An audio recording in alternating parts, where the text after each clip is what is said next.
Since I was born, but now I am getting youth. Hakuna mota, hakuna koga book.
So there it is right there. Good day to you. How are you?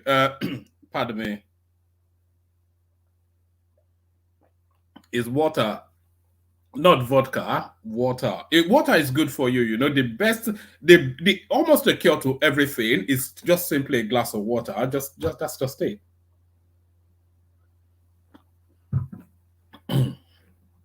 Right. Actually, I'm going to give you that rendition again. It's only 49 seconds, but because there's something very important that is being said in this little piece that I need you to pay attention to. Listen especially to this to the part that it says "Erin koja eran and fopalu." So when I play it now, pay particular attention to that particular sentence, that phrase. Erin koja ẹran and fọ̀pálù. So I want you to pay attention to that. And then when we come back, then I'll just give you a little texture of what that means. Pay attention.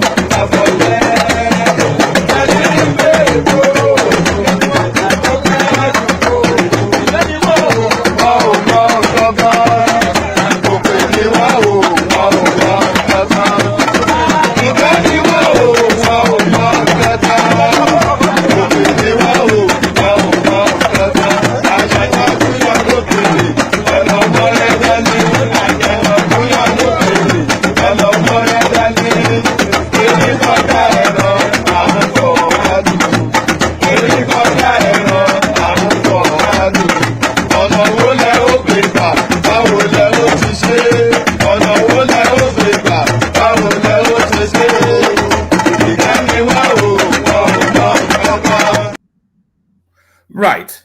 Stay steady. Let me explain what you just heard. So I did ask you to pay attention to Erin Kojeron and Fokpalu, but before we get there, let me just tell you what built up to that. They said Ajanoku Yolokere Elomoredani. So listen to that. Ajanoku Yolokere Elomoredani. So Ajanoku Erin is an elephant, but in Konk Yoruba, Ajanoku is also an elephant. So hold on to that. Ajanoku Yolokere Elomoredani. So what is Okere? Okere is the horizon. So an elephant shows in the horizon, and then it says Elomoredani. Ajanoku Yolokere Elomoredani. So an ore is a cane. Ore is a cane. So an elephant shows in the horizon, and you went to get yourself a stick or a cane.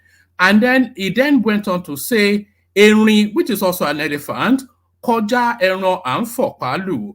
Erin Koja Eran and Fokpalu. It then explains to you that don't be silly. An elephant is too big an animal to be herded with a stick. It's not a cattle, you know. So that's, another thing we say in Yoruba, we say, Lowe lan lulu agidigbo. Ọlọ́gbọ́n ló ń jó ọ̀mọ̀ràn ló ń mọ̀tún ẹ̀. So and I'm not quite sure if that Agidigbo is a drum or a festivity or a deity, but what that essentially is telling you, Lowe lan lulu Agidigbo, we beat the drum beat of Agidigbo in Proverbs, and only the initiated, only the satiated, only the marinated in knowledge can decode what is being said. So there it is. Go figure. All of that, the Americans just start it. Go figure. So go figure. Thank you, Adeola. You see, I'm not just some Ajabota guy. So the all of what I've just said, the Americans will just say, go figure. So go figure. But if on your way to figuring, click on the like button just as soon as you're coming in. Subscribe if you haven't done that already. If you want to come and tackle me on my Yoruba interpretation, the hyperlink that says StreamYard, this brings you into the studio, and then you can give me your understanding of those words, whatever that little ditty was telling us. So that like, subscribe, and then at your discretion, click on the hyperlink. So by law and compulsion, you must like. I keep telling you, when the police come knocking on your door, don't phone me, because to be forewarned is to be forearmed. To be forewarned is to be forearmed. You are compelled by law to click on the like button. So if you are not clicking on the like button now, you are flouting law. You are going against law. You are also compelled by law to be subscribed. So do those as a mandatory must. And then you are highly recommended then to click on that hyperlink that says StreamYard. That's discretionary. But what is not discretionary, what law compels, is that you're subscribed. And then you click on the like button. So do those. So click on like and subscribe, or all that. So all the jars to land us on this. All that jars to land us on this. So it lands us on this, and here we go. So now it's a battle. The Nigerian state and the administration of it is a relentless battle. So you have two options. You either take on that battle, or you can just do the Buhari thing, just go and sleep in your bed for 8 years and let the country, whatever, anybody that dies, anybody that wins. Let them just cannibalize each other. So long as they continue to call you Mr. President, that's all that matters. And that was how Buhari administered the Nigerian state. But if you want to take on the task that is the Nigerian state, is a Herculean battle, because corruption is so satiated and marinated into the fiber of the fabric of that country that this is what you're seeing playing out in the cement space is nothing but corruption. It is greed and avarice, and it is power play. You know, Dangote is under the cosh, and he's now using his leverage to attack the country. This is what is going on. So they have to take it on, and let's see how they are taking it on. So we kick it off with this. Manufacturers give federal government conditions to reduce cement price in Nigeria within 30 days. So if they are saying that there are conditions to reduce the cement price, then that is to tell you that there's some artificiality in that cement price, because it cannot be any factor. They've removed the subsidy on. We know that the naira is hemorrhaging, but it cannot be a factor that cement price has gone up about 300%. So that is to tell you that there's market manipulation more than the pressure of the exchange rates. But let's see what's been explained here. Manufacturers give federal government condition to reduce cement prices in Nigeria within 30 days. So what are they? Cement manufacturers in Nigeria have made a recommendation to the federal government on how to bring down the rising cost of the product within 30 days. Speaking through its national chairman, David Iweta, the Cement Producers Association of Nigeria said on Sunday that they are ready to assist the federal government in crashing the price of cement within 30 days if they are invited on board as part of efforts to bring a solution. So it's essentially what they are going to demand essentially are some preferential discounted dollars. So they are going to ask for a subsidy is essentially where this is going. The CEPAN argued that the current hiking price is a result of insufficient products as the current demand for cement far outweighs the supply. So we cannot say that Nigeria has the biggest. So then they should open anyway. CEPAN argued that the current hike in prices is a result of insufficient product as the current demand for cement far outweighs the supply. So let's hold on to that as a holding argument being presented by the umbrella body of the cement manufacturers. So that runs contrary to everything then that has been the build up to it so far, because of course the opposition spaces are linking it to the price of the dollar and mismanagement of the economy. But what the Cement Producers Association are telling you that it is a simple matter of demand outstripping supply. CEPAN argued that the current hiking prices is a result of insufficient products as the current demand for cement far outweighs the supply. So if we still stay with that statement, if the demand for cement is outweighing the supply of cement, that is not to tell you of an economy that is hemorrhaging. That is to tell you the narrative of an economy that is building. You know, because cement is not a food item. You know, so that if the demand for cement is outweighing the supply, then that tells you of an active, upwardly mobile economy. CEPAN argued that the current hike in prices is a result of insufficient products as the current demand for cement far outweighs the supply. He added that the hike in price is not a result of foreign exchange issues as being touted in some quarters. So let's just be clear who is saying this. So, and I'm pretty sure the traditional naysayers will go rushing around social media, probably coming here as well to argue contrary to the person that is in charge of that industry space. They say, you know what they do now, bouncing up and down like screaming banshees. This is the speaking through its national chairman, David Iweta, the Cement Producers Association of Nigeria. So those are the people speaking, and they are telling you it's nothing to do with the foreign exchange. Yes, CEPAN argued that the current hike in price is a result of insufficient product. Oh, yes, he added that the hike in price is not the result of foreign exchange issues, as been touted in some quarters. Iweta, in a chat with correspondent, said even before the current scarcity / price hike, the association had foreseen the present development and had warned the federal government of the implications and the likely consequences of placing the cement needs of over 200 million people in the hands of a few selected persons. What we are seeing today is a case of demand clearly outweighing supply. And we in the association knew it would come to this because there is no way the few players in the industry can meet the cement needs of Nigerians. If you remember, the association had earlier warned, even when the commodity was still as low as 3,000 naira, that in the nearest future, it will sell as high as 9,000 naira if certain steps were not taken.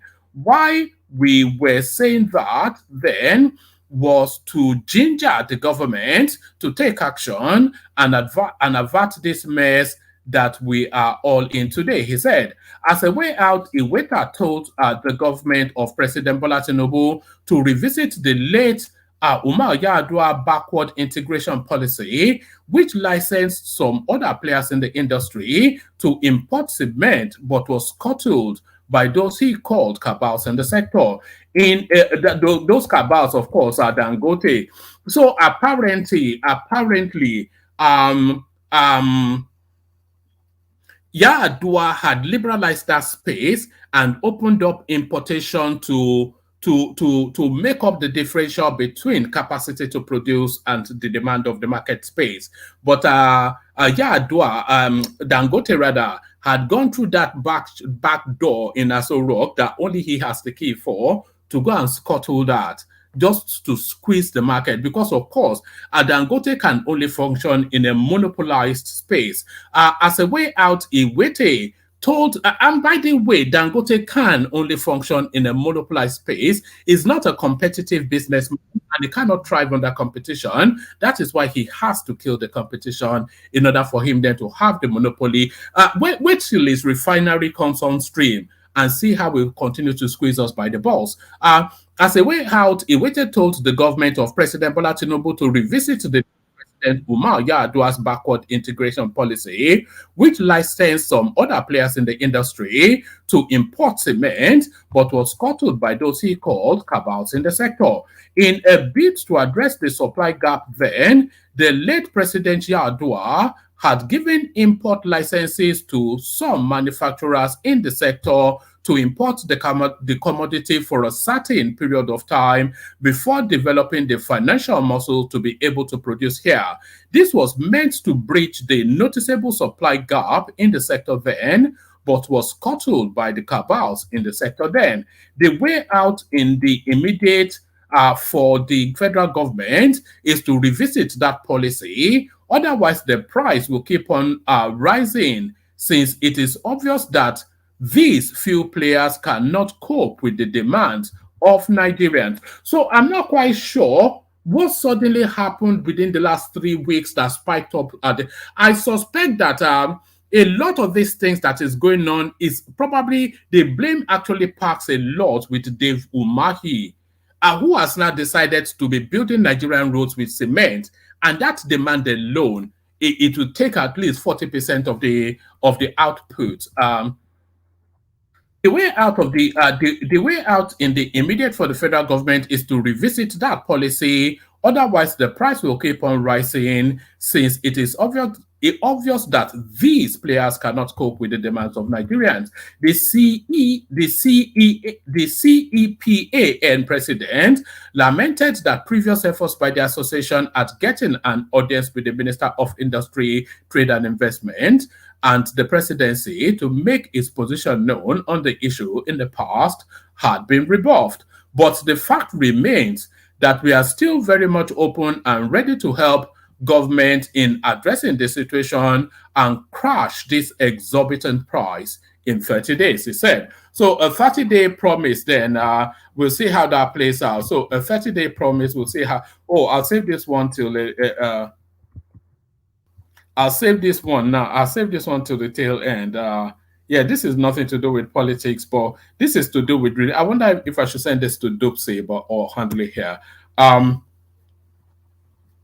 All right, so that's that. Let me go on from that today. So this still, so this is a different inflection on it. So let's see what this one offers. Cement price crashed from 15,000 to 7,000 naira. Cement manufacturers in Nigeria have unanimously agreed to bring down the price of the product to between 7,000 to 8,000 naira per 50 kg bag, depending on the location within the country. This was disclosed after the meeting with the Minister of Works, Dave Umahi, and attended by his counterparts from the Ministry of Trade, Industry and Investment, including Doris something or the other in Abuja on Monday. The meeting is part of efforts made by the federal government to identify the underlying reasons for the abrupt increase in commodity price with a view towards reducing it. Manufacturers who attended the meeting also expressed their readiness and willingness to reduce the prices in future as soon as the federal government intervention are fulfilled. Correspondence length BUA Industries also disclosed plans to bring 6 million tons of cement into the market to mitigate the surging price. The federal government has also declared its intention to encourage the introduction of 6 new manufacturers. Recall, so this is the thing now. You see, they don't liberalize enough. There is no, you see, this is, if you've ever wondered what's holding the Nigerian state back, this little soup song is a good sample of what is actually holding the Nigerian state back. Is that monopolistic, favoritism, is that monopolistic favorism or favoritism that we have within that space? And what do I mean? So this guy now, Aboki from Ding Dong Ding in Kano local government area, he goes then to Aboki in Aso Rock to tell him he needs a license for something. He gives him that license, but then when other people go to apply for that license, Aboki from Ding Dong Ding local government in Kano, he goes back to the Aboki in Aso Rock and tell him not to give anybody any licenses. So he has a monopoly. He doesn't have capacity. He puts out the little that he can and then sells it at extortionate prices. So that's, and that is not just the cement, that is virtually every industry space. We need to give out as many licenses as possible for whoever has demonstrated a capacity to enter into any industry space. You just have to show that you're capacitated and you're equipped and you have the funding. Then just liberalize that economy if you want it to work. It's as simple as that. But if we're still operating on this ranker-dedenized sort of template, then forget it. Ranker-dedenized template. So that's a new coinage from me. That's my new gift to you. Ranker-dedenized that. And I didn't even think about it to even say it. Still within that space, Dangote, Lafarge, other manufacturers agree new price for a bag of cement, give conditions. So still stay very much within that space. Right, cement manufacturers have decided to bring down the price of the product to between 7,000 to 8,000 naira. This was agreed in the meeting, blah, blah, blah. The meeting is part of efforts. At the meeting, the manufacturers present expressed their readiness and willingness to do to bring down the price. However, they noted that the new price proposed would be dependent on the fulfillment of the federal government's intervention. So what does that mean? What does the federal government intervention usually means subsidy? So are they essentially saying that the government is going to be subsidizing cement? It's a real travesty, you know. Nigeria is just it's a hostage situation. Nigeria is a hostage situation. We're being held captive against our will. However, they noted, additionally, BUA Industries disclosed plans to, you see this BUA industry, that's the biggest guy man within the Nigerian space. He promised us barely, what was it, six weeks, barely 2 months ago, that he was going to freeze the price of cement at 3,500.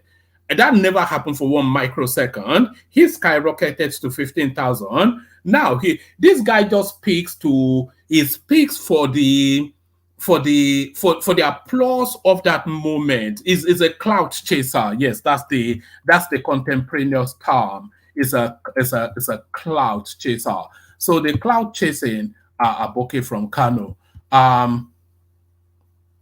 So this one is a poke in the eye to so many people. This now next headline, it will really rankle the nerves of so many people. I need a sip of water before I bring you this. This next headline, it will jar the senses of so many people.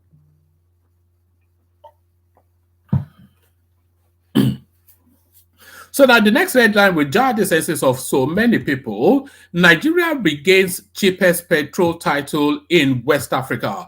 So there it is right there. For all of your screaming and shouting and squealing and running up the hills, lifting up your skirts and whatever it is that you do, we have the cheapest petrol in Africa, especially in West Africa, beyond equivocation. And if you have the cheapest petrol in West Africa, probably the cheapest in the world. So that's the petrol chart right there. Let's just go with the chart. So in Nigeria, it is 599 naira. You even say 700 naira. Let's even say it's 1,000 naira. So whatever it is. In Liberia, which is the nearest to Nigeria, is 3 times more expensive, 1,570 naira. In Ghana, is 1,000 near 600 naira. In Benin Republic, is 1,740 naira. In Togo, 1,790 naira. In Cameroon is 2,145 naira, and in Guinea is 2,169 naira. So all this gnashing at the teeth and screeching and squealing like a bunch of banshees, you still live a highly subsidized life. Go and check the price of a bottle of Coke in Ghana is 3 times what you're paying in Nigeria, and you will still howl at the moon every morning, singing Mobile and all that nonsense. The price of premium motor spirit PMS, popularly known as petrol, in Nigeria remains the cheapest in West Africa, despite the exchange rate standing at 1,555 naira to the dollar, indicating that subsidy on the product was reduced, not removed as claimed by the federal government. Data obtained by correspondents are data obtained from the Global Petrol Prices, a website. In fact, I'm going to go and check that. I'm going to have that website on the standby in case anybody wants to get funky with some ludicrous argument. Data obtained from the Global Price Petrol, a website that tracks retail price of refined petroleum products, revealed that the cost of petrol in Nigeria stood at 0.39 cents per liter. Imagine that. Do you know how much they sell a liter of petrol in this country? I know, to my chagrin, it's about £1.70, nearly £1.80. So how much is a pound? Now that is nearly 4,000 naira for a liter of petrol in this country. So crime, don't let me say that anyway. It will be my don't using this. So essentially, Nigeria has some of the cheapest petrols on the planet, as you all already know. So this one now, I'll just give you these as headlines. Tinubu's 349 million naira wristwatch causes a stir after begging Nigerians to be patient with current economic hardship. Yeah, so that's the thing, isn't it? It's very difficult for somebody of wealth telling you that to endure in poverty. That's just they are probably best off being silent. But all his children are coming out. Sheyi came out, and so has now the Iyaloja of Nigeria. I'll be patient with my father. Tinubu's daughter begged Nigerians against hardship protest. So at that protest, of course, there's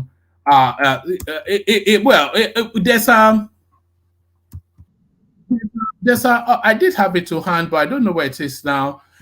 There's an output from Ohaneze, warning, not warning, but admonishing the Southeasterners not to join in the protesting going on. I did have it lined up as one of the headlines.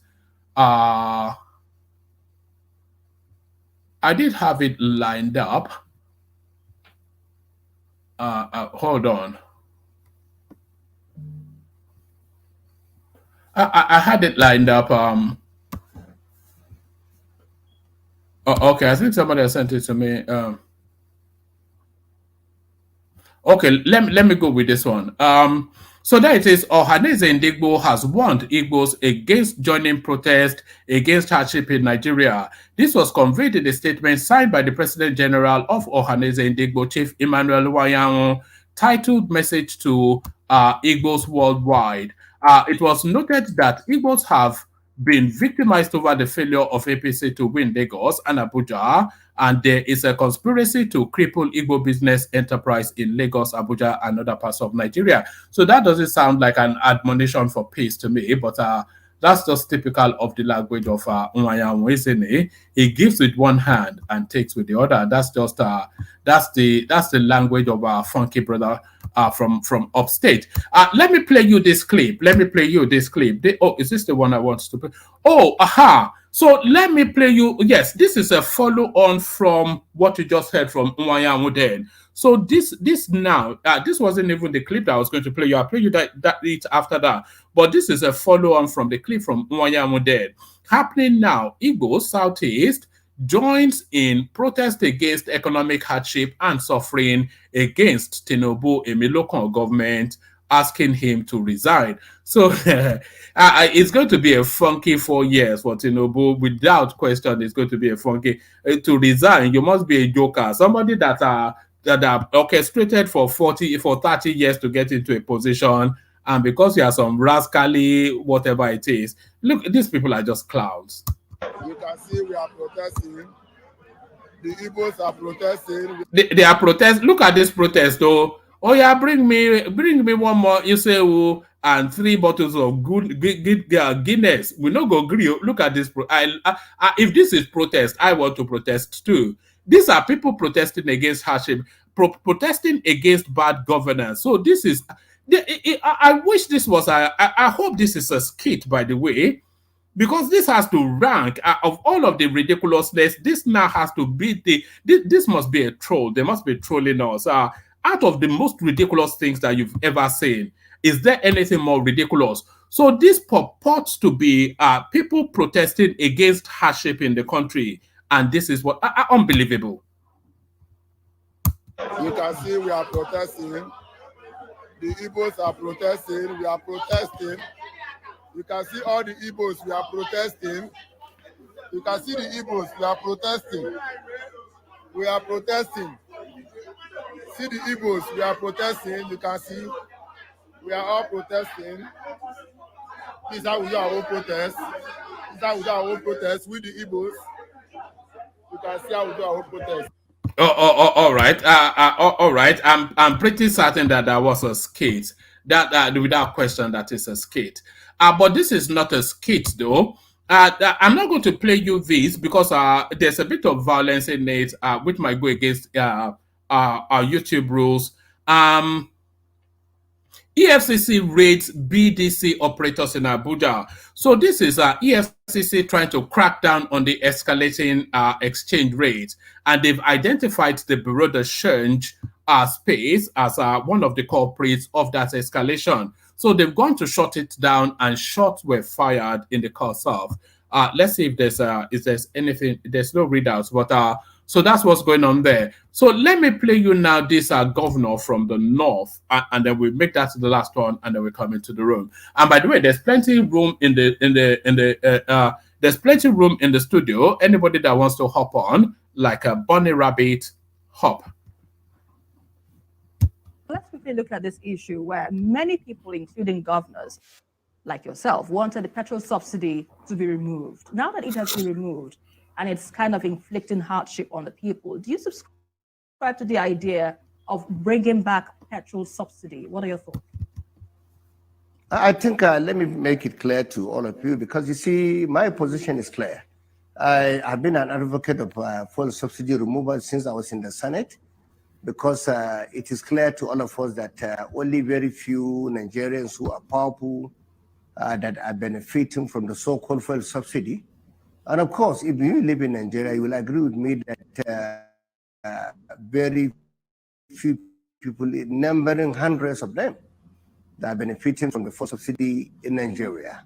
So, but removed by President Bola Ahmed Tinubu, most of us really applauded his decision, commended his effort, but that is only one step. The second step is, look, and which is more important, every governor in Nigeria have been getting more money than we used to get before the removal of subsidy. For instance, in Kaduna State, in May, precisely, or in June, we had to borrow money to pay salary.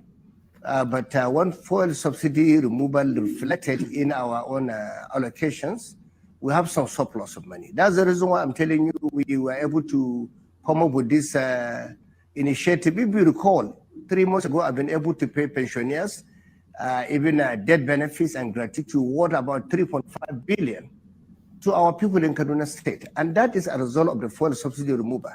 And of course, because of fuel subsidy removal, that's the reason why we have been able to attract most of this effort we're making to our smallholder farmers, as well as the SMEs in Kaduna State under an agency called Kadeda. We are distributing 4.3 billion in the next 1 week. That is because of fuel subsidy. So of course, removal. And I think, but there's a lot of misconception about this issue. Everyone in Nigeria is blaming President Bola Ahmed Tinubu. For me, is missing the point, because governance is about local governments, state governments, and the federal governments, as well as effort by the National Assembly. They have also a role to play in ensuring that most of these budgets they made at the level of the federal government, the money is being channeled to developmental areas that affect the people directly by some of these agencies at the federal level. All right, so there's that. We've spoken about this countless times. Even as earlier as yesterday, I was trying desperately. I think it was a Kenneth. I was trying to explain that, look, this subsidy is quadrupled the amount of money is coming to the state spaces. So you have to hold those states accountable. They are getting more money than they've ever had. And here is a man now citing an example. It's a governor of one of the leading states, Kaduna State, citing an example that because of that windfall, he's able to impact on his people more. So that is where it is. These people are awash with money, but because they're so embittered by the loss of an election, they cannot look in the direction of where the pain might be coming from, and they keep on raging and riding to the center. So rage and route to the center. This one now was sent in by one of the panelists. He wants you to say this. So let me play you this. This sentence, it still speaks to the conversation that we're having. This was sent in by one of the panelists. Watch this. Subsidy, I've said it before, is organized crime. And I cannot allow it to stay a day longer. I'm not against fuel subsidy. You're not? No. Why not? Because the only thing that Nigerians get from the Nigerian crude is that little subsidy. But I thought Nigerians have now come to accept my position on the issue, you know, of subsidy removal. But I think it is. All right. So that was sent in by, I think you've guessed it, a Showore sympathizer. But let me play you this final clip. also sent in by one of the panelists. And then after this, we'll play the Kegite music, and then we'll see if a conversation takes place. That is, if we have a panel. Let's play you this. The allegation of the misappropriations of the sum of 3.5 billion generated from the sales of Labour Party nomination forms for the 2023 general elections, raised by Olochi Opara, the Labour Party national treasurer, is paving way for another fresh crisis within the party. This group, who claim it was representing the 36th state chapter of the party chairman, met in Bauchi and called for the national party chairman, Julius Abure, to step down over the allegations. In the spirit of openness and accountability, as elected chairman of Labour Party in Nigeria, we wish to address certain concerns that have come to our attention. We are appealing to His Excellency Peter Obi, Senator Ahmed Dati, and other distinguished personalities within the party to join us in requesting Barrister Julius Abure to step aside. The group also hoped that if the party want to emerge victorious at the upcoming Edo governorship election, the legal complexity surrounding the leadership of the party must be addressed. It is imperative for the party and the people of Edo to consider this matter seriously, as the actions of one individual should not jeopardize the effort of our candidate and the aspirations of our voters in Edo State. According to them, their meeting was in good faith as they remain committed to the principle of the new Nigerian project.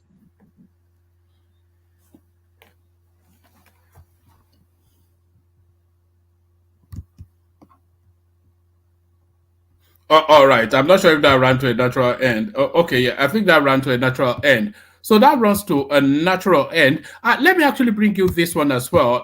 Let me bring you this one as a final. Nigerian Catholic bishops reject Pope's stance on same-sex marriage. So is tradition in collision with modernity? This is what we see it, or this is how we see it. Or is this how we should see it even? Catholic bishops in Nigeria have rejected the position of Pope Francis on the blessing of same-sex couples. The Pope had, in December, approved blessings of same-sex couples by Catholic priests. His position elicited criticisms from many Catholic faithful, with some saying the approval could be translated as the church's endorsement of same-sex marriage. You've hurt the unity of the Catholic Church. Reacting, the Catholic bishops said it is disappointing that statements or declaration from the Holy See, which ought to foster unity and communion on matters of doctrine, morals, and liturgy, have done otherwise and succeeded in hurting the unity and Catholicity of the Church. The bishop spoke through a speech delivered by its president, Lucius Ugoji, at the formal opening of the 2024 First Plenary Assembly of the Catholic Church, Catholic Bishops Conference of Nigeria on Sunday at the Catholic Secretariat of Nigeria, Abuja. Correspondence report. We must sincerely admit that the declaration, fiducia supplicans on the pastoral meaning of blessing, issued on December the 18th, 2023, by the Dicastery for the Doctrine of the Faith, has added to our pains. Whilst the document prohibits liturgical blessings for same-sex couples, it recommends at the same time spontaneous pastoral blessings for couples in irregular situations, including the blessing of same-sex couples. It further stressed that such pastoral blessings should not be impacted in concurrence with the ceremonies of civil union, and not even in connection with them, nor can it be performed with any clothing, gesture, or words that are proper to a wedding. Given the ambiguities, so it's somewhat of a casual throwaway. So it's a marriage blessing in all manners, in all ways, but Given the ambiguities in the declaration, the document quickly aroused mixed reactions of acceptance, skeptical reserve, and outright rejection from episcopal, I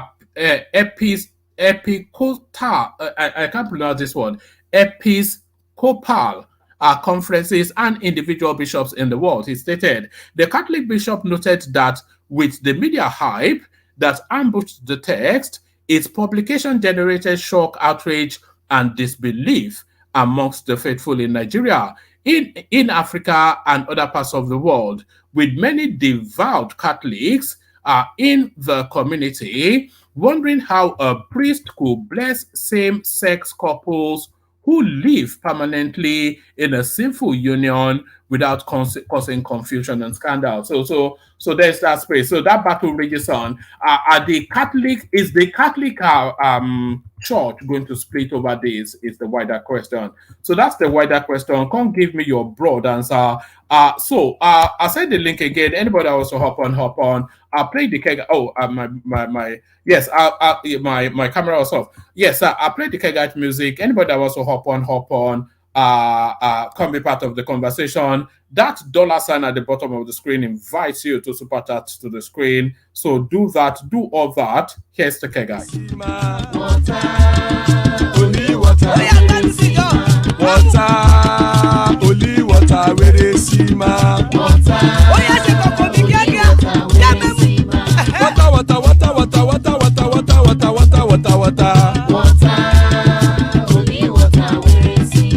Hapa o naido.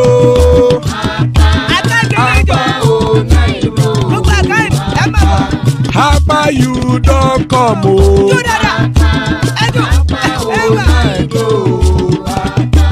Hapa o naido.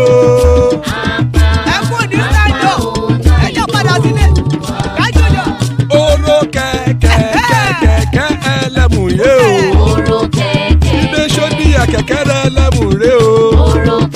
Bobby master kẹkẹrẹ ẹlẹ́mù rẹ o. Chief Waila ti kẹkẹrẹ ẹlẹ́mù rẹ o. Eruku lẹ̀lẹ̀ ẹlẹ́mù dé.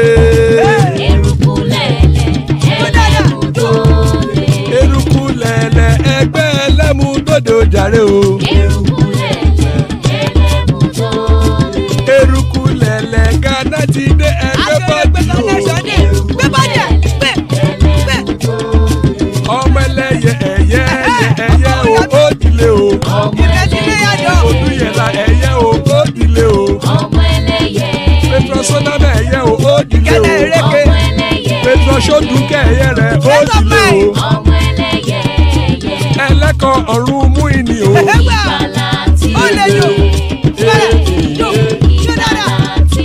Àkùkọ ọ̀run mẹ́kọ̀.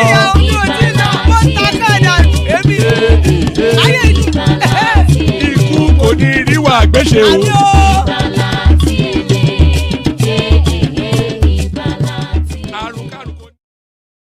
All right. Ikuko Neru Agbeche, may death have nothing to do with us. So amen to that on behalf of myself and you, my friends. Just quickly what Money More is putting up on the screen is saying, one man, where is the readout of OAU staff that was mauled by a lion today in Ile-Ife? Yes, I saw that story, but I thought it was too gruesome. If anybody wants to speak on it, they can. But I just thought it was too gruesome. It was just too grim. But I did say that. So thank you for that, Money More. Joining us, father of the bride, Ajale Koko. Good to have you, Ajale Koko. He doesn't smoke Igbo anymore. So Solly is doubly welcome here. The Royal Majesty King Emeka and the Jagaban of the platform, Ekene. So good to have you, gentlemen. A delight in your company. Let's kick it off with Emeka, who I think came here on a mission. Mekus. Woman. How are you doing, woman? Good evening to the co-panelists. Good evening to the viewers at home and those on the comment section. I want to say a special shout out to Choma, most specifically. Choma has been saying that I've been twerking on OBI'S matter. Well, I don't know about that, Choma. I hope you enjoy yourself. Get your popcorn now because I think it's about to super twerk now. One man. Hmm. I want to cook soup today, and the soup I want to cook is okra soup. Please, those who want to interject, except you have palm oil, crayfish, maggi, and salt, please don't interject me. If you do have these items, you are free to interject. One man, we have very greedy people in our country. Extremely, when I say greedy people, Sorry, you did say no interjections, but this guy's narrative is imagined as I think even more corrupt as a party national chairman. The most corrupt that I can recall was Abdullahi Adamu, but this guy is imagined to be even more corrupt than Abdullahi Adamu. But carry on, sorry. Yeah. One man, you are the host of the show. You are allowed to interject. You know, you are the one stirring the okra soup, so you can stir it to the taste you want. Emeka, before you start now, why I not see your face among those people where they protest? Which of among the jollification protest, I said now Emeka kind of protest with this. Where is Emeka now? Where they cook soup? They chop the soup and pass me another champagne protest. That's a new way to protest now. Anyway, Abure, right, is a product of our society. Let's be very realistic about it. He is a product of our society. He's one who, saw money coming in the way he has never seen money before. This was a man who was staying in a 2-bedroom rented apartment. And once money started to flow through the pipe, as a result of, how would we put it, the emergence of P2B, he decided to enrich himself and change his circumstances. And you can see him diverting funds. When I keep telling people, and I've been on this mission for quite a while, I've been insulted, I've been called names, I've been said I'm not an Igbo man, I've been a lot of things, but it is now obvious that the shame is on those people. The shame is now on them. Sorry to interject. Do you have palm oil? Mr. Speaker. Yes, I'll pay. Do you have palm oil? Do you have palm oil or Maggi? But seriously, Mrs. Yen, your voice, your voice, the way you come across, the way you start, the way you have been following this for some time, it looks like non-Igbo. Let's put it that way. So if your voice is now not aligning with what we expect, so people tend to want to doubt you. Thank you very much. All right, Babatunde Chukwuemeka.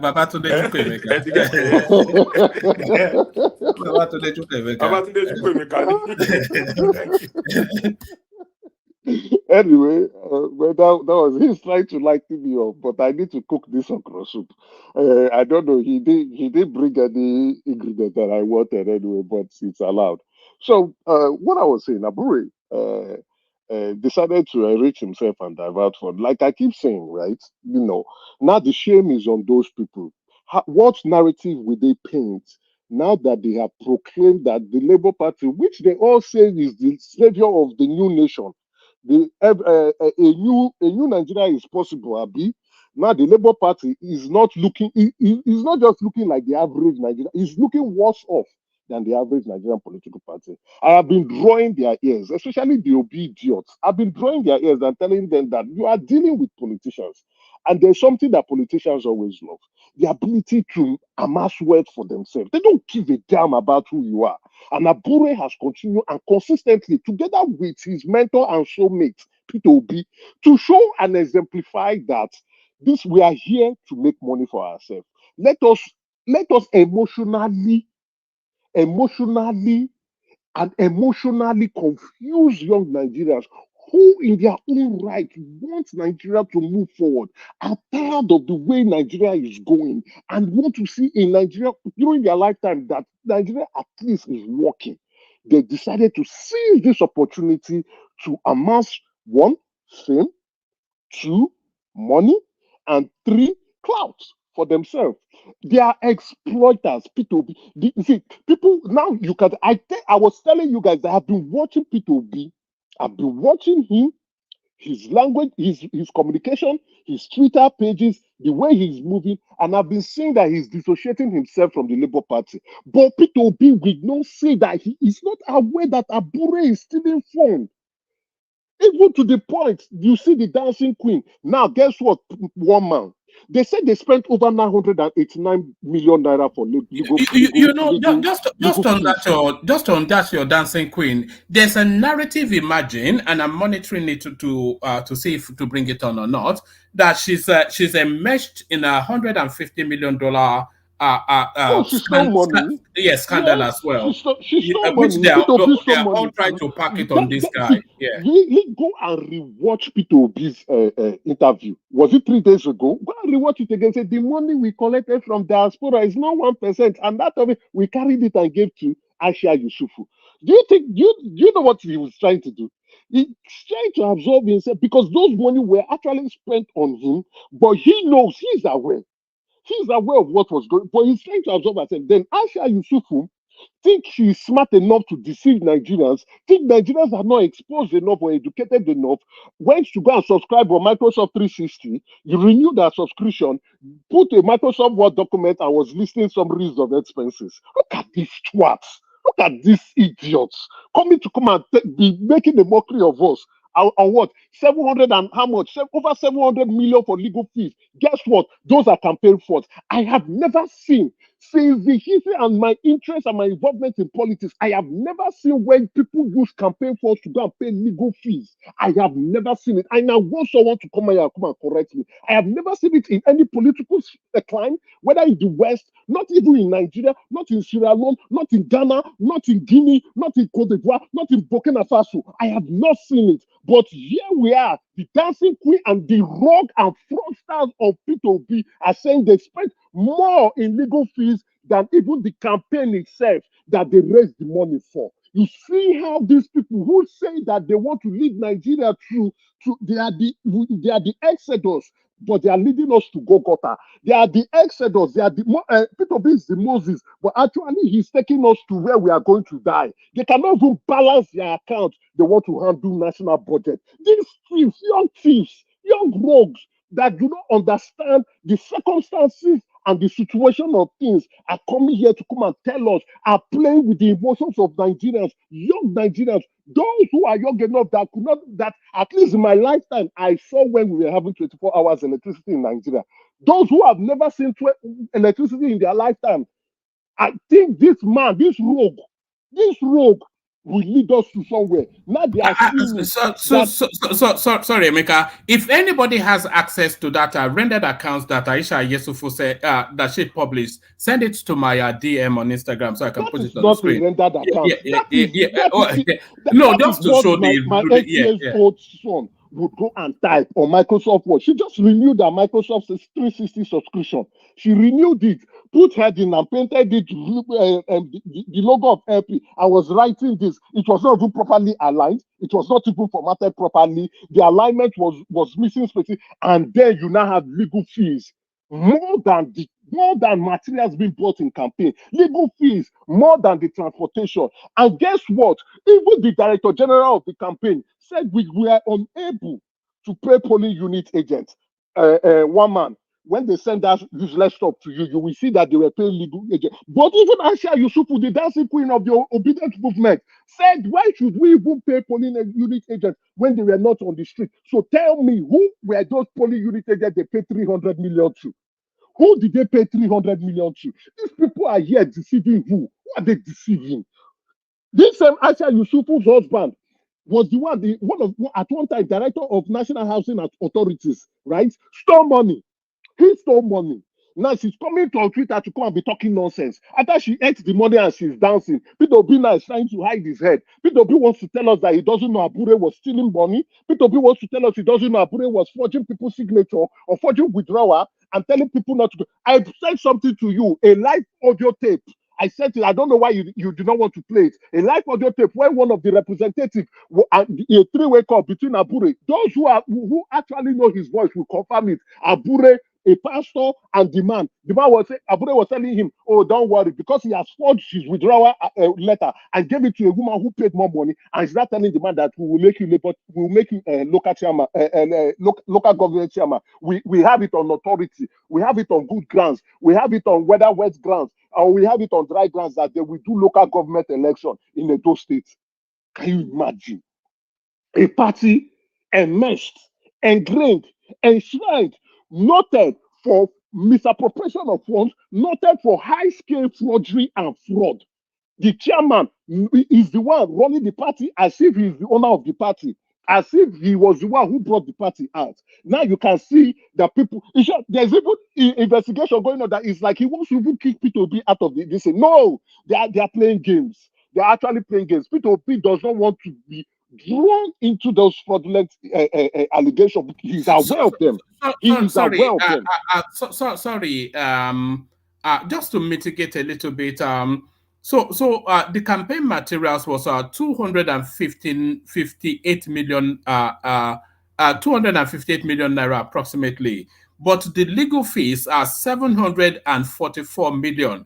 But does this not include that fight all the way through to the Supreme Court? We all know how expensive all these lawyers are. But woman, guess what again? No, woman, I want someone who, at least a more experienced politician, to come here and tell me where legal fees have been paid from. In short, as a matter of fact, if this has happened in Canada or in the United States, this man called P2B, Asha Yusufu, and all those people, including that, they'll all be in jail. Now, currently, they'll all be in jail. I am yet to see where campaign funds being donated by the public is used to pay legal fees for a presidential candidate. I am yet to see it. And I want somebody to come, whether you are in the comment section, whether you are at home, if you are annoyed by what I am saying, log in now and come and correct me and tell me that I am wrong. I am yet to see it. These are the kind of things. These people say they want to give us good example of leadership. This is the leadership example they are showing us in our very own eyes. And why did this thing emerge? It is when people, which one of me, I am one of those who have been fighting Asha Yusufu. Go and account for this. Madam, shut up with all this nonsense you are talking. You're a hypocrite. Go and account. And they come, they organize themselves and be telling us stories. That even at this point, that campaign materials, legal fees is 3 times, 300% higher than the materials used for election. One man. Who are they deceiving? One man. And even at that, they said, when these lawyers were business snappers, they said they were working on pro bono. Correct me, woman, if I'm lying. These lawyers said they were working on pro bono.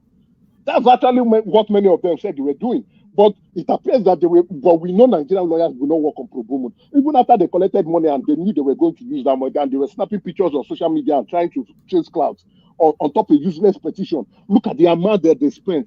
This is how people, you see, when you tell people that, hey, we contribute, why are you worried about the money we contribute? But these are the people who told us that they want to show leadership example in this country. This is the leadership example they are coming to tell us now. That even if they have won, God forbid party that they have won, Abure would have turned to become the most richest man in Nigeria instantly within 2 seconds.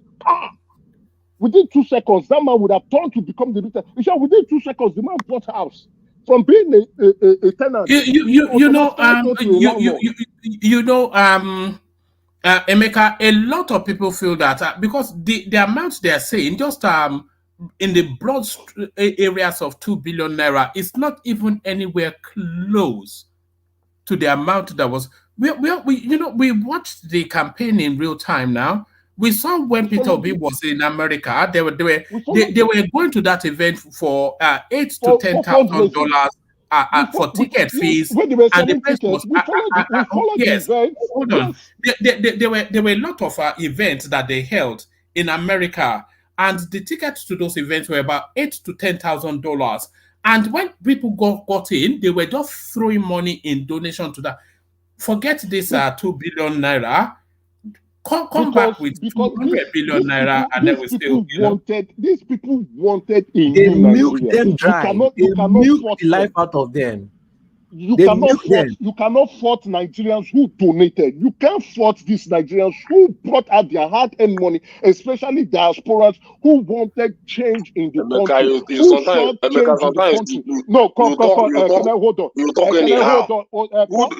Have you seen anybody that donated complaining the way you are complaining? What is your problem? My brother, but just like woman. You just talk like woman. You don't make any sense at all. Even the diaspora that contributed and they're complaining the way you're complaining. Why are you drinking Panadol in another person's headache? What kind of human being are you?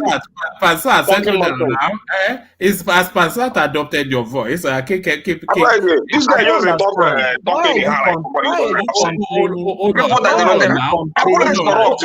is your problem? Even APC have their own problem. Even if you want to talk about APC, what is your problem? You're just drinking Panadol in another person. You didn't contribute to it. You are there disturbing yourself, killing yourself. No, hold on. You are hiding your voice. It will be rowdy. Wama, can you mute my brother Ekene? Can you just mute him? No. Let Emeka carry on. Wait, Wama, can you mute Ekene? Can you mute? He's already muted. You see the problem we have as Nigeria, that we are very disingenuous people in this country. I was lying on my bed. Now I stood up. This soup now, I want to turn this soup very hard. We are disingenuous. We are very wicked and this guy, you're sounding rational mind, please allow me. Let me cook my soup. When it gets to your turn, you can attack me. When it gets to your turn, attack me. Yes. Feel free to attack me or tell me. Let us enjoy Emeka now. When it gets to your turn, feel free to say that what I am saying is wrong. But can you put this down? All right, Emeka start to bring it home, but he's not going to land unless you let him speak. They don't want me to land. Yeah, but Emeka start to bring it home. Which home am I bringing it home when they are not allowing me to drive my boss home? How can I go home? Please let me talk and let me cook my soup. Please, what I am saying is all out in evidence. I have not lied, but anybody who is saying I am lying here, bring your own evidence and tell me that I am lying. We are disingenuous people. We want good governance, but we want good governance only from people we like. And even if those people are... Okay, the man good governance from APC. But the man good governance from APC. Woman, I will continue to talk as long as they interject me. No, carry on.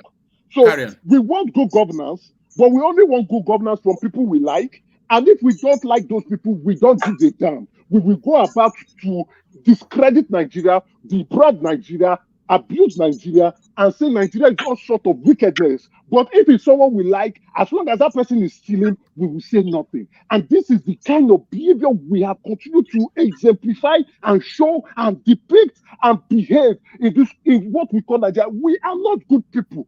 Obi himself came out to say he is a good example of leadership. Even despite the fact we know he's a chief, he's a rogue, he's a fraudster, he's a criminal, he's a money launderer. He has taken funds to go and keep in the British Island. And even to the point, I sent you another video that showed that there was an investigation on him after that 250 million cash, and nobody said anything. They kept quiet. The police even has received of that issue, and these people came to launder this criminal and told us that he is next sent. He's the sent of close to Jesus Christ after Jesus is the one. Then you now have these thieves, group of thieves, Abure, Dancing Queen, and Petrol, who has gone out to collect money from diaspora and collected donations from politicians, and they've enriched themselves, and now they're trying to dodge from responsibility. God will punish all of them. God will punish them twice. God will punish them many times. These are the people who are playing on the emotions of Nigerians and coming here to come and tell us that they are saints. God will punish you people.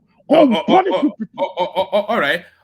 Thank you, Emeka. So thank you, Emeka. I was going to go to you next, Solly, but after that impassioned speech from Emeka, for balance, we have to go to Ekene. But on our way to Ekene, we're going to play a couple of clips to a lot of the things that Emeka was saying. I want you to listen to this.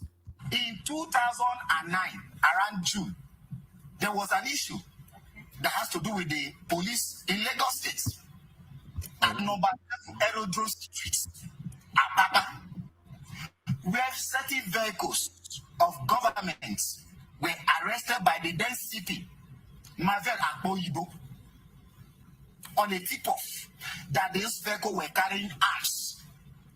and the police decided to accostom this vehicle, and it was discovered that 250 million naira were found cash in briefcases in that vehicle. Then what happened? The IGP was alerted, and they discovered that the money was coming from Anambra State. Okay. And Peter Obi was the one that was taking that money to the headquarters where the companies are for London. I need to stop this conversation. We're trying to look at issues raised by Peter Obi. Bad leadership, corruption. Yes, and then you're bringing him. This is a whole lot of accusations that I do not think you have any ready evidence. I can quote Vanguard newspapers. Just go and check. Okay, what date of Vanguard? June 1st, 2009. Okay, and the issue of the less cash and carry. What you said, the procurement process was not followed. It wasn't discussed at the executive arm of government. And yes. Yes, where's evidence to that? See, my sister, we are in digital era. That's what I'm saying. What you need to do now, see, there is one thing with the Nigerian people. About the 250 million you talked about. Serious investigation. In fact, the money were taken to the bank, according to the IGP, who insisted that you can't take this whole lot of money, taking that to work. In fact, the money were taken to the bank, according to the IGP, who insisted that you can't take this whole lot of money, taking that to work. And Peter Obi said he was going to pay contractor. And the man asked, why don't you use drafts as a state government? Who is the contractor? Obi could not name the contractor. Okay, so the money was paid back by the police with a representative of the Anambra State government into Anambra State government account. All of these are contained in the I am telling you, this is public space. So that's what I'm saying. One thing with Emily Firaga is that I don't just talk because I want to talk. And all of these are investigation carried out and completed, and the court ruling given that Obi was actually I am telling you, what the police, if I convict him, I'm not the court. So I am not the court. I am telling you what happened, the incidents that happened under Marvel Akmoibo as a CP of Lagos State. And when it happened, and the people involved. All right. I mean, there hasn't been a court judgment of this. That is why I didn't call him a thief. I only said these are the issues that borders on corruption. Yeah, but it's an alleged corruption. Corruption, and the evidences were a teller was issued to the police, and as the government, the police held one as evidence. Go and read that report. And to date, Obi has not denied it. And these are alleged. To date, Obi has not denied it. That it didn't happen. These are alleged corruption. Alleged corruption. Alleged corruption with some proof that the participants are still unable to deny. Okay, so there's that, and then watch this. Good morning, everyone. Good morning, gentlemen of the press. It's an honor being here, standing here, and representing the fundraising team. We had a campaign crowdfunding where Nigerians were asked to donate to the campaign of Obi Baba Ahmed campaign for the 2023 election. Today, I think I've watched this show, unless you are playing for other people. Presentation. Accountability and transparency is very critical, and it's very important. And at any time that we ask people to donate and they do so willingly, it's very important for us to come back to them and show them how their monies were judiciously used. The mandate of the crowdfunding fundraising team was as follows. His Excellency Peter Obi gave the following mandates to the team, and that was to raise funding from Nigerians using the campaign's official accounts and ensure funds are judiciously used to support the presidential campaign of His Excellency, Mr. Peter Obi. For this particular presentation that we are doing today, we are specifically concerned about the Obi Baba Ahmed campaign, for which there were four accounts that were used. These accounts are were accounts in Zenith Bank, Heritage Bank, Globus Bank, and also Sterling Bank. They were made public by His Excellency Mr. Peter Obi, and citizens were asked to donate as generously as they wanted to. I just say we thank everyone that donated in cash and kind. It's not been easy, especially with the kind of mindset we have in this country where we don't think as citizens we are supposed to donate. But indeed, citizens came out and they put their monies where their votes are, and they were ready to use their money and not wait for, as usually we see in our climate, for the candidate to be the one bringing in that money. And for that, we say thank you, thank you, thank you. We go on to the activity and resource report. For donations from citizens, we received 595 million naira, 976,994 naira. This is the amount that were raised in these 4 bank accounts that we talked about. I know there have been reports out there that there were billions of naira that were raised. Some even said hundreds of millions of dollars. Well, we hope we'll see those monies, and if there are people out there that can help us track those monies, we would want to see you them. still want to hope to collect more. Was this particular amount 500, and let me repeat it once again, 595 million naira, 976,000 naira, 994 naira. We also received 800 million naira from the candidate himself. And I know some might wonder, how did we know that these monies were from the candidate? How were we able to differentiate them? These were monies that were put in by the candidate that were supposed to be used to pay for the polling agents. So we knew that they came in 4 tranches of 200 million naira each. And that was what gave the total of 800 million naira from the candidate. We designed a strategic blueprint focused on channeling the movement's energy to support His Excellency Peter Obi and Baba Ahmed's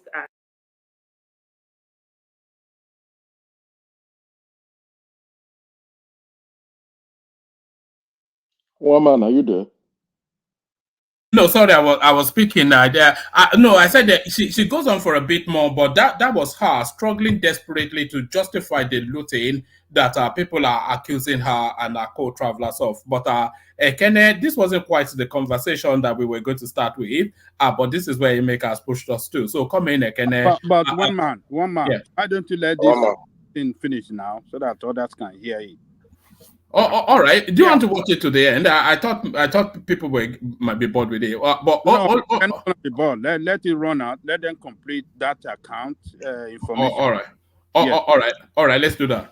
Election in collaboration with different support groups. Remember, we had a lot of support groups, and we worked together with them. We provided direct and indirect support to over 100 support groups across all 36 states in Nigeria.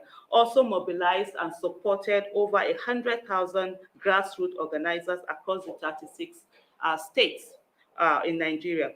We also deployed media-related campaigns that reached over 11 million people, leveraging over 40 radio stations, community outreaches, and social media.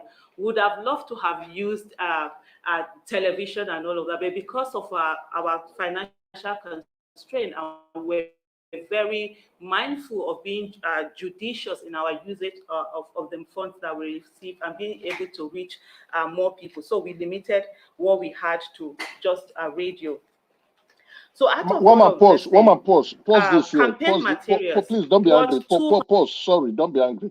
You see how they are trying to justify nonsense. They said they use only radio. So now what they are trying to tell us that those who represented them on TV stations with the paid slots on channels Arise, and I don't think they use TVC. No, but that's speculative now. What do you mean paid slots? You mean people that are paid on panels? Yeah, you pay. They're paid. So yeah, you pay sometimes. Except they're inviting you to come and make commentary, or somebody is accusing you. You pay channels you pay for media slots to go and give interviews. So you pay for them sometimes. Except they are inviting you to make commentaries. That's when they will know. And the 8 o'clock slot is usually the highest paid slot, because that's when 8 o'clock Nigerian time. I mean, that's when most people are watching their TV. Look at how these rogues keep continue.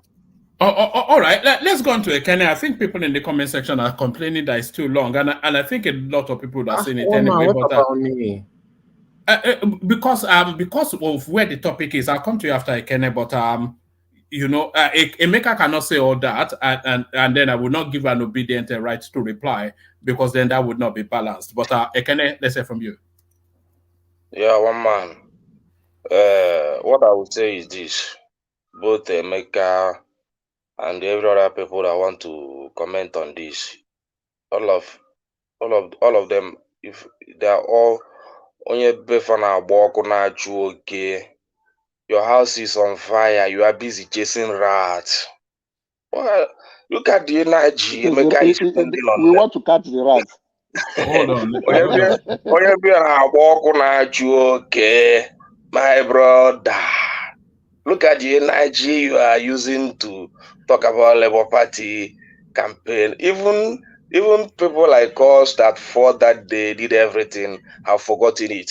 But I thank Labour Party. I thank P2B. I thank Aisha Yusuf for coming out. At least they have come out to give their account. Ekene, one of your favorite mantras on this platform is accountability. I cannot recall a time you've come up here and not use that word accountability. Are you? What you seeing here now? What you see here is accountability. Then we now see counter accountability from the other people. So what you just experienced here is accountability. Then we are now experiencing counter accountability from APC. You understand? Because I can't remember any day that election without Labour Party that APC or PDP has come out to give account like this on national television. They can't come out to give account because they did not collect. Wait, sorry, let me correct that impression. They didn't collect money from the public. Let me finish. You cannot tell me that APC didn't collect any money for campaign. You cannot tell me that people did, no matter the amount of money as to what you have. You cannot tell me that some people didn't. Hold on for him, Emeka. Hold on for him, Emeka. Let me correct that impression. I think you may be correcting him in error. I think they are compelled by law to give audited accounts to INEC. Oh, yeah. You can give audited account. But what we want is accountability from those who have collected money from the public. APC and PDP did not go to the public to collect money. It was politicians and members that donated, and they used that money to campaign. Even the presidential candidate of Atiku and the rest, and even the previous Delta State Governor Okowa, they brought money wherever they went to bring the money. It's up to them. Let whoever wants to go and petition, they go and petition them. But these people went to the general public to raise Stop disturbing your head. Don't be too emotional on Labour Party. All right, Emeka, give him the room to speak. But round it up in a short summary, Ekene. I don't want us to label Peter Obi as I don't have. My problem is this somebody that his house is on fire is with a sitting right. You forget what is happening in your party just immediately because you want accountability for Labour Party, which they have given to you, demanded it for a very long time. They're giving you accountability, well explained that everything. Then, but if you still have an issue with it, then the next thing you should do is to maybe you take that account and take them to court and say we have an issue here. I think Labour Party has still people's money. Then we that pay the money will come and defend them in the courts. That's what I expect you to do, not to come and national broadcast and. Is a new Nigeria no longer possible? I've told that somebody like Emeka that is crying, killing himself because of what he did not contribute. Shishi. Then he forgot that. He forgot that in his home. Let me finish it now. I have limited time here. I have limited time. You forget in your party, even in Edo State, you produce 3 candidates. You forget all those things. You forget the heavy protests that happened in Ibadan. The heavy protests that happened in Oyo State today. Not a small one, heavy one. You forget it. You are busy every day crying about Labour Party do this, Labour Party do that, Labour Party do this, Labour Party. Is that not foolishness? I say this is what they call small mind. Always come to discuss people instead of discuss the issue you have. It's a small mind. What I see is small mind. You come here, you discuss issue that doesn't concern you. You didn't contribute 1 naira, nothing. What you have demanded has been given to you. On your pay now, walk on a okay. Man, one thing I know is that if you keep on cutting bamboo tree, it will still grow. Every day by day, it will continue to grow. No matter how you cut it, you know bamboo tree, how it looks like. So you continue to cut it down, it will continue to grow. You understand? So that's how it is. That's how it is. You forget your problem, you are discussing another when man's. he's done, can I have like 2 seconds to respond to him? Because You don't he's have anything attacking to me say. in Now shout person. to me, I have go and sleep. I have You don't have enough. anything. All right.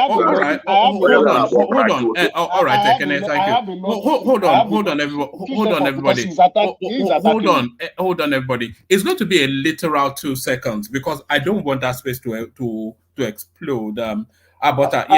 Yeah, I agree. You see, I'm trying to expose the hypocrisy that is masquerading Labour Party and their group, the obedience group. They claim to be righteous, but you can see that they are also part of the problem too. I will stop at that.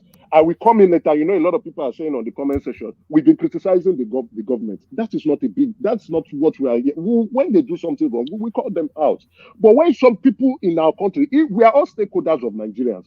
If Nigerians are doing something wrong, we will call them out. If Nigerians are thieves and are giving us bad brand and representing us woefully, we will call them out. But at this moment, it is time to call out the hypocrites who call themselves that they knew Nigeria is possible, but it appears that that possibility of the Nigeria is taking us to Golgotha and masquerading themselves to be saints, but they are all fraud and thieves. All right. I think it's safe to say that the Peter Obi narrative, the Labour Party, I think it's done because they've lost the moral imperative, which is their one stake. They've lost the moral imperative. Your own imagination, right? By the facts emerging from even within their own space. You feel like you're an authority in all of this. They've lost the moral imperative. So what else have they got? A new Nigeria is no longer possible. Now, right? Are you the moral police? No. Is it not sanctimonious politics that they are playing? But then the chairman of the party is a serial fraudster, a signature forger, and a gangster. You know, so what moral imperative do you still have with that? A rafter and you argue, but you're trying to remove what's it called? I mean, you have a rafter on your eyes, and then you're leaving just a small fragment of. God, it's okay. I know you're doing what you're supposed to do, woman. It's okay. All right. So no moral rectitude. They don't have anything to defend now. That is the only thing they have to do. To have to keep their party going. They don't have any other thing. The policy is burning them. They no longer want to build Nigeria the way they build Lagos. Let's allow others to speak. Let's allow others to speak. We have second round to talk about Nigeria. But you have lost the morality to talk about those who are criminals and those who are not criminals. You've lost it. No, I don't speak on that matter anymore. Exactly. So I don't think. And criticize their policy. So we can't speak on morality here. P2P is also a thief. Always have the last Labour Party is also a thief. Everybody, we can say everybody, all politicians in the country, they are all thieves. All right. Emeka, let's go on to Solly, who actually got here first. And then from Solly, we'll go to BQB and then Ajanle Koko, and then we'll move the conversation round. We're going to BQB before Ajanle Koko, only because I think he's joining us from Nigeria and you know up NEPA and all that, but Solly would not yield the space. So Solly, you're up next. And in the course of that back and forth, Emeka, Kennerada was just speaking to the protest that is just coming up organically in small dosages. I think we saw skirmishes in the north, and then we are seeing an amplification now in Ibadan. And then slowly now, the people are starting to respond to the level of hardship that is going on in the country. So I played this as the backdrop as we come into the conversation, Solly. So this is going on in Ibadan. Solly. Yes. Solly. Yes. Yeah. Carry on. Where do you want to come in at it? Do you want to come in at it from the actually coming at it from this protest going on in Ibadan? Oh, okay. I didn't know. I thought you were playing the video and you wanted to finish. You wanted it to. No. I've muted the sound just for it to play. Yeah. So protesting is nothing new with Yoruba people. You know. If you've lived in Southwest, you know that we've always protested. We've always criticized our government. We don't do tribal defense. Tribal defense is something new that I never even knew used to go on before. And I've lived almost 20 years of my life in Nigeria. I never knew that people used to do tribal defense to defend their own thieves, because apparently their thief is better than my thief, you know. So, and when we protest, our leaders tend to listen to us. tend to at least react to our protest. I didn't know that in some other regions, that when they protest, their leaders don't listen. I didn't know. It is after I left Nigeria that I realized that, oh, these people, they see us protesting and they are laughing at us. Fools laugh at rich men when rich men are trying to make money. Fools are the ones laughing at us protesting. If we would not protest if we don't think a change will come. We are not the foolish type of people that went to go and do end SARS protest and started smoking Igbo, taking tramadol and saying they want change for Nigeria, having sex on the streets. You see people going out to protest. You are now using that one as propaganda to laugh at people that want change. What is the difference between you and the policemen that they were fighting for in NSAS? There is no difference between the people laughing at these people protesting and the policemen that did not support the people protesting in NSAS. Every little thing, you want to use it for propaganda. They send people out of market. Every tribe. We have over 300 tribes, but one tribe keeps using everything for propaganda. Why? That is a very low IQ thing to do. You can't bully people into doing what you don't want them to do. Who is this tribe you're talking about? What is this tribe you're talking about? You know, is it not in the southeast? Oh no, don't open that space too heavily. No, I don't want let it. him speak now. Don't let me not speak in You know how it's going to end up now. I don't want it to be a tribal war. No, we're not saying it's tribal war. Can I finish? You say rational mind. Already you said it. No, okay. In fact, rational mind, don't interject again. Telling because you, I see what rational you mind is trying to cause distraction and chaos. Don't interject again. All right, carry on. Just carry on. Yeah, carry on. Carry on. He can interject though. The rational mind is no, he's not. Is a building block on this platform. Yeah, carry on. He's interjecting to cause chaos and confusion and distraction. All right, carry on. So enough of this thing. We are over we are over 300 tribes in this country. Enough of it. You can't be the only one that will be trying to play this thing and every single time. Enough of the insults. Nobody insults you. Nobody treats you the way you treat others. If you don't want to be treated that way, then don't treat others that way. If people are protesting, let them protest. It doesn't mean they are going to vote for Peter Obi because you are mocking them. In fact, it's going to make them vote more for their own tribal person because you are teaching them how to be tribal. Setting on that, whatever it is, what signal are we reading into this? Because if you are saying this is Tinubu's homestead, which you would say it is, not that it comes from, but this is his base in terms of being emanating out of the southwest. So this cannot be the voice of anything other than the organic voice of the people. That it says end food scarcity. Mr. President, this is not the hope. So I mean, this is the if you don't get more to his heartbeat than Ibadan, so what are we making of this? Does that not have to be an immediate palliative to alleviate some of these sufferings, because the people, they cannot bear the pain to that greater tomorrow that they keep on promising? Yes, but what is the palliative going to do? It's just going to it's just a temporary supplement. It won't really change anything. It won't really change anything. What is the point of giving temporary supplement if it's not going to change anything at the cost of the little that you already have? These people are just very emotionally misguided people. They are not thinking with logic. They are hungry people is what it is. Why are they emotionally misguided? Yes, they are hungry. I was getting there. Yeah. And it's because they are hungry.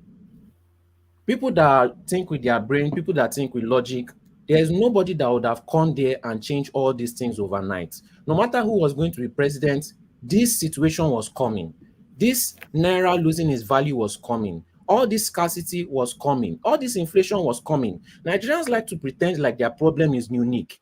There's inflation all over the world. All over the world. It's not unique. In Europe, there's inflation. In UK, there's inflation. Everybody's economy is doing bad, except for the US, which Biden is trying to prop up the economy because he wants to win election. There's inflation in the US. Yes, but Biden is propping up the economy. If you look at the stock market and everything is going up, and it's artificial because that old man wants to win election. So more inflation is still going to come because of that old man, and more suffering is still going to come. It is not unique. Rather than discuss this, what are you no, don't interject me. Don't interject me. I've already said it.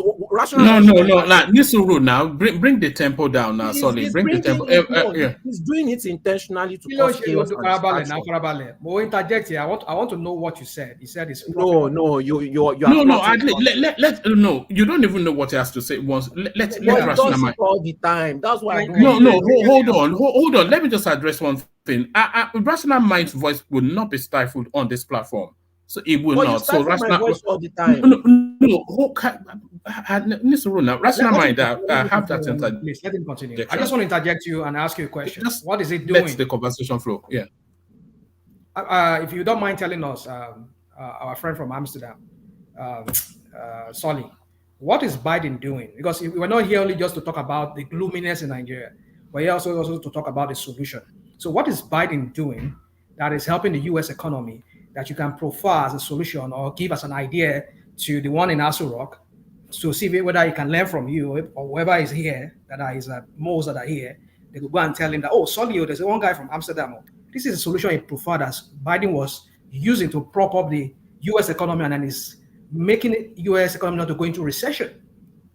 So what can you do? I mean, just saying that in passing so that we can learn from that too.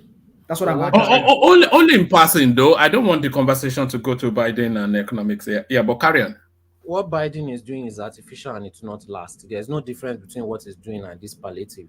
Immediately he wins that re-election and the economy goes bad, he will say that, oh, he's going to rebuild it again because he has done it before. Or if he loses, they will say, oh, it's because the same thing they're doing to Tinubu. They will say, oh, it's because Trump is president. That's why the economy went down.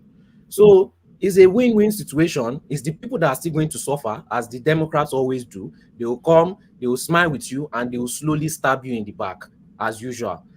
Fake smile. That's the way they always behave. All right, going back to the protesting in Ibadan. So we saw a little bit of it in I think it was in Kano State or Kaduna State. We saw it about a week or so ago. So we're seeing it in Ibadan now. It's not anything major or excessive, but it's essentially the people feeding back to the government that they are reaching the threshold of tolerability. Yes. And even if you protest, if you want long-lasting solution, it's not going to come overnight. All this overnight result is what pushes people to start selling drugs. This result is not going to come overnight. You cry, you complain, you insult, you protest, this thing. No matter who is there, the person is not going to turn it up overnight. Everything, you have a process. We still have to stop being dependent on using our trade for dollar. People are not looking at that. People are not looking at the solutions they are bringing on the table. You just want to get emotional because you are hungry, and then you protest. You've used more of your energy again. You are waiting for government to give you job. I don't know. I've never been to any... Can I ask you a question? Just 1 minute. I've never been to any country in the world where I see the people are not creating business. They are sitting down at home and complaining, why is there no job? Why is government not going to give them a job? They are wondering why the dollar rate is so high when they cannot even produce toothpick. You tell them to produce small thing, they will say, they will start talking about complex. It's not as good as the one that is imported, or it's not this one, or this, or Nigerians just don't want to buy it because it's made in Nigeria. Do you know how much you spend on importation? Even if you go to Turkey, there's Turkish ketchup. There's Turkish mayonnaise. You don't even have your own ketchup. You don't have your own mayonnaise. Sorry, what you are saying is actually Reno Omokri's argument, and he harps on about it endlessly. He's saying that when you are using your MTN and you are not using Glo, and when you are shopping at ShopRite and you are not shopping at a Nigerian equivalent, then you are part of what is hemorrhaging money out of that country because, of course, that's capital flight. Yeah, my question to Solly is this saying that it's not within the right of those to protest against the hardship of the economy? Is this saying that they're okay? No, because I think it's their right. They can protest. You understand? And I also think this is an accumulation of bad leadership and governance issue, right? That should have been resolved way back. If each governor has been able to put like proper public infrastructure, this fuel subsidy, when you remove fuel subsidy and you subsidize those public infrastructure, just like what Lagos State is doing, it will not impact so much on the people. Look at what Governor Zulum is also doing. But carry on with your. So I'm not saying they shouldn't protest. I support the protest as long as they don't turn it into a distraction like NSAS. But what I don't understand are the people sitting down and mocking the people that are protesting. What do you benefit from it apart from emotional pleasure? Ruled by your emotion like a woman every single time. Who is mocking? Are there people mocking them? Can I finish? I want to understand that mocking part now, so that the people mocking them. Who else is mocking them? Out of over 300. You said people are mocking the people protesting, so I want to understand it more. I wasn't on, but I was in this comment section of Nigerian media earlier on today. It's Igbos mostly. Yeah. So the obedience really. We can't say that. No, one man. We don't want to ethnicize. Obedience. No, one man. If you open social media, yes, there are some obedience, but the statement is all me. I'm not Igbo. I'm not celebrating anything, and it's not all Igbos that do those things. But why are there some that are defending them, even though you know what they are doing is wrong? Doing all these things. When the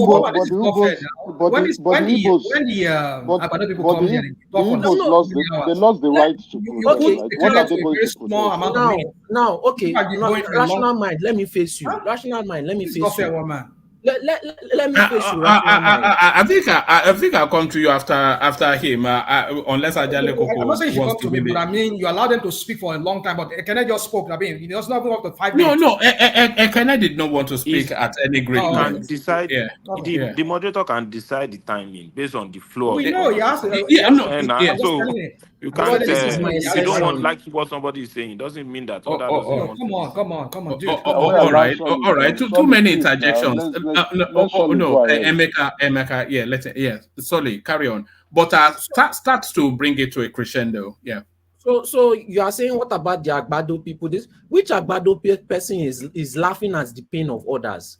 Which Agbado person is laughing at people protesting? Which Agbado person is giving themselves emotional pleasure just to mock people randomly at every given opportunity? Which Agbado person is always trying to push propaganda, lies, and doing tribal defense at every opportunity? Even if there's no opportunity, an opportunity will be created out of boredom, like a woman, every time, like a woman, all the time, looking for who to mock, looking for who to chastise, looking for who to insult, looking to feed their emotion. And if you bring facts, they will insult you.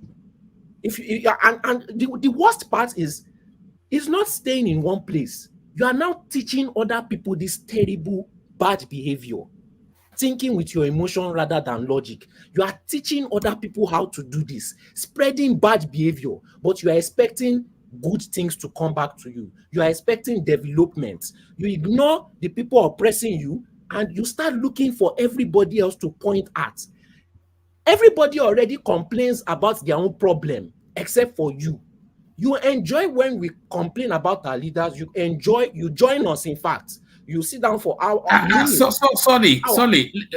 Let me just from what you said. Let me show you something that somebody sent to me earlier on in the day. This is from the international space feeding back to Nigeria. It says this is Dr. Dennis something or the other. It says I am Kenyan. I inform you that too much negative energy from Nigeria can soil the brand Nigeria globally. The negative information you Nigerians broadcast to the world from your country are detrimental to welfare, perception of your people in foreign lands. So that's how the international space is feeding back to what we're doing to ourselves. Carry on. And But bring and it another home. one man, especially No, that video that no. Just let him land so I can move to somebody else. Sorry, I can. Yeah. Carry on now. It's a very toxic thing to do. And when you are feeding people misinformation, it may work for you, fine. But other people don't want it. You start reaching the level of bullying. And when you are bullying somebody, and the person is telling you that, hey, I don't like this, please, boundary, stop bullying me.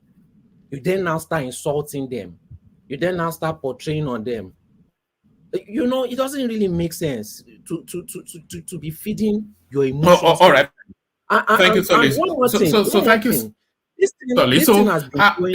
Just let me round up. All right, this thing land has been going on. This thing has been going on for years, and it is not yielding results. The definition of madness is doing the same thing over and over and over again, expecting results. This coming next election, Tinubu is going to get way more votes than he got the last time, and I can bet on it because it's so easy. Okay, even if dollar reaches 2,000 and they bring it back down to 1,000 or 800, which is very easy, do you think people will not be happy? Do you think this guy will not get more supporters? And that's just one example, just one single example. So now the person that has wasted their time for 3 years pushing propaganda, pushing lies, and then you lose again after another 3 years. Did you not waste your time? Or you are not thinking with your sense? Did you not waste your time? Instead of using that time to try and develop every single aspect and area, think for yourself. Instead of going around mocking and insulting people, think of how you get the best things coming to your area. Work on it. Come together. Build instead of sitting in back, mocking people. All right. And saying you love yourself. You are mocking people and saying you love yourself, but you are not building your environment. And then you wonder why things are happening to you the way it is. That's madness. All right, brilliant. All right, thank you, Solly. So that's an impassioned contribution from Solly. Hold on. That's hold on. Just hold on 1 second. That's an impassioned contribution from Solly right there. But Solly, I'm not sure that anybody can be mocking anything because nobody shops at a different market from anybody else. So it's not as though hardship is being vested on some and not others. The whole country is going to do the same thing. Make that interjection very, very short, Ekene, and then I'll go on to BQB. Ekene?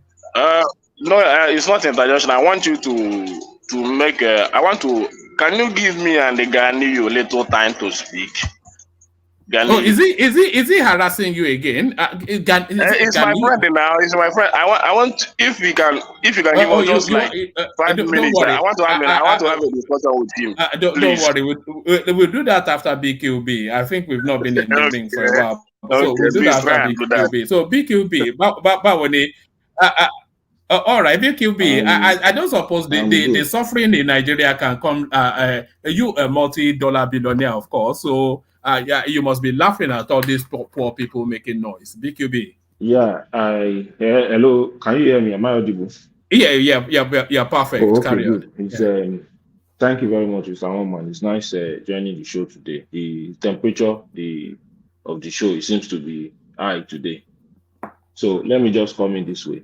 If you go through the social media platforms, what the narratives usually coming from obedience is that so the people that are protesting are the ones suffering. That there is never any video originating from the southeast or south showing people protesting. So that means that the protests are only coming from the west and the north. So those are the people that purportedly brought Tinubu into power. So they are the only ones suffering it.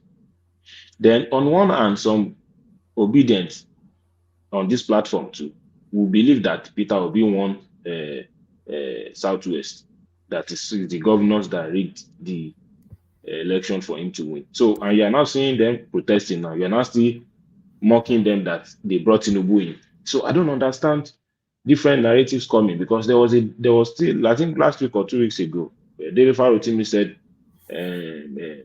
Labour Party won majority of votes in the Southwest. I think he still said something like that. And you now see those people protesting. You are now still saying that it's the suffering that they caused themselves because they told them that Tinubu will not. So I don't understand which point you to be. And that narrative is very easy. If you see any particular video that they are now turning into propaganda, that's why you see a video of some naked women dancing naked. I don't know what was happening. So they even changed the audio, changed the heading of this and circulated that Lagos women protesting. So we are going to be bombarded with so many of those propaganda and misgivings about the fact that you feel that this bad economy is not affecting you, it's affecting only some people. So I will always come on to this space that I'm also one of the politically correct Yorubas. In fact, not only me. I documented my experience in February election where I voted for Peter Obi. I said to you, one man, I live in middle class area and middle class estate in Alimosho local government. And I can assure you 95% of us in that estate are Yorubas. We have 2 polling units in front of my estate. And Peter Obi won those 2. So if you want to tell me that those people is some people from the east that voted for him too, he won the election. He won that at least 2 polling units that I know. I voted for him. So now looking at the narratives, now I'm sure if the election were to be conducted today, so many people like myself and so many others would have a change of mind as to where they are going to cast their vote. Because you coming out to now count us together. If you see any protest in Igondo, that's definitely this is Lagos, this is Oyo State, this is Sango-Ota. They are Yorubas, and they are the one that voted for Tinubu. So what are we now going to campaign in 2027 for Peter Obi to emerge if we are going to stay on this kind of narratives? So I think the obedience should just try to moderate it. I know some of them will listen to me and see this podcast anyway. They just try to moderate it. All of us are suffering. Anybody that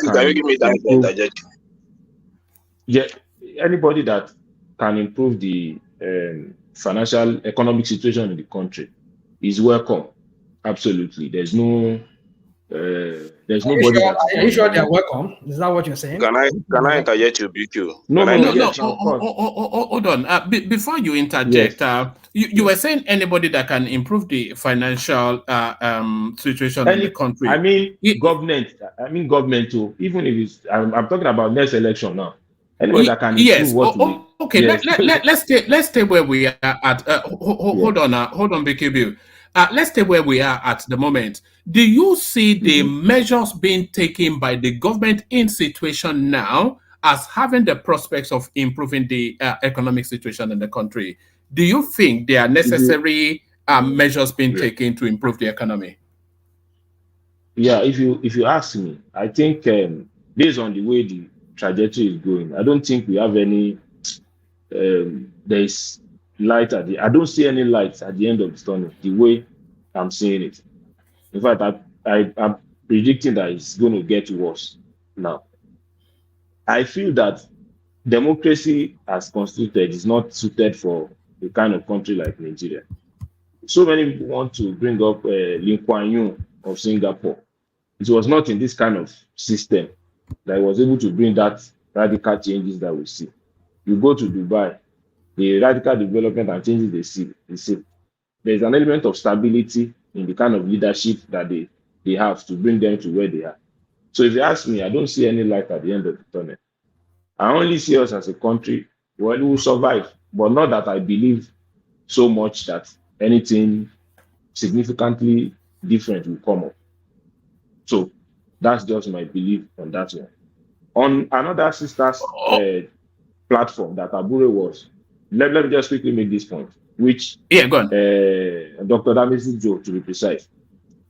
I discovered that the discussion this weekend was not even about Abure, because the last time Abure was on the show, he was they were just treating him like a form of nothing. They see any issues about Abure as a form of political propaganda by the opposition to destroy the party.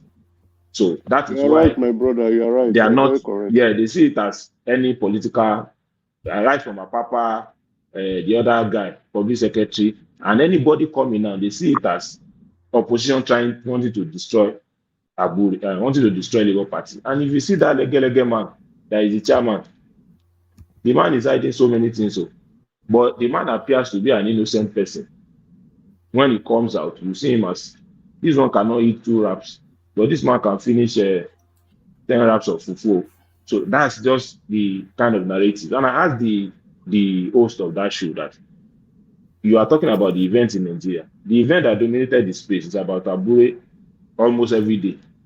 But why are you not talking about it? You said that you are planning to he's planning to come back in the show so that you can have that discussion. I don't think you need to wait for him to come on the show. You can still discuss it. So to the extent that I joined another show, is it 2 Nigeria or something? This Elvis also show that the man was complaining that the obedience were attacking him for discussing corruption and issue about Abure, that he's trying to paint Labour Party as a bad party, as similar to APC and PDP. If you what did they say? If you want to come to equity, you must come to clean. If you present yourself as a clean and different from the other party, you must do something different. So you can't be doing something. You can't be doing the same thing. And I want them to accord you with that element of saint like that. So that's just my take on that one. So on the issue of sufferings in Nigeria, of course, it's you know my take in one man. I always say that maybe because I'm limited to Lagos most times, I always see Nigeria as a form of like a rubber that we have always find a way to stretch and rebound and just cope with the situation. We have not really got into that elastic limit. So I see Nigeria as if we are coping. I still go to the local market. You still see people still buying some of these things that they said is expensive, like that. So I see them coping more. I might not be able to tell you what is happening in one village in Ekiti State or in one village in Kaduna, but what happens around me is what I can tell you about. I see people still coping with the economic situation. But do I have an hope? Do I have hope in this government fixing it? I don't think so. So I think that's just my contributions for now. Okay, I want to interject you on something. Sorry, can I? Now, are you suggesting, BQB, that the government lacks the capacity, or they are misdirected in how they are pointing the country, or they just don't care? So, what's your reading of it? Surely they must have a plan, and that plan must have an outcome. Or are you saying they have no plan and they cannot anticipate any outcome? No, of course, they anticipated, but if you look at how the government makes decisions sometimes, you want to now doubt whether they have a plan. For instance, it was said purportedly that it was not in the speech that subsidy is gone will be announced. Abi, that was what we got from the media report. So immediately the president announced subsidy is out, you give rise to a chain of reaction that ordinarily an average Nigerian want to extort. So immediately you said subsidy was gone. The fuel depot that they have in Apapa, in Okota, immediately those guys locked the stock that they are going to sell it in the new price. So it created some form of economic bad economic situation in the country around that time. So then you have not really set up your economic team. You don't really know how to respond to the shock. So some of the policies sometimes will come before planning for the outcome of the shock. I think part of the reason is it. Then you can't give us bazooka. You remove fuel subsidy. You float the currency. I think the government did so many major policies, brought in so many of those big policies around the same time. I think it was that shock that the system could not accommodate. BQB, I won't fault the president for the subsidy, but sorry, I would fault the president for the subsidy rather, but I won't fault him for floating the naira. The Yes, I reason agree why with you. is But I they said so didn't many of those policies are anticipate. around the same time. Yes, of course, that's what you have They to do didn't as a government anticipate now. what the reserve was going to look like because the Emefiele has been doctoring the reports and lying to the Nigerian public. So for the subsidy, I can fault him, right? Yeah. Yeah, but at that point, even if I want to fault the president, I will do it on the 50% because Buhari has already removed it from the budget. From the budget, so, yes. So him announcing it is as good as, okay, we've already removed it. Let's just get it out and let the people know. But the exchange, the floating of the naira, right? I will not fault the president. At the same, I will not fault because no, yes, there's an inevitability to it, but what BQB is saying, and correct me if I'm misunderstanding you, is that there were two very big hits against the economic. Yes. Big life-changing there was no shock absorber. There was no shock absorber. Yes, those two big life-changing economic policy. It's too much. You can't bring all of them. There are too much big policies. You can't bring everything around the same time. So he's bringing them around the same time. Now, the value of the dollar is naira has lost more value. If you now say there is no, that's why in conversation on Arise on everything, they say we are paying more subsidy now. It's logical. You don't need anybody to tell you they are paying more subsidy because the landing cost has increased now because of dollar rates, and we are still maintaining 6. Yesterday I bought it's still like 660, 670, depending on the filling station that you bought it from. So, what is accounting for the difference? It's still subsidy, but the government is not coming out straight to tell you that you are removing subsidy. So, if you are removing subsidy and you are floating your currency, we will be buying fuel at 2,000 naira per liter. We should be buying it close to the exchange rate now. So, but you see that heavy lineup in Lagos today. A lot of free station is closed up. Of course, in my area, we still have some quite number of major marketers. The mobiles are there. You still see a lot of people. One thing I observe is that people buy small quantity of fuel. So you see them, the turnover time is more. What I mean is that I fill my tank. So the next time you're probably going to see me is maybe in a week's time or more. But an average Nigerian is not like that. People buy 2,000, 3,000. So you might see only one person repeating that cycle of going to the filling station every twice in a day or like that. I think that's what explains some queue that you see. No, but the problem is a lot of my side, a lot of free station didn't work today. They didn't sell. You know the tankers are on strike. The driver they said some of them that one too might be responsible, but quite no, that's right. What is strike all about? No, let's not open up that. So I think that is just the way it is. One man, this policy are inevitable. You can't continue to defend the naira. We don't have that reserve to do that. Then you can't continue to pay subsidy. So those policies, they are big, very big decisions that you need to make. But I don't think it's the right thing for the government to do all those things at the same time. So that's the major problem we have. Then this issue of the devaluation of naira, I can bet it with anybody. There's nobody that can want to tell me that it's the economic principles 101 of demand and supply that is responsible for why naira is being devalued the way it is. No. It's not that demand and supply, but what are you producing? What are you? So many countries have an arrangement and agreement of what they want to do. Since 1980, Saudi Arabian riyal to dollar has been 3.75 since 1980.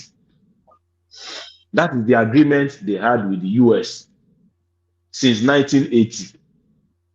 So if you now say it's economic principles of demand and supply that is making them to have $1 3.7 riyal. So what economic principle is making it to be like that? So each country has an ability to manage and regulate. Sorry, BQB. I think that's an unfair comparison because the Saudi Arabia economy is a main stake economy, and Saudi Arabia is of strategic global importance both in terms of energy, in terms of religion. No, it's a bigger country than Nigeria. I'm not comparing. No, I'm not. You don't understand what I'm saying. My point is lost in the discussion. No, you're talking about the model, but I'm talking about preferential treatment. Yeah. Yes, of course, I know. Of course, you have to treat them. Somebody that supplies about 30%, 15 to 20% of global oil output. What I'm saying is that even at that, they still have an agreement to, in a way, fit their currency to a certain value since 1980, more than 40 years ago. So that's the point I'm making, not necessarily about the economies of they are producing, like turn the Sahara Desert into, forest into land, cultivate, produce, and export. That's not really what explains most of these things. So I think that's just my point. Not necessarily I'm comparing the two economies. All right. Thank you. Let Ekene wanted to say something. Okay, go on. Ekene wanted to say something. Yeah.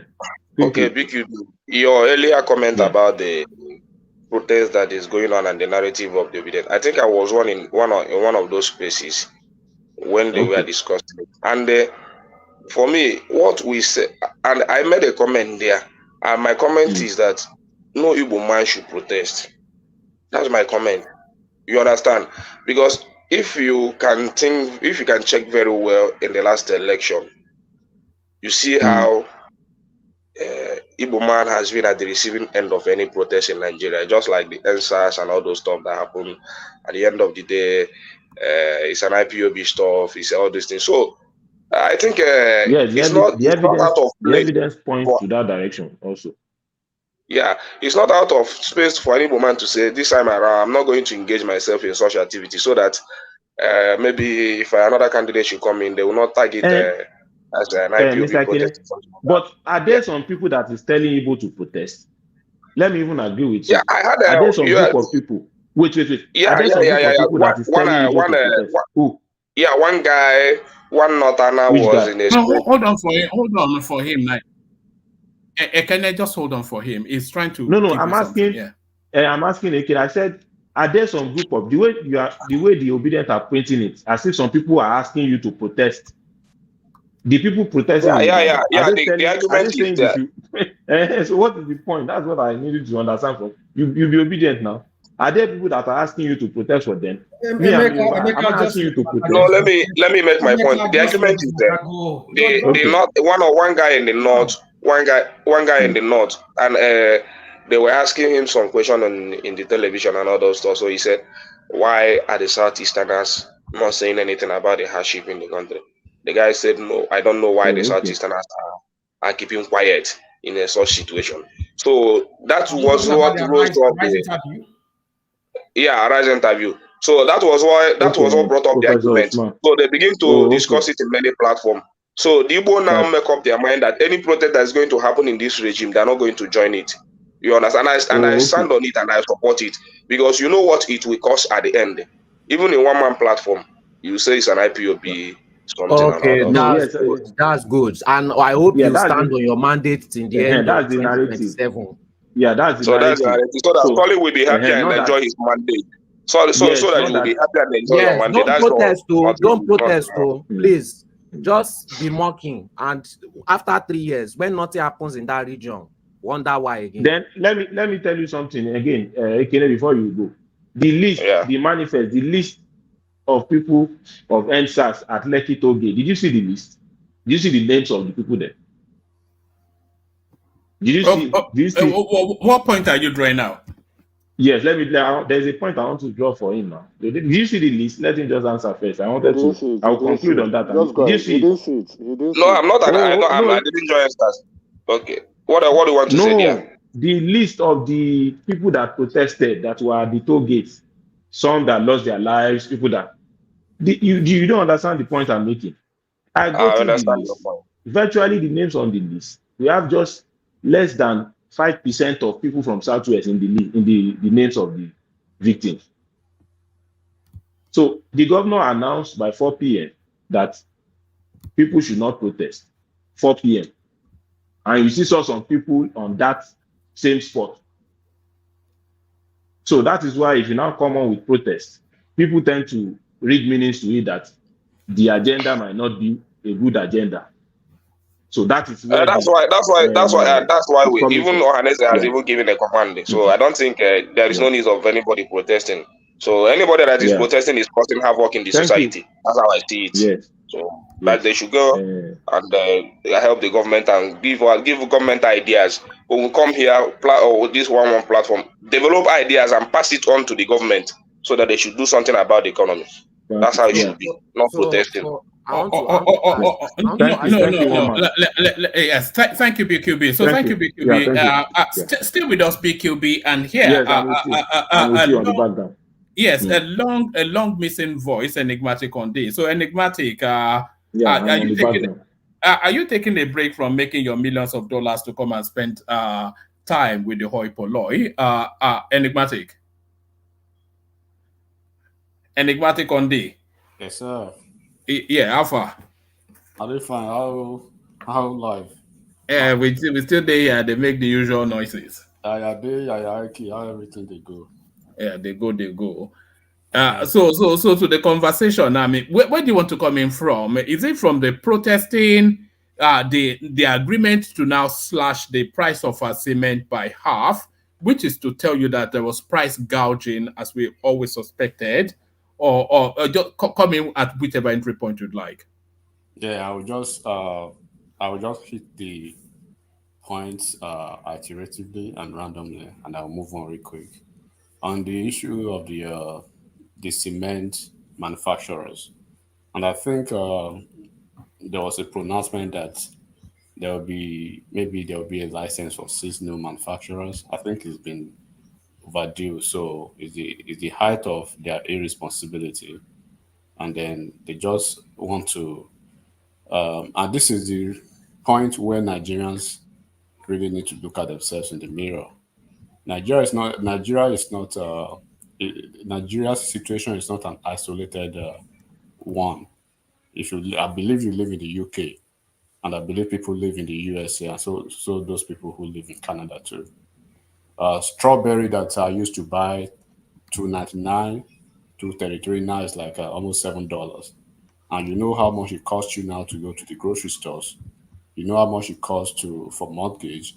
You know how much it costs even for your, for property taxes and every other thing. It's a global, phenomenon that we are going through. And people who really want to make it a Nigeria situation, it's quite unfortunate because we tend to reduce almost everything to politics in Nigeria, as if there were other choices, those people would have done anything different. What could have Atiku? Tell me what Atiku would have been able to achieve in 9 months. Tell me one man. Tell me what the Abure Abure would have been able to achieve in 9 months. The guy that when he was governor, he was the worst governor in the entire Southeast. The entire Southeast was the worst. He ran the least developed state in the entire Southeast. Even the last created state in Southeast, Ebonyi, has more infrastructural development than his state. And these are the people that they want to tell us their stories as if they are coming from the moon or from another planet. So Nigerians, and then the Nigerians are the Nigerians' enemies. They keep putting pressure and pain on themselves. I mean, how would you justify almost 300% or almost 600% of increment in cement prices within 2 days? How would you justify that? I mean, we run a big farm, poultry and everything, right? So what we produced last week, if there are no changes, what is the reason why we just probably 100% change the prices overnight? We don't change prices all of a sudden in our gas stations because what we've bought almost a month ago is still there, or 2 weeks ago is still there. So why would you all of a sudden change the prices? So Nigerians should look at themselves in the mirror, right? They should look at themselves in the mirror and either practice what they preach. They all go to churches on Sundays and go to the mosque, the Jumat on Fridays, And those who worship through the traditional means, they do that. America will not come to salvage the situation for them. Nobody will salvage the situation for them but by themselves. If they choose to punish themselves because an Asiwaju is a president, or someone they don't want is a president, they will continue to suffer the consequences of that. They say it in Yoruba language. Orun yabo kì í ṣọ̀rọ̀ ẹnìkan, right? If the earth is collapsing, it's not about a family or somebody or if rain is coming, that's what that means. If rain is coming, it's not going to fall on only one family or a household. It goes everywhere. So they should continue to play their politics and continue to get themselves hungry. So it's all over the place. If you live abroad, you can bear me witness. Are you buying the same commodities, the same price you bought them last year? What has been the changes? Have you had increment in your has there been any increment in what is it? In minimum wage? But people are beginning to live with the realities of the situation. And then when you come to the activities of the federal government versus the subnational government, is the federal government, are they doing their part? Since the subsidy, since the removal of subsidy, all the states in the federation, they've had over 60% of their FAC allocation increased. All of them. What has been the contributions of those governors to ameliorate the poverty and the gap in their states? And they had 5 billion naira for each governor to cushion the effect of salaries, arrears, pensions, and the welfare of civil servants. Tell me what they've done with that. Instead of actually taking care of the situation, they went back to the forest market and procured dollars with those funds. And that's why you see the volatility of the naira now. So instead of actually crying to the governor to the president every time, or to the FG every time, they have governors. They should hold these governors responsible. They should for once hold their governors accountable. What are they doing with almost 600% increment in their FAC allocation? A state that was receiving 2 billion 7 months ago is receiving almost 8 billion now. Tell me what they are doing with that. So they can continue to cry and whine until they want to stop their hunger. If they don't want to stop their hunger, it's up to them. Tinubu is not going to go hungry. Alex Oti is not going to go hungry. None of the governors is going to go hungry. It is you guys in the street who will go hungry with your families. Those people are subject. Can I ask a question? I will not go hungry. You will not go hungry. Just one question. I'm speaking figuratively. You should understand that. Yes, but some of them said that cost of goods are higher, so the increased funding that they give to government doesn't really matter. This is what some people said yesterday. Look, so how do we deal with that? Solely, failures. We always justify their reasons for being failures, right? And then charlatans will always have an excuse for being stupid. You always have to understand this. Look at UK is in recession right now.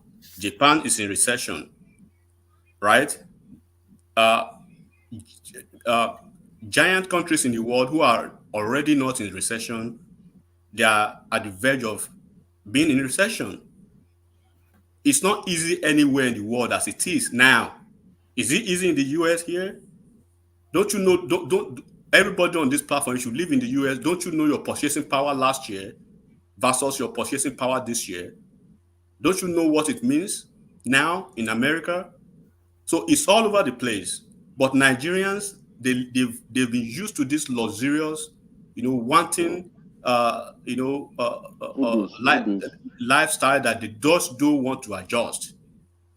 They just don't want to adjust. Look at enigmatic. To that question that Solly just asked you, this clip answers that question. It's only 2 minutes. Let me play it and then you carry on. Let me just play it for 2 minutes. I've seen it, one man. I've seen it. All right. So Yeah. I mean, this speaks to this is the governor of Kaduna State, and it's telling you that as a result of the removal of our fuel subsidy, there's a lot more money that is coming to them, and he's saying he's using that money to impact on his own people, clear arrears, start new projects, and do all manners of things.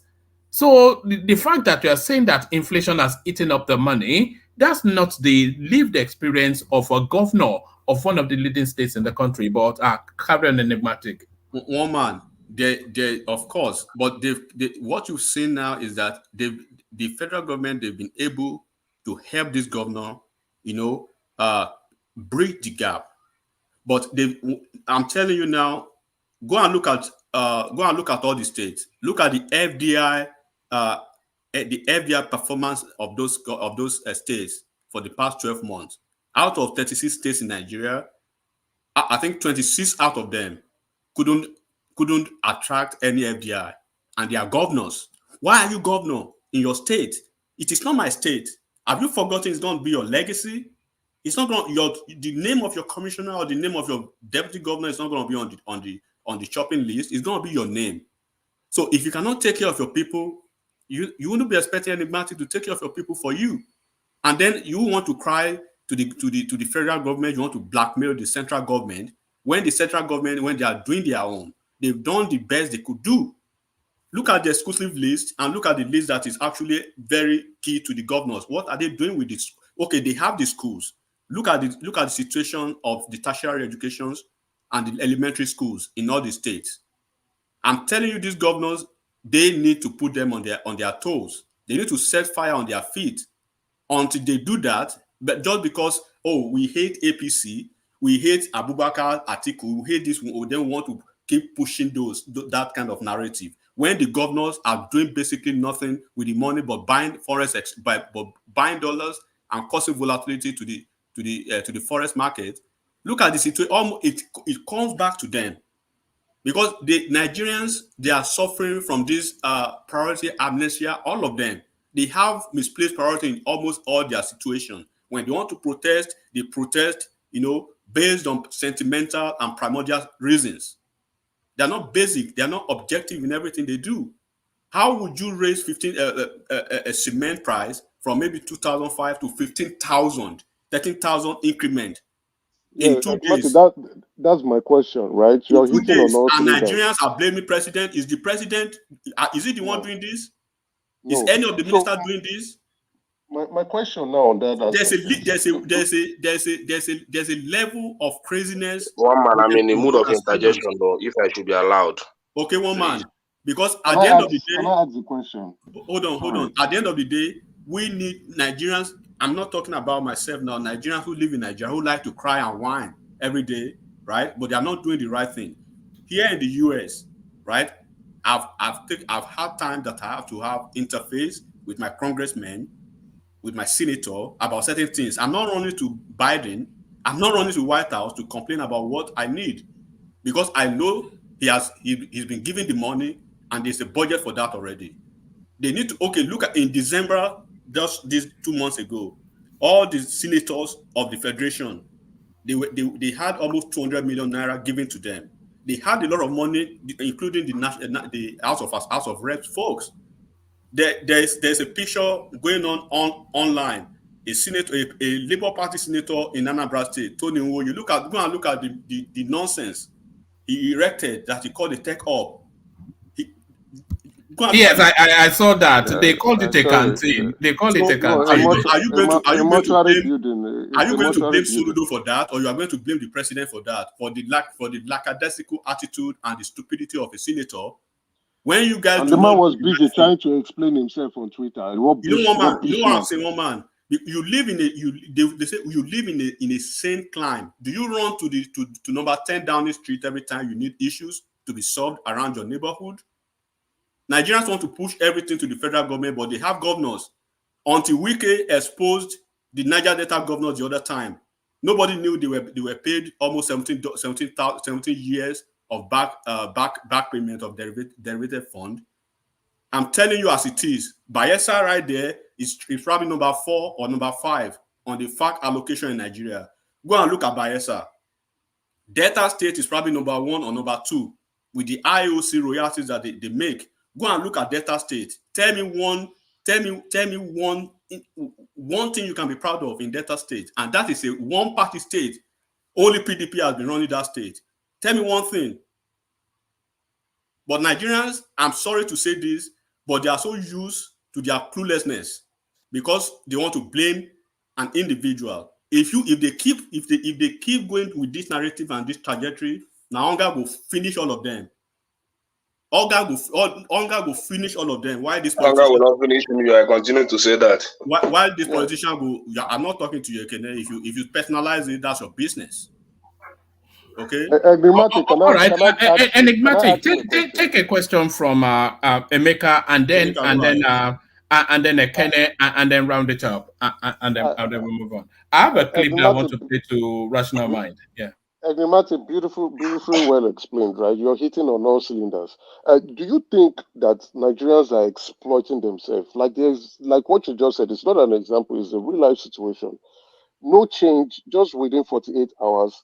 Cement manufacturers hiked the price from $7,000 to $15,000. Right? I mean, 15,000 naira. Now you see the prices of things going up at a proportion that does not follow market rationale. Do you think Nigerians are wicked to themselves and are exploiting this situation going around in the country? For example, you see there would be like the announcement, and all of a sudden people are hiking prices that are contributing to the inflationary rates, and these are not proper market determining factors. What do you think about this? Are we wicked to ourselves? Emeka, yes, Nigerians are. When you meet a lady who suffers from self-esteem, right?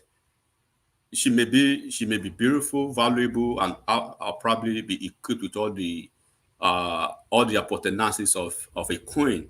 But when she does not value herself, right, she could take herself to the pig. And there's no way, if you even add a lipstick to a pig, it's still going to be a pig. This is the thing that Nigerians are doing now. They've resorted to declination and deflection on behalf of the politicians, right? They are ineffable and the transcendental and the mystical way they actually defend all these thieves in the corridor of power is so appalling. Don't you see the way we call out Biden every day and Trump and all our politicians over here? We don't see any one of them as saint. We are not seeing any one of them as small Jesus or small God.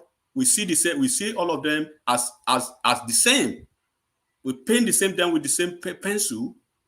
We define the same down in the same prism. But our people, they pick and choose who they like.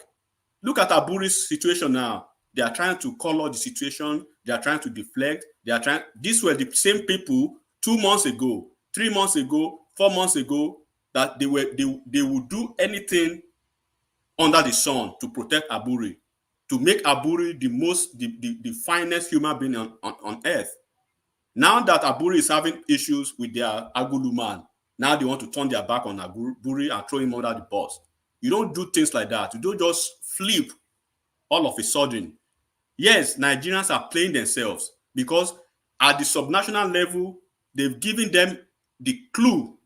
They've given them the cheat code. This is the amount we've been releasing to this governor for the past 6 months, 7 months.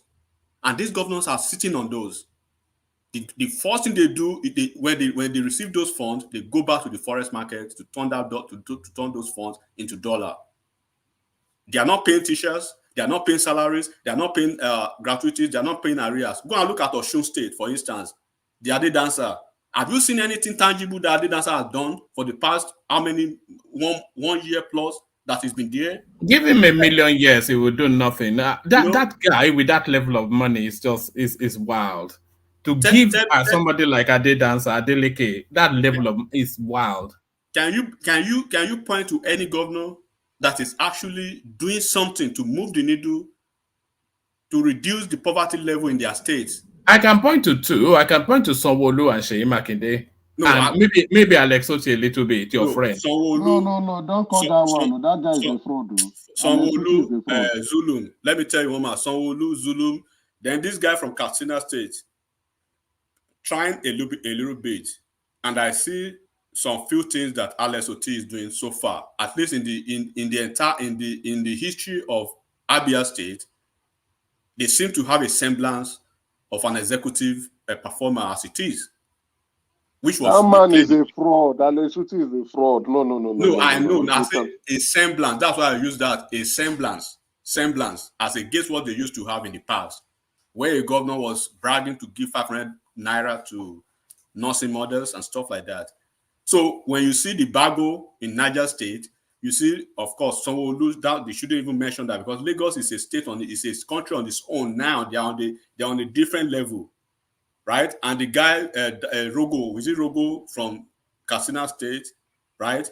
Those are and then of course Zulu. What are these governors doing? They are giving them pass. They are giving them pass for all their shenanigans, for all their atrocities, for their nefarious and iniquitous attitude towards them, because they want to focus how Nigerians are playing themselves. We hold our people accountable here in the US. You hold your reps, your county, your mayor accountable. You hold your rep member accountable. You don't run to Biden.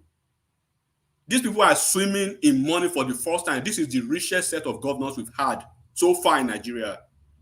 They are receiving 6 times of what they used to receive now, and extra 5 billion naira to pay. Not just 5 billion. Do not touch, the FAC allocation for infrastructure, but this extra 5 billion, right?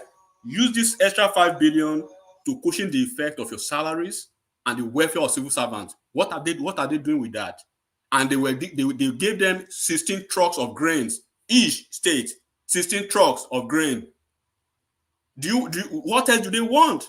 And then the senators are there. So Nigerians need to ask questions. They need to demand more from their representatives. Look at the nonsense a senator erected with over 300 million that was given to them some few months ago. Look at look at the same structure in Lagos State. Look at the same structure in Kaduna State. Look at the same structure in Kwara State. The same senators.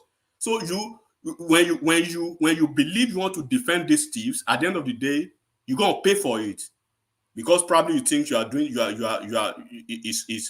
is playing to your political narrative. And I'm gonna leave it at the point of I'm gonna leave it this way, that look, they can as well be crying, right, and wailing and whining. Enigmatic. Sorry. No, hold on. No, sorry, please. You mean No, hold on, Emeka. Everybody hold on. I don't insult anybody, right?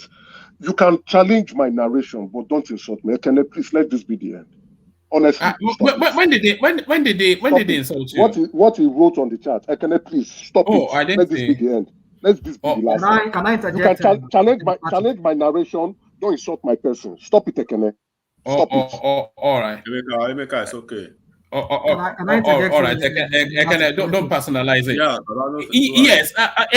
If you interject him, respond to that interjection in a condensed response. Yeah. So I can then I want to play a clip to bring rational mind in. But have that interjection. I will comment quickly on the Labour Party, shameless. Yes, I wanted you to comment on that as well. But yes, yeah.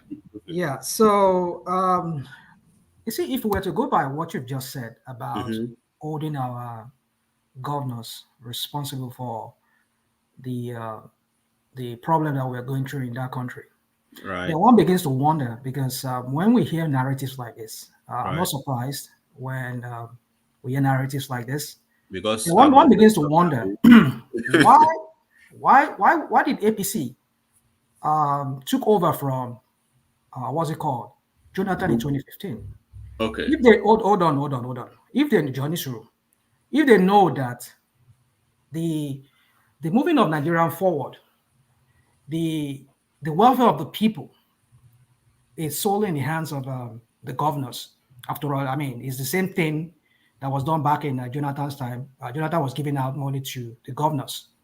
But we saw APC went all out for Jonathan. Mm-hmm. They make all the problem of Nigeria look as if it's on Jonathan. Mm-hmm.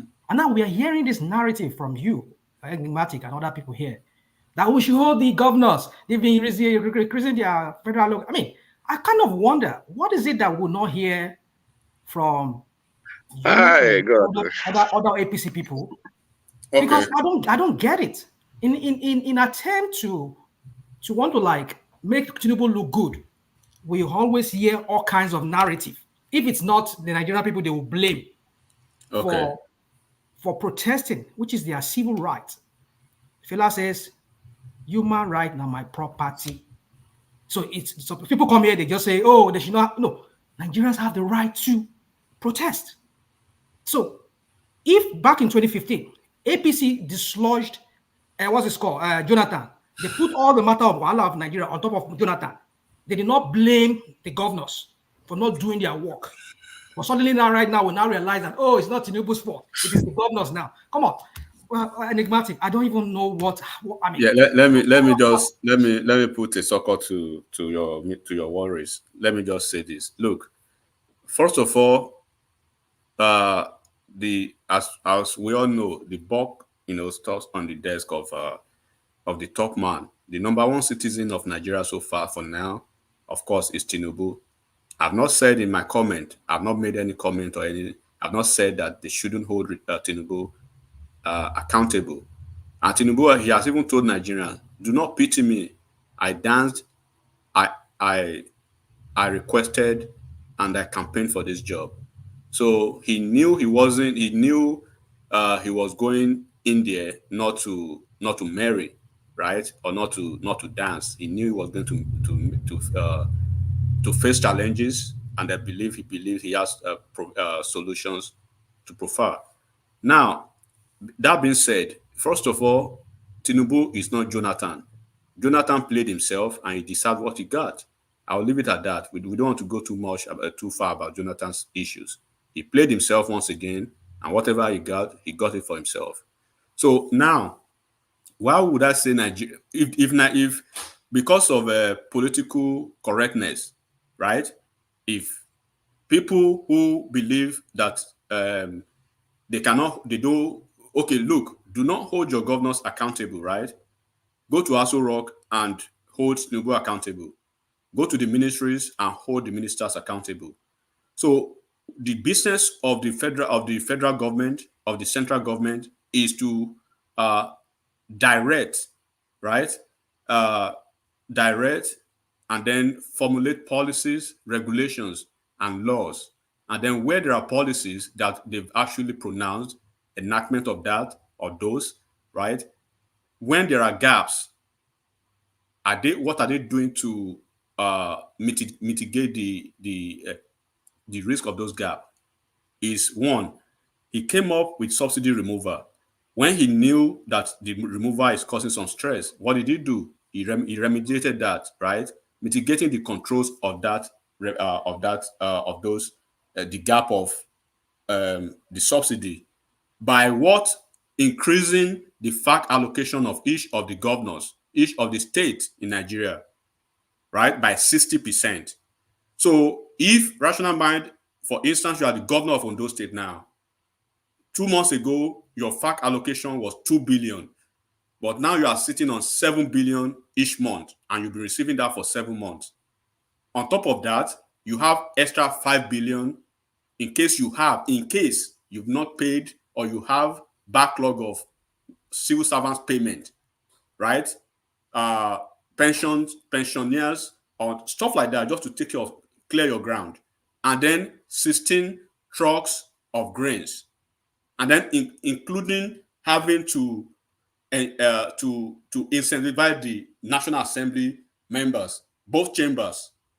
So that is the role of the president. If he hadn't done that, hold him responsible for shirking in that responsibility. But he's been able to bridge that gap. Then now when it comes down, what are the governors doing with that?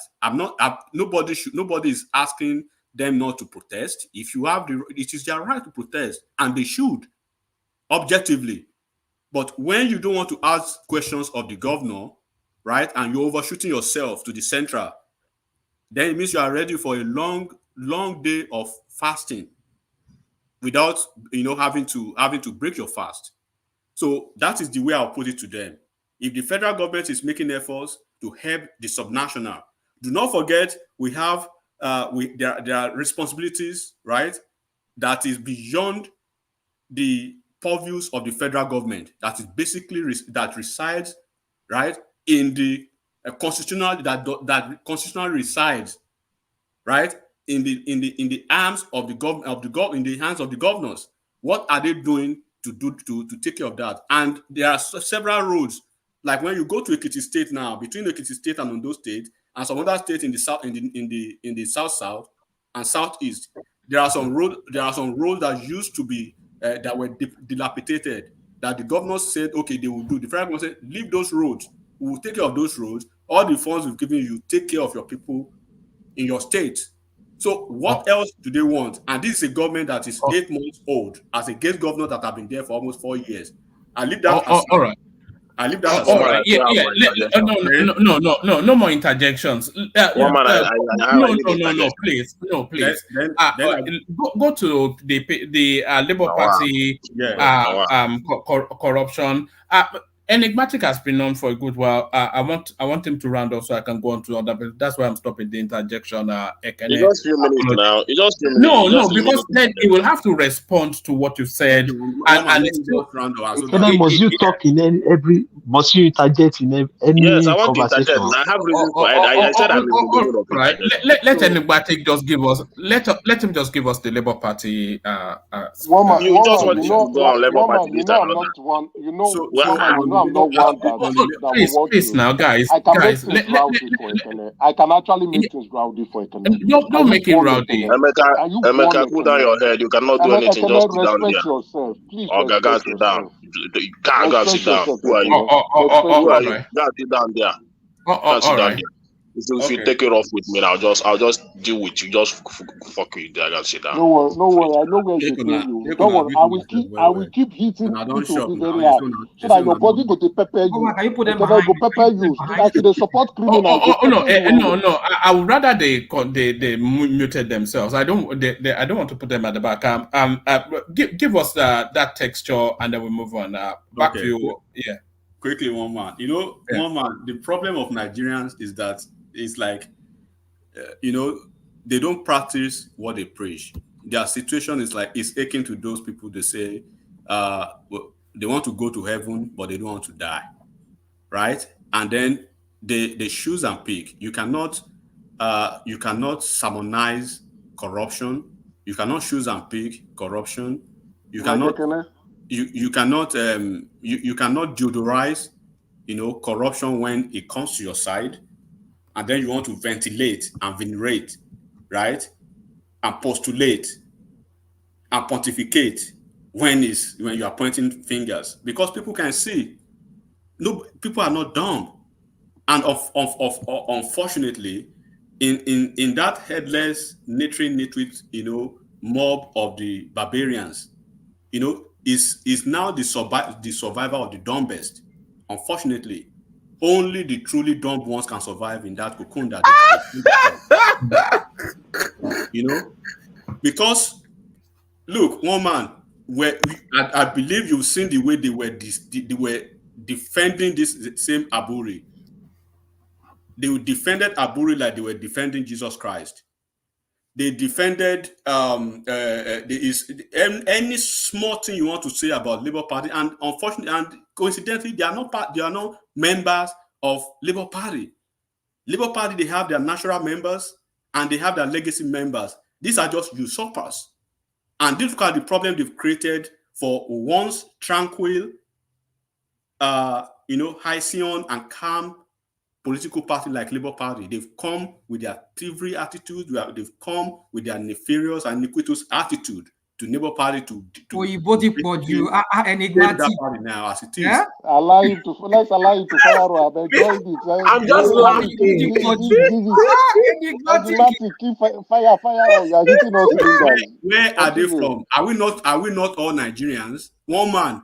They almost kill Apapa because of Abure. They almost kill Baba. No, don't break his flow. Let him land, and then I'll go on to rational mind. Yeah. I have family. I still live in the Southeast. I'm putting it, and I put emphatically, Peter Obi is the worst governor in the entire Southeast during the time he was governor. Anybody can check. In the worst in the entire Southeast. I'm not sure. So sorry, enigmatic. I'm not sure if it was the worst in the entire Southeast, but it was worse than Chris Ngige, and it was worse than Willie Obiano. Because during those because he sandwiched in between them. Yes, and the Anambra economy took a reversal under him. It was an upward curve under Ngige. It took a reversal under him, and it spiked up again under Obiano. So it sandwiched between those three. He was worse than those two. He won the best governor of the year. One man. So I don't know where the word came from. One man from enigmatic and one man. He won the best governor of the year. Can you just go and take it? Can you moderate this thing? Please, the barbarians know where they belong. Please. So one man, go and check the governors of Enugu State, of Imo State, right? Of Ebonyi State, except maybe Abia State. Those states. Go and look at their governors. The time this guy was governor, during the oil boom period of OBJ and Gage, and then come back and say, so look, when we say we are all Nigerians, we all know ourselves. If we are all like thieves on the rock, that we know how to trace ourselves, how to trace our footsteps. So wherever this guy goes, whatever he touches turns to dust. He was in PDP, they chased him out. He was in Abga, right? He caused problem. He swore never to leave and everything. He's in Labour Party now. He has basically caused another problem in Labour Party. One man, did you see what these people released as their balance? Their legal fee is higher than their campaign fees from campaign funds. Have you ever seen that in the history of modern day politics? We see have you ever seen that one man? And this is the same man that on record, what Wike gave him in cash is more than the total amount of what they declared. If you calculate what they declared and convert it to dollars, I don't think it's more than $3 million. God bless you, Edumate. God will bless you for bringing that up. Where is the evidence of all these things you are saying? Okay. What this guy did, blind argument. What you are doing this night in this platform is not fair. I just look you. But just finish with what is let the man land now. You just hear gaslighting people. Hold on. Next you'll be complaining that you are waiting too long. It's the interjections that let him speak. Bring it on. Yeah, the amount he generated in Texas alone. You can ask Baba Gomez. The amount he generated from Texas alone is over $3 million. The amount he generated from the diasporas alone is over $10 million. So where are they seeing all these fictitious figures? He called himself, is it not accounting or whatever? He said he went to Harvard to read market to market. Is this how you make balance sheet? So look, one man, and this is the person who is supposedly is the leader of Labour Party. Your mentor in PDP is unable to govern his PDP. Is unable to lead his PDP. You in Labour Party, you are unable to govern Labour Party. You are unable to lead Labour Party. You can't even balance the budget of Labour Party. You want to balance Nigeria's budget, and this is the people. This is the fraud that they repackage with documented evidence and fact about his nefarious and shambolic attitude as governor in Anambra State, that they repackage all of a sudden, throw him to national prominence through Atiku, and then look at the shenanigans, look at the mess that is going on in a party that he presides over, and he was sitting right there with the hush mommy, the two of them lying to the bunch of their dogmatic buffoons. Look, one man, in that the intelligence one will soon find their cover, because it takes too long, it takes too long, right, for smart individuals, for smart people to pretend that they are dumb. You must be dumb to be in that cocoon. The propaganda is done. So there's no way he can go any longer. You can't be lying like this.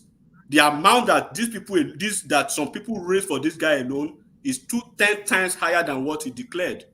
So you are declaring that. That's without question. What's all this nonsense declaring 2-3 billion?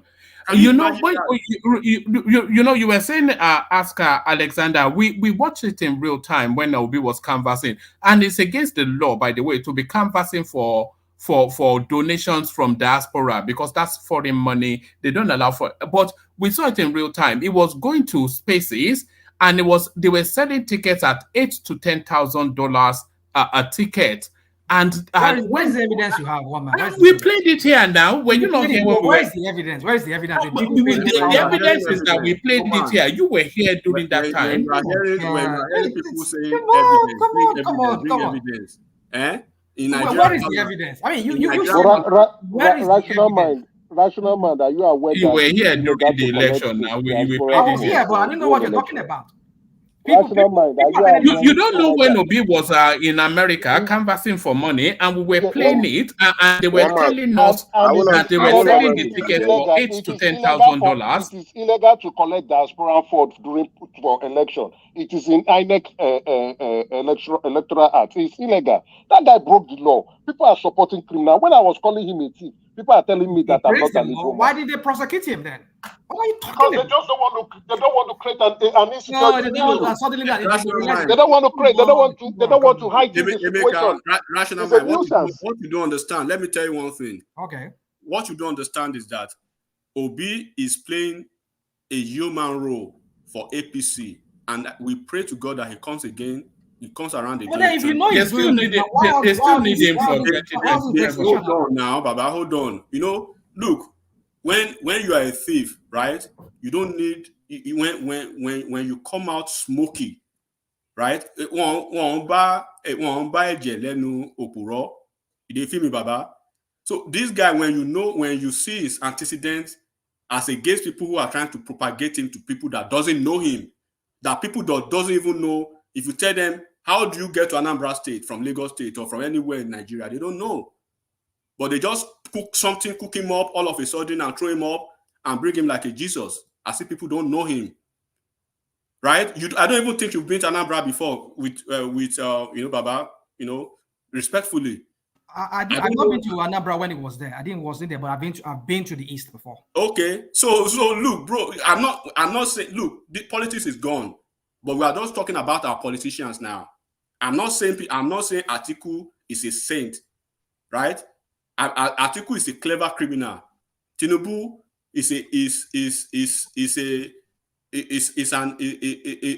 Atiku is a clever criminal. Tinubu is a brilliant one. Obi is a pretentious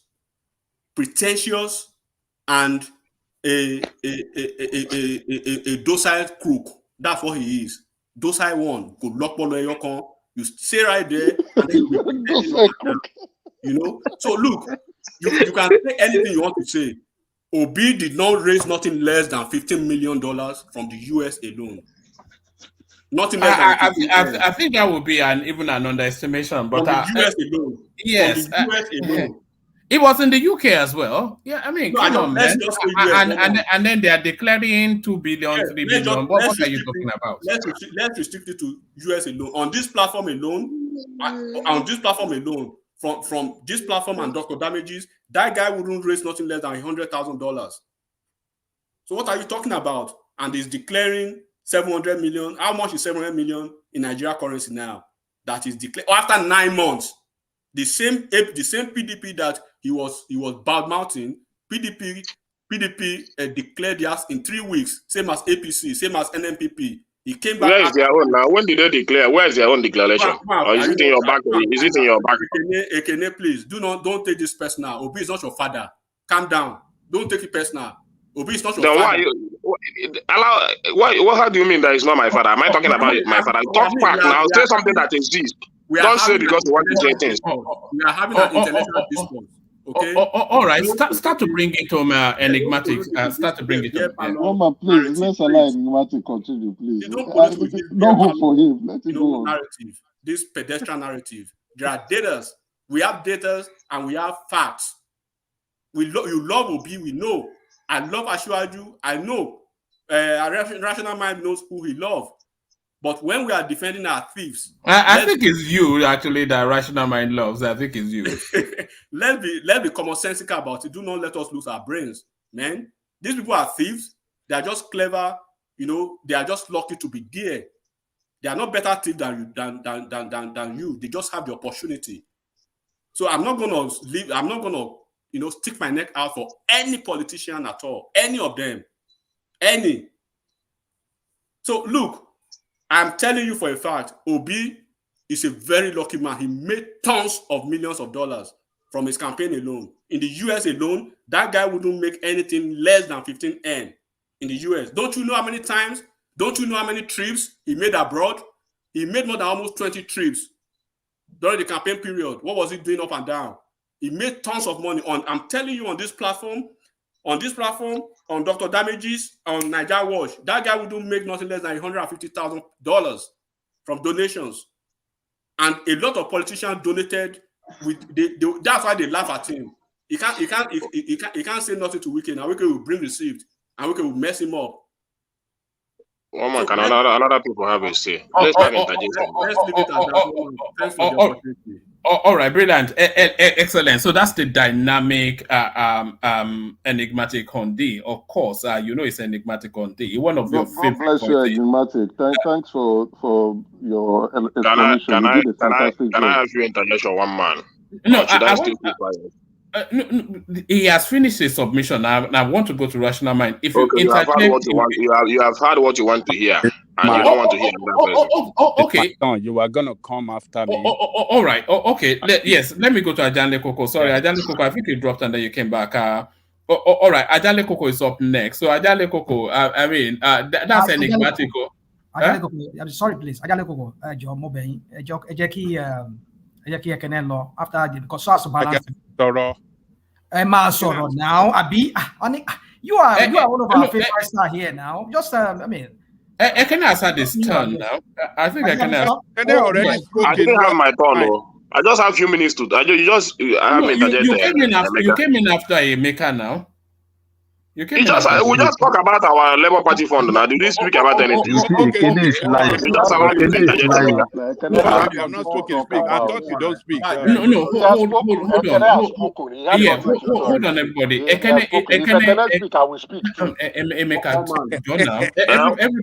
If you want to sideline me today, sideline me. You don't want me to. Can you hold on, Ekene? If you look at your screen now,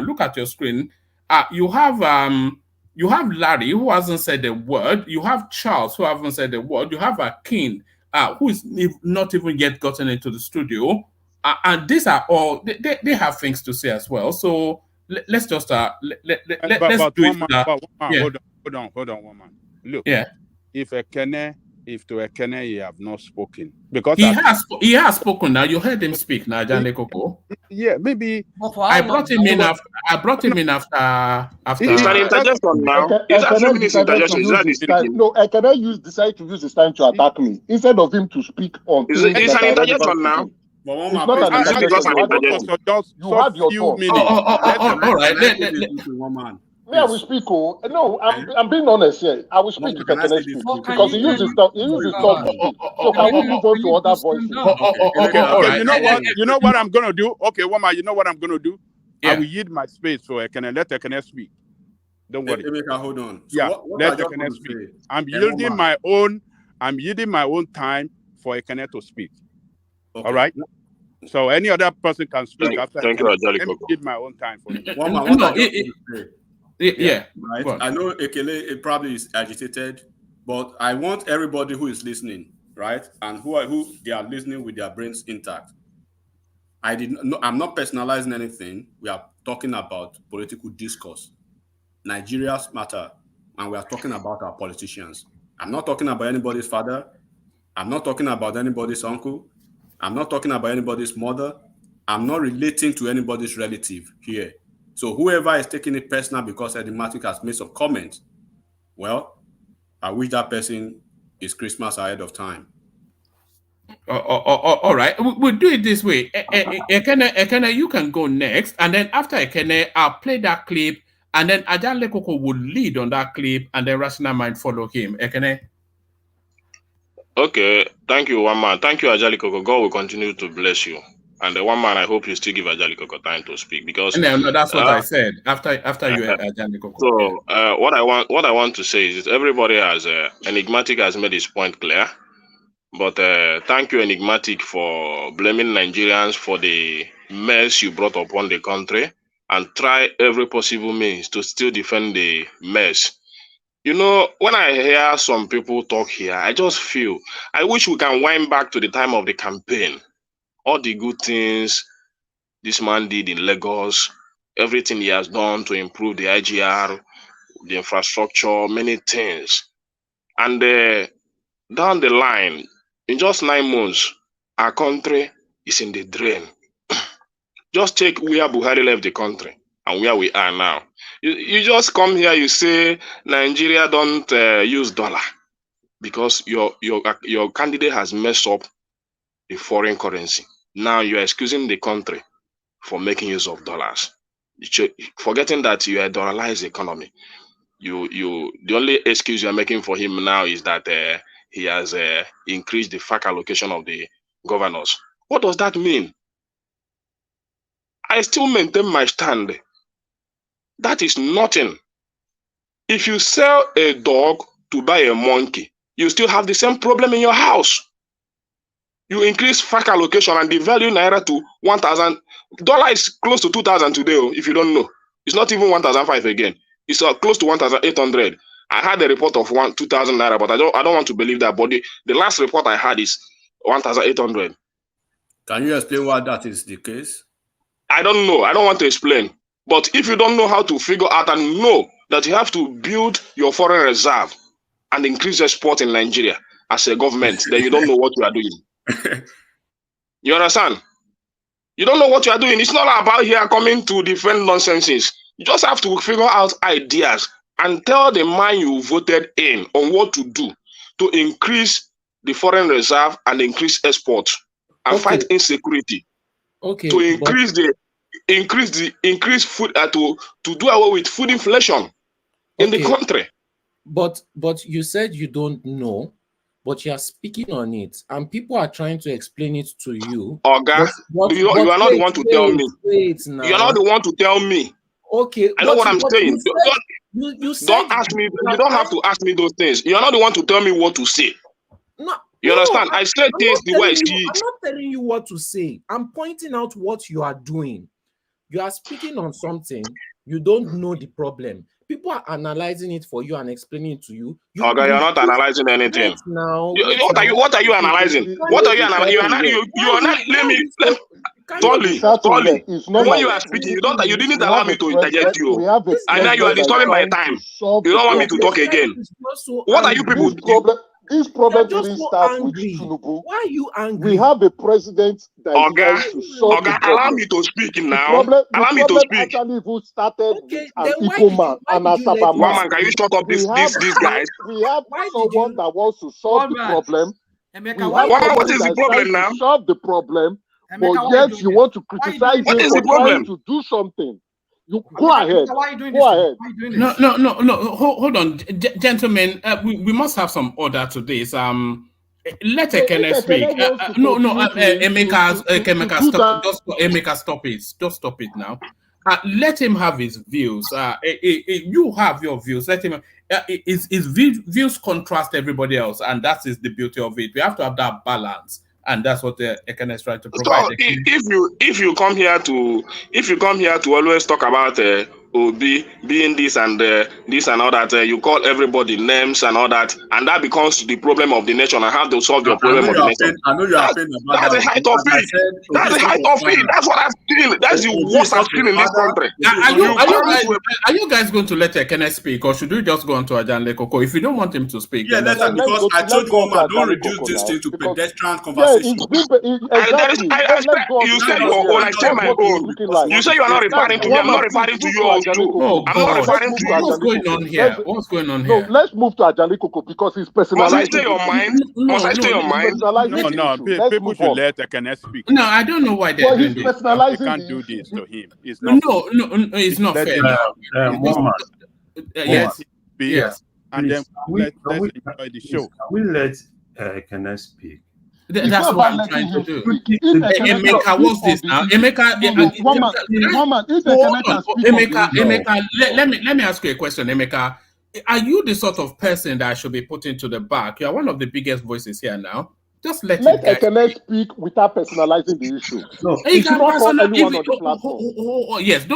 Yes, don't call her a hand. Okay, yes, that I will agree with. Don't. Because the panelists are private citizens, so you can launch at politicians as much as you like, but don't go after the panelists. Yes, I can. We come here. I didn't launch at anybody. I speak on what some people have said. I stand on their ideas. Your view. I work with your view. Then I make my point. But the last speaker, I work. Ekene's voice now. If he didn't mention anybody's name, he can make reference to people that make comment before him. I agreed. I was just trying to get out of that space. You know, it was getting I just commented on what I said. Let me say this other thing, and then can you carry on? The other thing we also have to bear in mind is that we have an audience watching and listening. So I'm not sure that they're very appreciative of 3-4 voices cascading over each other, and I don't think we cover ourselves in glory when we do that. Ekene, back to you. So one man, I think Emeka is just succeeding to just take away my ideas. But my brother, you don't see. My brother, we are brothers. We are brothers. Don't let us not fight. You hear? Let's continue with our love. Yeah, you know, very soon we'll travel to Southeast now. Can't hit our one No, which sort of love is that? Take it easy. You can criticize the president, right? But just leave us out of it.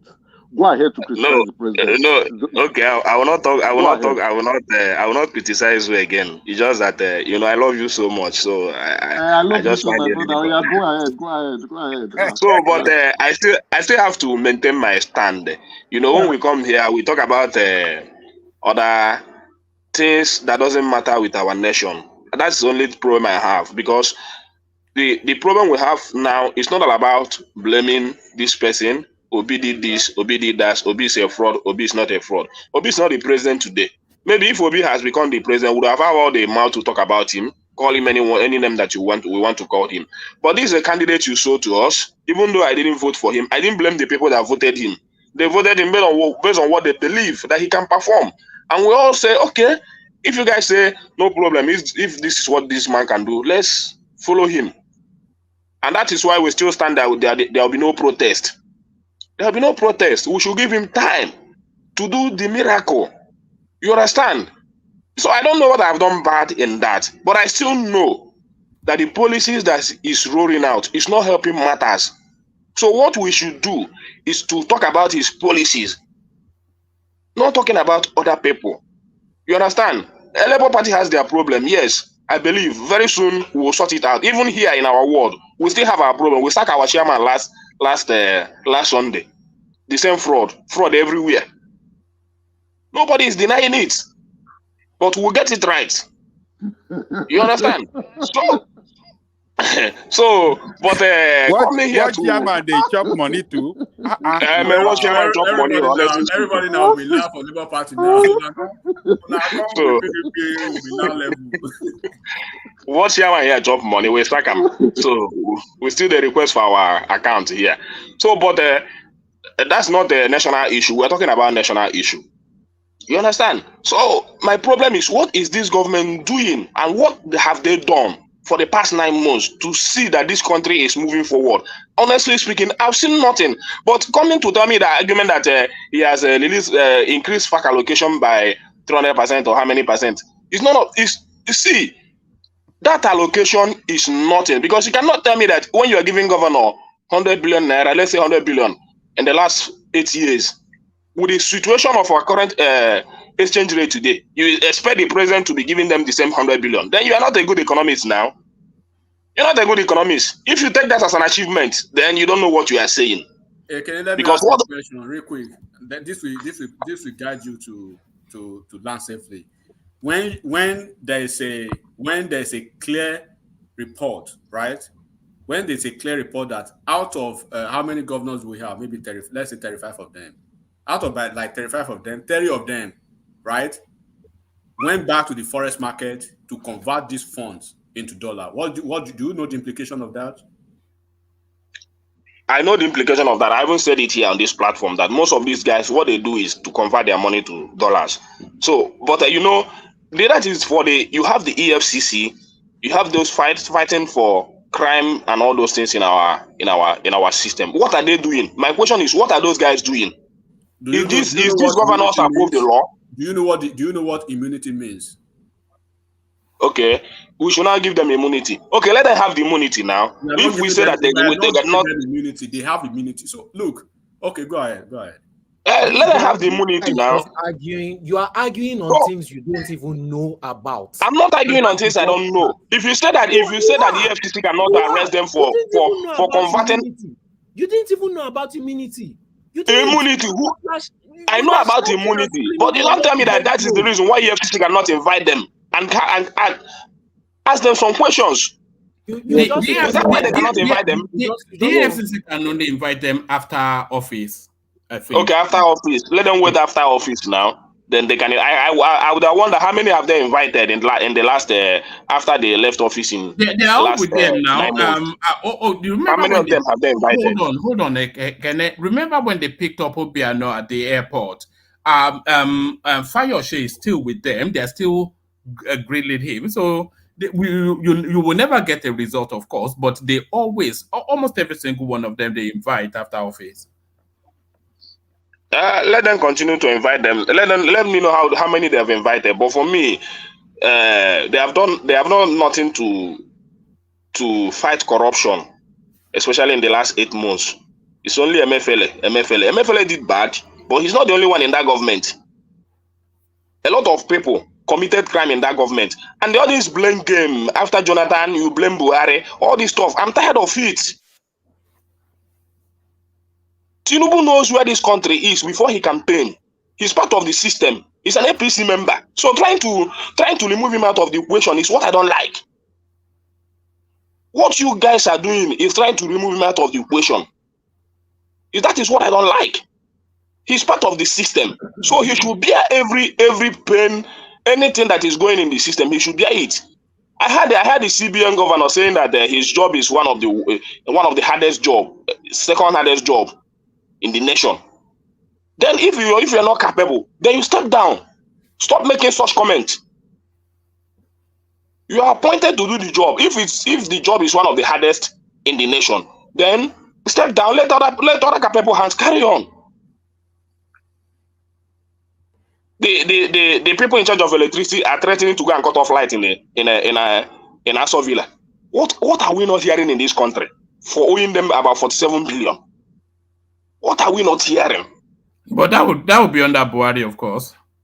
I don't know whether it's under Buhari. Why should Aso Villa be owing them 47 billion? So you see that starting from the head is spoiled. The leaders are very corrupt, starting from the people in Aso Villa. If they should be owing NEPA people for 7 billion, Well, talk about and they allocate budget for that. And so just talk about it now.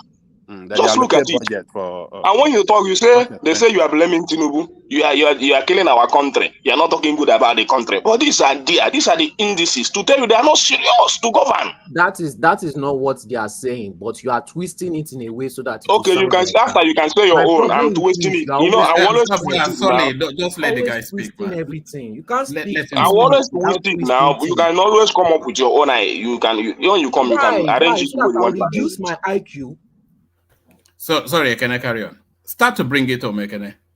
So for me, all this stuff that is going on in our system, I still believe that the president take the quantum of the blame of it. So there is no way he cannot escape it. If the country goes down, he's the problem. So if he doesn't want the country to go down, he knows what to do. So increasing the FAC allocation, it doesn't mean anything if you're a good economist, because it's not a price you are buying. The governors, the contractors, they contracted their job too. It's not the same thing today. The price has increased. You don't expect them to go there and receive the same allocation. So that doesn't add up to anything. Our inflation is too high, very high. I know that inflation is everywhere, but just check our inflation. We know what we are capable in this nation. We have not made use of any of our natural resources. The land we have, everything we have, we are not making use of it. You just allow them there, they die off year to year, nothing to plant, but the land is there.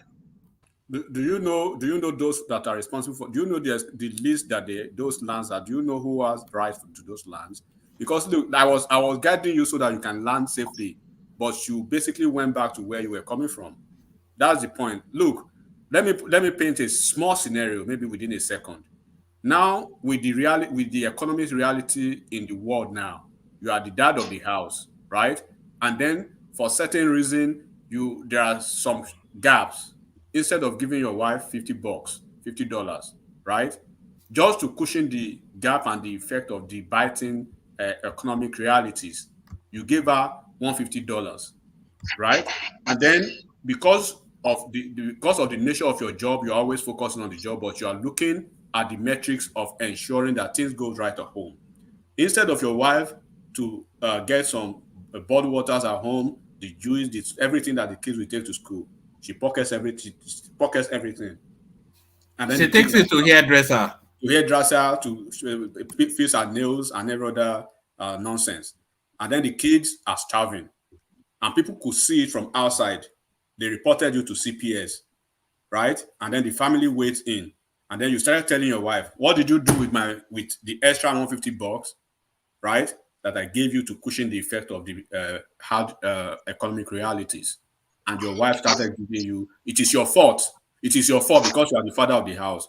What will be your reaction? What will you say? My reaction is this. First of all, you should have to give everybody their own resource to control. Then if you have to give, I still stand on that, and I still make the argument up to today.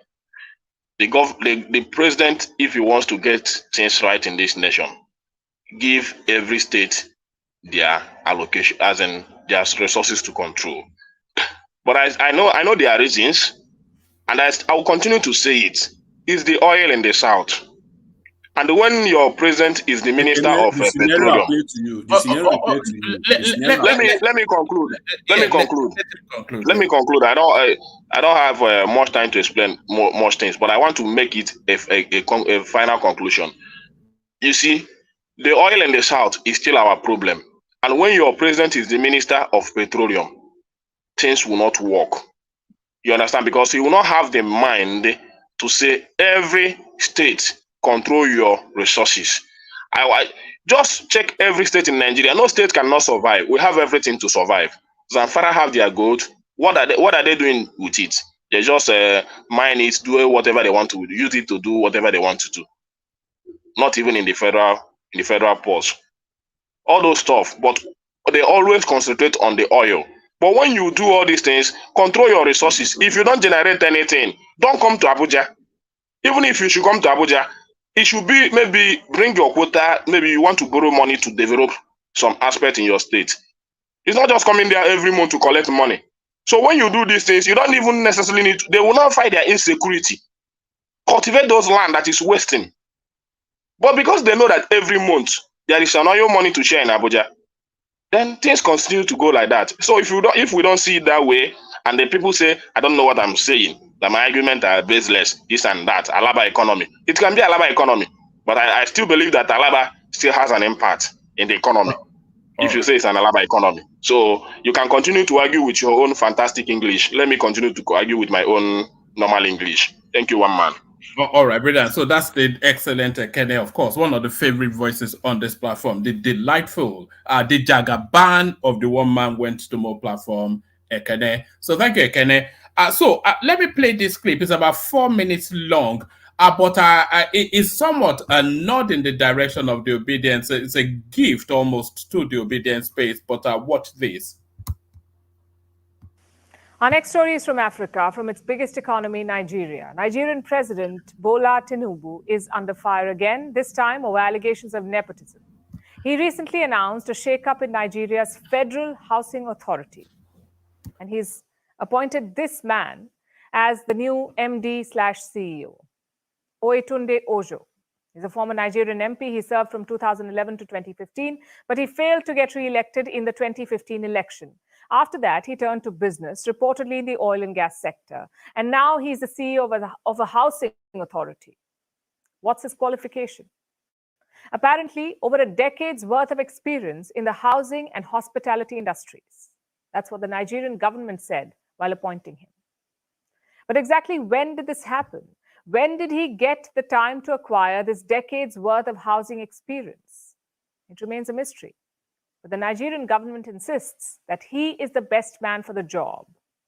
Of course, they need to hype up his credentials to deflect from his other big achievement. And what's that? Being married to Fola Shade Tinubu, the oldest daughter of President Bola Tinubu. Nepotism is never good for optics after all, and the last thing Tinubu needs is another scandal. The Nigerian president has been racking up controversies ever since he took office. The last one was about an oil field, an offshore oil block called OPL 245. It was a disputed field bought by European oil giants Eni and Shell. There were corruption allegations. Nigeria had sued the oil companies. The case was pending in international tribunals. But last month, the president of Nigeria restored the fields to the Europeans. He ended all legal disputes over the offshore field and called for the matter to be resolved amicably. Now, you can choose to look at this as Tinubu moving forward, as him dropping a long dispute and getting back to business. Or you may wonder about the timing. Eni, one of the European oil firms involved here, signed another deal recently. This happened a few months ago. They sold their Nigerian onshore assets to a local firm, a firm called Onado PLC. The sale was very beneficial for the Nigerian oil company. Its total oil reserves doubled after it bought Eni's assets. And guess who is the chief executive of the Onado group? A man called Adewale Tinubu, or Wale as he's popularly known. The last name is not a coincidence. He is related to the Nigerian president too. He's the president's nephew. So a European oil company sells its business to Tinubu's nephew. The nephew's company benefits, and Nigeria drops litigation against the Europeans soon after. What does that sound like to you? Allegations of nepotism and corruption are hounding the president. But that's not all. He's also been accused of using his office for personal gain, using it to fund a luxurious lifestyle, like with the yacht controversy. Tinubu became president last year. He took office in the month of May. His government had to release a supplementary budget to allocate resources for this year, and this happened in November. The budget came in November. But while the budget was being discussed, an anomaly came to light. Money was earmarked for a presidential yacht, a princely sum of 5 billion naira. That's about $3.5 million US. Now, Nigeria is an economic powerhouse, but it's still a developing nation. There is massive wealth inequality. People are struggling with the cost of living crisis and reeling after the government reduced fuel subsidies last year. In this environment, President Bola Tinubu was buying a yacht on the taxpayers' dime. You can imagine the uproar. Nigerians were furious. So were opposition lawmakers. They forced the government to divert the yacht money. It was funneled into a student loan fund instead. But you see, the yacht had already been delivered by them to the Nigerian Navy. So now they have to find a way to pay for the luxury boat. And these are just some of the controversies that have dogged Tinubu since he took office. There are others as well. And by the looks of it, there will be more to come. Hopefully, Nigeria will continue to progress despite the extravagance of its president and the enrichment of his family. So PLC. So there it is, Ajanle Koko. What are you making of that half-true op-ed by the international hired gun of the obedience? You said half-truth? Is that what you're saying, woman? Yes, a half-truth. By the hired gun of the obedience. Oh my, I bet na passat write this thing for this woman. No, dollars has changed hands now, clearly. But Ajanle Koko. Yeah, thank you, woman, and greetings to our listeners around the world. Click on the like button, share, and subscribe if you haven't done so. The readout by this Indian international TV station, I think, focus strongly on the corruption in Nigeria, particularly as it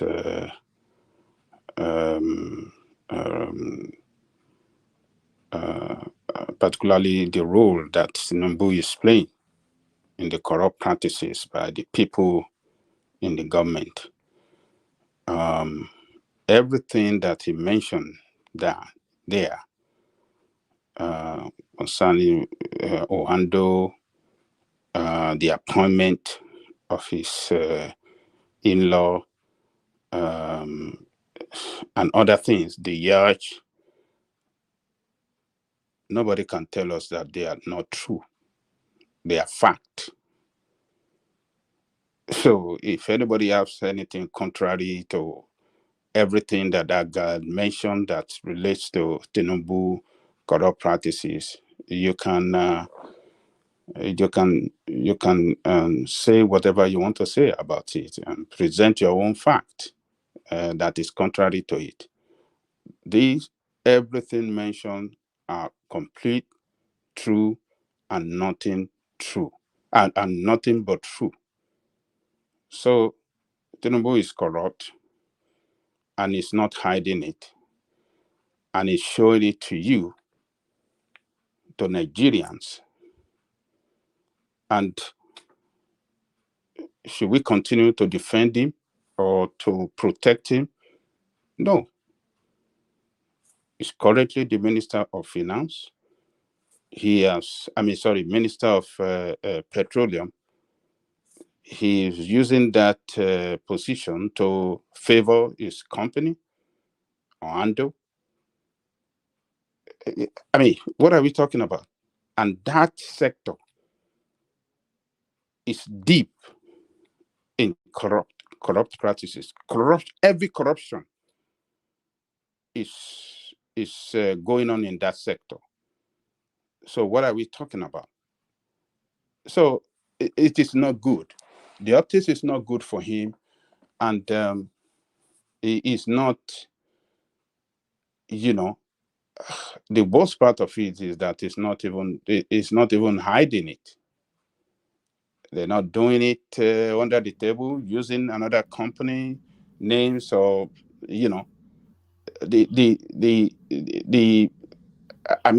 Are you saying Ohando Oil should not have bought when an oil field became available for purchase? It's the same thing that Obi did in Anambra State when he favored his family business with the resources of the state. The state invested their resources was Obi's company. The bank that was managing the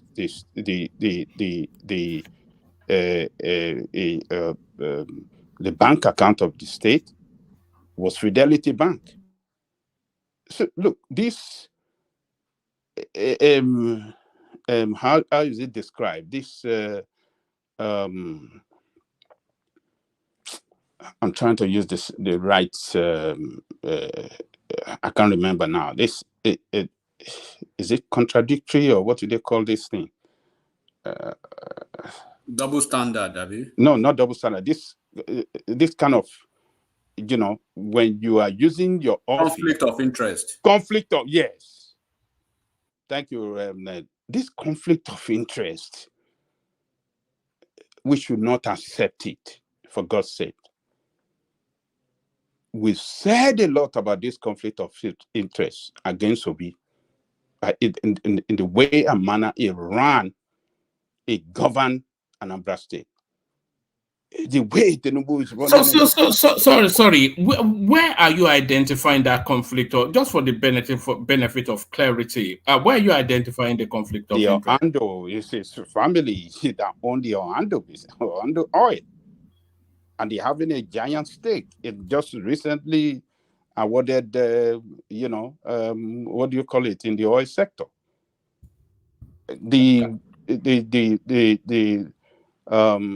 His nephew given appointment as the manager. Apart from that, I think that's the first misstep that the Tinubu made, appointing his own in-law into a senior government position. But that Orlando Oil, I see it as purely a business deal. Orlando Oil existed long before Tinubu became president. It's an ongoing concern. A big player in the industry. You're telling me that? And Ajali Koko, is it Tinubu that ordered that yacht, or was it the Navy in Nigeria that can take that?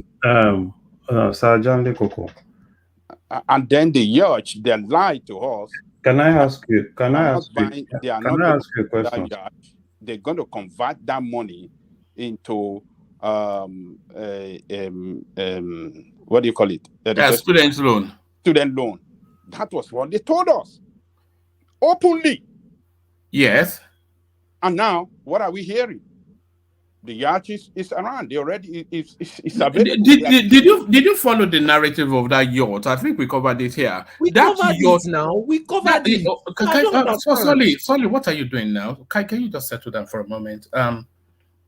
That yacht is a carryover from the Abure administration. I think we covered that, and that's not even in dispute. And there's been instrumental payments for that yacht, and that final payoff, by the way, however some small amount of billions, that doesn't buy a yacht. So that tells you it's an instrumental payment.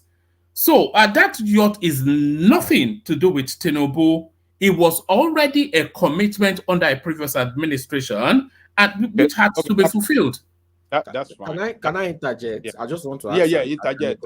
Because when you started, yes, and I take an interjection from Larry after that because he wanted to come in as well. Yeah. When you started your narrative, you said everything that this woman said was true, but it's not. We covered that yacht situation, and you were here also. You were here when we covered it. I vividly remember because I was here also. Okay, so, you look. Okay, that one is fine, but they told us that time as well that money that are allocated for the yacht will be channeled to the educational.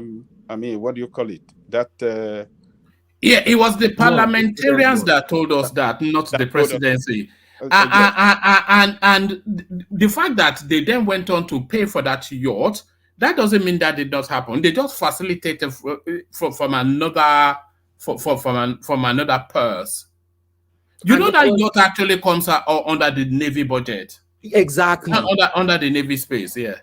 Well, that one is, that's a kind of mix up in that yacht stuff, so we can leave that by the side. But other things they mention in that reader, but that newscaster, nothing but truth.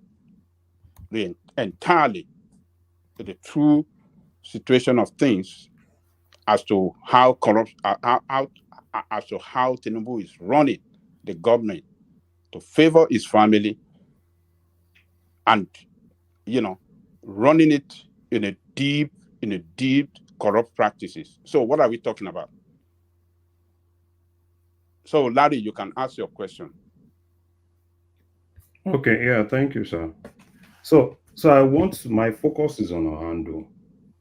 I know you've actually said one or two things regarding Orlando, but I would like you to really look at Orlando as a public company, right? In as much as, we could always say, yeah, probably Wale Tinubu is this, Wale Tinubu is that.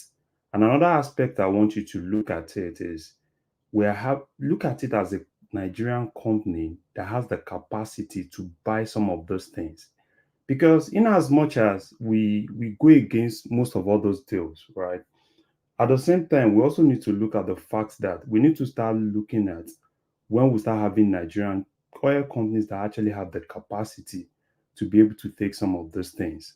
So you might probably say, yeah, or how they got those things. Another thing I think probably you might want to look at is, this is not a deal bought from government. This is just a private business, and they had to go into a private transaction, and money was paid for it. So probably where the money came from, I don't know, right? So probably if you look at it from that lens, you might be able to speak objectively, sir. Look, let me tell you, whether Orlando is a private-owned company that is doing their own business in a genuine way or not, as long as it's connected with Tinubu, and it's getting a very,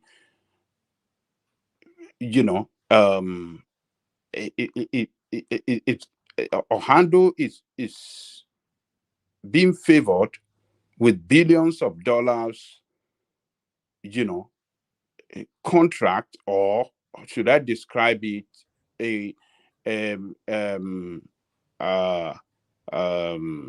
how do I describe it? Being favored in this manner. Can you expand so on that? The optics is not good. We don't need to expand anything. No. The optics is not good, right? The optics is not good. Hold on, Larry. Don't concede that now. How is the optics not good? Yeah. Orlando is not a newly formed firm. It's one of the bigger players in the oil industry. So it's not beyond their capacity to seize opportunities when they present. So what is optically not right there?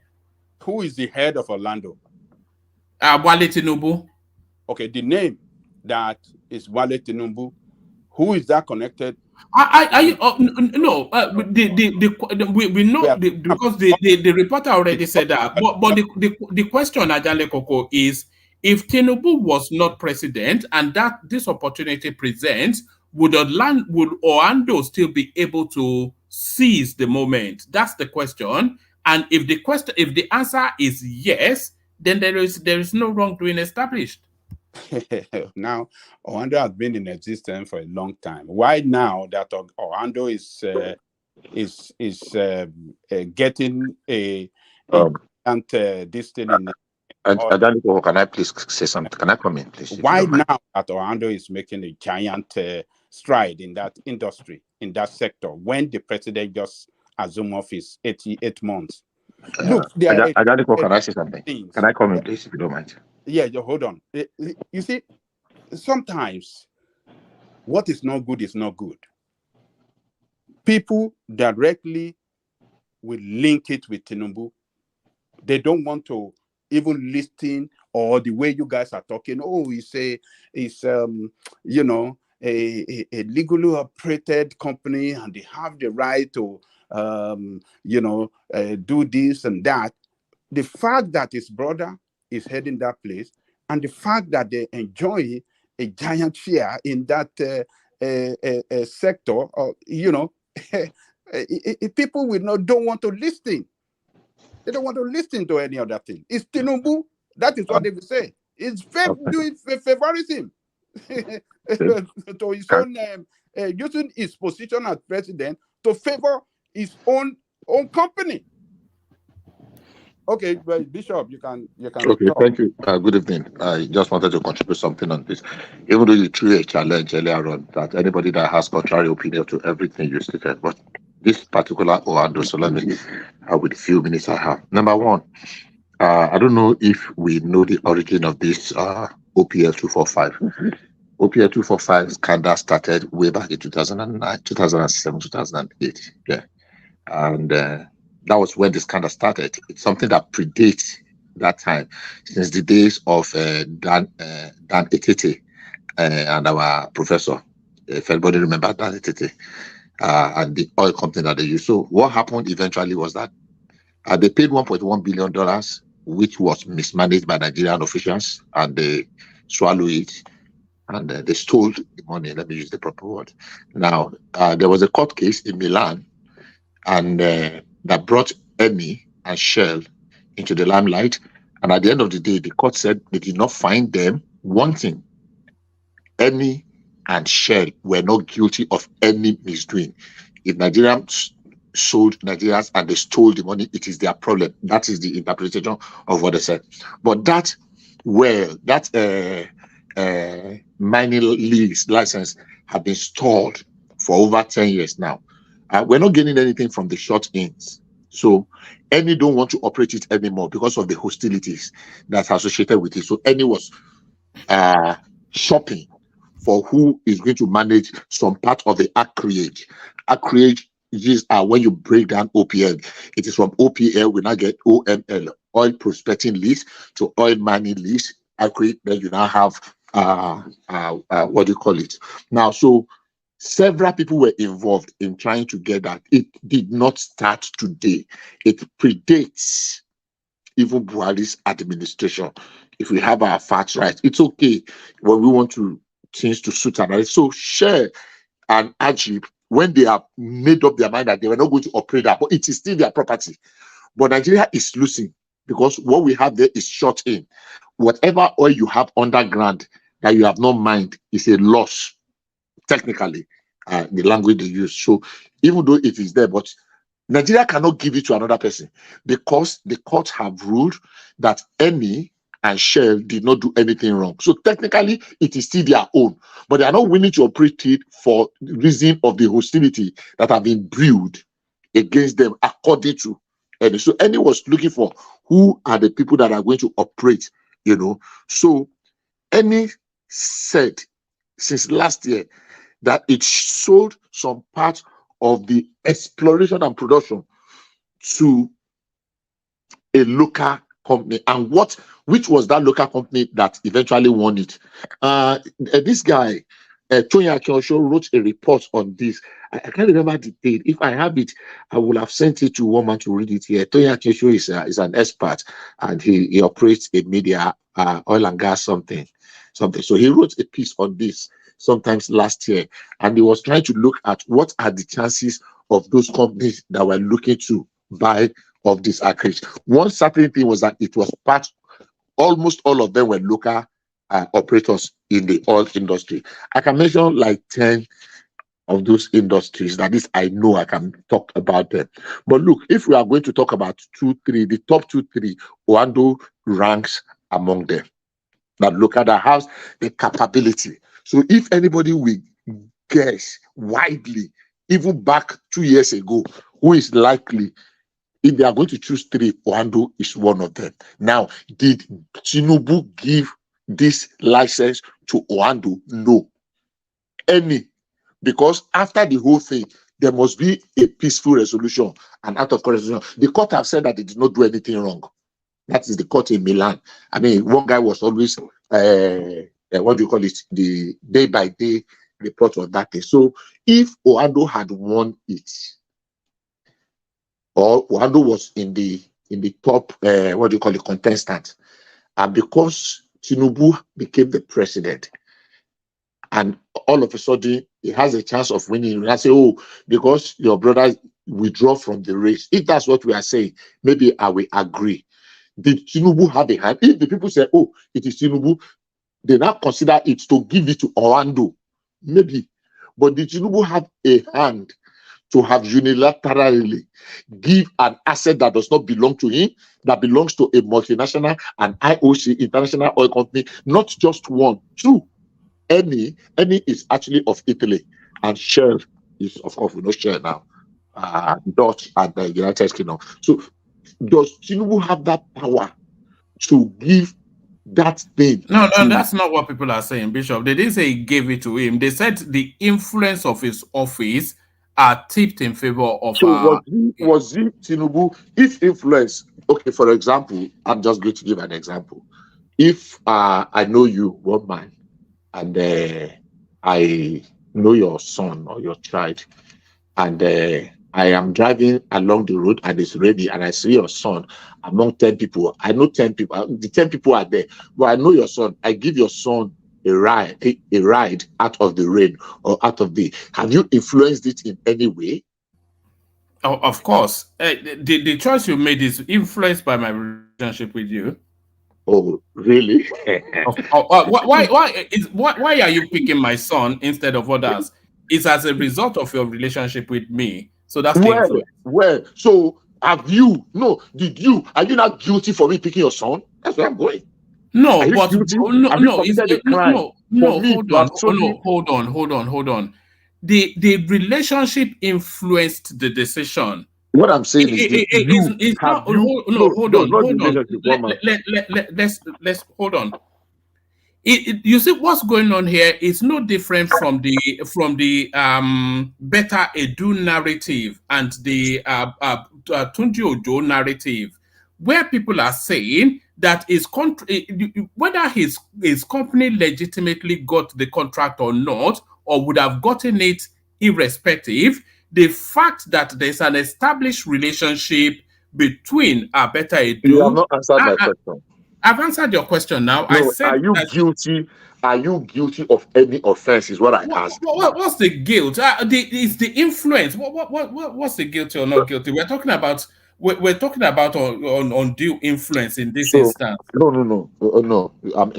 Is president guilty of all right. Have the interjection, and then we go back to the one man. What he's trying to ask is, even though the optics look bad, is it a crime or is it not a crime?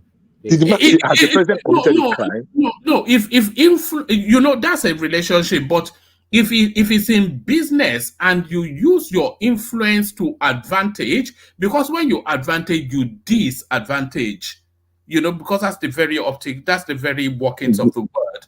But you cannot prove that the president used his influence. If other people. But the optics leans in that. No, we are not talking of optics now. We are talking of legalese now. We are not going. We're talking about optics. We are talking about optics is. We weren't talking about legalese when you came in. We were talking about optics. A few days ago, when we were talking about the appointment, I said the optics are not good. But was the president guilty of anything, corruption, allegation? I said no. If you remember, when we were talking of this, not Tinubu now, this Ojo something, that the optics might not look good. But is the president guilty? So we are back to almost that same thing now. Yes, maybe the optics are not good, but is the president guilty? Because nobody can prove, not in any way, that the president actually influenced the choice. Remember, Wale Ojo and others have actually been bidding for this before now. And if you go and look, I've not seen the report. I can go and look and compare how they came up. But any came out last year. It's not today that they came out. They announced. So this thing has been awarded since, I think, was it September, October last year? That this thing that any chose Oando. It's not this year. September. Thank you very much. It's not now. This thing was then that any came. And before any will come, we are talking of a multi-billion-dollar project. Before they will come, the process, I'm telling you, the process was painstaking. If you know how they do their own thing. Yeah. It's painful that they are not coming there. It's painful that the court said they were not guilty, because I thought that OPL 245 was going to be given back to Nigeria and we're going to have a new round of bidding, even though the Western oil companies are not going to bid it again. But Nigerians messed up that space, and we've had that shot in for more than 15 years now. We've not been able to produce anything in that field. I mean, we know oil is relevant now. Who knows how relevant it's going to be in another 20, 30, 40 years? That we've had the thing shut in for over 15 years. Now, Nigeria cannot do anything. We cannot reallocate that oil well. OPL said they are not going to operate it now. They are not going to operate it now. Hello? Yeah, we can hear you. OPL said they are not going. OPL don't want to go back there. So OPL is the one that is giving it out. So they have chosen. What I said is that, yeah, maybe the optics are not good because we are looking from the outside. The president knows that he did not in any way talk to anybody or ask for any favor concerning it, and that man won it fair and square. Are we saying the president? No. How do you know that the president knows that he did not? I put a clause. I say if. I said right. If. I'm assuming, let's assume without consider, if the president did not in any way, he did not ask for any favor, and we're not just we're not just saying that. And that was why I made that question that is he guilty of anything that Ajib, because it was not federal government of Nigeria that allocated that way. The way we are making it sound, it's like it is federal government that gave Oando. That's the way it's sounding. I mean, a lot of the whatever mean. So the question I'm asking is that what crime did president commit on that? Right. And secondly, you actually were right on the issue of the what do you call it? The issue of the yacht, the one they call yacht now. I used to call it yacht. Then it was not a project of now. It's something that's been in the making for more than 3-4 years. Yeah, that it matured now and they delivered it now. Nobody is complaining about the attack helicopter that has been delivered now. That started on that. All right. You are going into other territory, sir. But bring the interjection home and then let Ajale Koko take the floor back. So that's the other thing that you mentioned. Yeah, just the only one I thought I could just. Thank you very much for giving me the time. I'll continue on the YouTube. All right, brilliant. Back to Ajale Koko. You see, it can be very laughable if we can see something and we still want to defend it. Yes, the president of Nigeria today. Sorry, apologies, Ajale Koko. Oroyo, your device is not connecting fully. So if you can mute and unmute the volume or the whatever it is, mute and unmute the mic. Carry on, Ajale Koko. Yes, as I was saying, it can be laughable when we're trying to defend the indefensible. Nigeria today, the number one citizen, who is the president, by the virtue of his office, own every resources in that country. Whatever you want, particularly in the areas of oil and gas, will surely happen, will be given to him. It can influence decision, it can influence contract, it can revoke contract, it can do whatever you like. Because Ajale Koko, who is the Minister of Petroleum?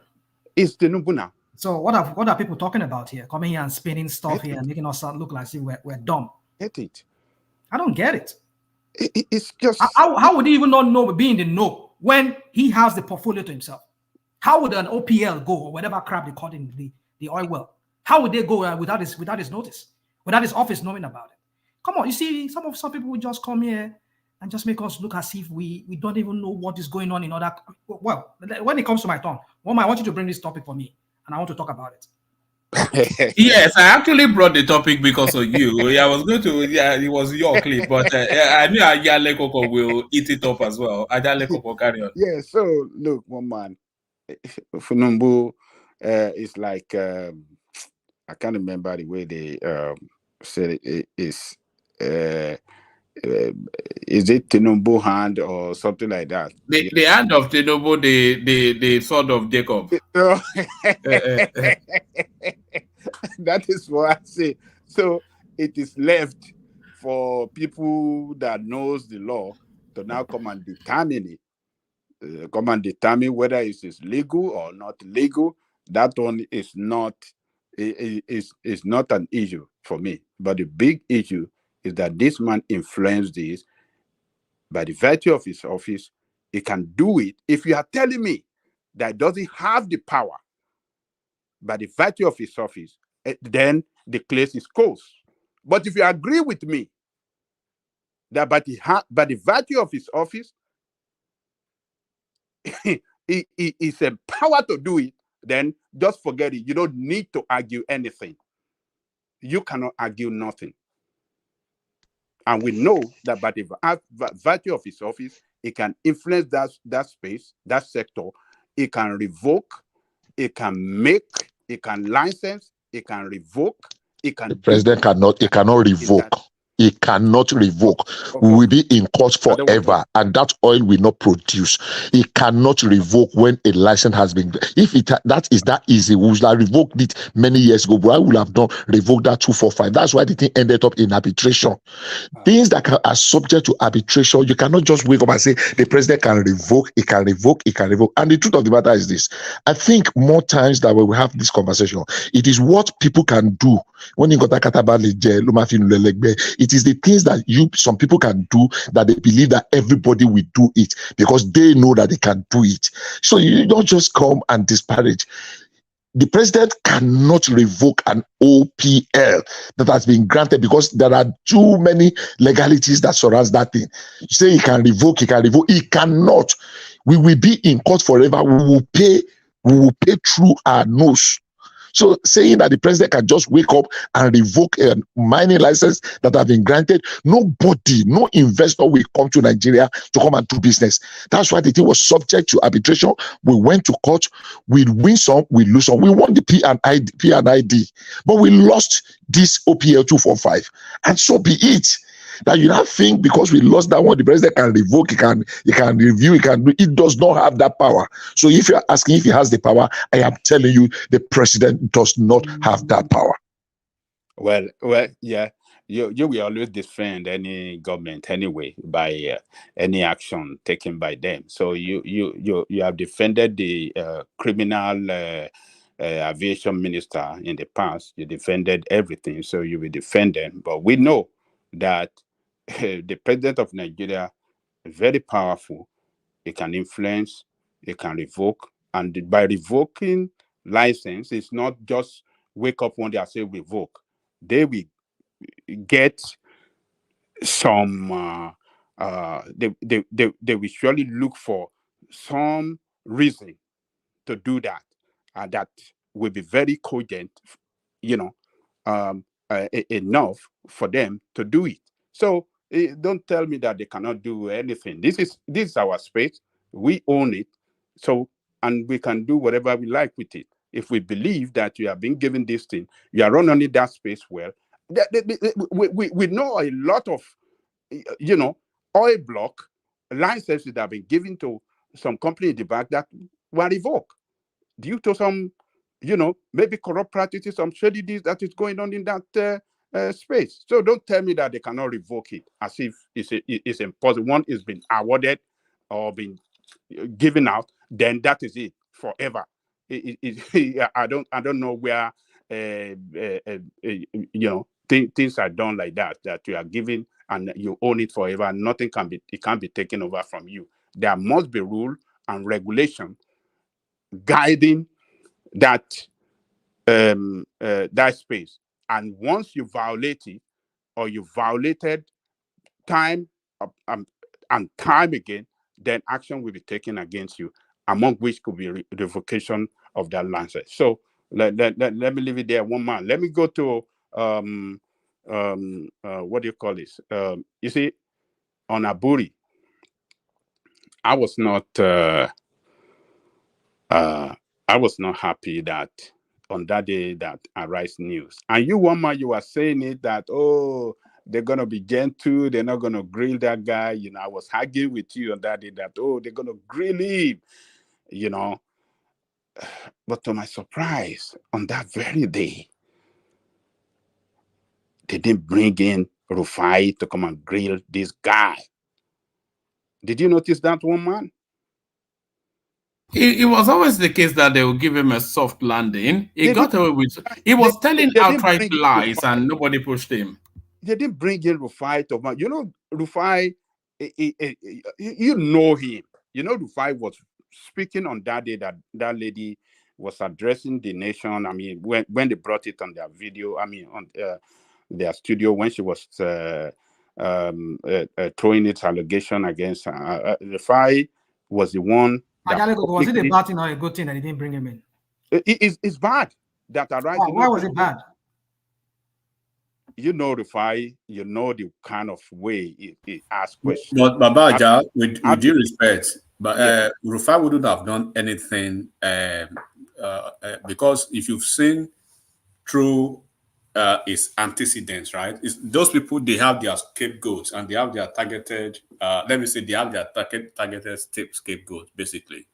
They know those who look at, how many times have they had people from Labour Party? Even when you saw that lady that day, Olushi or Para, right?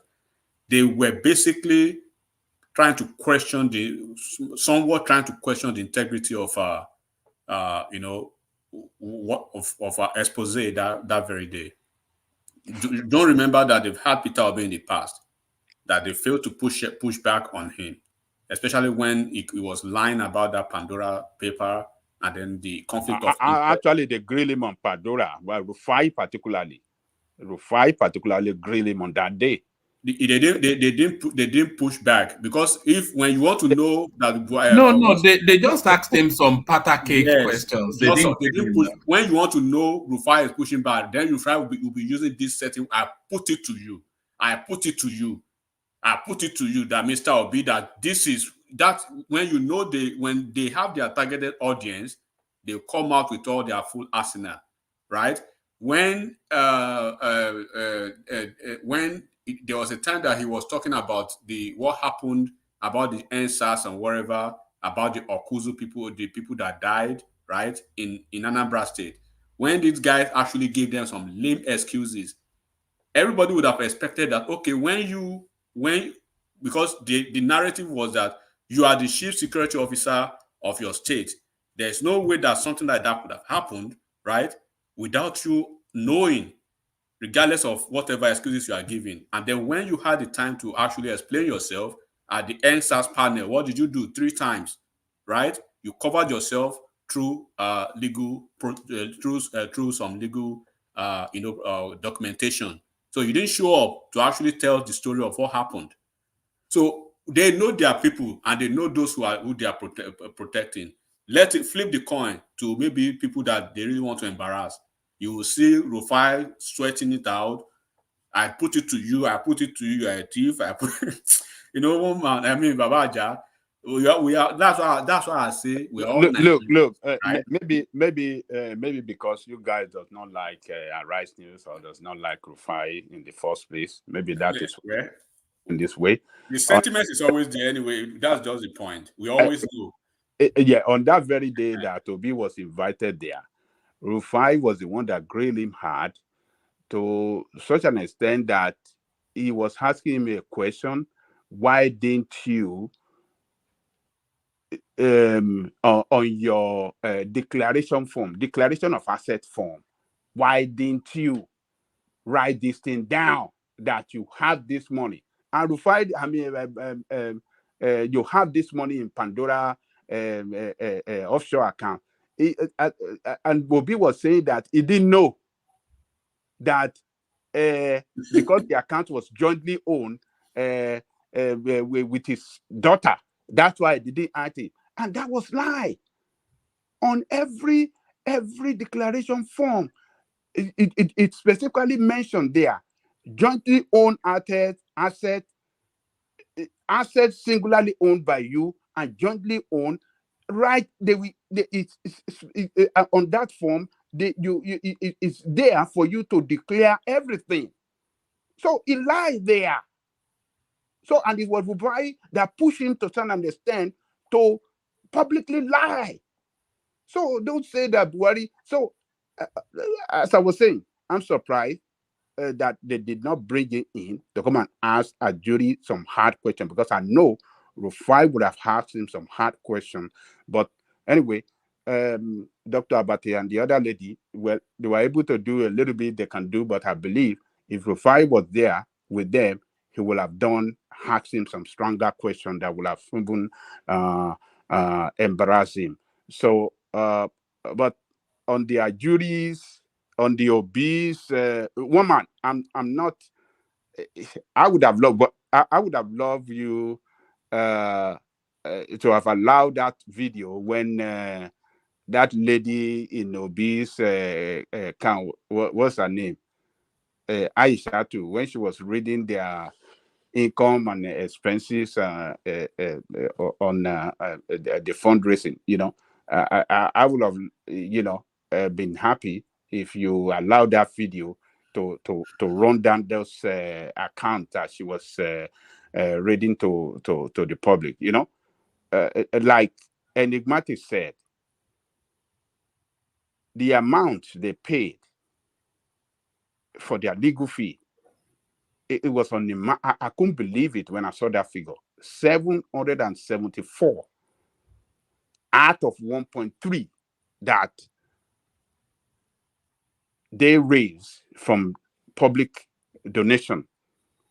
2/3 channel on legal fee, not towards winning election. Adale Koko, we have it here. Donations 595 million, additional 800 million from Peter Obi, so approximately just under 1 point, let's just say 1.5 billion naira. So campaign materials 258 million, radio advertising and whatnot 16 million, election promotion expenses 10 million, polling unit agents 334 million, bank charges 1.7 million, administrative charges 495,000, and then the legal fees 744 million. So that was their highest expense in that according to Babaja, just a question, please. Babaja. Just a question. Yeah. Babaja, please, with all due respect, the last time we had what's the name of that SDP candidate? Yeah, Prince Adewale. Adewale. Yeah. Did you have the amount that he supposedly said that a candidate can waste in that tribunal case towards that when that case was on? I think that was the time we had him here, and he made mention of about 1 billion. Yeah. Did you hear him very well? You might be right. I can't remember. Yeah, I think. Yeah, I can remember that. No, it's not that I might be right. He said it here. Okay. That the money that is waste on legal election legality is so humongous that he put it at 1 billion, nothing less than 1 billion. Babaja, that is waste. You are missing the point. Babaja, just a second. Let me put this straight to you. Legal fees. Emeka, hold on. Let's put. I mean, they were all in the court. APC, PDP, and Labour Party, right? Let me focus on APC for instance. Let's assume I will say maybe APC wouldn't spend nothing less than 2 billion to 4 billion in their legal taking care of their legal case because of the incumbency power. Incumbency power, and they have the big party. They have the nature of their targeted area. They have more to spend, right? Like for more than Labour Party, for instance. But when you compare that side by side with what they spend on campaign, APC wouldn't spend nothing less than 10 billion to 15 billion on their campaign. That's right. I agree that with you. Yes. So yes. You cannot tell me that Labour Party is spending 774 million on their legal fees, and they spent less, almost half of that, on their campaign, national campaign, national. Is this surprise to you? just like let me come in again. There are some things that you don't. No, enigmatic. Let me come in again. Because you are not in the campaign. I'm in the campaign. Let me. We're all Nigerians. I don't. It is common sense. Okay, let me respond to you. Let me respond to you. Hold on before you respond. This is not about response. The actual form is meant for election, not for legal fees or post-election activities. Is meant for campaigning and election activities. When you are now using that form for post-election activities, you are actually even contravening the essence of that form. Emeka, you prefer to go to the courts. Where does it say in electoral law that it's okay? Let me. The point is that where is it wrong? Hold on, Emeka. Where is it wrong in electoral law that it says that you cannot use forget the technicalities of law now.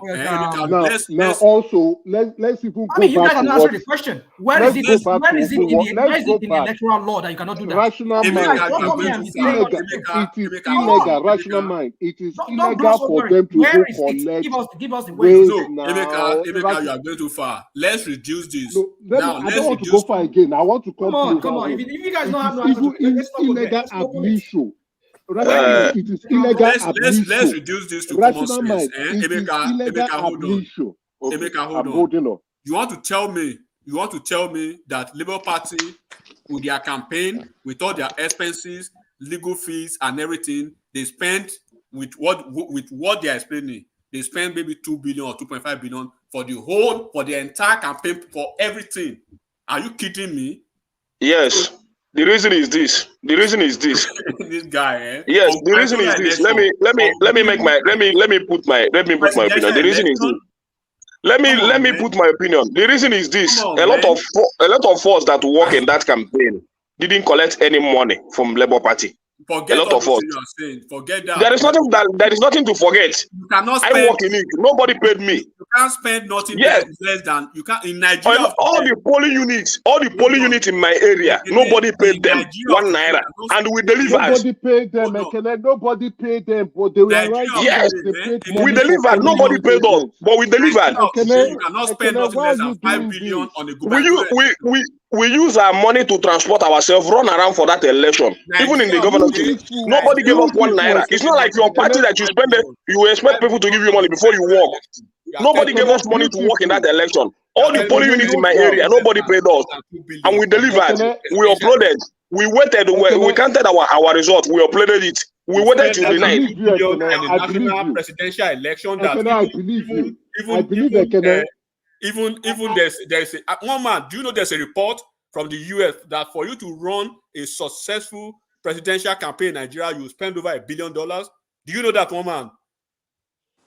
No, let's leave that. But I believe that spending less than $2 billion. Hold on. As you were speaking, I was just looking for Ajale Koko. Do you remember in the build-up to the election? We were reading a piece from the Financial Times. I think it was the UK one. That is about $2 billion to run, and not naira or dollars. To run a presidential campaign in Nigeria. Will spend nothing less than over $1 billion for his little. Sowore would have spent the better part of 3 to 7 billion. Sowore would not have spent more than 7 billion. I mean, this is common sense. Sowore went around all the 36 states now. I mean, people do not have brains to be able to decipher this. It's not an but again, right? You ran an election with $2 billion, 2 billion naira. You cannot even run a state. You cannot run a governorship election with less than 20 billion. Nigeria governorship won't spend nothing less than at least 6 billion on a gubernatorial election. We did it.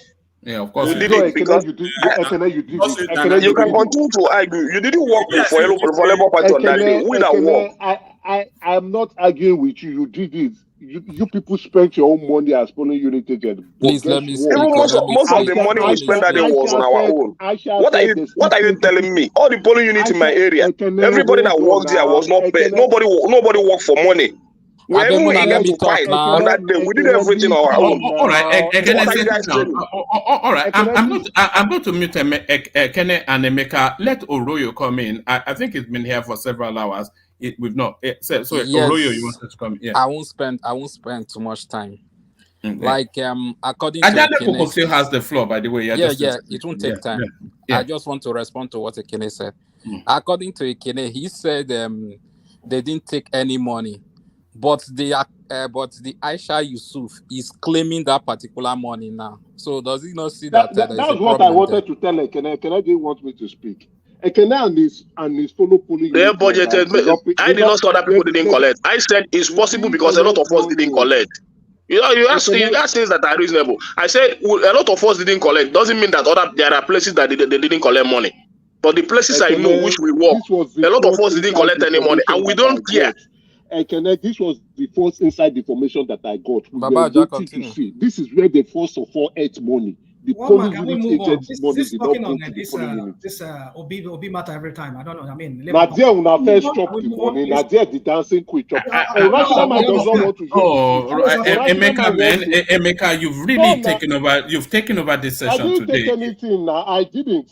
Baba Ajani Koko has been talking for long, and we've been listening to him with some interjection. Rational man does not want to hear the forgery and the fraud and theft that is going on in Labour Party. When you want to talk about the Asiwaju, he's waiting to talk about Asiwaju. When I bring it up, he will tell me, he will remind you that, we've been talking on this. But he's waiting to talk about Asiwaju.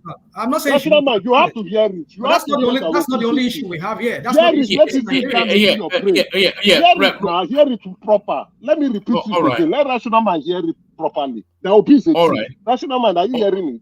There's nothing to hear. One man just. I think we all know. But we get back to Ajani Koko. Hold on, Rational man. We go back to Ajani Koko, but the reason why we're talking about it is because it's a topical item in the news. You monitor the news. Nothing else is being talked about other than how Abure looted the entirety of the. That's not what it's exactly. I'm talking about the news. I didn't go to bring is that not a trending news? It's a trendy one, very trending news. It's not like what people are. Okay, it's okay. Let's just move on to Ajani. All right. I want to appreciate everyone. I don't try. So, Baba Aja, Happy New Year. Enigmatic, I saw you on one space. I heard your voice on one space. Is it there before yesterday also? On Twitter? No, be me. Nah, lie. Enigmatic, na you. No, nah, lie. He came here to report you, Enigmatic. I heard you loud and clear. I heard you loud and clear. Go spray pepper spray for the eye for I heard and I catch them. Now they discuss the APC matter. I catch an Enigmatic red-handed. Not even me. But I'm bringing somebody here that has the same voice as me. One man knows that person, but not be me. But I will live out like that, Sha. But one man. Thank you for the Baba Aja, Happy New Year. I think I've not even. All right, you said it. Happy New Year at the end of February. So maybe by this time next year we'll see you again. Look at this guy. You don't become essential commodity. But you know how they go now, man. Yeah, yes. And sometimes I go to show like this, so come clear. So please, let's try to deodorize our own thieves while we are pointing another 4 fingers to the other thieves. So. Don't tell me in Nigeria, please, people who can listen. If you do not have nothing less than 10 to 15 billion naira, you cannot run a presidential. You can't even try to go close to gubernatorial election. Go and ask anywhere. Not Nigeria of today. So please make Obino and then Oshmomi make them know. They know Badju for the second time. Enigmatic, you are surprised by this link campaign that Obi run. You think they pay you? Why now? The campaign is too lean, very well accommodated. You know how much it costs. Expenses well organized. Hold on. Do you know how much it costs to put a private jet in the sky? Do you know how much it costs? Are you not happy that you see such a prudent management in campaign? Are you not? Don't you want that trajectory to continue in our country? I don't like the personalized to be matter, but it's part of the thieves. But good night, everyone. All right, thank you, Enigmatic. Back to Ajani Koko. So that account, the render, show that they did not channel their resources to towards achieving a better result or towards achieving victory. Over 60% of the amount they raised was spent on legal issue. That is a complete, how do I describe it? It's not a prudent way of managing. Yeah, it just tell you that, that is the way they would have managed the country. And I'm not saying this about Obile alone. It's even good that we can see that of Obi, but others that we cannot see. If they can release their own, everybody will shake their head that these people they are wasters of our resources and they don't know how to manage anything. So, in summary, over 60% for legal fee for, in an electioneering pursuit, I think it's not good at all. So, but in conclusion, some people can try as much as they like to continue to defend Tinubu administration or spin or do try to give all form of excuses. I think it's just I don't know how to describe it, but the best way I can describe it is that government does not solve problem by creating more problem. That is what the policy that Tinubu's government has rolled out since he assumed office. That is what it has given to us as people. It is not good in all ramifications. The hardship, whether they are giving this money they were giving to governors, it's a waste of resources completely. It's been looted, as you all said, that all those money when they collected them, they take it to Burundi Chan and change it to dollar. So it is a systemic, corruption. The system allow corruption to strive. And when a leader is coming in with his team and they don't understand how you want to tell me they don't understand how the system works? You cannot tell me they don't understand how the system works. But corruption cannot buy corruption. But you can agree with me that they are corrupt as well, and that is why they couldn't tackle the problem. That is why they cannot solve the problem. And that is why you see policy over policy fail to achieve good results for Nigerian people. We have seen it. It's bad. We cannot continue to defend this or give excuses. And some people will say, oh, there's inflation around the world. Oh, the situation is bad. Our own situation is created by us, by bad leadership. It is not, you can't compare the situation with regards to, prices of food in Nigeria with that. Good afternoon. Can I push back, please? Let me land. So what? Yeah. Let me land. I want to even quit this stage now. So you cannot. Are you agree, Baba? Well, look at Ajale Koko. Look at what they've turned your boy to. Look at that. Is this a wheat screen or look Kilo Day now? Look at that. All that kangaroo something. Is that kangaroo? Don't enjoy yourself. It's one life you have now. You don't have two lives. Just enjoy yourself. Ajale Koko conclude. But I have a question for you, please. Yeah. Go on.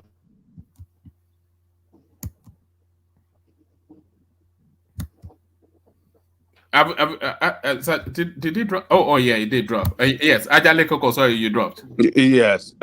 So we our own situation is created by bad leadership. The insecurity we have in Nigeria today is as a result of bad leadership that fail the country to tackle the insecurity. And that contributed immensely to the cost of food, the high cost of food, because a lot of our farmers cannot go to farm.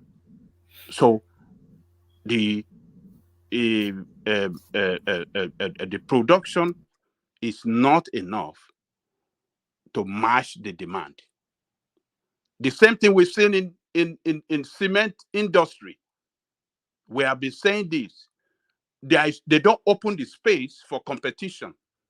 So the few that are operating the cement industries, they are not producing enough to satisfy the demand. That is what the president of the organization of cement manufacturer, that is what he's telling us. And we have said it. I have said it particularly here. So our own problem is created by us. You can't link it with US or the problem of UK. The problem of UK is as a result of the war that they are fighting in Ukraine. Or is the blowback that is hitting them back, because a lot of food that comes from there, grains that come from there, is not and other product that comes from Ukraine and Russia is not going to Europe now. That is what is responsible for the high cost of food in most of these places. But our own food, we grown our own food, we produce our own food, and because of insecurity that our farmers cannot go to farm, that is what is responsible to scarcity of food in the market. The few are not enough, and what do you expect? When production cannot meet demand, then the price will automatically go up. So all these excuses that people will give, we should continue to suffer, people should not talk. I think it's wrong. We should all talk. People that want to demonstrate should demonstrate. It should be welcome. And even the obedient that criticizes the government, they are Nigerian. They should criticize this government. It is not what they promised us that they are doing. They have failed us as a country. We must speak up. Nigerians are not finding it easy. The naira is collapsing every day. Hunger is rising every day. People are going into poverty every day. Nigerians are getting poorer every day, and you are saying you are solving problem. What kind of defense are some of us doing here? Oh, they are solving the problem. They are not solving. One man, let me leave it there. Thank you. All right, brilliant. All right, brilliant. Thank you, Ajale Koko. So that's the indefatigable Ajale Koko, the mighty one himself, father of the bride, Ajale Koko. So thank you, Ajale Koko, for that. Let me go from you, Ajale Koko, to Rational Mind, who I think has been waiting impatiently to launch at what we saw from the Indian correspondent. So, Rational Mind, floor is yours. Yeah, thank you, One Man, and thank you, everybody, our listeners. It's been a while. I asked our listeners to like and share. I mean, if it's too late, if it's not too late, you can still share. You can like, and if you're yet to subscribe, please subscribe, as that helps the YouTube algorithm to also recommend this channel to other people. Thank you all for listening. You see, One Man, I got your text this morning. For the past 2 days I've been off. I think one of the reasons is, like I said, oftentimes, as I often appear here, I say your mental health is important to you. I think I need to protect my mental health. It's just because I just can't stomach what I hear here on this platform and other platforms, especially the Batified and the Agbado people, the narratives that is spin around in different platforms. It's just, it's nauseating. You just hear people, like some people are just, I think it's I don't know, maybe some people are being paid. They just go in different platforms and just plants themselves everywhere just to poke holes in whatever you have to say and bring up some ridiculous narratives just to support the clueless one that is there in Aso Rock.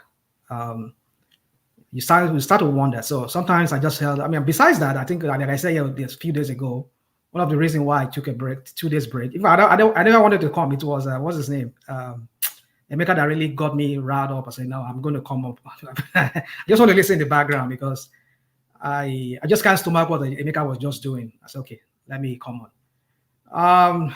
It's just sometimes I just don't know where are we going to. So like I said, I was alluding to or referencing that text you sent to me this morning. That was one of the reasons why I said I'm not going to come because like you said in that text, and you also showed that text to people here, that the Kenyan was saying to all of us that if we continue like this, the marketing our country, I mean, who's going to market our country? And I thought about it. I said, well, you see, this is what we're saying, you know, people come and say this and they say we are demarketing the country. And some people will seem that will look at themselves as a patriots, that they are marketing the country.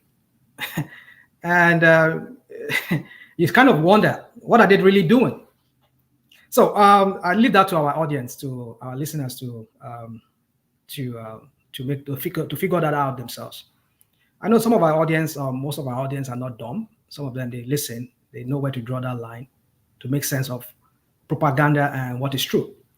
Yeah, so, well, man, I don't know where to start from. I don't want to be toxic because I realize I'm becoming toxic these days because I can't stomach what people say. I mean, that's why I said I have to take a break. So now no, speak freely though, Rashna, because I have some concerns. I know you are robust enough, a personality, but I don't want you to be. I don't want your voice to be coward, and I don't want you.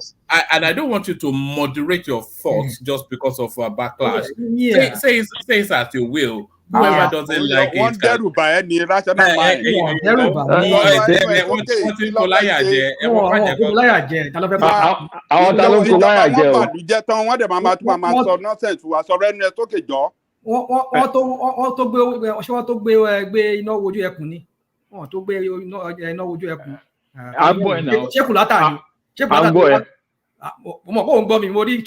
saw what you said in the crap you said in the. I talk now. I go talk. No, you, dude, come here. Don't come tell me when to talk. I will talk. Yeah, what to do?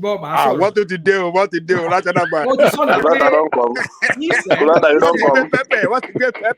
exactly. He said he's going to come on this. Apenero. He said because of me, he's going to come on. I mean, I'm glad you're here. So, woman, let me just quickly go to this. Enough of this long ranting and all of that. So, you see, woman, I'm just so surprised. Some people come here. Oh, I voted for Obi in the last election. We know I'm a gimmick them and play. You will. I mean, we know what you do on. Oh, okay, Mongbo, go on, please. What is it? Yeah, Rastanamai, please. Yes, please. I'm very sorry for asking you this. Why do we? I'm sorry for deviating because you make a comment earlier on. That's why I'm asking you this. Just put it together with your comment. Anytime we are talking of Obi, you will say, let's move on, let's move on. Why do you always say that? Obi is a politician. He wants to be a president in Nigeria. People are there to criticize him. You always like to say that, let's move on, let's move on. Why are you guys talking about? We have to talk about him.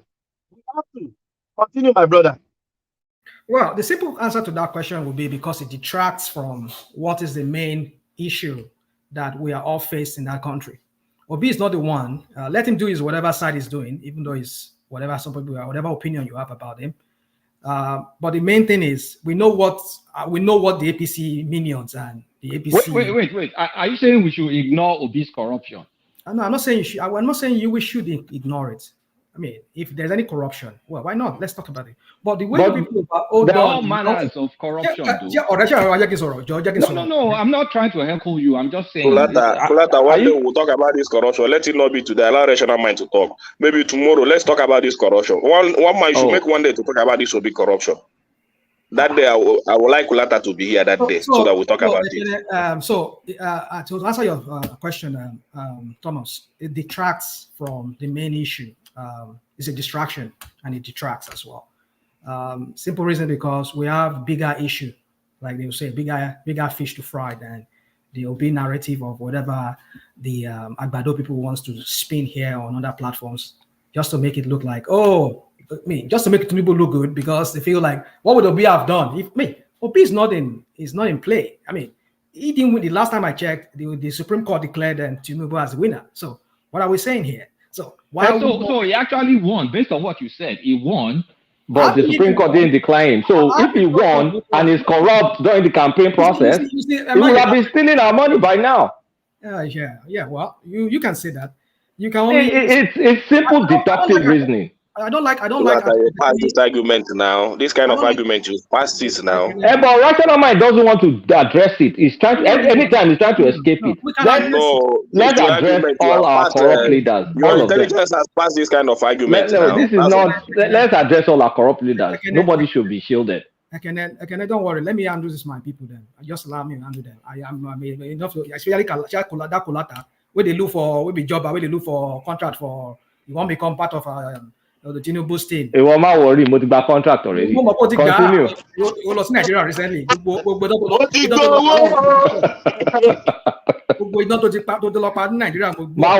worry. Continue. So what do you have to say about this OBI'S shenanigans? No worry now. So what's your opinion about this? That's not what you want to speak on now. You want to speak on the corruption of Tinubu now. Allow him to speak. You want can I just let them banter? They know each other well. It's being selective. You're partial. Yeah, right. You're partial. And you say you want a good Nigeria. Partial here now. So why are you partial? So I hope I answer your question. I hope that question satisfies Thomas. So my point is this. It doesn't, but move on. Let's move on. No, let him have a flow. Have a flow, rational. Our listeners at home will make that they'll make that judgment themselves. So my point is this. Some people come, we know what they do. They go on different platforms. Oh, we supported Tinubu and we supported Obi. Now we don't want to support him anymore. And some people will just come here and just like, when did it change for you that suddenly you realize that Obi is a bigot? Or Obi is a criminal. That is why now you want to support Tinubu. Come on, we know all these games that you people play on platforms. Let me not even address that. Let me go to the main issue here. The issue is the Tinubu's nepotism that we've seen, not just in Lagos, where I've said it on this platform that you people are creating a monster you don't know you are creating. And for our very eyes now, we're seeing that monster playing out. I've said this guy, it has nothing to offer us. If you people think that maybe the Tinubu of 1999 is the Tinubu of today, you people you are in La La Land. And we are seeing what is playing out here. This is a the chief strategist. I'm not here. I won't reveal my strategist now. When you bring it out, what does this guy have? This is I don't know the people that you put there. What's his name? CBN guy, the guy in finance, and all. Are they not all the strategic people that the people talk about that are his team? Come on. So, woman, that is on the one side. Are we surprised that this guy has this nepotism in him? This is a guy who willed some of the largest. I would say Tinubu is the largest landowner in Lagos. He has the highest land in Lagos. Do you have any proof of that? Well, not worry. Yeah, no. So, this is a serious question. It's a serious question. That is me speaking. Okay, so it's your opinion. That's my opinion.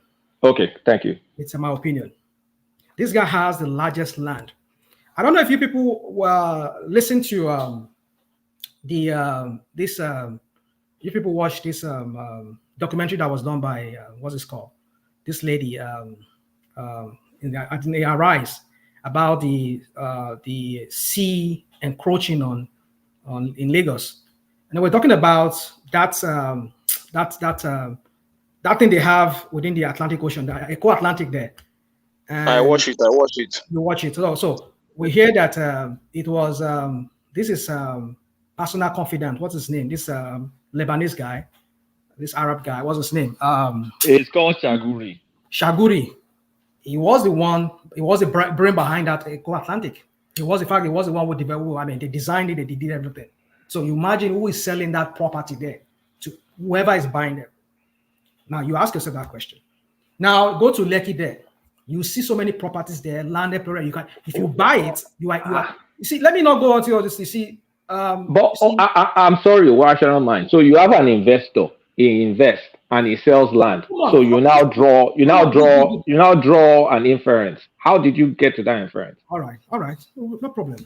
We know you. I'm just asking. I'm not gonna go into all of that banter with you right now. It's not banter. You drew an inference, and I'm asking you, how did you get to that point? To you, from what I figured out, I just said to you, that's my that's my opinion. I'm not going to tell you. I just said to you, go figure it out. You can't tell me go figure it out now. You're making an allegation on the public platform, and we're asking you how you got to that conclusion. What did I say to you? I said that's my personal opinion. That was the Shaguri one. You said it like a matter of fact. Yeah, it is there. Go on, watch. So what is there? Okay, what is there? Don't tell me it is there. What is there? So I'm going to buy where now. You know that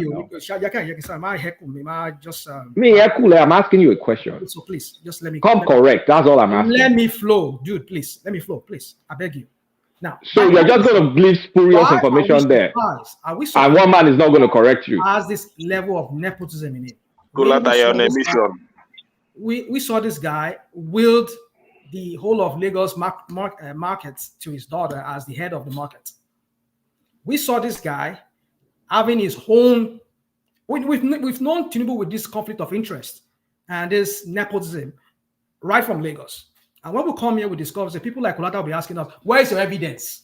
Where is your evidence?" When we said the daughter has the whole market, the revenue from all the market under her, the son has the advertising agency of the whole of Lagos to himself. And we don't even know other things that himself and the wife, they have, maybe it's the BRT or whatever things that we have hearing here and there. The opaqueness of the Lagos state revenue and what they are dishing out, what they are spending, so opaque that you wonder. I wonder if any other government gets in. That's when we're going to find out, just as they are now finding out what Bubu did after Bubu left. We shall find out the truth when they dislodge him from Lagos and some other person gets there and really investigates all the atrocity that he has done all these years. We shall find out. Time will tell us that. My point is this: are we surprised? Some people come here, they say this lady, and an Indian woman, I mean, she's been paid. You can say that. I know this lady. I've listened to her on many occasions on many various topics. This is not the only topic she's talked about. She talked about the Ukraine, here in the United States, the politics, everything. Even here, over there in his own country, India, or is it Pakistan she's from? How come she made a juvenile mistake by talking about the yacht that definitely wasn't in Tinubu's purview? How come she made that mistake if she's so good a journalist? This is how people go about. You want to just poke. Did she make a mistake? No. Hold on, dude. Hold on. I'll answer that question. She said, and I think I heard her, what she said here, that the country is going through financial crisis and they are buying yachts. That's not what she said. She said Tinubu. Woman, can you play that part for us? Can you play that part for us, please?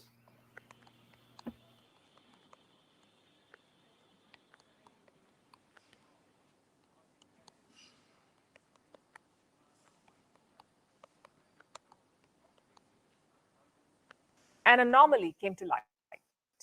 Money was earmarked for a presidential yacht, a princely sum of 5 billion naira. That's about $3.5 million US. Now, Nigeria is an economic powerhouse, but it's still a developing nation. There is massive wealth inequality. People are struggling with the cost of living crisis and reeling after the government reduced fuel subsidies last year. In this environment, President Bola Tinubu was buying a yacht on the taxpayers' dime. You can imagine the... That's it, woman. You can stop it now. You see, she made a mistake. Are you going to acknowledge that? So, is she infallible? Are you done? No, you answer. You just don't heckle me, please. Rational mind, please let me say this. Yeah, rational mind don't listen to anything. He already has his own opinion to talk. Forget about listening. continue, my brother. Just rest. Let him continue. Because back and front, I don't know. Yeah, go on, yeah. I have an opinion, and you don't have your own opinion. But Kolata was correct. Hold on, please. Kolata was correcting you. Kolata was what was he correcting you? What was he correcting you about? You're telling me. But if he was right, you were wrong. How is he right? He was right. You were wrong. How is he right? How is he right? You see, you people call let me say it. Can I please speak, please? Please. No, He said, I have the floor. Hold on, please. I can interject you, please. You can interject. Yes. If I want you to interject me, you interject me. It's only if you don't want to hear the truth. No, there's no truth. You don't want to hear the truth. You don't have any. Go on with your propaganda. Go on with your propaganda. It's the truth. I said it. Rational mind, you are wrong. No. You said. Would you? All right, gentlemen. No. Please. Now this is getting a bit much. Let the guy speak. You know, rational mind. You know what he has to say. Let him say it. Rational mind to you. Woman, we hear this woman that you can't expect somebody giving you a news and telling you the whole thing about the whole news. She said he's buying this yacht. Of course, we know, we were privy to this whole thing. We knew that this money was being earmarked even before it came in there, according to the news we heard. So I'm not surprised that if he came in and already it has been said that he was going to, they should buy this yacht. Maybe, Buhari already or whoever, but was it during Jonathan's time that they've said they wanted to buy this yacht, that the Navy wanted them to have it. And he came in. If he could not override it, I don't know whatever agreement they must have signed with whoever is selling it, and they can override it, I can understand. And if he can override that, he never did that, well, that is up to him. But what the lady is telling us is that how could you be buying yacht when your country is impoverished? Whether Tinubu is the one buying it directly or not. We had already taken delivery of the yacht. No, do you understand that basic fact that we had already taken delivery of the yacht? You want to pin, you just want to. No, we've already taken delivery of the yacht. We all here, we know how the yacht came about. You don't know. That's why you're saying what you're saying. And what did I tell you? What did I tell you? That it was Tinubu that said he wants to You buy. will not say that like if he had the power to correct something that we've already taken delivery. Are you going to tell them to return the yacht? You see, this is what you people do. You go on every platform. You just want to. Don't say you people. I'm not doing ad hominems here. I'm questioning your basic fact. We get the message. The message she's passing is, how could a country that is impoverished be buying a yacht? That's already been. They've already made major payments. We've already received it. We understand that part, but let's leave that. My point is this: the focus of what I want to take from what she said was that the nepotism aspect, which we've seen with this guy in Lagos, and how it continues. I've said it on this platform that you cannot give what you don't have. A man who is morally bankrupt, who himself has even believed his own lies.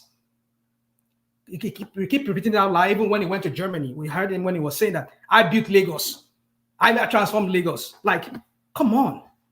You see, this is just one of those things that you see. Himself is now also believing his own lies. That he worked for Deloitte, he did that and that. It's just the same thing that Peter Obi just did. The three of them are the same. So I don't know why you're trying to make a moral. You're trying to make a moral. A moral example of that when the three of them are exactly immoral. You see, this is what you do. What about, right? This is why we go again. We're talking about. Well, I'm here speaking to you, and I say I'm coming to talk to you. So what's surprising about that? No. Well, I'm not surprised because you that is what all of you do. When people want to talk about your criminal government led by the most worst person in the Nigerian history when it comes to nepotism and criminality, how he became a godfather of Lagos. Most worst, is that new grammar? Most worst. Well, if any word I can use, woman. This is our Nigerian English. So when I talk to my Nigerian people, I don't like using high-sounding words. I'll use our Nigerian English so that our people who are listening from home, who does not. One man, is there any moral relativity between someone that misabused campaign funds right in front of us and someone that's doing nepotism? How will they be different? I'm having a deja vu here. I'm having a deja vu here. How will they be different? One man, please tell me. Am I crazy? No, yeah, you are, dude. You are. You are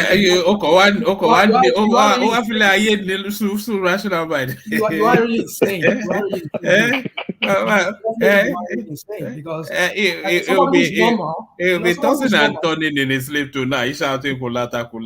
Somebody who is normal, like you, who is well educated, and you ran here to the United States where things work, where you know that there's a conflict of interest in many things here in America. That right now we have an attorney general, or is it an attorney general, or is it an attorney, district attorney, or is it a county attorney in your Georgia there who was sleeping with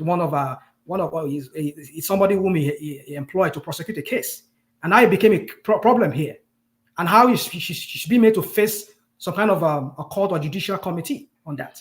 So Trump hiring Jared Kushner and his daughter, did he get in trouble for that? Enterprise, you people will heckle me here. Say, no, you're talking about the United States. Trump hired his son-in-law and his own daughter into the White House. What happened? Hold on, Ola. My governor ran his own election. So what are you talking about? You say USA. These are worse examples. Can you defend them? You continue. And then you should not make equivalence that simply doesn't make sense. You can say that. I can say that because I have examples in the same USA that works than what you're talking about. You can say that. You can always look for some parallel that doesn't even make sense. Because you made that reference in the first place. If you did not, I would have kept quiet. You people will use some kind of rational mind and Kulata. Can you guys please just permit me to just No, something? I'm not going to do that right now. Kennedy, maybe let me flow a little bit. Attorney General. All right. Sorry. Yeah. Rational mind, carry on. I think rational mind wants to have a moment to actually push through. Rational mind. My point is this: a moment for propaganda. Well, you can say that. That's up to you. And the one that is no propaganda, and you see how you've turned a whole country, a country that in 2015 we knew where it was, even though for just insecurity, that your APC and all their criminals, they were trying to blow out of proportion, and they're making Jonathan look like an inept. And now they got the whole thing to themselves. Look at what they are doing with the country. People are even praying to go back to 2015. People are asking that, take us back to 2015, how it was in 2015. We are okay with that. And the APC criminal government there, the all past criminals, they passed themselves. You could not even prosecute those people who were a member of your party, who were there before you, who looted the whole treasury. And here you are, you're telling us, oh, Buhari performed excellently. I will continue from where Buhari stopped. Are we surprised? Seeing where it continued from where Buhari stopped. Dollar today is almost like $1,800. I mean, 8,800 naira now to a dollar. The pounds has gone beyond the 2,000 mark. And you're telling me that this guy is working, and we're seeing him giving out a big hoi block to his own brother or nephew. This is what happens when you have no clue. Nobody gave Bill Oil to his nephew. The oil block is still with Eni. It's with Eni and Shell. You don't have the facts. Who is the minister who has the portfolio to himself? What does that mean? The Ministry of Oil and Gas. Okay, when did Shell and Eni buy the oil block? When did they buy the oil block? They bought it under under this guy's government. That guy that's there. Let me just say this. And you're saying he bought it. You don't even understand. Can you even narrate the story? Because this premise, it started with the wrong footing. So maybe if they tell you what the story is, you will even understand what you're talking about. How do you say that he bought oil block? He didn't buy oil block. Oil block still belongs to Eni and Shell. So what are you talking about? So who has the OPL, whatever they call it? It's not Eni and Shell. You heard me right. You said what? The story was Nigeria took them to court. Come on, dude. And then Tinubu now withdrew the case. Tinubu withdrew Nigeria's case. You don't even know the story. Come on, dude. Don't do that. Don't do that. Okay, so what's the story? I'm not going to tell you the story. Then you don't know it. Don't talk about what you don't know. Owando has possession of the OPL, whatever crap they call it. Owando does not have possession of any OPL, anything. You don't know what you're talking about. Who is drilling it? Nobody's drilling it now. God, you don't even know anything, and you want to repine. Come on, dude. Don't start this your crap. It's not dude. I'm dead serious now. I'm not even joking. That's not the story. If you like, I'm living serious. But my point is this: that we are going by what is out there. either true or false. And even a foreign journalist is talking about it. Can someone tell him the truth of this story? Because you don't even know what you're talking about. There's no truth to be talked. There's no truth to be talked here. You're fabricating your own truth. What fabrication? You are fabricating. Any and Shell had possession of OPL. It was in litigation. OPL to themselves. Who has it? Is it not one? Any and Shell. Any and Shell. It's not O&O. Why is Owando named? Oh my God. Now, why is Owando named as that? Come on. Take as partner, not owner. Partner, not owner. No, either partner or not partner. God. When was the bidding? You said owner now. You are saying you just don't know what you're talking about. It's okay, dude. You can. That is what you people do. You always sneak peek. You look Rational mind, can you just permit me to just tip you something? Because before you leave that place. Now, I want to take us back to the presidential yacht. Yeah, the narrative is okay, but sometimes let's dig deeper. I know you will not like me to say this, but let's dig deeper. A lot of people dug deeper into that procurement of the presidential yacht. Number one, the nomenclature presidential yacht is not what it actually connotes. It is not a luxury yacht. It's actually an operational boat. It has a lot of security features that enables the president to use it for a what they call it, fleet review. But it is not like a luxury yacht. The president wants to go on vacation. Is going to be. It is not. I did a little bit. We've had this story. Will you let me finish, please? Will you let me finish? No, I don't want us to go on this. Maybe when no, we're not going. Let me keep it now. You see, when we dish out, you in particular, when we deliberately dish out misinformation and disinformation, and people are countering it with facts, you get uneasy, you get angry, you get edgy, you get offended. When people bring facts to counter whatever you have said, I'm not here for that. Look. If you want to talk, you are not the one to sanctimoniously. If you don't want me to talk, I will leave. If you don't want, I will yield the floor. If you don't want me to talk, no, yeah, thank you. If you don't want me to say anything, I won't let you. So be it. It is your way. If you don't want me to, it is your way. You can continue with your lies, misinformation, disinformation, deliberate, whatever you want to do. Go ahead with it. But it is okay for other people to have their say too. When you have put out things, you just said something about somebody acquiring land, blah, blah, blah, blah, blah, blah, blah, now. And somebody asks you, and you get edgy and offended for simple, can you buttress what you have said with facts? But I told you what did I say? What did I say? You said nothing. You just ranted as usual. There was no single substance in what you said. Nothing. Absolutely. Okay, thank you very much. So my point is this: that if I want you to interject me, I will let you interject me. Fine, and I've allowed you, and you make it look so ridiculous. You did not allow me. No, you did not. I was going to say something because you were not comfortable with the fact I was trying to bring out. You kept you as usual in your characteristic manner. All right, gentlemen. Rational mind, back to you. Listen, one man. This is becoming ridiculous. Yes, a little bit. Yes. He will speak for a long time before interjection. So the same to other Agbado people. But when anybody brings in a different opinion. Yeah, you lie so brazenly. Okay. Bishop, I don't care Bishop, what let me allow my thoughts now. Let me allow my thoughts now. No, please, Bishop, allow him a moment. You can see I was not on the platform. I only came in to just say he doesn't want it. He doesn't. You heard him say it now. If he doesn't want it, then just allow him. Just allow him. Mabino, rational mind, back to you. So you see this blackmailing of, oh, you're being emotional, oh, you're lying, oh, you are doing this. You cannot. I mean, if I would just want to take it, I will take it from you. But you will not blackmail with that. Nigerians know better. We know better. Both Nigerians abroad and home. Some of you who come here, I want to spin the narratives. You want to say this and that, it's up to you. But we shall tell. Time will tell. If what we have been saying, because even before the election, we've been saying it, this guy has nothing to offer. But now we're seeing what is playing out. Oh, give him some time. Almost 10 months now.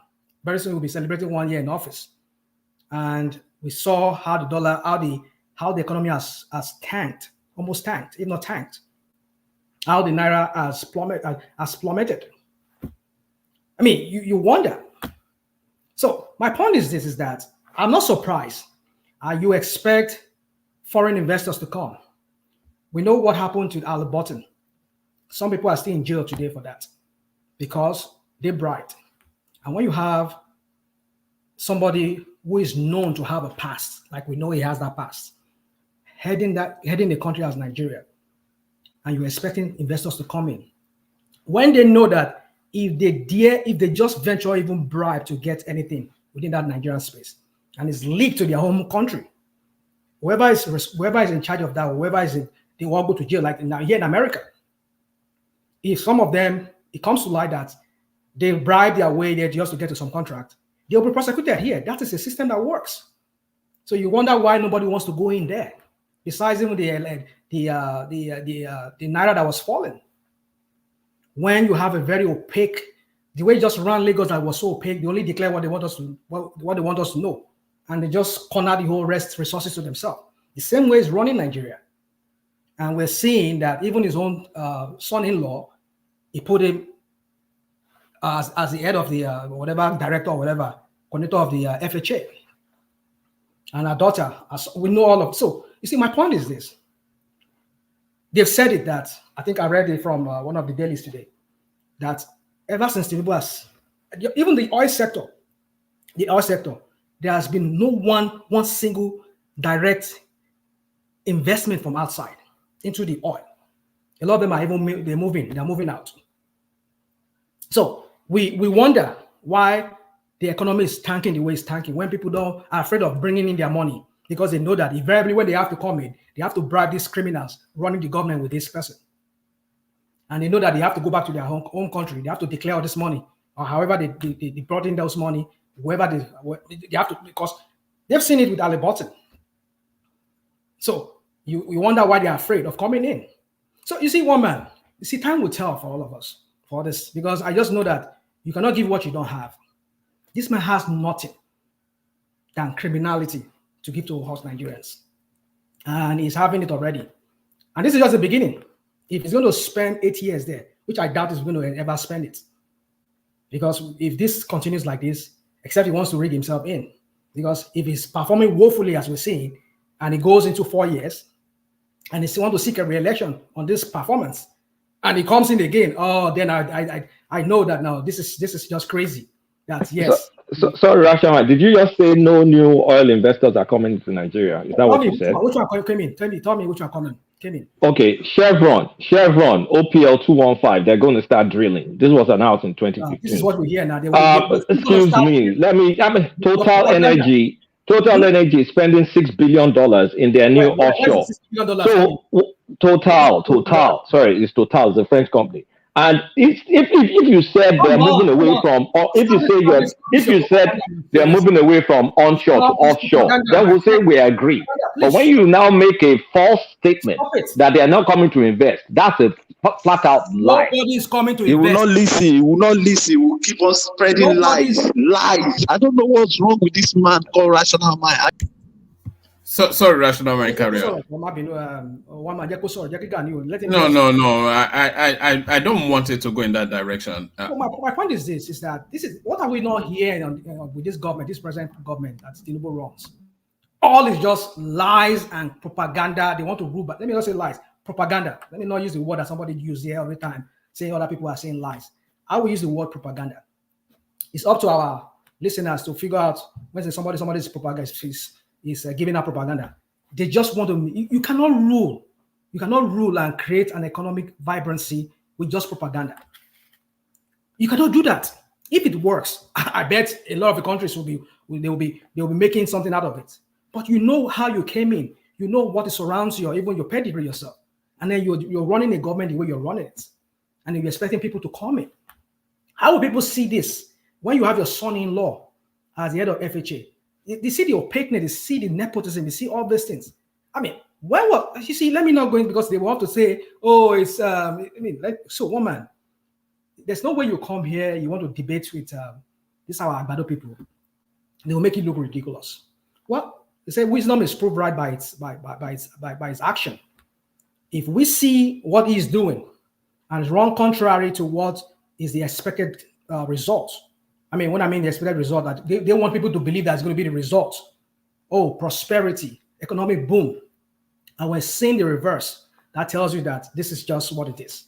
Well, man, let me just put it at that, because I just think there's not much to say about this whole Tinubu matter. For me, it's just you can't give what you don't have. This guy has nothing to offer. Do you have a little flavor on the looting, unabated looting going on in the Labour Party space? Yeah, or woman, you see, are you giving them a pass? No, I'm not going to give them any pass on that. I've said it. You see, my only reason why I supported, what should I say, I leaned towards Obi during the last election was that simply because I've said it here. I'm not saying he's a saint, and he himself has never said he's a saint, even though he never said it himself. But I know some of his act. I mean, even long before he became, even when he joined the race, he threw his heart into the race. I've long known about his what's it called? These Pandora papers and all of that. And I've known about the shenanigans that he did also with the conflict of interest. But the only thing I see about him is just that I see him as a means by which maybe we could get ourselves out of this, extricate ourselves from these criminals. I'm not saying it's clean. Now, if we are seeing that playing out with the political party that he ran in, or he ran under, Rational mind, let me help you with something. What is it you want to help me with? That Obi is a good thief.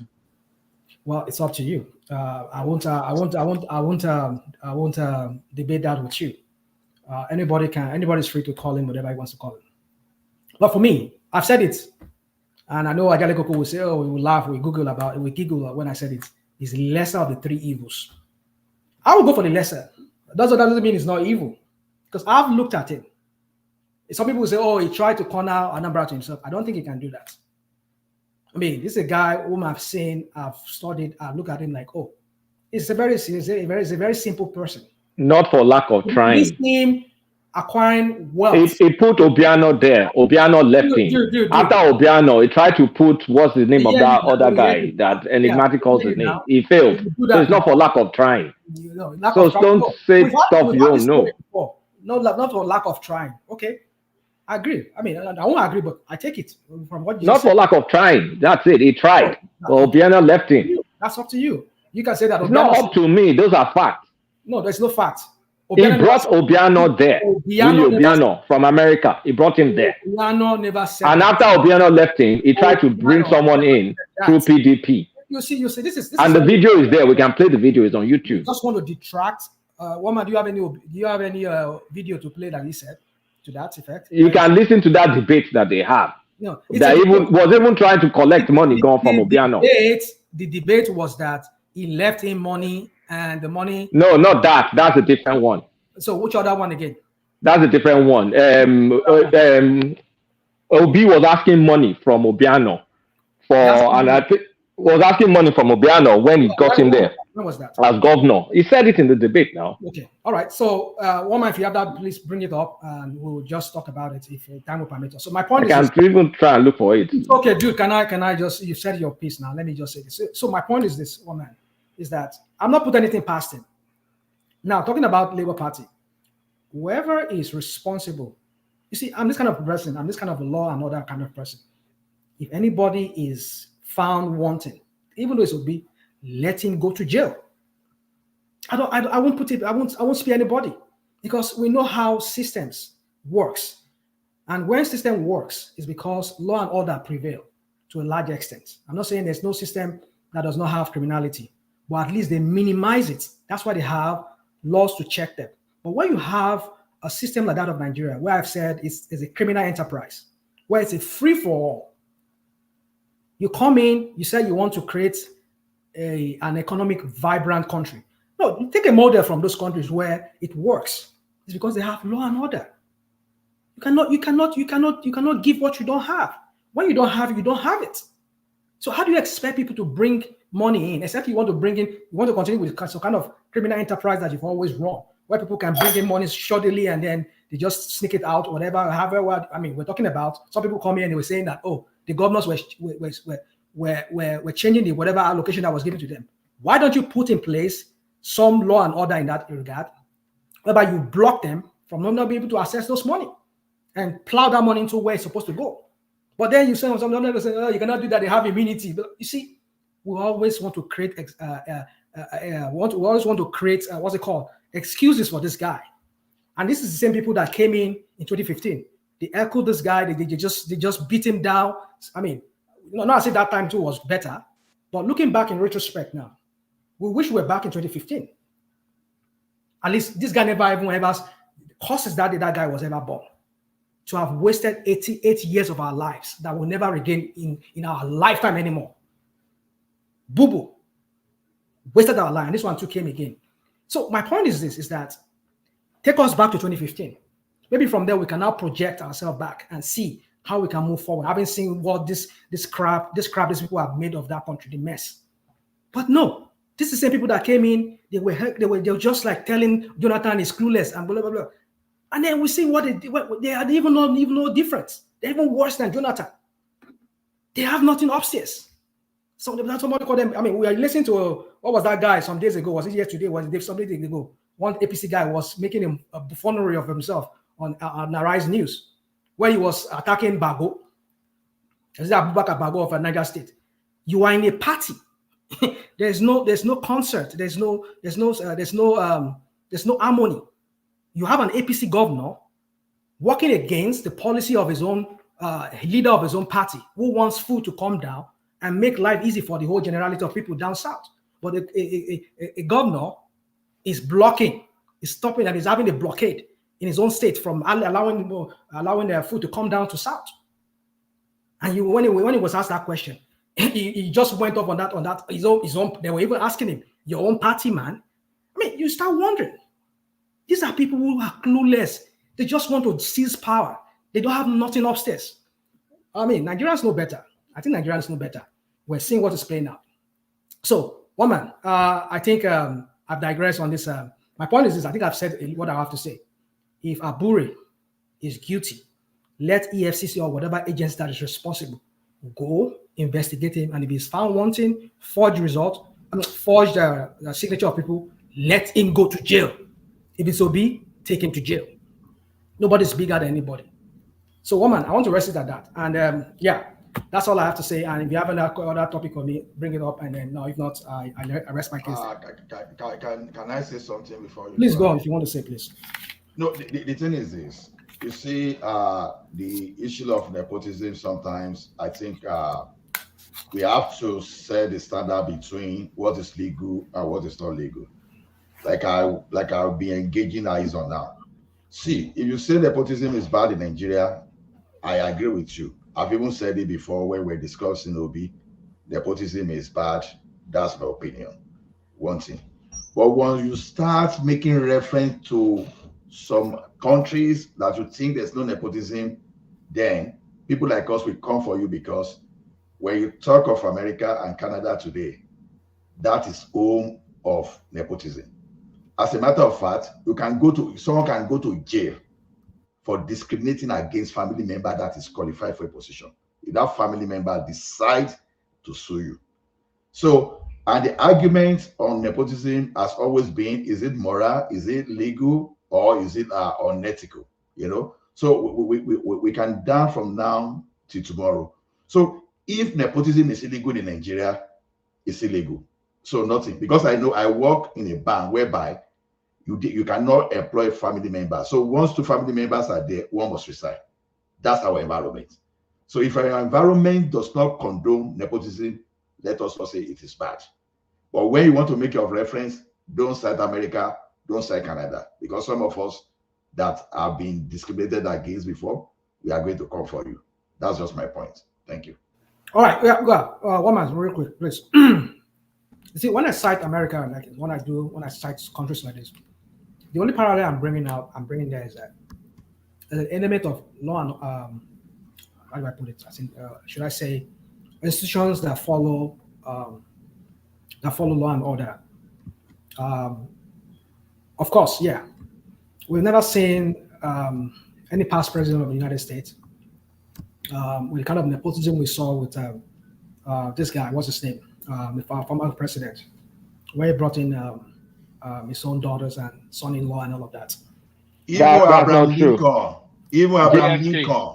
John F. Kennedy. His John brother, F. Kennedy. his brother So, was his attorney general. That's not true. See, Roma. Hold on now. Hold on. Here. Can I say something, please? Can I say something? Rational mind. I'm only citing a recent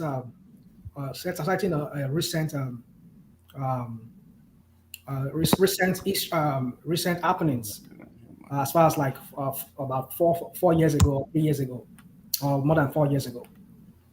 So that's all. I just so of our listeners who know somebody who is more popular. If you talk about JF Kennedy or whatever, yeah, there could be an instance of that. So, but then the point I'm trying to make here is this: is that we want foreign investors to come in. We want to show to the world that we're ready for business.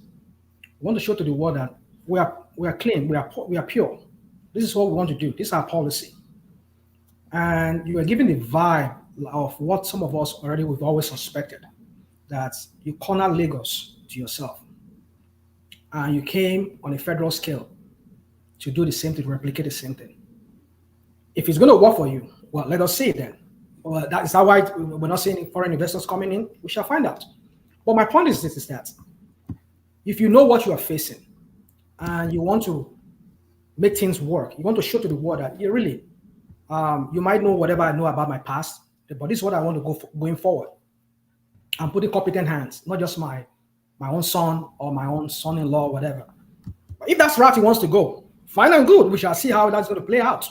Already we're seeing how it's already playing out even without having the son-in-law or whoever in the first place. We're seeing how it's playing out. But with all of these things and all these things we're hearing and conflict of interest that we're hearing, well, we see how foreign investors are going to come in and invest and see how that God is going to get out of this economic problem. Well, when I cite instances like that, I'm just instances of like developed countries like where we live here. I'm not saying that. Don't get me wrong. When I say that, doesn't mean that they are holier than that. No, get you to have their own. All right, bring it to rational mind, and then we go on to Larry. Yeah, they have their own issues here and there. And we know all of this. But my point all right, bring it up. Yeah. Oh, what's going on? So let me just break it down. I know they have all of this, but my point is that can we build institutions? Can we build these institutions that would regulate things, that will show to the world that we're ready for business? We want their money to come in, and their money can always get out if they will bring it in, without having to pay anybody or having to know somebody or who knows somebody. But then, if we're not, then are we ready? Well, we shall see. One man, I leave it at that. Oh, all right, brilliant, excellent. So that was rational mind. I don't think you've quite had this is probably the most tortuous submission you've yet had. You were just, I felt sorry for you for a moment. It was like kung fu fighting all the way through, but you battled your way through. Always outnumbered, never outgunned. That is rational mind. Always outnumbered, never outgunned. So always outnumbered, never outgunned. Larry, you're up next. Yeah, good evening. Sorry for the long wait, Larry. It No, goes like that it's never a problem. Yes. Good evening, everybody. Good evening, woman. Good evening to you. So Larry, I mean, you can come into it from wherever you want to, but do you want to come into it from this headline on the screen? Cement price crash from 15,000 to 7,000 naira. So a lot has been said. So, it surprised me somewhat that cement suddenly became the metric by which the Nigerian economy was being measured. Suddenly, this phenomenon over the last few days, and they were wrapping it around the narrative of the exchange rate. But that space has now come to speak. And the chairman of the Association of Cement Manufacturers have told us that it absolutely nothing to do with exchange rate. It was a simple matter of demand outstripping supply. But now they are telling us now that they're able to crash it now from the 15,000 spike to the 7,000, still too expensive. So what are you then making then of this price gouging that is clearly obviously taking place in that market space? Larry. You see, Mama, if you look at the whole thing, right, there is no basis. There's nothing to support whatever has actually happened in that particular space. And what I don't like is this issue of, government calling these guys, more like you're pleading with them, right? Because it's good that they actually, they are businessmen and they could do whatsoever they really want to do. But at the same time, it's also good that they do things that are really normal, right? Now, it's always easy for the big guys to push it to probably the retailers in the market. And if you get to those retailers, they will also tell you the same thing. It's not like people just wake up one day and say, okay, fine, the price is just gonna go to 15,000, right?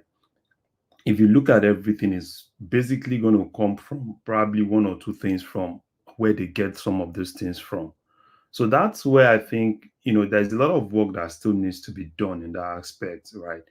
As far as I'm concerned, I think the government really needs to come out hard. You need to start using unorthodox ways of really dealing with some of those things. What they've always been doing is always more like, yeah, we're gonna call Dangote, we're gonna call Abure, we're gonna call this, we're gonna call that. Nigeria is in problem. Sometimes it seems people don't really know the problem that Nigeria is really in. It's a big problem. And that's where I think at this point, when a country is in problem, everybody needs to roll their sleeves and go all out. At this point, right, the problem that Nigeria is in now, it's not when even the president sits in Aso Rock. This is when everybody is now going all out. There's a lot of sabotage in that economy. There's a lot of things happening. And basically because, the whole people kind of like see that the president, there's this lackadaisical attitude that I'm seeing. If you remember when Buhari first came in during his first term, everybody sit tight. Why did they sit tight? Because they have this notion that a lot of things are going to change. It's not going to be business as usual. But when you are a president of a country and you can quickly see that this is obviously economic sabotage that is really moving to crumble the whole economy of the country, what do? You don't just sit down in Aso Rock and just call some guys and they tell you, okay, we're going to help you. You are not helping anybody. So as far as I'm concerned, the government need to go all out. They need to put their feet down and get these things. We are not saying don't make profits, but don't call Nigerian fools. And like you said, right? You said you don't know why cement has become a yardstick. But let us all be candid with ourselves. As much as you talk of food, people still want to live in houses. There's a lot of deficit in housing. And major people that really buy some of this cement that you see, that are really facing a lot of all those things, are the poor people. And all they needed is just to look for something that they could just build a 2-bedroom, a 1-bedroom. And these guys are making it difficult because previous government has so much given them that power that we are now, these guys can wake up one day and put Nigeria on its news. And that's why, I don't know if Tinubu is able to. I think that's what's been demonstrated now. I think there's some power play here. Larry, do we have a federal consumer protection agency in Nigeria? Yeah, we do. They should be the ones regulating, making sure there's no price gouging. Yeah, we do. That's exactly why I said everybody needs to roll their sleeves now. Larry, let me interject you. Now, if this guy is asking people to drop this price from 15,000 to 7,000, like we're seeing here, let's assume that's what happens. Okay.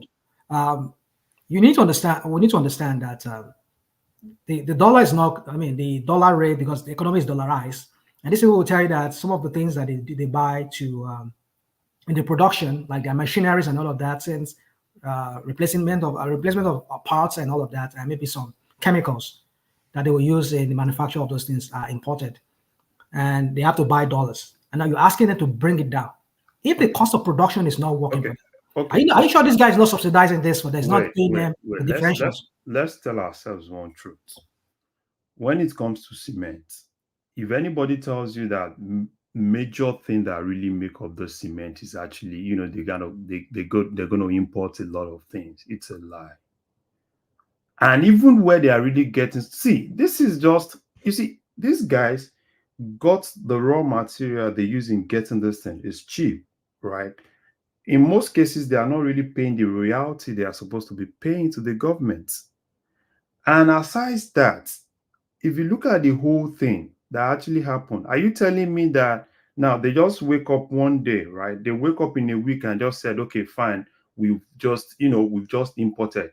See, most of the cement you see, these are inventories. It's not like these are all the things they're selling. It's not what they just produce in 1 or 2 days. These are inventories. But the only problem we have is because even the guys that are supposed to be protecting this price see these guys as too big to face them. So everybody knows this is just normal thing, right? Normal manufacturing. These are inventories. And even some of those things that you're seeing now have actually left the factory for a long time. So let's just call a spade a spade. We can't just be at the service of all those guys. That's what I just see. Yeah. All right, brilliant. And the headline on the screen, the protest against the hardship going on in the country. We cannot continue to say this is our opposition. It cannot be the argument that this is purely opposition-led. We are seeing it now springing out in satellite little pockets, and it's starting to gain somewhat of a momentum to the point that the Ohanese are trying to pull their people back. This is feedback, you know, and if the government wants to play politics with it and not take it seriously, it will be much to their chagrin. Larry.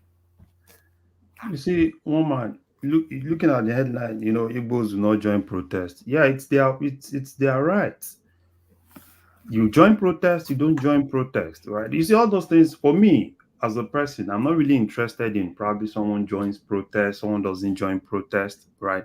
I'm more interested in, you know, the government facing the problem that Nigeria is in. Anybody can protest. Anybody can wake up tomorrow and, you know, put some placards, protest, and all those things, right? If you go out to protest, it's not going to solve anything. I'm more interested in the government facing this problem. This problem, we all know what the problem is. And that's exactly why I said they should leave orthodox ways of solving things. When a country is in war, you don't use orthodox ways. Even in economics, when there is a problem, you leave orthodox economics, you go heterodox.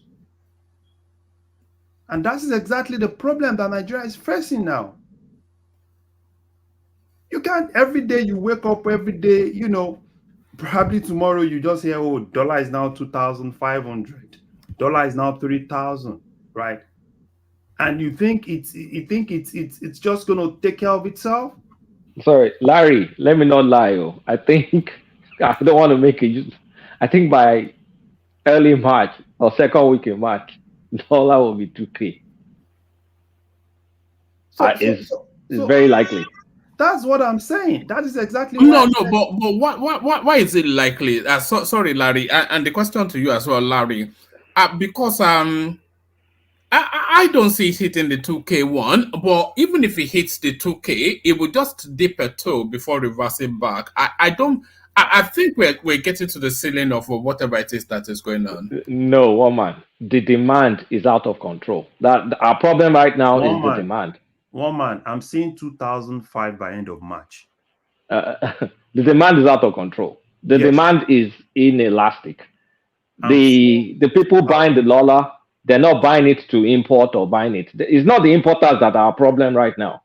It's the people storing value in dollars. And a lot of it has to do with all these people that have access to a lot of Naira. I want to suspect governors and government people that will just mop up the dollars. I have friends that earn Naira and save in dollars. Those are just Even normal Kulata, people. workers now convert their salary to dollars. Hey, my friends, I just said that now. That my friends do that. Okay, okay. Kulata, the cheapest business to do in Nigeria now is to buy dollars. And everybody in Nigeria is doing it.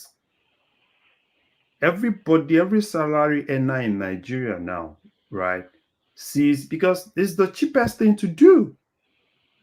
And that's exactly why I said, in order to undo this, because Cardoso and the likes of them felt it's increasing supply. That once you increase supply, things are going to get into equilibrium, and it will never get into equilibrium because it's not a supply problem anymore. Because it's not a supply problem. The variables are basically within the demand side, and if you don't tackle that demand side is even out of Cardoso. Cardoso cannot do magic. It's a both now. It is still both supply and demand. Because no, you know why I said it's not supply? I understand what you are saying. Ola, there's enough naira in the system. Ola, there is excess supply is astronomical. If you look at the last 2 weeks, do you know how much dollars that was actually pumped into that economy? Within the last 2 weeks, CBN said, okay, all the banks should pour out some of the dollars they were keeping. They poured it out. Right? Do you know how much that is? If you look the volume, right? The volume they traded within 1 week, over $1.8 billion was traded. So what I was saying, is it a supply issue? It's not a supply issue anymore. But how do you reconcile this? Because if an economy of about 500 billion, and that's the projection, about $500 billion, and you are only using 1.7 billion for people who needs to do business, does that not tell you how? No. You are misrepresenting it. That's don't use GDP as part of the volume of trade. GDP has nothing to do with it. Do you know that we import a lot in that country? We don't produce much. The problem right now is not importation. I totally disagree with anybody that's saying importation at this point. Of course, people are storing their money in dollars. Larry. No problem. The point I'm trying to say is this: is that when you have people who import, a lot of importation are done, and I know that at least in a month, Nigeria will import over 10 billion worth of product into that country. $1 billion worth of product. I mean, this is just what some counties here in America will spend as their own annual budget. I mean, as their monthly budget. But my point is this: that a country of about 200 million people and 1.6 or whatever you said, Larry, was what was used just in one single 1 month or two period. I mean, that tells you that that is that we have a problem. No, Ahmad, that's just a week. Do you know what that means? What's the whole reserve that Nigeria actually has? That's it. So if we can trade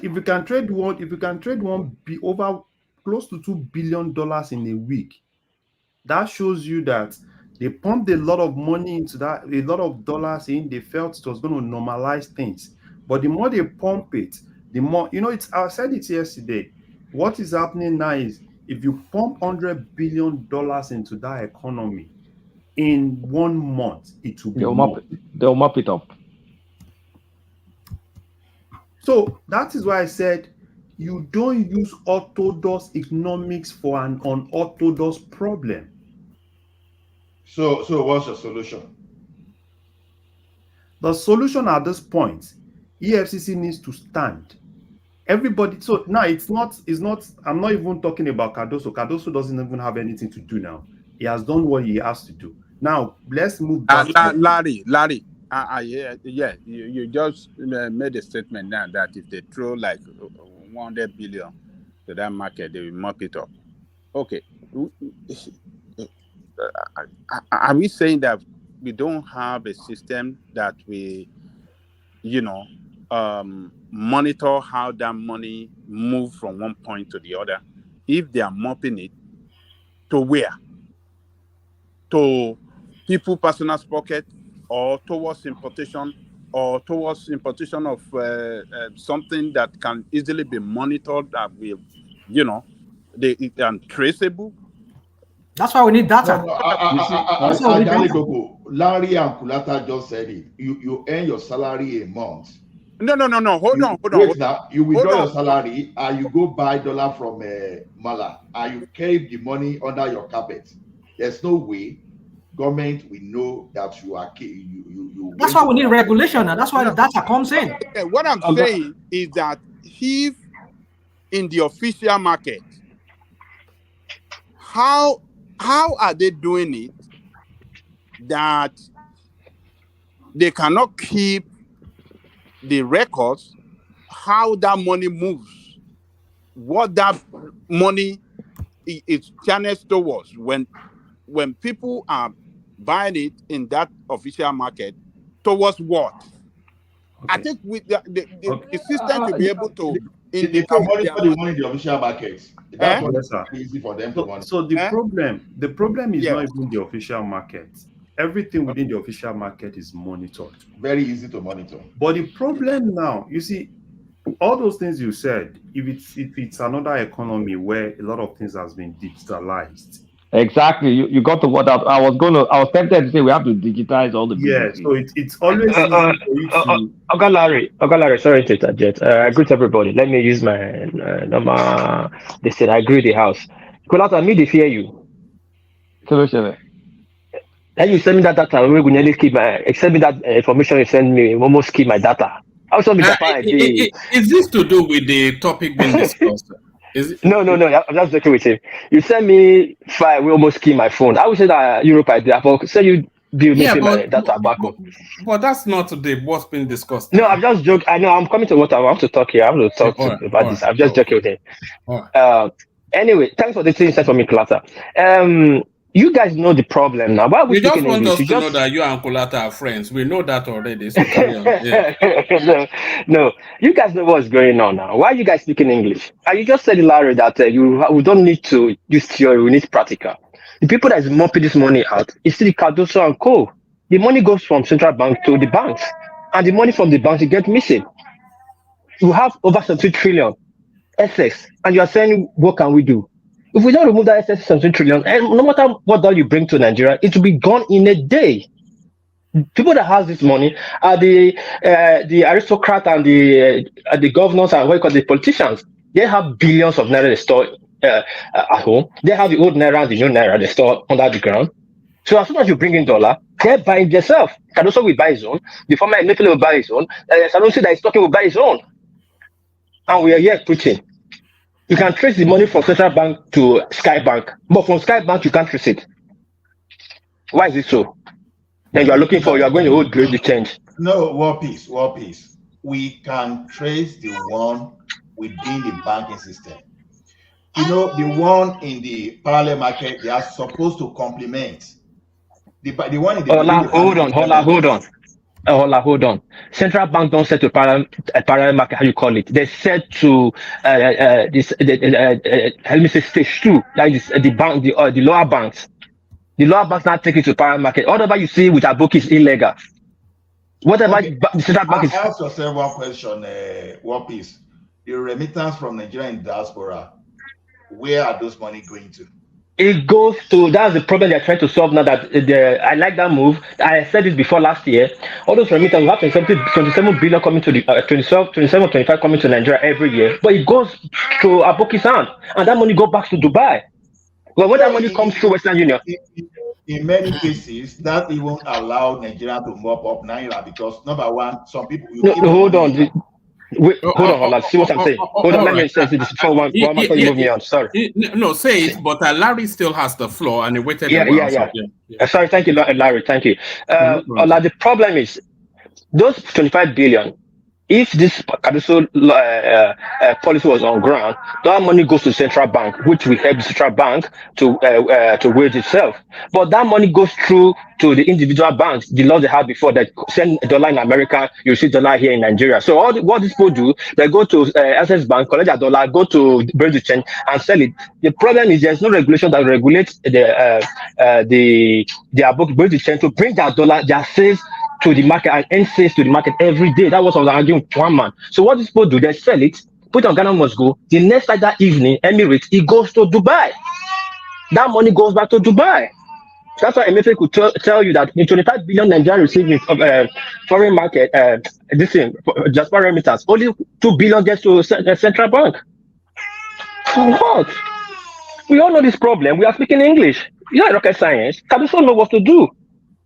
All these bank, all the bank directors, hold them and see things will not change. Our first problem and greatest problem in this country is our banking sectors. Hold them. You see, Nigeria will not reverse in a minute. We're just speaking English here. English will not serve anything. Thank you. Are you the photo you want, man? Yeah, back to you, Larry. So you know, like I said, right? If everybody knows the problem, and it now depends on if the government really want to solve the problem. At this point, the major people that needs to solve this, EFCC is going to do a lot of things. Immigration is going to do a lot. You know, like you said, right? Like you said, yeah, it goes through the airport, goes to Dubai or whatsoever it goes to. It's a whole lot of things. That's why I said these people are ready to crumble Nigeria. So that's why the president needs to stand up now. The ministers, everybody, it's all hands on deck. You know, when you know you have a problem, you have an enemy that is ready to kill you, and you know you don't have a way out, the next thing you do is to look for a way to attack the enemy back. And that's exactly where we are in Nigeria now. It's unfortunate that it's going to get worse, because I looked at everything, I checked everything, but the way it's going now, it's going to get worse until the president is ready to stand, right, and face the problem. Until the whole minister, everybody needs to stand now. So this one is no more of probably it's APC or PDP, because every day when I wake up and I see some of these headlines, it breaks my heart. So that's why I said it's a problem. Nigeria is in war, economic war. So it needs to be tackled. That's what I see to all those things. But Larry, I don't think Cardoso is done. And I'm going to say why. There's still a few moves Cardoso can do to kind of like try and control the demand side. Even though the demand side, like you're spot on, a lot of it is law enforcement. Cardoso can still bring out a regulation. I mean, they say BDC should have $1 million or something. That's the capital requirement. Yeah. I don't see why they can't make it like $10 million. Yeah, so all these fragmented BDCs. You know the problem, bros. The problem now is all those things are probably mid-time solution. What we need now is the shortest solution. I know. See, when but I'm getting somewhere. I'm getting somewhere. When you have a wound, right, and it's gushing a lot of blood, the next thing you want to do is to stop the bleeding. Yes, but let me get to where I want to get to. Yeah. You can mandate a higher, capital requirement. In absence of that, you need to run 100% digital platform. 100%. Yeah. So with that, and then law enforcement comes in. If you're trading on the street, I mean, and you're not like a Nigerian Thomas Cook, you have no business trading unless you have a digital platform. And with a digital platform, you have traceability over wherever that money is going, everywhere the money is going. That's number one. Number two, our banks are not even strong enough. I don't see why they're not pushing as a matter of urgency, increasing the capital requirement of the banks. It needs to go up, and it needs to go up real fast so they can scale up and they can attract more money. Because as you are seeing this, there's a timing thing. As you are trying to curtail the demand side, you also do your best to ramp up the supply side. And if you increase the capital requirement, you'll get all these portfolio investors to bring their dollars to come. And we also need to increase I keep saying it, we have to increase our interest rate. So, and the reason I'm saying that is we need to mop up more naira out of the system, number one. Number two, savings needs to be attractive and inflation needs to go lower. So those, my friends, that earn salary and go and save in dollars can see that, okay, the naira is a bit stable now. My naira is not going to disappear when I save it in the bank. if it's any high interest and all that stuff. And of course, with that, inflation will go down. But we have a risk of going into a recession because capital is now going to be more expensive. But if we have bigger banks, we may be able to still support some sort of borrowings or sort of this, and government can still do some discounted things they need to target wherever they need to target it. And the law enforcement aspect is where Tinubu, I don't know, Tinubu has to mess up his friends because it's his people doing this stuff, right? So we need to do all those big things, and we need to do it right now. But is it possible? I don't think it's possible. So we're just going to keep watching the thing go bad and bad and bad till we almost cry. I don't see any respite. It's just so unfortunate. It's just so unfortunate. Sometimes I think of things, right? Probably. Larry, sorry to cut you short. This is yesterday you were talking. I think you were here yesterday, right? Why is everybody? Yeah. I think one man. I don't know. Everybody's so bad. Okay. Now, hold on, please. Larry, not verse, I beg. You were here yesterday, right? I think we talked here yesterday, right? Yes, sir. We're talking about the cement issue, and when we're talking about they are going after, they say people are holding the agent. I think it was me, Akim, were talking about people holding distributors were making it expensive, and King was trying to make it a distributor, and somebody Ken was pushing that it's not distributors. But this just proved it now that what the Ken was saying was true. The Tinubu called the Beto and the Dangote, and they slashed price. Why did they call distributors? We see the truth, but we shy away from it. Cement 15,000 naira. They call the Beto, Boa and Dangote and Co, Lafarge or whatever. The next day, I'm making an announcement for 7,000 naira. And we are happy. From 5,200 or 5,500, they are making a kill, even at that 7,000 naira. But we don't know the detail behind the. Doesn't matter. It doesn't matter. The important thing that it was them they called, not the distributors. No, wait now. Why will you say it doesn't matter? Why will you say that? Okay, let me tell you what doesn't matter. The first thing they said was the distributor. You're even showing trailers, the season trailers going out of Nigeria. That's why things are going up. That's why cement is going up. That's why rice is going up. Now, if they have called it, and I made this point, I raised a question today, like Coca-Cola. There's quite a bit of background noise from you. Yeah, sorry, it's my daughter. Like Coca-Cola. Yeah, like Coca-Cola. Coca-Cola price, we know it. They say it there. But the price they supply the distributor is different. But the distributor don't sell more than the price Coca-Cola display out there. For example, let's say they sell Coke for 700 naira. And you show set for 700 naira. Probably they supply the distributor for 500, 550. That is between distributor and Coca-Cola. But this of cement or rice, let's say cement, we don't know how much. Dangote don't have official price. If cement is 6,500, we don't know.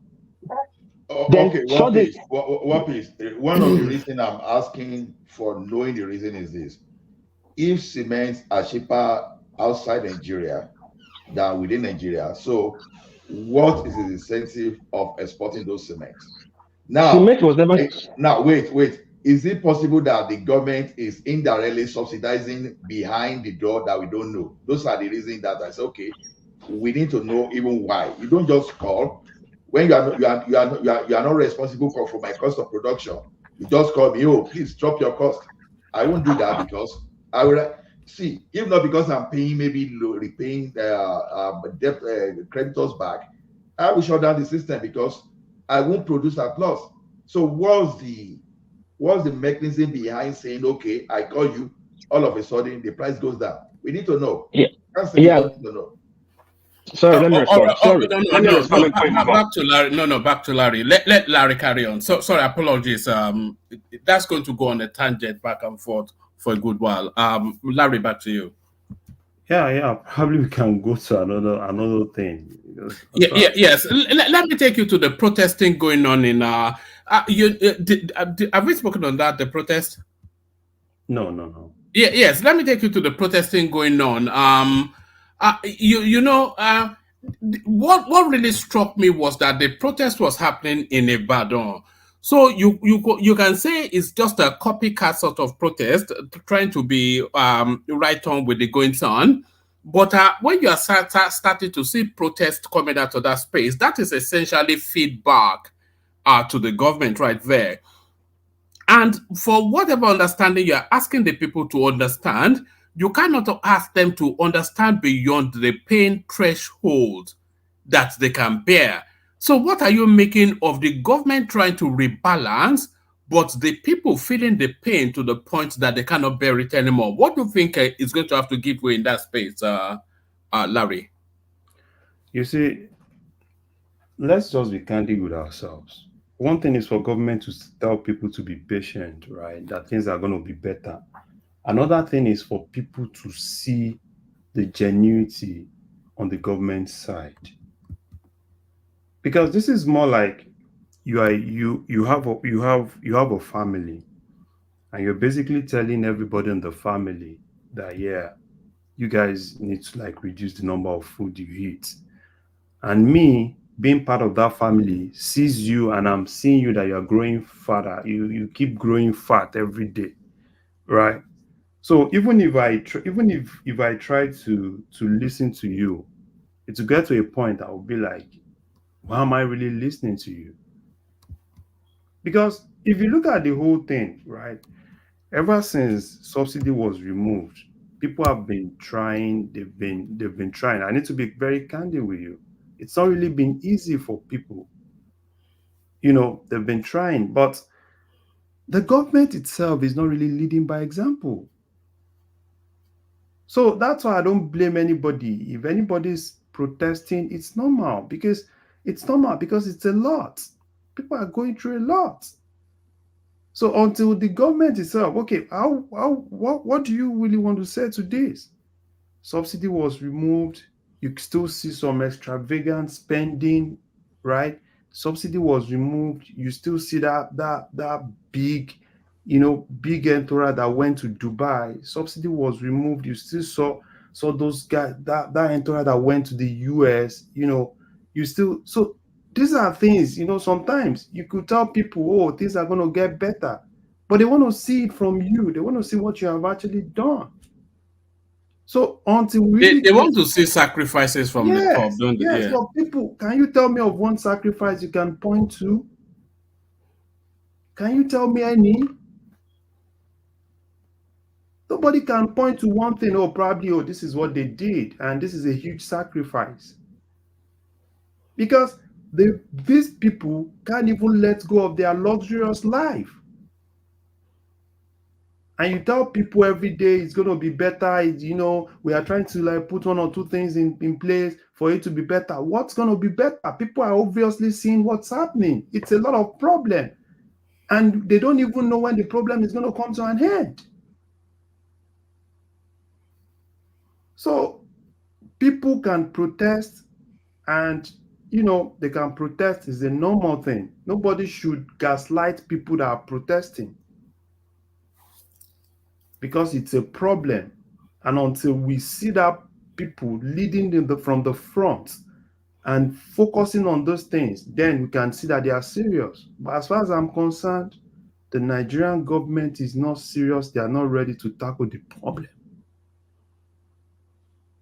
That's what I have to say to that. All right, brilliant. Let me take you to this headline. I'm not sure if this is something that wouldn't. I don't want to speak on this. All right. No, I don't want to. All right. Let me take you to this one then. Nigeria regains cheapest petrol title in West Africa. So this will come as a surprise to so many people. The petrol in Nigeria around about 600 naira. The closest in that sub-region is 1,570 naira. That's in Liberia. 1,580 naira, that's in Ghana. 1,740 naira, that's in Benin. 1,790 naira, that's per liter, by the way, in Togo. 2,145 in Cameroon. 2,170 in Guinea. So what are you then making there for all of it? Because we all know that the subsidy has not been fully removed. It's been reduced rather than removed. But this data it makes for sober reading. if we are complaining about life in Nigeria, then what should these people be saying about their own lives? You see, woman, you see, some of all this data, when you look at them, you know, I think it's not that kind of data that is really speaking to the real thing. So because if you want to look at all those things, you don't just look at things from Nigerian perspective. Because the people that did this data, put this data out, is actually it's not really a good job. Because you are looking at things from Nigerian perspective, right? In the sense that everything in Nigeria is the same thing with all those other countries. Is the exchange rate the same? It's not the same. So it's for me, as far as I'm concerned, and if you look at this, right, you don't just look at things in isolation, right? Because you don't just look at things in isolation that, probably this is the exact thing. You also need to look at things, right? You need to do a comparative analysis. Look at what it was, probably like a year, and look at the trend. Look at the trend of the increase. That's how you're able to really put them. Because this is not apple to apple, right? You can't just, because they are looking at it from Nigerian perspective, or probably this is how much it is in Nigeria, this is how much it is in those other countries. But in actual sense, it's not the same thing.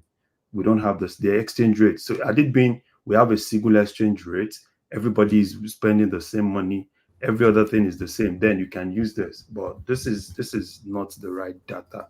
So I wouldn't want to speak to a data that is not really right. This is just a data to paint, to help some.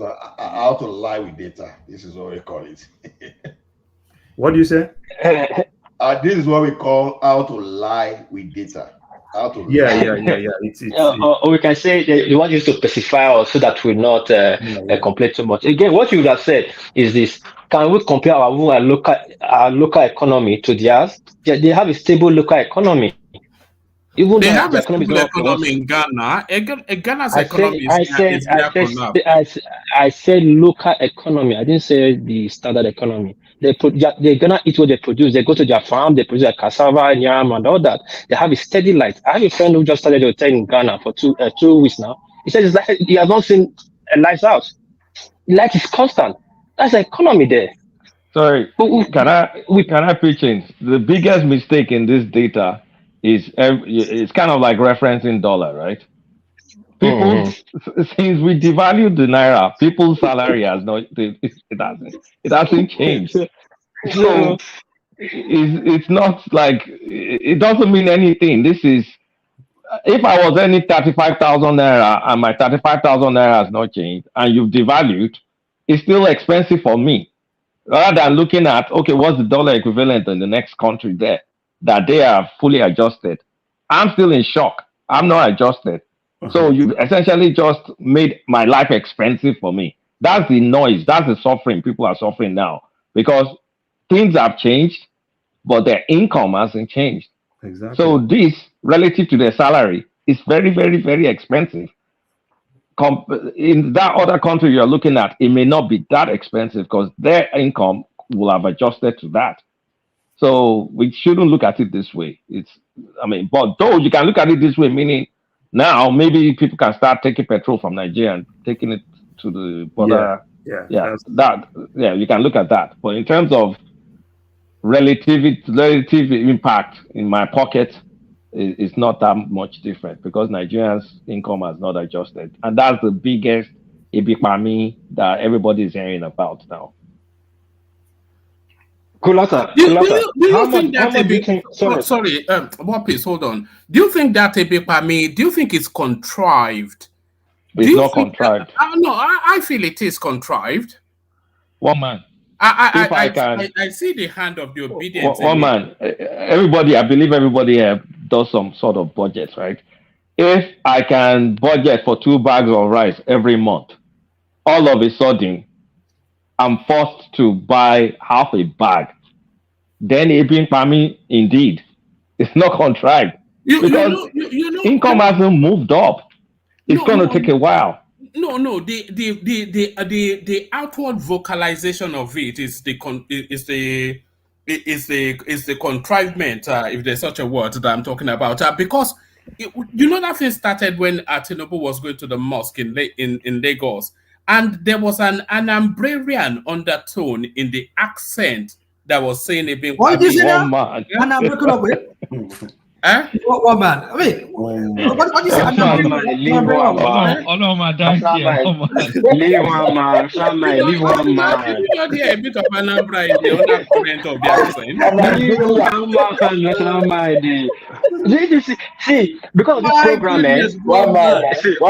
I like you.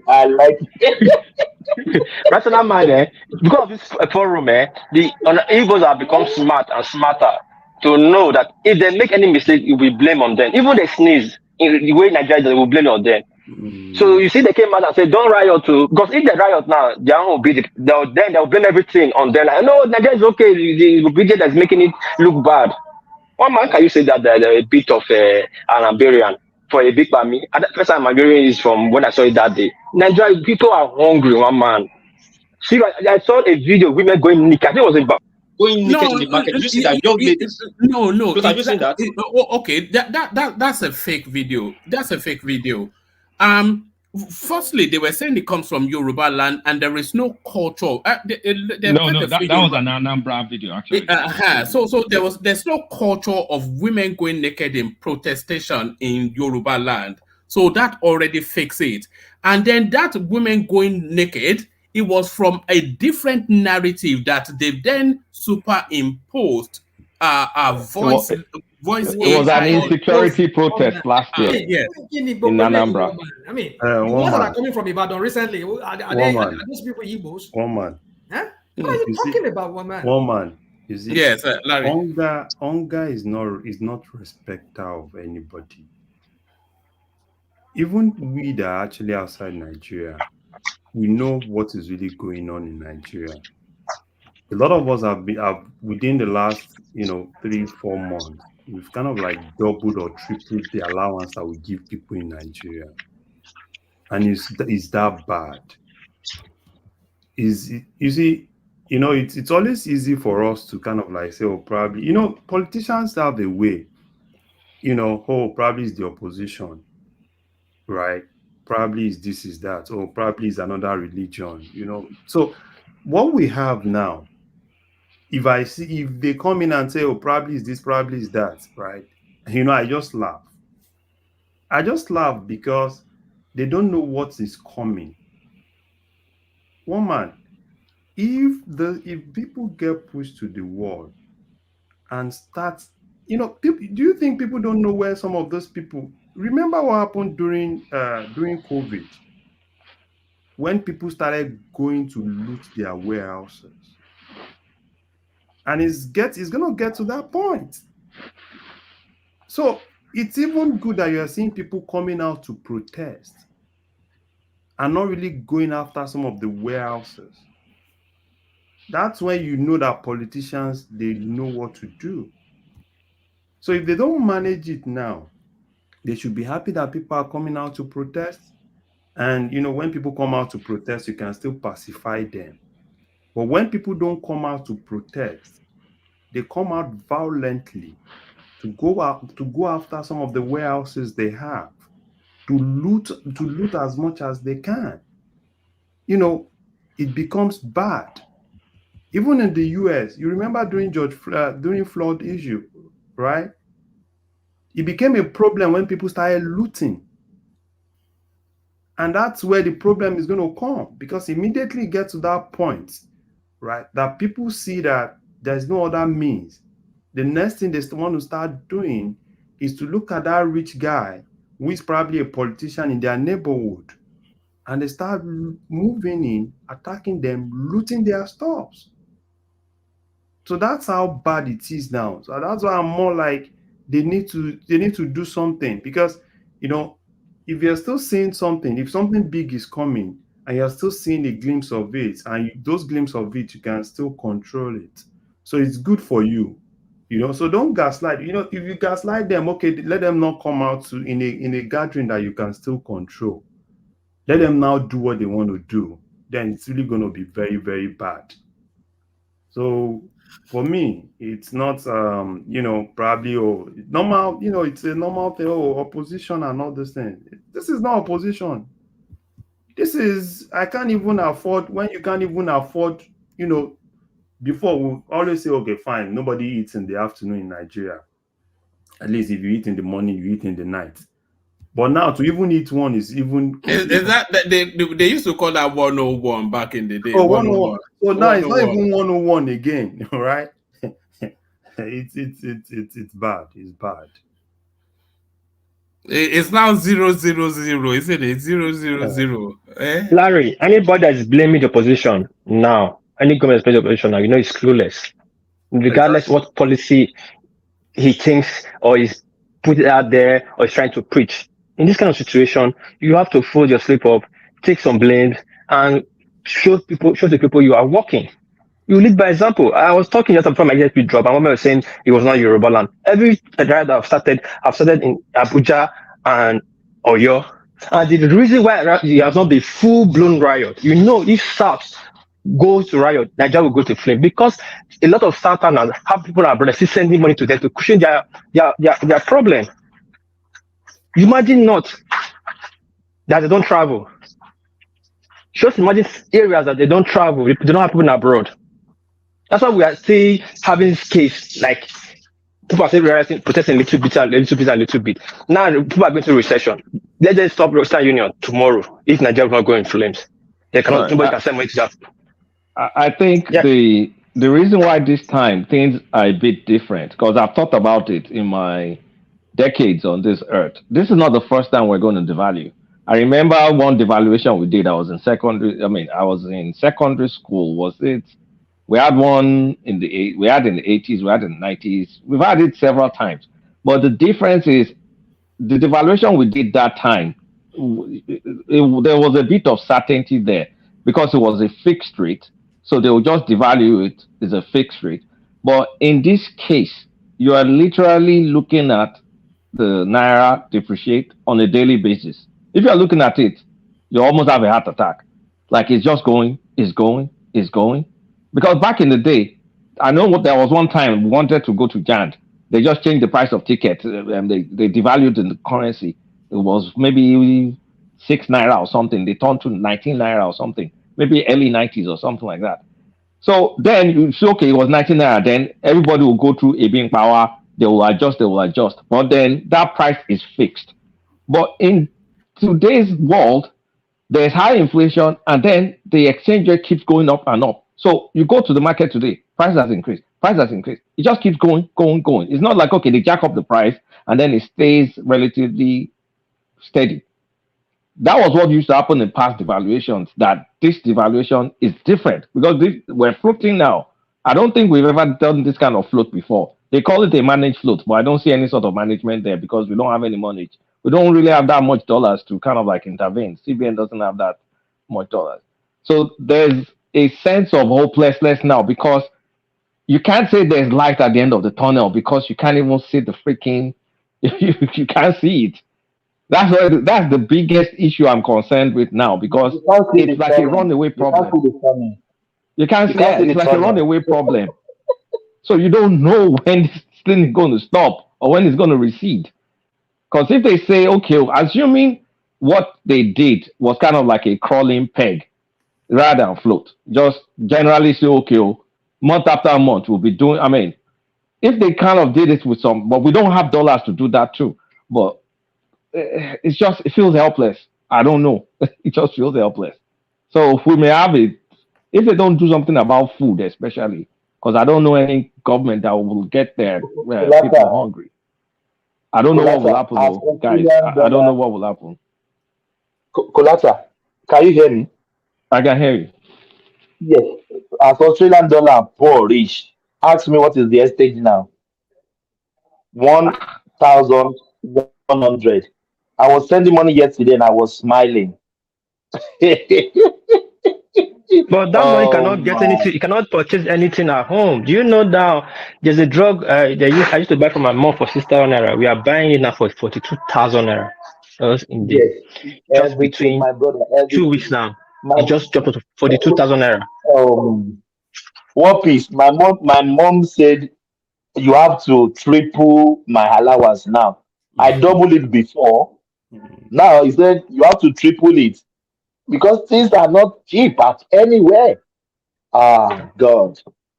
But you just have Continue, to give the equivalent of dollar you used to give before now. Let me ask you this. Tom, sorry, Ola. Okay, you go first, then I'll come after you. No. I've finished my question already. No. I wanted to ask you. Your mom said to triple her allowance, but are you sending more in hard currency?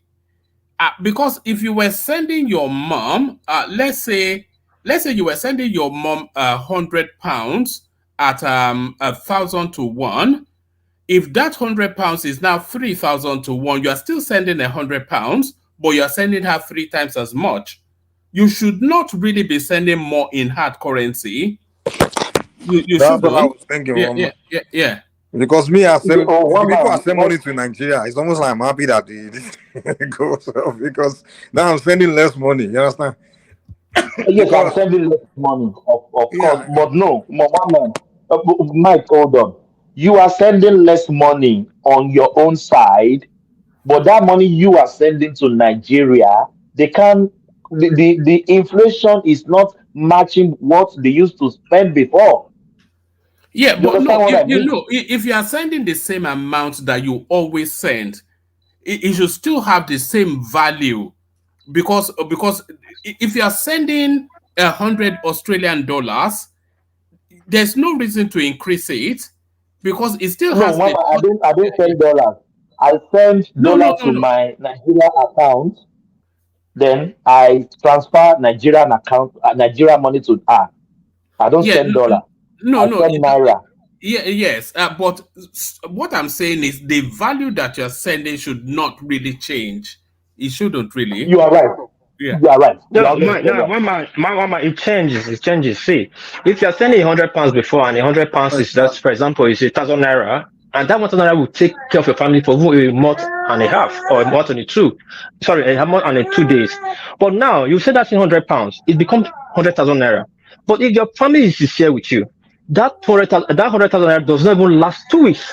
That means they will come back again in 2 weeks' time and ask you for £100. No, what please? That's not the point. Look at it this way. I was sending to Nigeria at exchange rate of $500 to a Canadian dollars before. If I'm sending today, I'm sending almost $1,300. That's exchange for 1,300. So that means they've been about 700, over 700 increase. So, but when I was sending before, a bag of rice was selling for like 40,000, and a bag of rice is selling for like inflation. People are forgetting inflation. No. When you use hard currency, it's not really changing. That's what I was trying to tell. What you buy changes because of inflation. Yes, I get what you're saying in terms of the naira value will increase. Hard currency remains the same. But what the naira can purchase gets smaller relatively because inflation is not static, it's increasing. No. From my own point of view, I don't want to be insensitive. When I look at the items they used to buy with whatever I converted before, they still have more naira, even though that more naira they have may not really be that meaningful. You understand? So you sending that currency, if you are saying that your $100 you used to send before is now less in purchasing power in Nigeria, I think we need to sit down and recalculate, because I don't want to feel insensitive, but I think we might be exaggerating the conversion rate there. That's the way I view it. Let me play this into the conversation. It's only 2 minutes, so listen to this.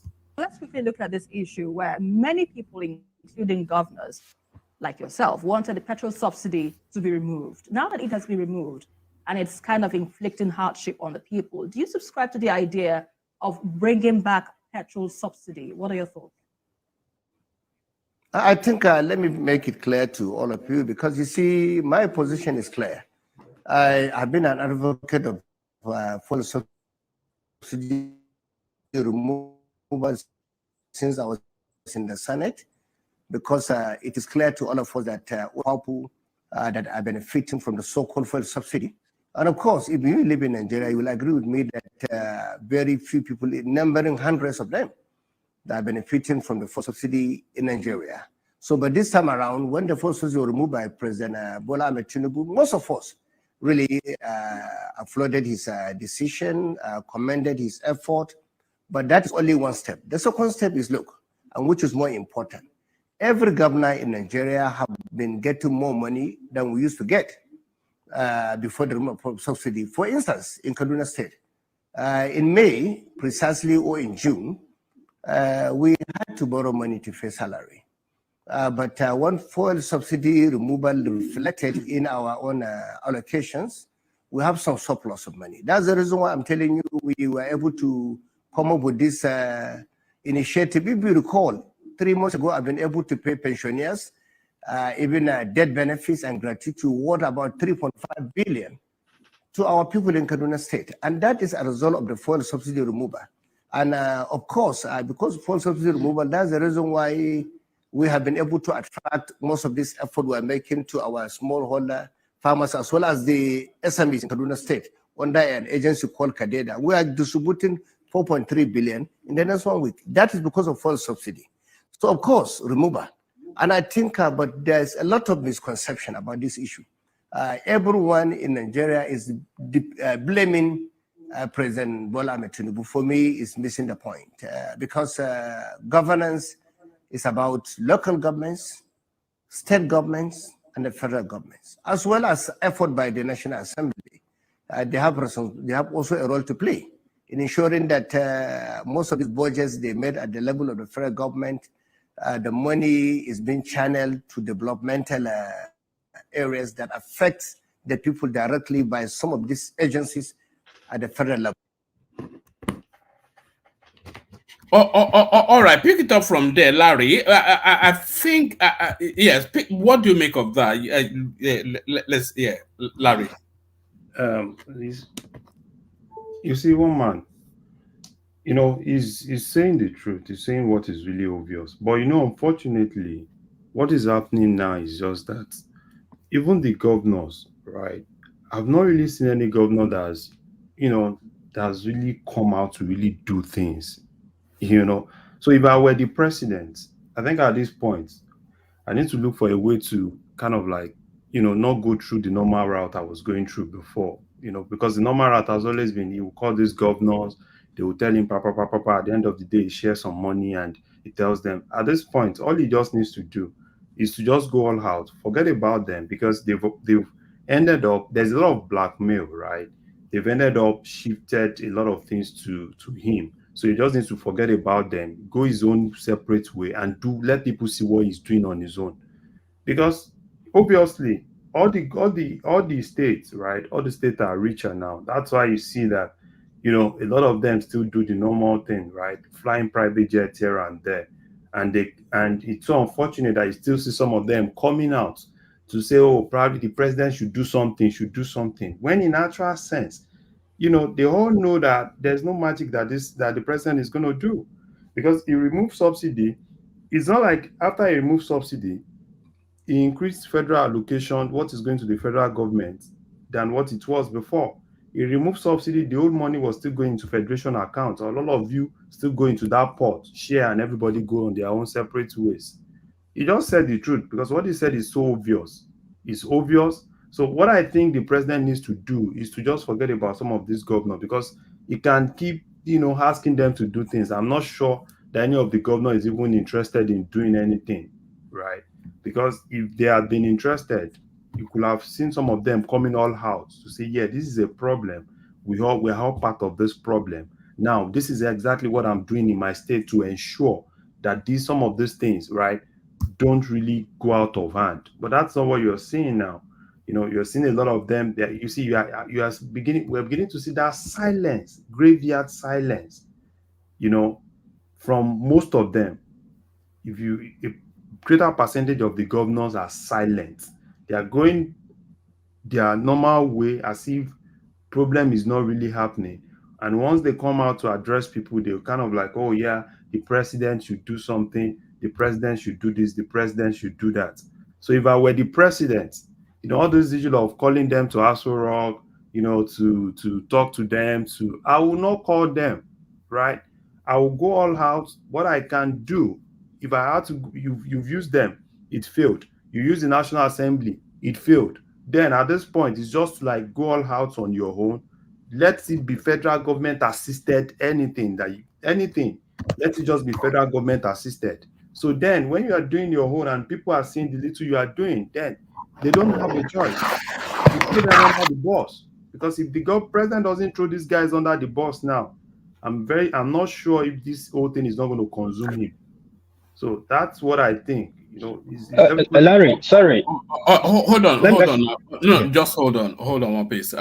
Thank you, Larry. So thank you, Larry. So, sorry, one piece. I wanted to bail out to hand over to Thomas, so that I can shuffle myself out and shuffle Crown in. So, Thomas, the floor is now yours. Crown has not spoken. Oroyo has not spoken. Mike, of course, Prince Daddy, War Peace that was just about to interject then. So, and Ola, of course, as well. So quite a number of people have still not spoken. So thank you, Larry. I think Oroyo should be up next. The super chatters XYZ, Tima Jack, yes, and Kulata, and there's Kulata there. So thank you to all those. Keep them coming. Thank you, Thomas. Yes, over to you, Thomas. Let me bail out before I start to talk gibberish. Thank everyone. I'll see you tomorrow. Okay, thank you, Omar. Yeah, Larry, what I wanted to ask you is, actually, I heard that guy clearly. He was saying that he was able to pay salary of, is it 3.4 billion or before for something billion? Yeah. Okay. Now, what's the internal generated revenue for Kaduna State? It's a lot. So can you imagine the joke, the fat joke that guy came to TV to tell our face that because the president gave him excess money, that he was able to pay a backlog salary of 3.4 billion. If I can remember, I just State generates 70 billion next to Lagos. Lagos generates 200 billion general revenue. I just State generates 70 billion. And Obaseki does not post salary. It pays. Obaseki is actually one of the government that pays before time. And I believe Kaduna should be generated up to like 40 billion or 40 billion or 50. So your 40 billion you are generating, what are you using it for? Are you using to pay a debt, deficit or what? Monthly or annually? Annually. Okay. Annually. So are you telling me you are using to pay deficit or what? Then you still collect that generated annually is different from the money government gives to you every month. You share your Abuja money you go to collect every month. And you are telling us that you couldn't pay 4.something billion. I was supposed to hear like we are owing salary of 37 billion, and then I will understand 4.something billion. It's a joke. Yeah, well, that's how bad it is. I think he even said he paid arrears of pension, right? Is that what I heard, or salary? I don't know. That country is in a serious crisis, to be honest with ourselves. But then, even those arrears, it's not a joke. For something billion, you could not pay. You have to wait for the government to send you excess money first. No, these guys are having a debt portfolio of about 400 billion, at least about 350 billion that we don't know what they invested. You understand? So security vote alone, he gets it's almost $1 billion every month. Security votes, that one is not even there. So 4 more security votes alone can pay those problem. Take up that problem. But you have to wait for the federal government, and then you are going to sit on a TV and say, no, the government, the president is not the problem. We should do this. You and everybody is the problem. We understand the president is not alone in this. What about you guys? Your states. So with the money these people are generating, you're not supposed to be going to Abuja to be collecting money. And they'll tell you they generate 70 billion, 80 billion. Abuja will still give them 200 billion. And yet they'll still be owing salary of 8 months. No infrastructure. Tell me why dollar will not be scarce. They'll say, oh, go and hold your Aboki man. The Aboki man that is selling, just like what is the new slogan now. The kidnapper you catch in the bush are rat tag. So where the 100 million they are paying to the money they are paying to them? Who is not receiving the money? I think those bandits you mentioned, I think I could be wrong. They might even be among those people responsible for the current forex crisis we have, because you know how much money in the hand of those people. What will they do with the money? You know, they will have to convert and just to for portability for them to keep those money. So to me, I don't know. I think if I was the president, I think this is time I will call for emergency for people. I don't know. I will what you say? What you say? What you say? Just to direct to yeah. To do resource control and do all those kind of things. I will hide under this excuse. Fast, honestly. Yeah. What you just said is still not. Is still part of. Is still part of it. We cannot remove anything from the table right now. All hands have to be on deck. Everything is on deck that's causing Nigeria's problem. Not just one thing. The people are selling for in one place. Dollar is going this place. Even the permanent secretary are doing their own in one place. We have a leakage, and Tinubu has not fixed that leakage. That is the problem we are having in this country. Bringing policy upon policy when the leakage is not fixed yet, it won't work. It might, no matter how beautiful it is. You know that you're going to share a Pajero for police to patrol your highway. That does not stop criminality if you don't give them good guns and good logistics. Information to how to put in security terms to really know where they are going to. You understand? So that is the problem, and people have to first of all admit to fire Amila. That guy is his problem to him. I only can't do my way do that to do for me to love him. It's killing that. It's killing the economy. Do you know that they don't agree? Just right now. Not up to 8 months. Look at the just election. Are you guys aware we have 5 aspirants in APC? Larry, are you still there? Yeah, I'm here, sir. I want to ask you a question. Maybe it will be stupid on my side, or maybe I'm getting it wrong. Yes, don't you think that aggressive redirection of people's energy into productivities we reduce this demand for dollars? You know, I know the type of demand we have now is just a criminal demand, in the sense that people are mopping up, not because they want to be productive. Yeah. What I'm now saying now is, if we find a way to engage the citizen in something more productive and to take their mind away. And when I mean productivity is beyond taking people to the farm alone. You know, all these our skills that we keep getting from foreign country that we still use dollar, you know. Yeah. If you are going to buy cost content now from, let's say, Udemy now, you are still going to spend dollars, right? Yes, sir. That's part of spot demand. That if you go to whether Coursera or you go to EX, you're spending dollars. So do we need to go in a very crude way like Trump or what? I don't understand, because this problem might escalate. When I started this whole conversation, I said something. We need a sort of heterodox economics.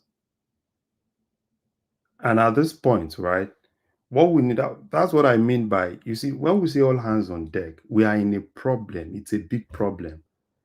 I'm expecting the president to start signing some executive orders now. A problem is a kind word. We're in crisis.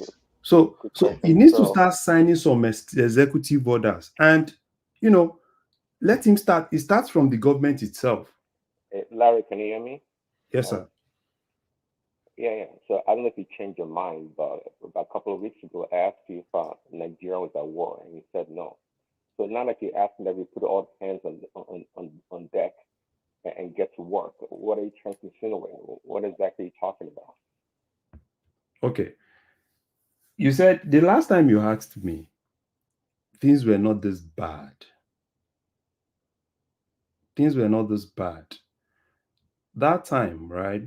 We still thought, with some policies put in place, things can actually, they can still get things, at least get things back to something that is still manageable. But unfortunately, where we are now, we are not even seeing any light at the end of the tunnel or anything. It's not like we've got to that point where we can say, okay, fine, tomorrow is going to be better.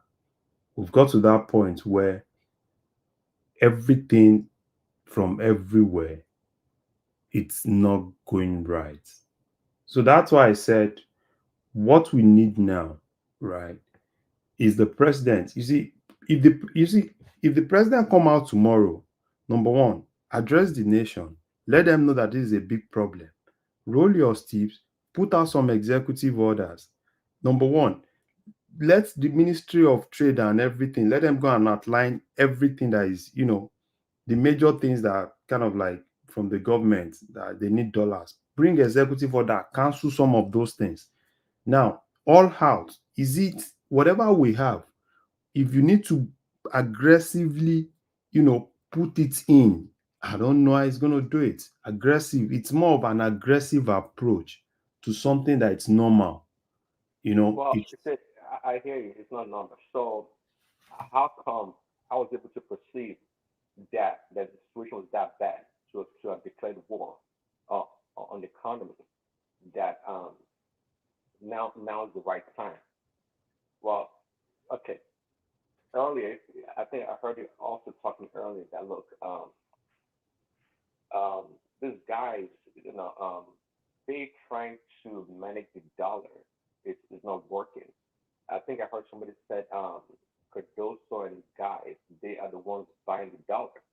And I said it even as early as of yesterday. Actually, I said it also that look, these guys, it appears that they don't know what they're doing. Yeah, they get some things right now in the past couple of weeks, but they don't seem to know what they are doing. But for what I heard today, it sounds like they actually know what they are doing, but rather they are the ones circumventing the economy and the country. So which side are we going on? Do they know what they're doing, or they don't know, or they know what they're doing, but they are the ones causing trouble for the country? You see, in terms of knowing what they are doing, the only thing I have right against Cardoso's policy is just that Cardoso still believes that it's a problem of money supply, which in actual sense is not even the problem now. And I'm very sure, if you look at Cardoso, like 1 month ago, he was kept saying, oh, the true value of Naira is 800, is this, is that. If you ask Cardoso the same question today, and if Cardoso is being truthful to himself, I'm sure he will definitely tell you he doesn't even know. So that's why I was more like they should leave that orthodox economics, because this is sometimes when things are very bad, right? Even if it's in democracy, you still need to do some things that that it's not normal. You just feel the people just think, oh, this is not normal, right? In the normal market, it's not normal. But that's what is going to stop the bleeding. So what I think they need to do now, it's a whole lot of things. Just like Ola said, if it's a whole lot of things. So I won't say Cardoso, Cardoso just need to leave that normal, everything is going to normalize. Nothing is going to normalize. We all know that. There's no economics that will tell you that, oh, if they do this, if they do that. No. They just need to, if it's a crude way of achieving some of these things, do it. Okay, Larry, let me make a suggestion. Do you think Nigeria should act like a country in a bankruptcy situation? This suggestion is actually wicked, to be honest with you. It is wicked in such a way that if I knew that workers, when they got their wages, the first thing to do is to mop up the forex in the country. Mm-hmm. So should we have an emergency that okay for those people within this income bracket? Mm-hmm. This is crazy, though. This is crazy. I You know should not what spend more than a percentage of your money. no. I know what you're saying. You know, it's That's the way I say it's just See, crazy. on a Nigerian worker salary, I think in a year it's not up to, is it up to 200 billion naira? You are looking, bros. No, it's more than that. You see, It's more than you that. see, if I were Tinubu, right? I need let's now tell ourselves the truth. If I were Tinubu, immediately I got there, the first thing I would do if I were Tinubu was to just call probably KPMG or probably PwC, please come and audit federal government wages. Because the major problem of Nigeria today, right, is that wage bill. No, you shared the topic now, Larry. I asked you a question specifically for the forex situation. No, the forex situation. You see, the forex situation. What we said. When I said Nigerian workers, I'm not talking of the federal government. I mean banks, telecom, and private sectors. Federal government is not paying. It's not. I bet you. I don't think federal government is even paying 1/10 of what is going. The private sectors are paying, right? The private sector. Mm-hmm. So now, if we know that because huge amount of money flowing, and this will mop up our dollars, what do? Should we just go crazy? Or you said the other time that EFCC should run after people. Mm-hmm. Is it that okay? We should find a way to force the parallel markets that okay, anybody selling currency that we cannot trace will be going to jail. But then again, look at it this way. Mm-hmm. How do you monitor if I went to Nigeria, I had like $9,000 on me. So because it's not mandatory to declare that, right? And ended up, Prince, let me just land it so that Larry can. We are just trying to brainstorm. Now, you won't even know where that $9,000 will be going. So how do you trace that? So what exactly? Because I think everybody, including us there, every Nigerians, wherever they are, not this one has gone beyond the government now. Exactly. Because if this casala burst, it doesn't matter it doesn't matter where you are. It does not matter. You will feel it. Yes, sir. Irrespective of the degree of the impact. So what crazy thing do you think we can do? No, you see, for me, number one, Cardoso should just stop anything. All this he wants to increase supply. Number one, stop it. If what they get from now is good that we can actually get, know what CBN is getting. No, Larry, hold it. Mm-hmm. These supplies we are talking about, we have to be very careful too. We don't know. We don't know.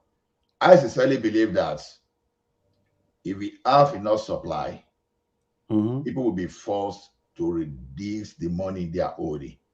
But it's a bad recommendation if I say Nigeria should go and borrow and throw the thing into the market. It's a bad strategy because we don't even know how much naira available to mop it up. Mm-hmm. So if CBN can quickly say, okay, we have this magnitude of naira to mop this up, then if it is short term for people to start taking position in naira rather than dollar, then we can say, okay, borrow and face the consequence in the short term. But can you ever trust government officials in Nigeria? What they're going to do with the money once they get the money? Let me ask one. So, see, the mopping up of the dollar in the economy. See, I think those are your voice is low. Can you come closer to your microphone, please? Sure. Let me see if it's better. Is it better now? I don't know. Yeah, it's better. Yeah, it's better now. Yeah. Okay. I'm trying to say, Cardoso's job and Tinubu's job. It's the if we have like real economic activities in the country, right? It would be much better to trace, track, and attack, whatever problem that we are having. But the problem we're having is very limited to real economic activities, right? So we just have people that have a whole bunch of money stacked up in their homes, wherever, and they can engage that funds at any time just to profit. Such people, obviously, they have a lot of money. They don't care about doing any real business. So being able to track, real flow of dollar in the economy, and maybe try to divert or curb some dollar go to certain sector is quite difficult. So that's what I'm saying. That look, it sounds like a lot, and maybe you, Larry, you guys know what is going on. But does Cardoso knows what is going on to the point that, hey, this is what he needs to do to mop up the dollars? Because I think I heard Coletta said earlier that maybe by March, the dollar to the naira will be about 2,000. And what is stopping it from going up to 3,000 or 5,000 naira to a dollar? Because based on what we know or what is going on, that they are trying to apply basic economic theories to the problem is not going to work. It's not going to work. Prince Daddy, when we are in a crisis, when the economy is in a crisis, sometimes you never can know what will work, because you think you are doing the right thing, but you are not looking at how people will respond. If what Cardoso did in Nigeria, if you've done it somewhere else, the economy might have responded differently. You understand? No, because because that'd be the right answer to the right problem. Now, I people like us, we thought about it. Okay, can the government increase interest rate to encourage people to take position in dollars, in naira? But then that's not the problem. The problem is this: when you compare what you are going to gain to the inflation, that's the problem. Because assuming we are exporting now, that we are adding more forex, that okay, we can balance it out. That would have been my suggestion. If your interest rate is 5%, increase it to, like, say 15% in the short term, and it's going to be debt. It's going to be create some kind of challenges locally. Well, who's bearing this name? Is it someone that changed the name today? Is it someone new, or it's me? What piece? What piece? Oh, what piece? Oh, is it that changed? No, he has What's that one mean now? No, I have my platform. Yeah? I have my platform. Oh, you do? Wow. Yeah, you don't tell me. Oh, it's Japanese only. No. 1 month to I just started 3 weeks ago because it's a test run, so it's more like my friends, Like I do politics. I do politics, mainly I do politics. So if I invite you, except you want to come and defend your party, apart from that, you will not really fit in. It's just mainly I do politics. What's going on in the state? Speaking about over politics. No. One man will tell you the platform now. If you're not tired, you can even come in. The platform is not for kids. So when I started it, no.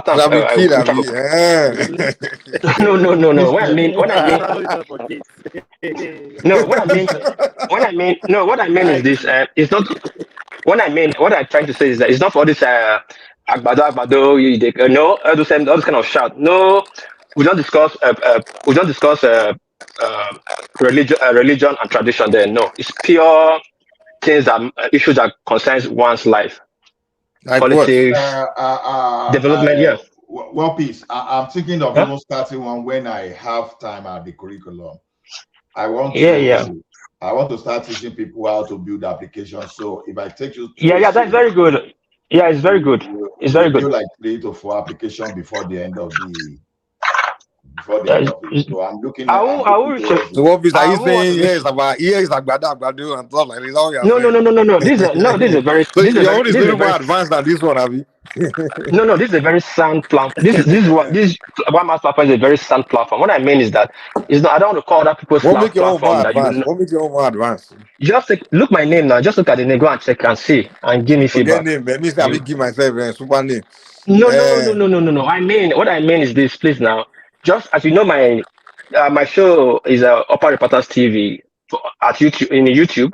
Just go at Upper Reporters. Go and watch my previous stream. We have like 5 streams now, and see and come back and give me feedback. What So you the think kind of about it? logic you're presenting there is too high for me, Abby.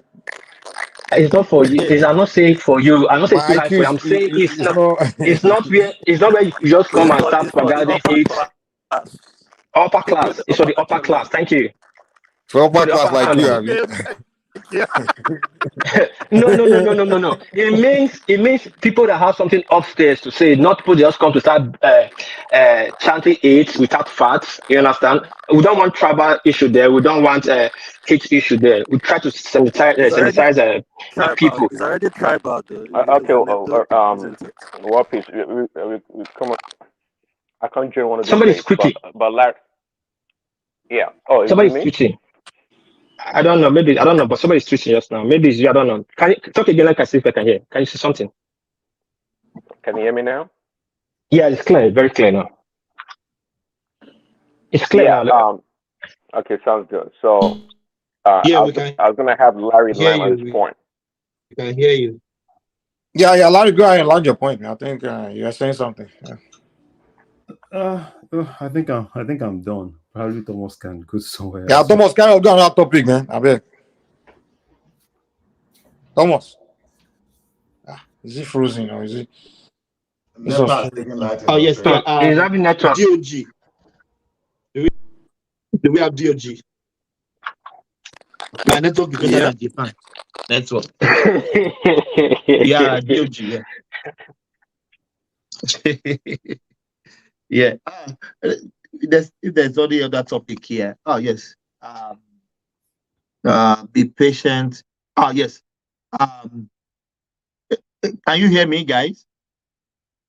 Yeah, I can hear you. Yes, we can hear you. Can hear you. Yeah. Be patient with my father. Tinubu daughter begs Nigeria. In the middle of the hardship. Yeah, Mike. Let's kick that one with Mike. What do you think? Why is she even talking? Did you need to talk? You know they will abuse her now. Why is she talking? Did she really talk or somebody just say she's talked? You know, Nigeria. If you say you're sorry when you didn't say anything. Well, let's assume she said something, Sha. You know. Well, like you said, she doesn't need to talk. But the point of the matter is, I just think they need to do more communication and just saying be patient. You know, they have to kind of give people idea of what they are doing and what's leading to what's causing what, and what they are trying to find out, and what people need to steps, because there's no solution to every problem in life, and give people options of things they can be doing for the short term or the long term, whatever. It's just issue of communication. I think that's what the problem is. That's always been the main problem of the Nigerian government. They don't understand the concept of communicating, because governance is all hands on deck. You understand? It's both the people and the policymakers.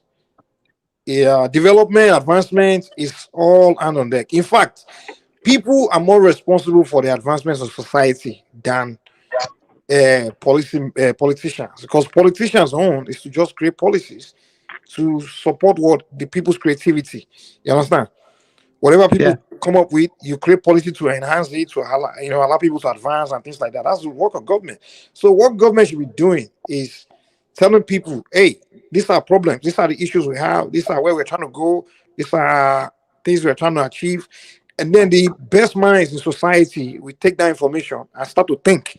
And then the best minds will begin to come up with solutions to the problems. And then government will now look at the solutions that the people have created, and then government will not create policy behind those solutions, and that's how you advance the society. But it's not like you're governing, you don't even talk to the people. People don't know what you're doing, where we are going. It's everybody's just like freestyling. So that's been the problem of Nigeria. The US, in these Western countries, their government are probably the most, I would say, the laziest government. They literally don't do much but collect tax and support the creative people, because the people create the corporations, they create the organizations, the businesses, the industries. It's the creative minds of the society that are doing those things. And what the governments just do is to see what they are doing and put And create policy behind the enabling exactly. environment. Yeah. And they support them and they help them, and then whenever one of them is kind of maybe trying to collapse or having problem, government will go and bail them out to keep them on their feet. You understand? Because government know that they are the one that are creating jobs, so they put money behind it to keep them on their feet. And government, once they are back on their feet, government begin to extra tax them again to collect their money back. So that's not what I'm saying. So that's all the government do in all these advanced countries. Mike, I've been in this country for 10 years, 1 decade. I've barely met anyone working personal with the government. I don't even, I've even met anyone. I've met one person working in the courts before. In fact, America is even begging government to get out of their business. They beg. It's like you see people protesting like government should get out of their business. Just take your hands and get away from me. Like everybody, it's like the progressive people, most, they just want government to leave them alone. Like government, just leave us alone. Let us continue to do our thing. That's what people even fight for. Mike, what? Mike, what's the name of your governor? What, in US? Yeah, US. Yeah. I don't even know. I don't think about the government exactly. He doesn't even know it. I don't even think about them like that. let me tell you. I mean, it's just funny. That's how bad people don't even. I don't even know. Many times they will be saying they are doing the election, maybe election. I don't even. I just walk past those signs, man. They'll be sending me this in the mail to go vote for this person. I don't have time for this, man. I'm trying to get money to make. So I don't even worry about government like that, because I'm trying to be creative. Because things are working. Or they work on a road, and they want to commission it. You want to commission road. You don't see any of that, man. We don't even know. Even some of the. So that's the thing, man. Like, like whenever issue you're having, it's like you just deal with companies. In America here, most of your issues you deal with companies. If you're having problem, maybe your network, it's company that you're calling, and then any issue you have in America here is who you are blaming is a company. It's not a government. If something's wrong with your light in your house now, that you also your electricity company say okay, and you go to something they call BBC, Better Business Bureau, and you go and cut their ratings. You understand? Go and complain about that company just to spoil their image. Or you know what I'm saying? Like you go and and they rate like different companies. People go there and drop their ratings because they didn't give you good service. Or that's how people deal with. I've never seen this time in America where I have problem. I'm starting to think about these politicians, the reason I don't have a job. Or these politicians, the reason why my clinical is not good or clinical. And then it's the company, it's one corporation that's in charge, And when I don't like their service, I complain. I go to another company, So here we don't think about government like that, So yeah, and most of so unfortunately, the Nigerian government just need to understand that you have to communicate with the people. What are we trying to achieve in Nigeria? Where are we going? Just talk to communicate with the society so the people can know that hey. But Mike, all those companies you are talking about in US, government is behind them. Government. That's what I said. Now that's what government do. But government didn't create them, though. You have to agree with me. No, what we are saying, government regulates the way. And that's what you are saying. My point. Now that's what I'm saying. Our own case, corruption We don't even have companies. We don't have it. It's not. We are not. No, we are not creating. Not because we don't have the ability to create. It's because we don't have government that communicates with the people to let them understand that hey, we need to be creative. We are trying to. This is what we want. When you encourage your people. I'll give you an example. John F. Kennedy just made it during his inauguration. He told the American people, say, listen, tell me what. Show. How did he say it? Tell me what you can do for your country, not what your country can do for you. And if you tell us what you can do for your country, and then we can give you the support to do it. That's what Nigerian government should be telling Nigerian people. Hey, everybody, think what you can contribute to your country, and government must show that they are responsible too. That's what I'm saying now. I think Ajalico, you are just creating an necessary argument. We are saying the same thing. I'm telling you the mistake the government is making is that they are supposed to be telling people like, listen, if you are creative, what can you do for your country, and we will support you. Come forward, be creative, find solution to a problem, and you become rich. That's the easiest communicate. That's one common. The key word a government should be telling Nigerian people is, if you want to become rich today, just find solution to any problem we're having, and Mike, we will give you. Mike, sorry to Mike, I just want you to consider this. Mike, don't you think in America, because of the restructuring, the state control their resources, and the level of my brother, all that state controlling resources things is not what's make America progress. Americans are not progressing on resources in the states. It's the companies. What Okay, I'm trying right. to say is this. What I just want you to consider it.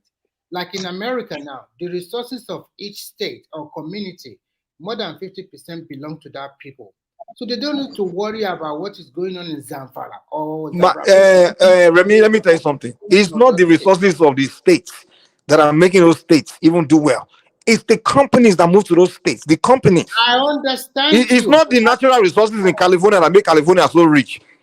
It's the Silicon Valley, Hollywood, so many creative. Is the creative West and Nigeria. We need to stop this. I want to control my Kinecon that's in the ground. And let me go ahead. Mike, the question is this: Babajelico is also there. Every state have their own constitution or law. I get it. I get that. Some of them have a way of doing business that they attract investors. Remy, you need to listen to my point here. What I'm trying to say is we need to get away from this states have to control this and that, and we need to go to promoting creativity. You understand? I totally agree with you. We need to start promoting creativity. This mind that we have that until they allow me to control something that's inside the soil before my life will be better. We need to get away from that because we need to promote more of. Hold on. We need to hold on, guys. Allow me. We need to get away from this mentality of my survivor or my success depend on what God put inside the ground. You understand? Or the advancement of my region or advancement of my life depend on something that God is put inside ground. That's a useless man's reasoning. You understand? Okay, What if God didn't have all those things? Wait, hold on. What if God didn't put those things in the ground? Do the Japanese people they believe that their survival depend on something God put in the ground? They don't have the Germans or these Europeans. So we need to start and you start with the government. Start telling Nigerian people, listen, whatever is in the ground does not belong to you. You need to start using your brain to become to figure your own advancement and stop waiting for the day government will start digging something from the ground and start making it to change your life and sharing money for you or what the heck. Okay. Creativity, man. Creativity and productivity. That's what we should be preaching to our people. Look, okay, good point, Mike. Let me touch your place. Nigerian people are very creative. Okay, what are we producing and exporting to the world? Let me put my 2 cents in, Mike. Your description of America sounded like you were describing Nigeria, actually, because I'm not sure how many Nigerians depend on the government. And to the contrary, actually, America is perhaps the largest welfare state in the world. I hope you know that.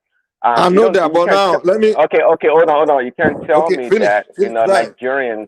You can't tell me that a large percentage of Nigerians depend on the government for their daily survival. That's not the case.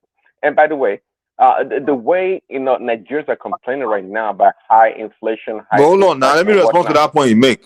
I got it before you move on. Let me respond to that point you make. You said a lot of the population depend on refugee. Of course, of course. Hold on. Let me land. What you need to understand about human population is this: there are two category. There are two category of human being. There are people that are born with exceptional minds. They are natural born leaders, and then the rest are just population followers. Right now, those few people are who you need to change society.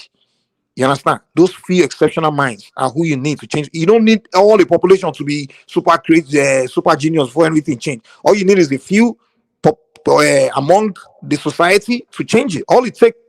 Every advancement in human history, it took one man to create it. It took one man to invent electricity. It took one individual to. So those are that's what I'm speaking to. Like you need to speak to your population, and among your population, hold on. Let me land. Among your population, the best minds will begin to find solutions to problems. It doesn't have to be everybody that have to find a Yeah. solution. That's the point I'm making. Well, yeah, I agree with your point. I'm not disagreeing with your point, but I'm just trying to make. I'm just trying to do the And the comparison so-called because welfare you're talking about, the money they are using to pay the followers is the money they take from those that are creative. You know that, right? They tax those of us that are hardworking and everything, and they use it to pay the rest. But you can't have society where no one is being creative. You know, there's nowhere to produce. yeah. Yeah, and you want to say you want to give everybody welfare. Well, Where's the government going to get the money from? Okay, you're right about that because the new data that just came out, from the IRS, the top 1% of Americans pay about 43% or more of the total tax. Imagine that. So Exactly. that supports your point, but I was just trying to draw a similarity or comparison in the sense that look, Nigerians, the common Nigerians, they don't depend on the government, and I know you know that Really, right when they now. took away subsidy, what's going on now? Well, and I know you know that right now also a lot of Americans are complaining about So high you food think prices, America doesn't high inflation. subsidize food and some other items? No, So They just took away subsidy now, so now we are seeing how much they don't depend on governments. well, for their daily bread, that just part that the subsidy. I mean, okay. We've been depending on government for too long, man. They've been subsidizing us for so long now. What That's do what I'm you? telling Okay, you. okay. Then it sounds like you don't know the level of subsidy that goes on in America itself. You don't have a clue about that. Sounds like I don't think you do. I You know get how much? what You know how I much get that. subsidy? Do I'm you know how not saying much? it doesn't go on, but you the one this presenting country argument that we don't depend on government at all. It No, I does, didn't. but I at didn't least say we can that. say, I hold on, said at least we can say where the government is getting the money to subsidize people is coming from the people. The government of America is not using their own money that they earn from foreign something to be pay people or from natural resources. Mike, They don't be tax you too quick. even when they give you something back. If you look at how much government will give you back, those people you are calling on welfare, many of them have been working. Government taxes. Well, if you say, oh no, if you say the money the American government is spending is coming from the people, then why such a large deficit in the American economy? Why so that means we should be at equilibrium, right? They take enough money and they pay out the same amount for the expenses, but that's not the case. America is way over its head when But it at the comes end of the day, but America's on debt because they spend on too many ridiculous things like defense. I mean, how can you spending 500 billion, okay. $800 billion on defense? I mean, that's what's causing them to be in debt, man. So unnecessary things like that. But if you are telling me that what they are giving for welfare compared to what they are taking from the people, they're taking more from the people than they are giving to the welfare. The amount of taxes, if you call the amount of what they take from the people, from the productive people, if you match it with what they are giving to welfare, the one that giving the welfare is not a scratch, or it's not even doesn't even match. They take more. Well, see now that's Are you denying that? No, you get it. You have to break down welfare into different categories because there's corporate welfare also. Like you need to do a little bit of study. If you know the What study are level you of telling me? What America collects from Americans in terms of taxation, if you match it to what they give to what they're giving on welfare, the welfare amount is not close. Are you kidding me? See, Mike. Well, you have to give numbers. You can't just say that categorically. You got to give numbers. Prince I Daddy, have just to a look it up myself. Prince Daddy, Go and look it up now. See, Mike. What you are saying, why theoretically is correct. I think people here they've suggested a solution to the problem, but it depends on whether you want to accept it or not. See, creativity You understand? You must have policies to back up creativity. You have to force your people through your policies to be creative. Now, look at the major thing that government are supposed to even do to provide conducive environment for people, even if people still want to go primitive, like subsistence farming. Insecurity alone cannot even let people go to the farm, and in the agricultural sector alone, the value chain around that place alone can spring a type of creativity. Now, even though I believe that for the large scale, you don't need to be shouting electricity before you establish for the large scale. Small to medium, I understand you need electricity. Then there's no electricity even for the low to the medium scale people to perform. So when you look at all those things, then where will you go back to? You see the government. Hola, if I hold on, give me a second. If Nigerian government come out today and say, okay, we have this money and we're looking for a Nigerian engineer, so scientist, whatever, to come and help us design a nuclear power plant, and we have uranium somewhere in the north, can they find them? See, you don't have to go towards that magnitude. No, I'm just telling you that. No, I'm just telling you that a lot of things. Hold on. Mike, you are talking of special skills. Those are Special not the skills. What else are we talking about here? We are talking about American society. What do you think? Is it special skills? You are coming here telling me about planting something in the ground. Is that Mike, what is it? We're speaking about creativity and you're coming here talking about agriculture. Is that creativity? Is it not something that's a stone age Yes, creativity now? agriculture is creativity. No, it's stone age creativity. Everybody figured that out from the beginning of time. Well, go talk to the. We are talking about technological advancement. Come on, man. Let's have advanced conversation here, man. Mike, see, I think what he's trying to tell you is that what you're suggesting is like a special skill, setting. That even the average skill, we don't even have it. I think that's what he's trying to make you understand. But I think you didn't allow him to land. But he's trying to make you understand that you are even going far. Talking about nuclear, we never even talk about normal hydro. You are going nuclear. Do you understand what I'm telling you? You get what I'm even hydro going? That's what I'm saying. But we don't have mines. Anyway, we don't have it. But at the same time, the mines are not working. Is the point? No. See, you have to look at it this way too. Most of these people you talk about that does it here in the West, right? Most of those things came out of research. That's what I'm saying now. How many of our universities, how many government-funded research do we have in Nigeria? That's how you look at it. Because when you put in money there, that's why government, even in some of these medications, right? The research is on for like 10 years. Who's going to fund it? So you need public fund. Let me just plan. You need public fund in researches like that, right? Joe, Mike doesn't believe in that.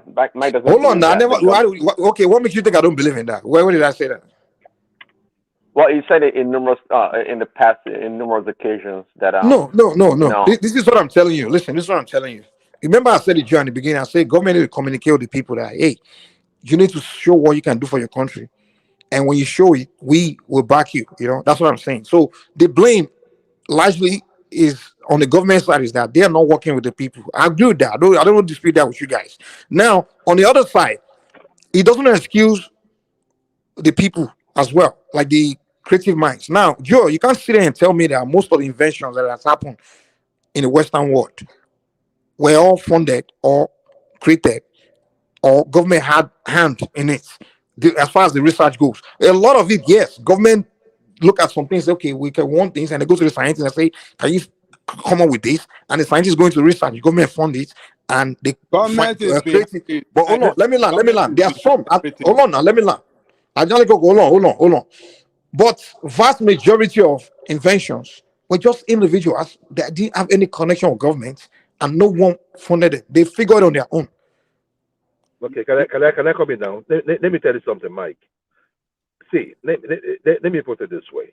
You see, you make your point and you contradict yourself. Look, there's one thing. There was a statement you made, right? You said that when you compare what America is giving in terms of welfare and what the government is offering, right? That it does not come close. Meaning that what Hold the on, say it government, again. No, no, no, no, no, no, no, no. That's not what I said. if I got you right, and No, but even if you did, you were right, right? no, no. Because when you look at Hold on, hold on, say and it again. Say it again. Let me make sure I heard you correctly. okay, I said right. I think if I what I understood, you were talking about, you were saying something like that what the government offers, right?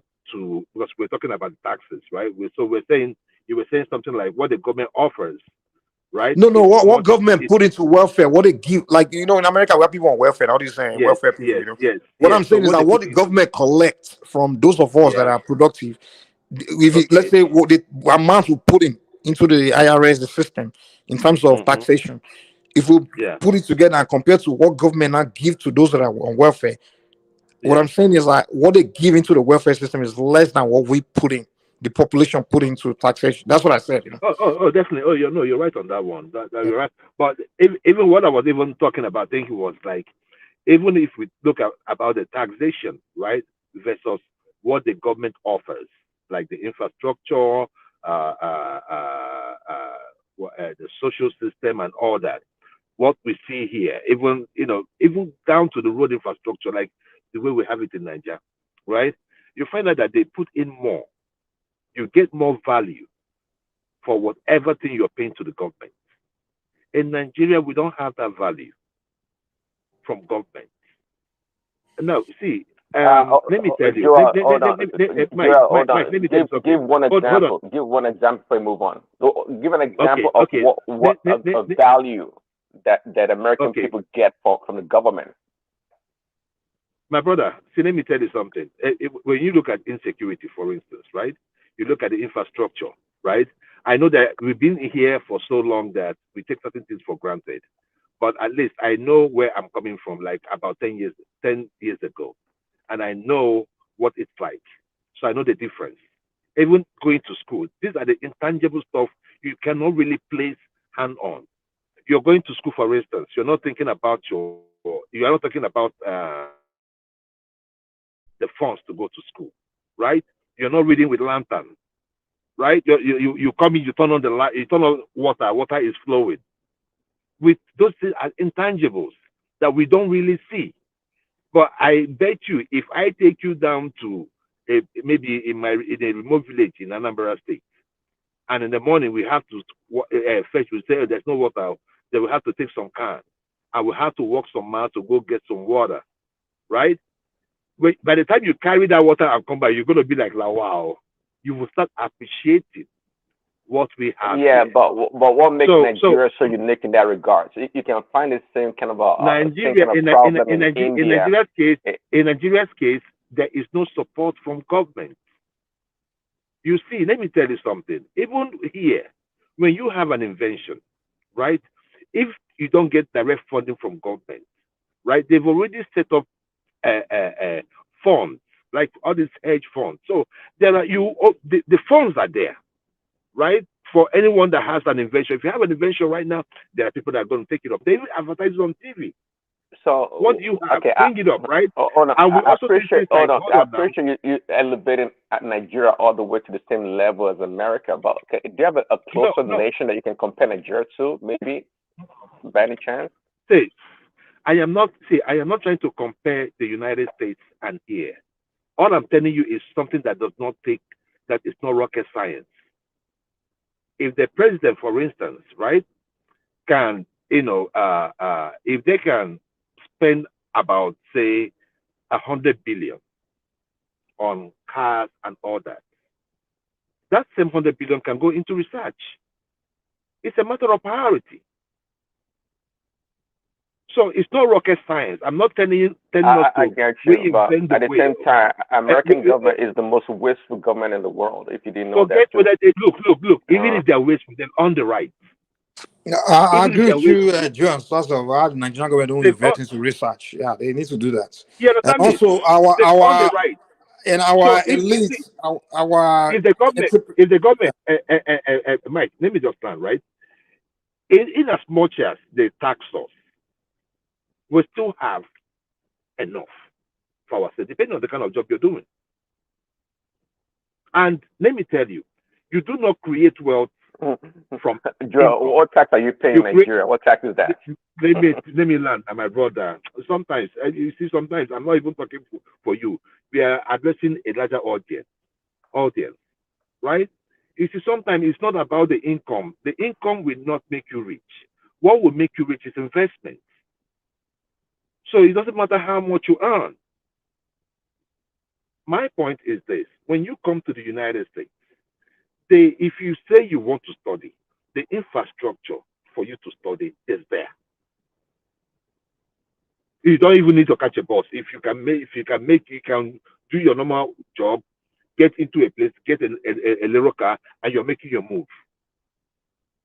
It is easier here, far easier than someone in Nigeria.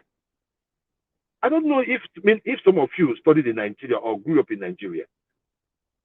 It is like, whatever thing you have. Look, this car thing we are talking about. Let me tell you something. Let me just give you an instance. Then I will yield the floor. This car thing we are talking about. There was a car that was developed by what's his name? Mr. Izogo. In Imo State. I'm talking about in 1987-88. Yeah, what did he invent? He invented a car. A car. They were calling it a car, right? So Cars already been invented. I mean, I can't invent something that's already been invented. I don't know. No. He built one. That's what I'm trying to say. He built one, right? From scratch? It was from the scratch. He built engine. One, right? He created his own engine, everything. I mean, I will not tell you if every component of the car, right, was built by him. But one thing I will tell you for sure is that he built a car that we all saw. I mean, you can Google him, Nzogo, or something like that. I went to school with his son. He probably only made a car seat. Okay, he made a car seat. Okay. Right? So he built it, right? So what I'm just saying is this, right? What he built then might not be something that a lot of us might say, oh, we do like it. But if the government supported it, which was what he was calling for. Yeah, I hate when Nigerians always come up with this argument. Before innocent even came to be, right? We would have had cars built long time ago. But we do not invest in research. We do not help our people.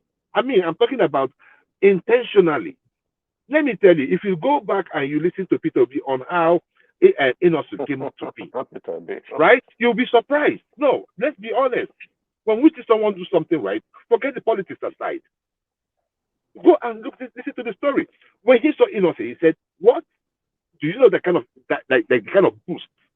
You come to my shop, you come to where I'm working, and say, oh, okay, you're doing this, no problem. I'm ordering 1,000 cars from you. Do you know that is like they support even the road to your business? I am going to build it.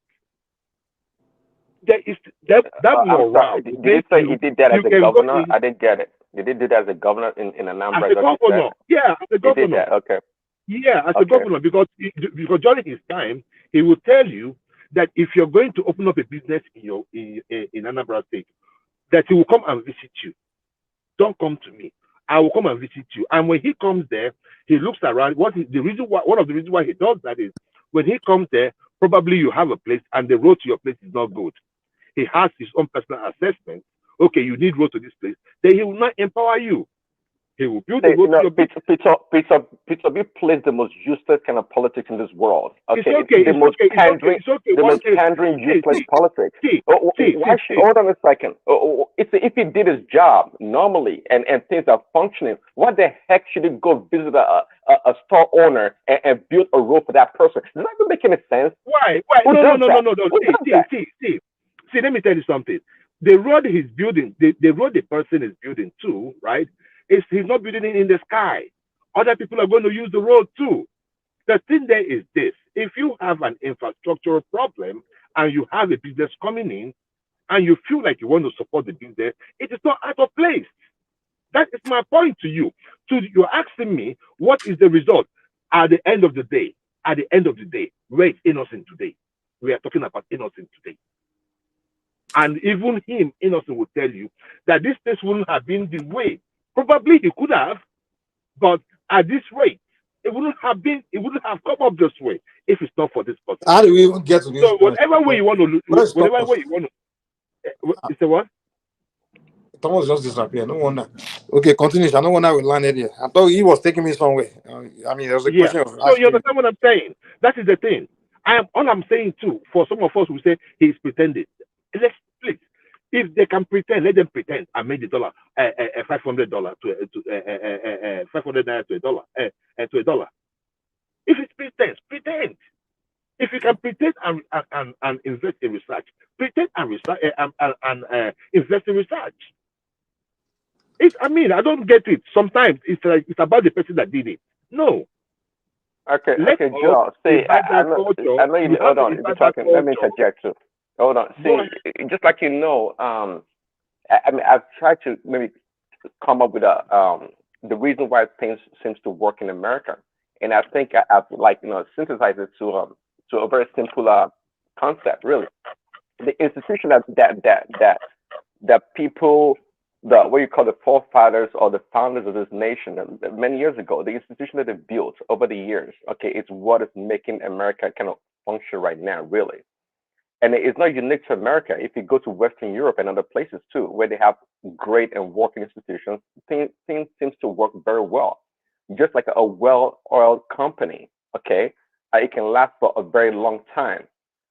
We don't have very strong institutions in Nigeria and maybe in Africa, right?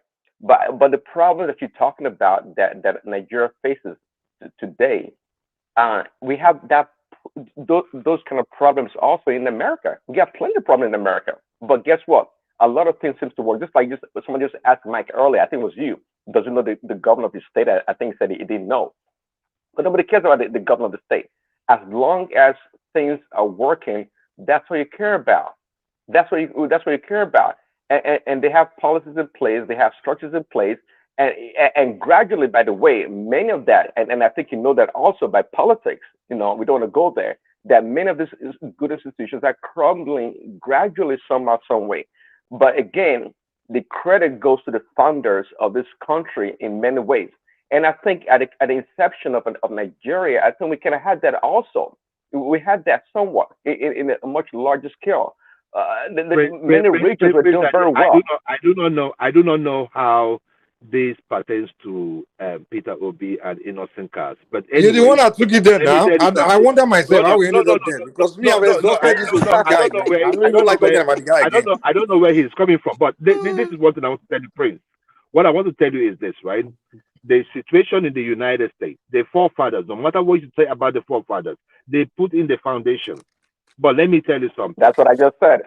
Hold on. Let me land. For those of them that took I got a question. How did those founding fathers and maintained it?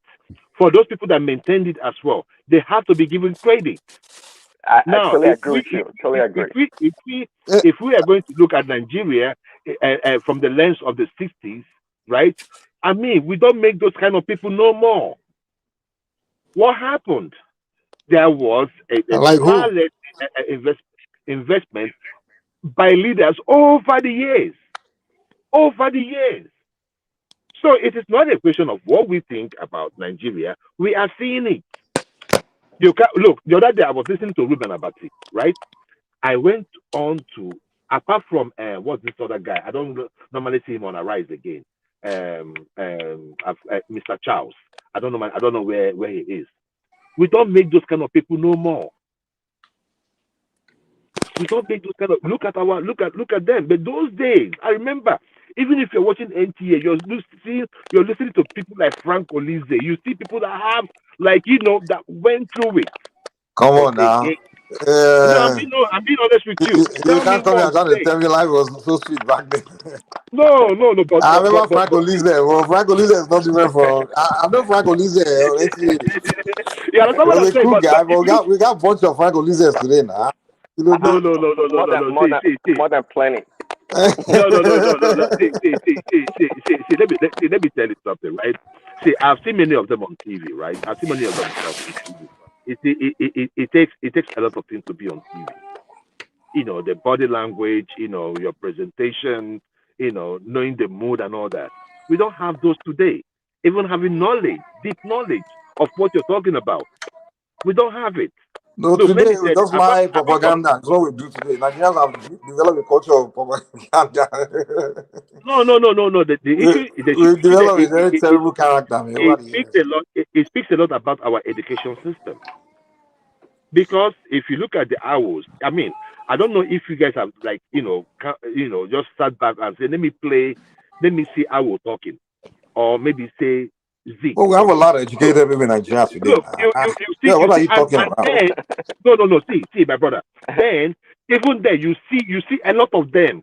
It's spread. I mean, you guys Come on, have we that. have more educated people in Nigeria today than back then. Sorry to No. say. See, you might have more. But the Majority of quality, Nigerians were living in is villages. They were illiterate no. now. Come on.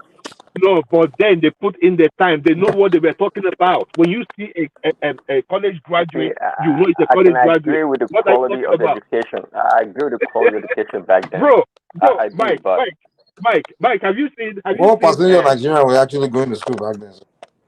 No, it doesn't less matter. than But the ones 1%. that went to school, Exactly. there, right? You will say this one are graduate. If they say this one don't graduate from high school, even the high school then were far more. Yeah, but it's only few high schools. Hold They're a on, bit more. There are only few high schools. Joe, you can say the same thing about American education today too. You can. They talk about Oh no, I sixth graders. understand. I see that too. Okay. I see that too. Okay. I see that too in the United States. I'm not. Yeah. But the thing is that In fact, this one, you're not talking.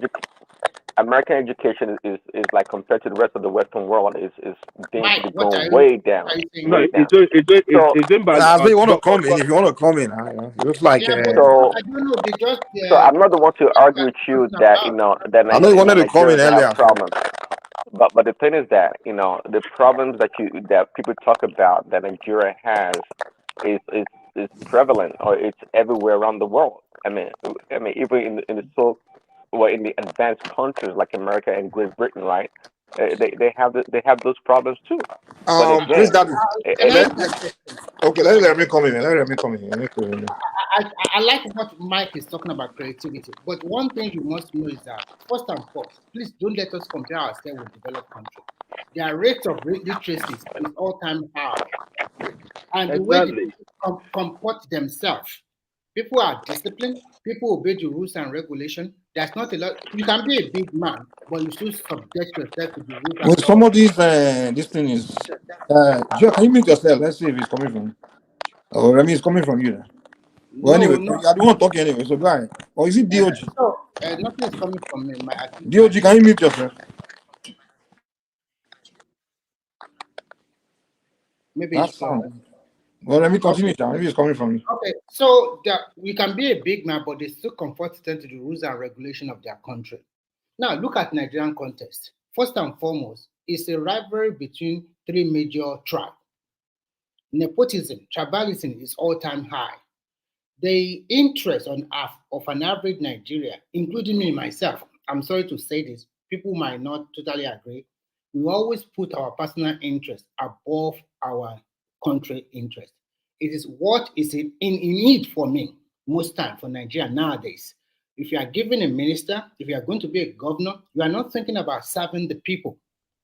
And when I mentioned, Remy, we knew that about you. Now, what are you talking about? We knew that about you. You don't need to you don't need to restate it. What are you saying again? I don't understand. So I don't know what you are saying. What I'm generalized. I'm making a generalized statement because I'm also in Nigeria. But I think we must change our mindset.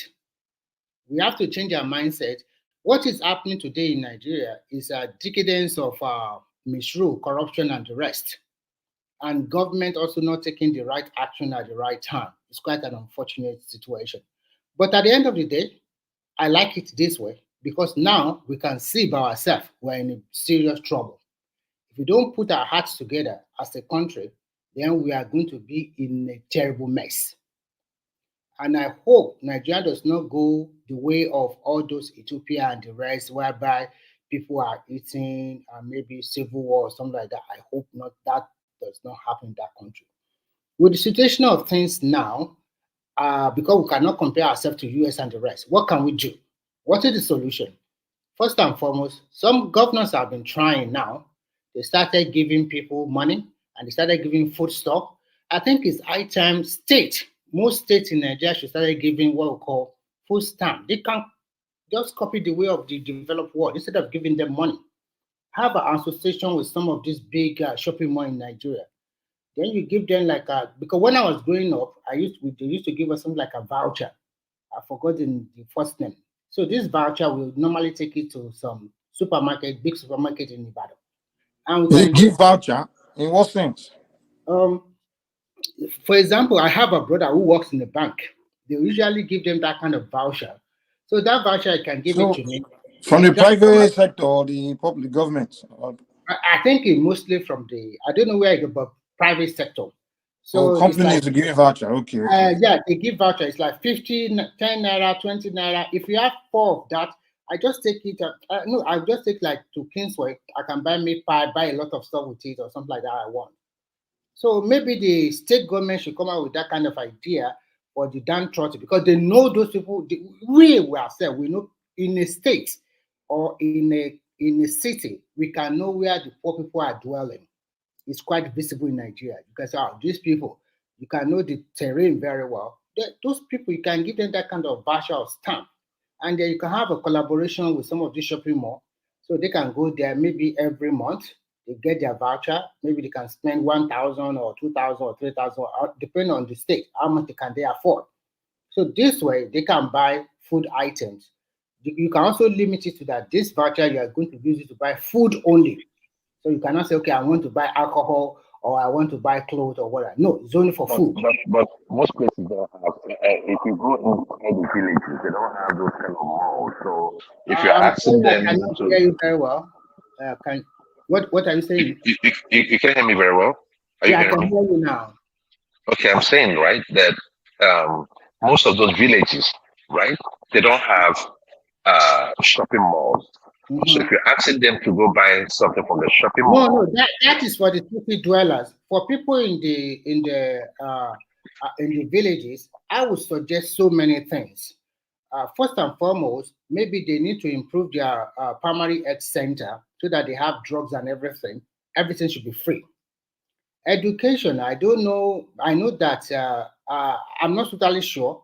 In some of these villages, it also depends how far are they. If they are close to one another, they should improve their primary school and high school, provide books and everything, make it totally a free education for them, and provide good amenities so that first, if you are in a village, you don't need to pay school fees, you don't need to pay for health facilities, and they must maintain a good road to their major city or town, and they must find a way to encourage them by giving them, educating them how they can farm if they are into farming. So this way, if they are not paying any money from their little honey for education, for book, or for health, they can at least use the rest to do whatever they want. And food is no problem for them if they can farm, if we improve security situation. So they can farm and they can have food by themselves. They don't need to depend on people in the city. They can do this stuff. But education and health should be totally free with good health centers and good primary and high school for them, and it's totally free. Even if it's possible, they can also give them uniform, because some of us that went to free education in Nigeria, they also give us free uniform that time. So even when I was in the primary school, there was a time they also give us free toothpaste. So it was Nigeria have a good. I don't know why things just turn around several like this, because and I think, to me personally, I think Nigerian people have been too docile. They don't talk. And the reason why they don't talk is that it's all boils down to this my personal interest. It's a politician. I can get something from him. I don't care about the other people. And the politicians are crafty too. They just divide you. If you have 100 people, 30 people can get something from them. That the number is good enough, because they know that not all of you will come out to vote on voting day. And so the way politics is played, they understand the Nigerian mindset. And unfortunately, every Nigerian that gets to a particular position is always like improve on that kind of politics, or probably find a way to make it even worse or something like that. So First, take care of the people in the countryside, provide good road, good water, free education to high school, and everything should be free for those one in the interior. But for the people in the city, I'm sorry, because you consider yourself being classy, you have the money, you can get the income, they should tax people Why according free to education only to high school? Why not to what university? the reason why I said to high school is that once they get to the high school, it is only some of them that really get a good result from these villages that can go to university. Is that the way? My question is that the way it's done in the country where you live? The reason why I said that, Hold on, where would they get the funding? Remy? Where would they get the funding? Finland. Is that the way it's done in Finland? Let me give the way it's done in Finland. I will tell you the way it's been done. First and foremost, you have free education now to university level. So Remy, how do they fund it in Finland? How do they fund it over there? Okay, let me answer you if you can give me opportunity. Here in Finland, education from kindergarten to university is free, and I will tell you how to do it if you can give me some few minutes to explain it to you. Now, if you have children, it is free education based on so many conditions.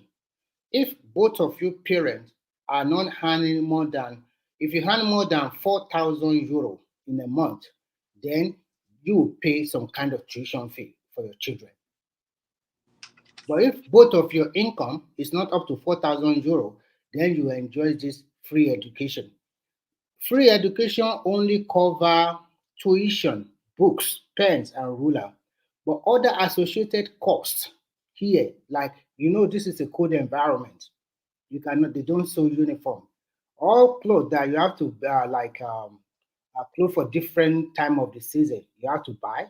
If they want to go to swimming class or skiing class or so many other tour or whatever they want to do, the parents must pay the money.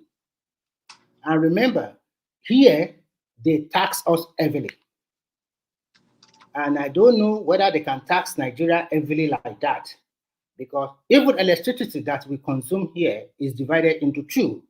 There is distribution levy you will pay, and there's also energy tax, energy bill that they will bring. So every month you got two bills, one for distribution, one from the generating company itself of the power. So, and apart from that, you also, everybody knows the whole system. You also pay tax according to the income you also make. So what you're saying is from the heavy taxation is what they come up with the money to fund the free education, Yes, right? thank you. They use that way to fund a lot of things because they want to. How can we do the heavy taxation in Nigeria to be able to fund the education for so many? I don't think Nigerian can do that. The reason why I said Nigerian cannot do that is that the rate of literacy in Nigeria is not the rate of, it cannot be compared to these developed countries. Hold on, you are making a mistake there. Even when Awolowo did free education in the First Republic, I mean, in the 50s, people were taxed. He taxed people. But some people run away. Some people run away from their town to the villages because they don't want to pay the tax. People were taxed. But the point I'm trying to say is that you cannot. So for you people to say, "Oh, I don't know if Nigerian people will allow them," that is not true. Wait, Once people can see that the taxes are used for their own good, people will Another pay thing tax. I want to say is this. Another thing that is very important here is this. There is no corner shop here. Any business you do, you must register. So you cannot escape. But in Nigeria, do you want them, if they said now that you are selling... Don't blame anybody. No, I'm not blaming. I'm just telling you the system here. If we want to do the same system in Nigeria, if you are selling orange in the street, if you are selling tomatoes and red pepper in the open market, all your business needs to be registered as an entrepreneur. And with that, you can pay your tax and file for tax return. Fine. Yes. So if they can do that in Nigeria, then everything will be fine. So nobody will not say, nobody's not paying tax. As long as people can benefit, people can benefit in return. Is it these Nigerians that are crying over subsidy that you want to have collecting money from them again? As long as people can benefit in return for their taxes, people will pay the tax. Nigerians, if in that Europe, we have what do you call it? Who is speaking now? Remy. Where Remy lives.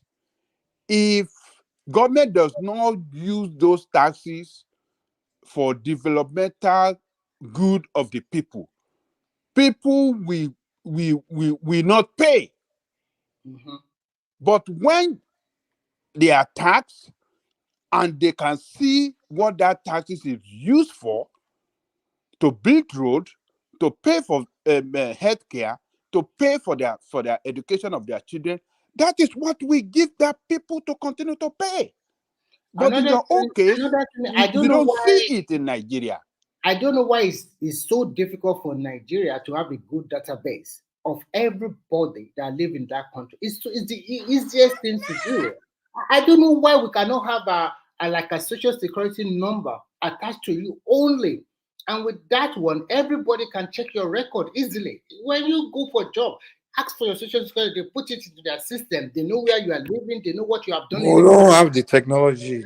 We have to it is not technology, it's corruption. Because look, how many Nigerians can be computer? Look, if politicians put those system in place, it will be impossible for them to loot our money and our resources. That is exactly why they don't want to do it. That is why they don't want to do it. Because with a PVN number alone. Remy, see, everything you say makes sense, but number one, giving money and vouchers to people all those things can't work in Nigeria. Number one, corruption. Number two, we don't even have the database to have information about who has so why received do you and say who the has not voucher received. used to work in Nigeria very well? Hold on. And who has not received the voucher. And with the rural areas, it's difficult. You see, my problem is our solution is in our own hands. Number one, there is a reason you've elected the chairman of the local government. There is a reason the governor is there. You have senators, honorables, both on federal level and state level. These people have duties. But in Nigeria, all those people, they just get elected there. They just sit down there. They don't think they should do anything. They just enjoy the money. That's what they do. And our people don't know the right people to charge. Every problem in Nigeria is the president. But you have all these people close to you that you should actually be questioning them and asking them questions on what is going on. Why do we have this problem? That should be solving some problems, most of the problems in particular. But they don't want to do anything. They don't want to do anything. So I don't know how they want to do it. And I think as well, what I've noticed recently is a lot of Nigerians, if I'm not exaggerating, I would say probably 85% of Nigerians are even clueless about what is happening. They don't understand why they remove subsidy. They don't understand what the government is doing. So I think government should have work to do on how to educate and pass this information, even as much as the grassroots. But this is where all these other politicians come in. They should be the one interfering on those local levels, trying to solve their problems, providing for them, and trying to tell them what the government is doing. That will make the president's job more easy in Nigeria. So there is a lot of problems. Where have you been? So it's more down to mo kọjá gbóhùn yẹn pé ohun yìí mo mú yìí kẹ́ mo pé where is this voice coming from? Why is wá wò pé bí ìrè náà what's going on? Oh God, so as you said, first and foremost, Nigerians, like I said before, look at the literacy level of the country. How many Nigerians really understand what is going on in their environment? When you talk politics or economics with some Nigerians, you'll be amazed at what comes out from their mouth. They say, I don't care, just give me bread and water, just give me this. They don't know nothing. But when you come to this developed country, and people are clueless. Everybody's people are talking nonsense, and you believe. So people don't even know what is going on.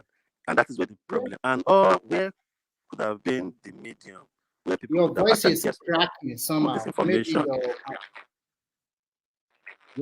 your voice, maybe you Where can they could have get this from. Can you hear me now? it's not better. It's still like Can you hear me? maybe you can go in and come back again. Or I don't know. Nobody Okay. can hear you clearly. So at the end of the day, the reason why I said not everybody should go to university. From high school, you can. I was even suggesting something to someone the other day. Hello, I was even suggesting something to, maybe OG, you should go out and come back. Thomas, are you there? Mike?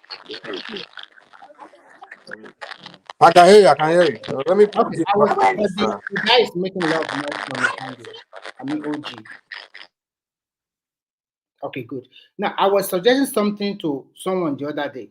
It looks a little bit archaic, but I think it's good, in my own opinion. Now, we have 36 states in Nigeria, and every year we have 4 streams of people going to NYSC.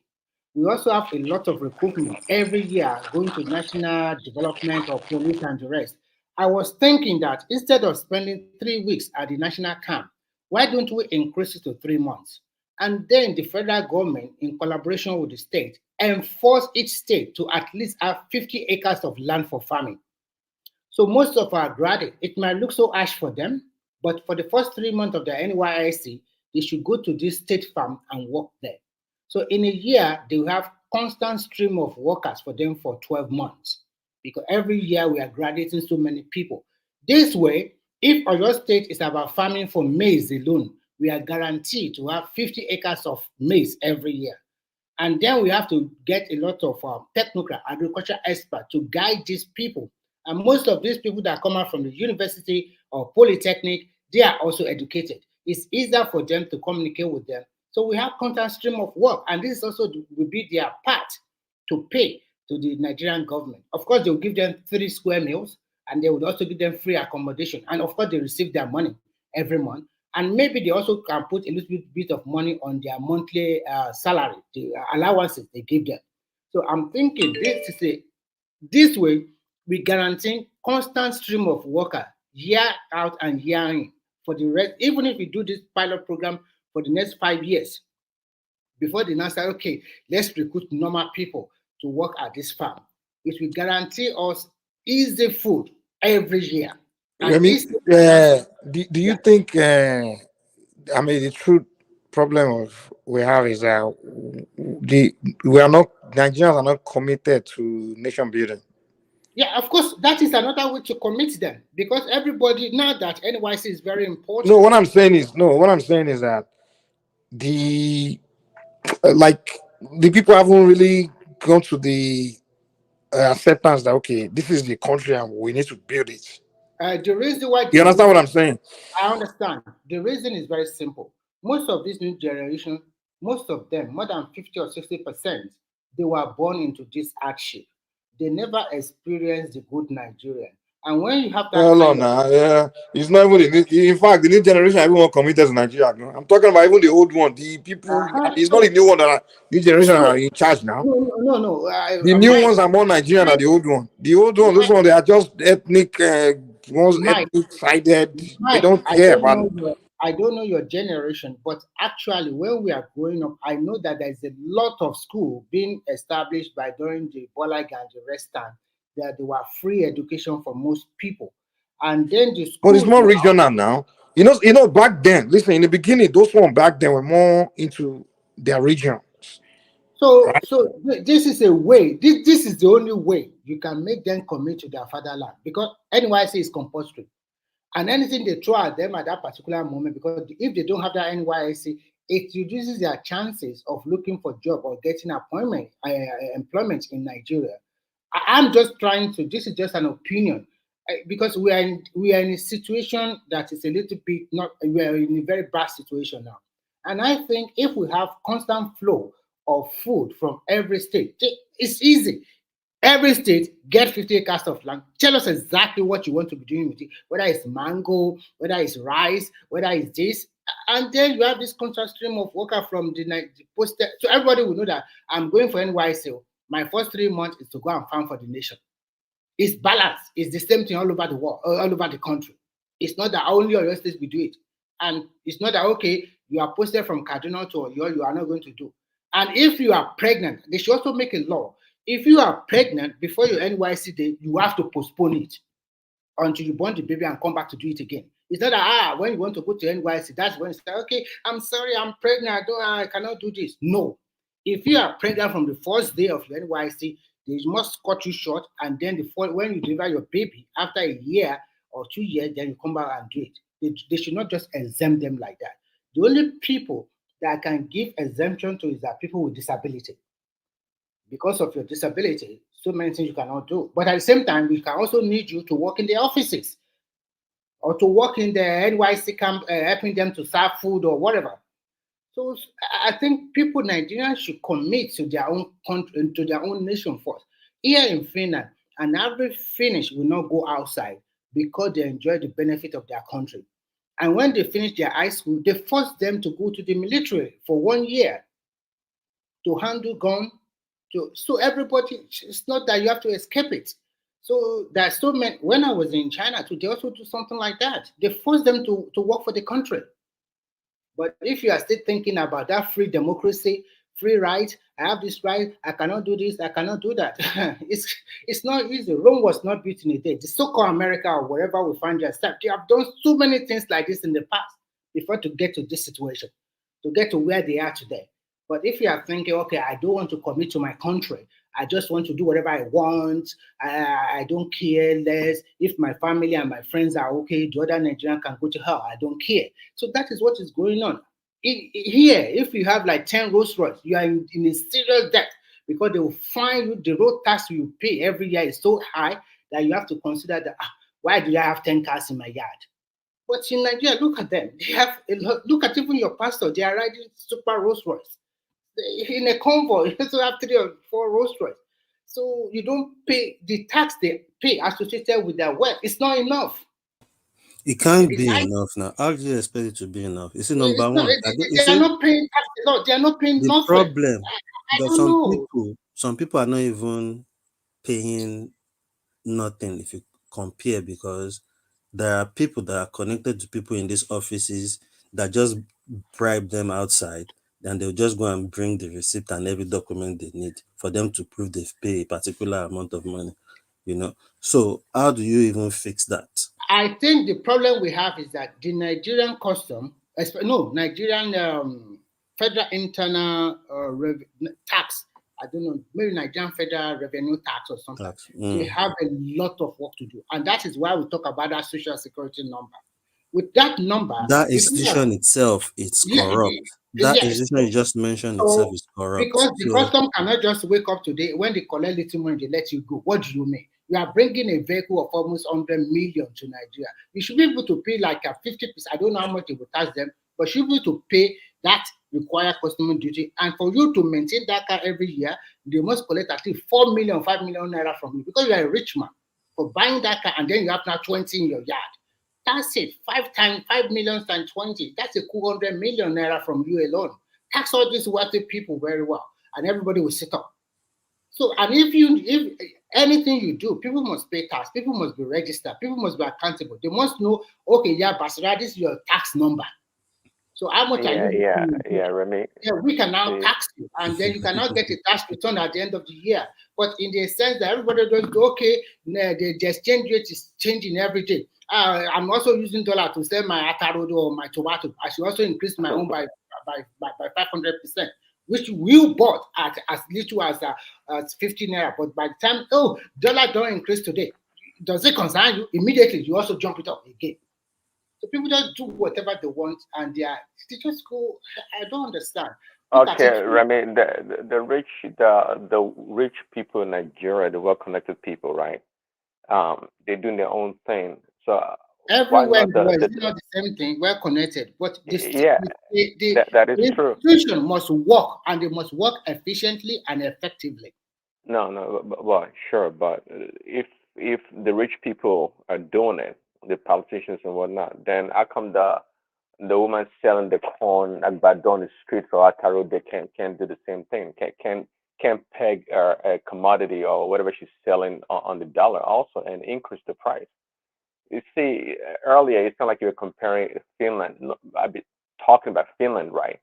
See, Yeah, I the did not Finnish compare people, Finland. They just asked me yeah, what is the system here. I was right. just, You I didn't was compare. just You were talking about Finland. Yeah, I got you. But Finland, see, the orientation of the people in Finland and around that area, right? You know, it's not like it's not like it's not an oppressive society, and it's not a big man's country. I've heard you talk about it. Correct me if I'm wrong. It's not a big man's country. So Yeah, you're you right. can, You're right. You're okay, right. okay, and I've even heard it said that look, even if you're a blue collar worker, you're more likely to earn as much as a white collar worker because they put a value in such work. So it's not from that point of view, it's not an oppressive society. But Yeah. Nigeria is built on oppressing ourselves, from from the politician oppressing the whatever, Yeah. down to the army oppressing the police oppressing the common people like ourselves. So that's It's that's the crazy, country in man. which we live in. We are very oppressive I can tell people. you categorically here that you cannot know the difference between the poor and the rich because everybody have the same access, the same opportunity to move ahead the ladder. The more you stay in the country, the more benefit come to you. And if you are also law abiding, and there's no way you are not going to be law abiding because what do you want to steal? What kind of crime do you want to commit? Because every of your step is already known to them. They have access to your income. You cannot lie. The government have direct access to any income you are making month by month. So you cannot go to them and lie that, okay, I don't do this. Any employer cannot employ you without a social security number. So everything is formalized. The people are literate enough to obey the rules and regulations. But here in my country, people just flex muscle. Even people that cannot flex muscle, they are not super rich. They will just scam people, or they will just make you believe I'm a rich man. Where is Because the it's a so chain many, it's so a many. it's a chain of oppression. Everybody oppresses. It's Even about a it's civil about servant, it's about what you know. a So civil that is servant why, that has so money, that's a civil why I servant that bring has the money in his idea. pocket. That's why I bring the idea that first you have to force Nigerians to be committed to their country. Look at a very good place that every one of them need it, especially the people that graduate from the university, that NYC. Commit them, force them to do something for your country for that 3 months of their 1 year program. Okay, commitment is nice, but can one be committed to their country without being first committed to their own people, like their own neighbor? Is that possible? Is that a So that is possibility? why I'm Hold talking on. Ask that about. question because yesterday we were talking Yeah, about you are right. Lagos You are State. right. You have to think about your own neighbor. But this kind of service we are talking about, sometimes they take you out from your state to other state. And if every one of them is a way to, it's just 3 months after their 1 year, and what they are doing is a good cause for the country too. It's about for food. Remy, but with NYSC, is that not what they do? They send them to teach.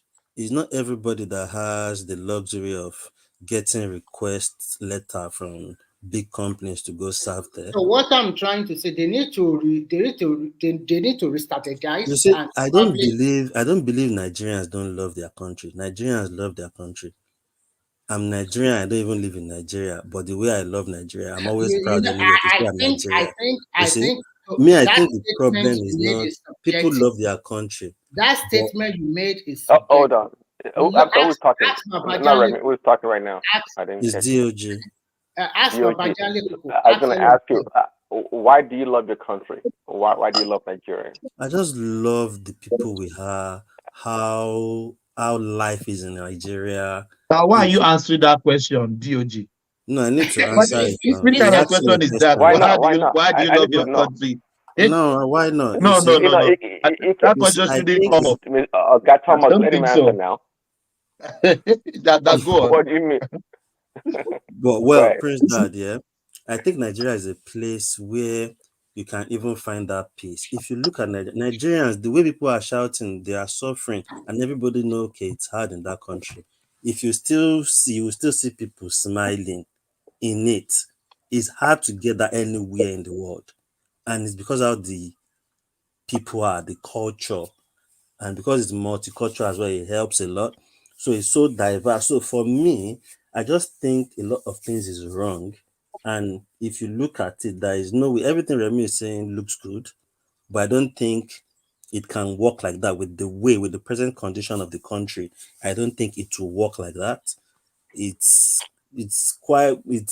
gone deeper that everybody has to come on board, including the councillor that you've elected in your local government. Your local government councillor has to be involved. Okay, stop talking about councillor. How many No, let me states talk. don't have So why are local we government electing election? them? Why How are many they being states have elected? local government election? How You many see, of them? when they switched to democracy, that was the reason they picked all this position to be in place.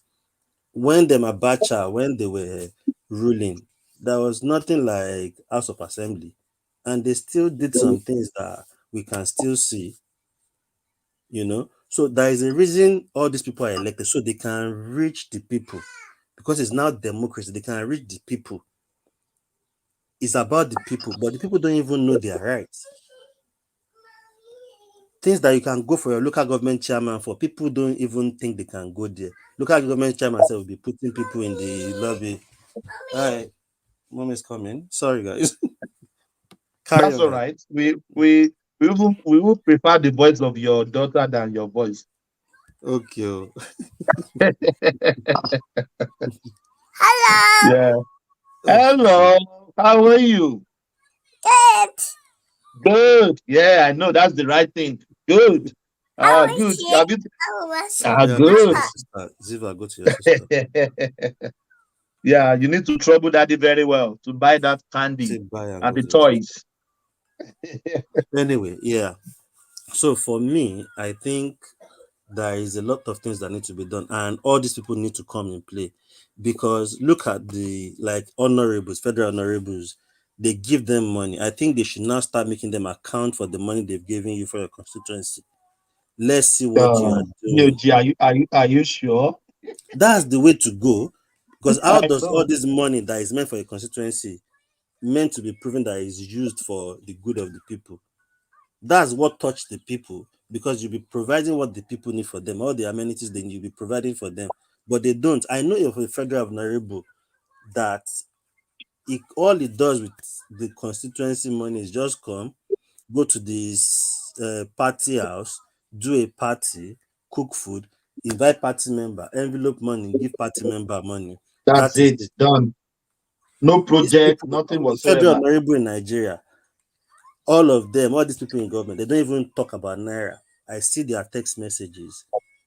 All they talk in dollars, pounds. So you see, there is a lot of problem, because those money, it makes it easy for them to carry all the money they've embezzled.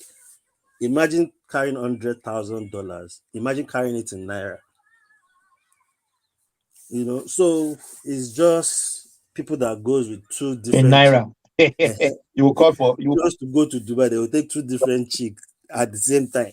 These people are living life, but people are not charging them. And I think where Nigerians need to be educated. Can we just govern ourselves? Mm-hmm. It doesn't make sense. But can we just govern ourselves? There's no because we are not doing nothing. Obviously, so why all went out. Them there? I was going to ask DOG. See, I don't know your politics. I don't even know your politics. But I was going to say, based on what you just said, I mean, I support Tinubu, right? But I know for sure Obi can do it. So even Tinubu now, I'm beginning to question, because his hands are in the pot for such a long time that it can't really clean house. It can't clean house. So who is that politician? I'm not talking about Shura. Who knows? But who's that person that can actually that feels the Nigerian people and can do right by the Nigerian people? Because all these politicians, wealthy people, they just too in deep into whatever is going on in that country, and they're not going to expose themselves, because they also are eating from the same pot. Who's that politician? Who's that person that can save Nigeria?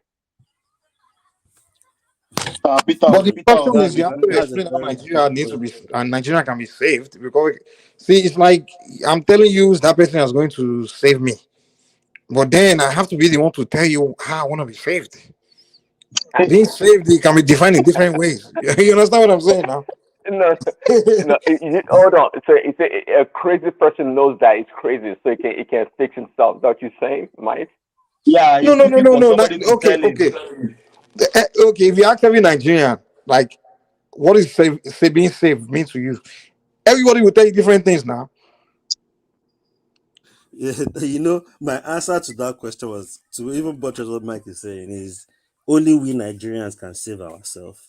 Exactly. That is it. Like there are some people Exactly. now there are some people that is one the government that will come here with favor and they'll become rich. And they'll say, that government saved me. Like so Olana will come here and say, what's his name? Obasanjo's government saved him because Obasanjo did something that saved him.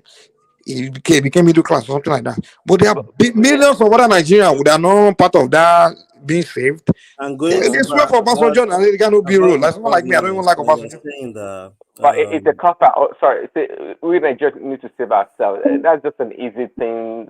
No, the Nice thing is, thing to we say. have to know we have to that collective. What's the what I'm saying? The Spirit.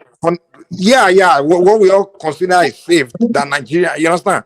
What is saved? You know, what do we want? You know, as a people, as a collective, Okay, and then actually, that will be that's a good saved. question. Like So, Southeastern to now, their Mike, own what is saving being to them saved? is to give them the Afra. That's savior. You know, that's being saved. Okay. You understand? So let me everybody's definition of being saved is I think different. what Nigerians want, to be honest, is to have food on their table, something to do, and peace of mind in terms of And I think we insecurity. all want that. Yeah, everybody wants that, If but it's Biafra Nigeria or not, don't it don't want. matter. You But see, is we it all possible for a want that. politician to put food on everybody's table? You see, People still have so to do something and to get food on their own table. of Like for course, example, now, you know, they even have to do Prince something. Daddy in America here, politician cannot put. You know what you need to do to get food on your table now. You know, Obama can or whoever is Biden cannot come put food on your table. So when we say that's what we want, food on our table, how is a president going to put food on millions of people, No, that's what I'm 200 saying. million That No, no, people's no. having table? something to do, I think what it means is having that so something to if we do. can afford it, it's so You see, easy to The be able to problem, afford Mike, it. is in America that you are saying there is job opportunity. People, True. there is a lot of people over 35. There are some still living in their parents' house in Nigeria. Okay, my question to you is this: So there is no job, to be okay, honest, and that's so why people are idle, and people are okay, idle, and they are so do being you carried think? away, focusing on stupid stuff, and they don't even know what is going on. And Do, that's why do I you said think okay? earlier. Do you think a president can come in if that's your definition of being saved, like job for everybody? Do you think if it's possible that one person can come in and create job for everybody? I'm not saying one person will come. It's a process, and that's what takes me back to Do what you think a government can come Prince and Daddy create job was for everybody? asking a question the other time, like, "Oh, who is the person that I think can actually be there and perform to the expectation everybody expects?" I think the change starts from this guy, this Tinubu guy. I'm sure if the guy is just fine tuning the system in how to manage and govern.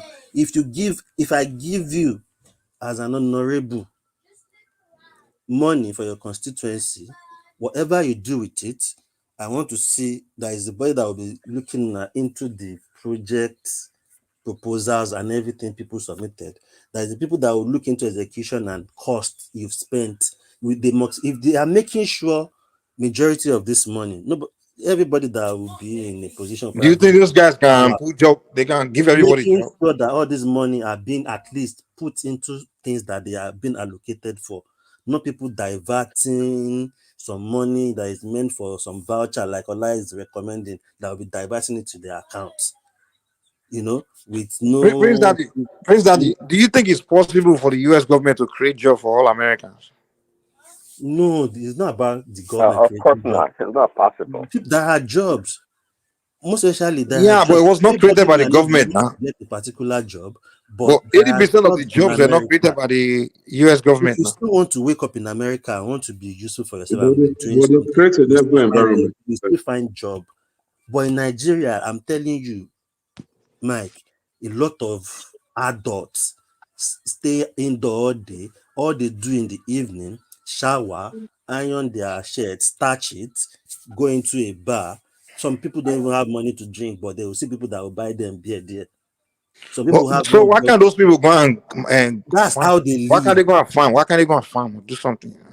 You are saying they should go and Mike, farm. why are you They don't even banning? have the resources to farm. The farm, You need Yeah? land Mike. to farm. You need the land to farm. There's no You land need to farm in Nigeria. Yes, there is no land. Do you have your There's own no land? land. You can't just go on any land and start farming. You need money to farm. And now, I mean, Where would they find the money? You need money to farm. There is no SME. There is nothing that is actually even helping any graduates in terms If you of walk into Nigerian development. forest, you see things that are growing on I've their not own. seen any honorable doing anything like that. I saw earlier on the show that even on Valentine's Day, Governor Deleke was distributing condom. You know, jokes. Is that not a clown move? Let me ask you guys this question. Let me ask you this question. I'm trying to understand something here. Before Nigeria was created, before the British created Nigeria, how were people living? How were they surviving? How were they being fed? Before Naira was Nigerian system was created, currency, money making system. There is no government in place at that particular period. Yeah, that's what I'm saying. But how were the people surviving? How were they living? Obviously, I would think what were they doing for a living? They are growing their There is own. no government in place. We only have community organizing, and people are actually helping themselves out. So how were they surviving? I just told you there is no government in place. That's all right. How were they surviving then? They are just living their life. But now you have how were they being fed? To someone to take over. There was no you. monetary system. Hold on. Before British came, British came and introduced this monetary system, or this government system where government, where we now do money exchange and all those things. But prior to that, the way we were all trading was trade by barter, right? Right? So back then, someone like you'd be trading something by barter. It's just a community organizing themselves, community, but family organizing themselves. Please, Mike, please take us to where you're taking us to. Okay, so what I'm trying to tell you is that there was a way we were living before Nigeria was created, where there was no Nigerian Senate, Nigerian president. There's no system. There's no governmental system. People just existed in that space today. And what I'm asking is, how were they living? How were they surviving? People were growing their own food and trade by barter and all that. I would think. So now, how come today? Now we're just. I mean, you say people are just sitting at home and don't have anything to do, and I'm wondering, we know if they compare back in the days. Back in the days, they have something to do. What happened to us? One of the love far, go back. When we're talking about those period we're talking about, family, they are still together, community were together, society were together. But now, and they were the one responsible for whatever that happened to them. But now we already give all the power to some set of people: senator, councillor, chairman, all of them. So nobody's trying to. Please, I want to talk to someone. I'll go back later. All right. Mike, what you said, Mike, trading by barter and these other things, it wasn't unique to our own people. They did it everywhere around the world before money came. I get it, That's how but people lived. Right? Yeah, but what I'm saying is that our home wasn't too long ago. You understand? Just 2 generations ago. You know what I'm saying? Nigeria was just 1960 now. We were just 3 generations ago. We're not all going when the British were doing their colonial stuff. We're not all associating with them. We're not going to them or anything. People were still living their normal ways. It was when the British now gave us independence that everybody now begin to come into this new system and realizing that they are Nigerians and things like that. And then we started this idea of government. We're going to government for something, and people start abandoning their normal ways of doing things and start coming into this new global capitalist system where now people are looking for jobs, and that just created poverty. Whereas prior to that, people depend on themselves for their own survival. They live on the soil, they live on nature. They have But Mike, we've changed our value system. What we think is it's of value in a society has changed. You know, you talk about sending somebody that wakes up in the evening, takes a shower, iron his shirt, and go to the bar to drink to go farm. Exactly. Really, nah. Our orientation has changed. So I mean, it's changed a lot. I mean, the way our society is No, the organized reason right why I now. said that is because when he told me that Nigeria, there's no job, grown men don't have job, they just wake up. So I was like, why can't they go and farm? Now he was telling me that, so I'm like, okay, but that's what they were doing before. That's what they used to do back in the days. Now, I mean, come on, because they don't have job, they're waiting for the government to come and create job, and we don't have. That's why I ask you, like, do you think it's possible for government to create jobs? Even in America, government cannot create jobs for the people. It's impossible. They've become industrialized. It's an industrial society, so people now rely on. See, what Africa needs to understand is this: the Western world came to an industrial age, so they left the agricultural age and moved to industrial age because now they figured this new age out. They've created industries and they know that this new age can employ people. They design new system. But we Africans haven't got to the industrial age. We just kind of like participating in the industrial age, but we are not actually, we as the people haven't got to that age yet. You understand what I'm saying? I understand, but we just like, you know, when we adopt new ways of doing things, we abuse it, just like we abuse everything. See, you'll be surprised, Mike, how many. But why do we adopt it though when we're not there? But the farming you're talking about, the Western world still farm. I'm telling you, They still farm. They still do both. You get it? They know what kind of abandoned farming. But what I'm saying is, okay, before the industrial revolution started, like in the late 1800 or something like that, right? Or early, you know. So prior to that, what they were doing was just farming. Everybody was just in agriculture, and some they want to be rich. They go capture slaves and use slaves to do the mass farming for them, right? They use the slaves to grow the plantain, grow the crops, and then sell. They were trading crops. And then when they discover steam engine, they discover machinery industries and things. Oh, a new way to create jobs, to create new system, or then they introduce the monetary system. But they still kept people in agriculture. And then when they create those new opportunities, they now pull people from those agricultural sector and bring them into the industries to come work, to become workers. But they created a new industry, the new sector, the industrial sector, to pull people from the farm to pull them into it.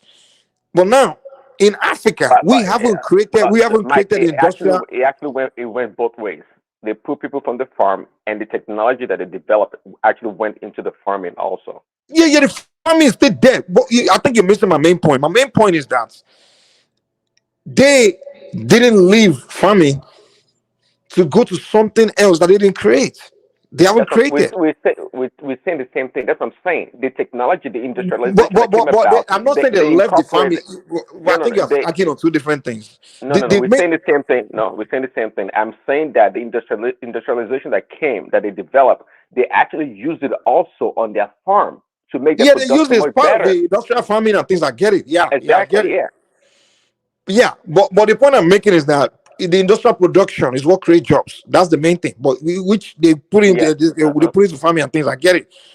The industry is basically where they manufacture finished goods and things like that. They have plants, industrial plants. It's just another form of farming in a sense, because it does more of industrial productivity rather than natural productivity. Natural farming is more like you use nature to grow something, right? Grow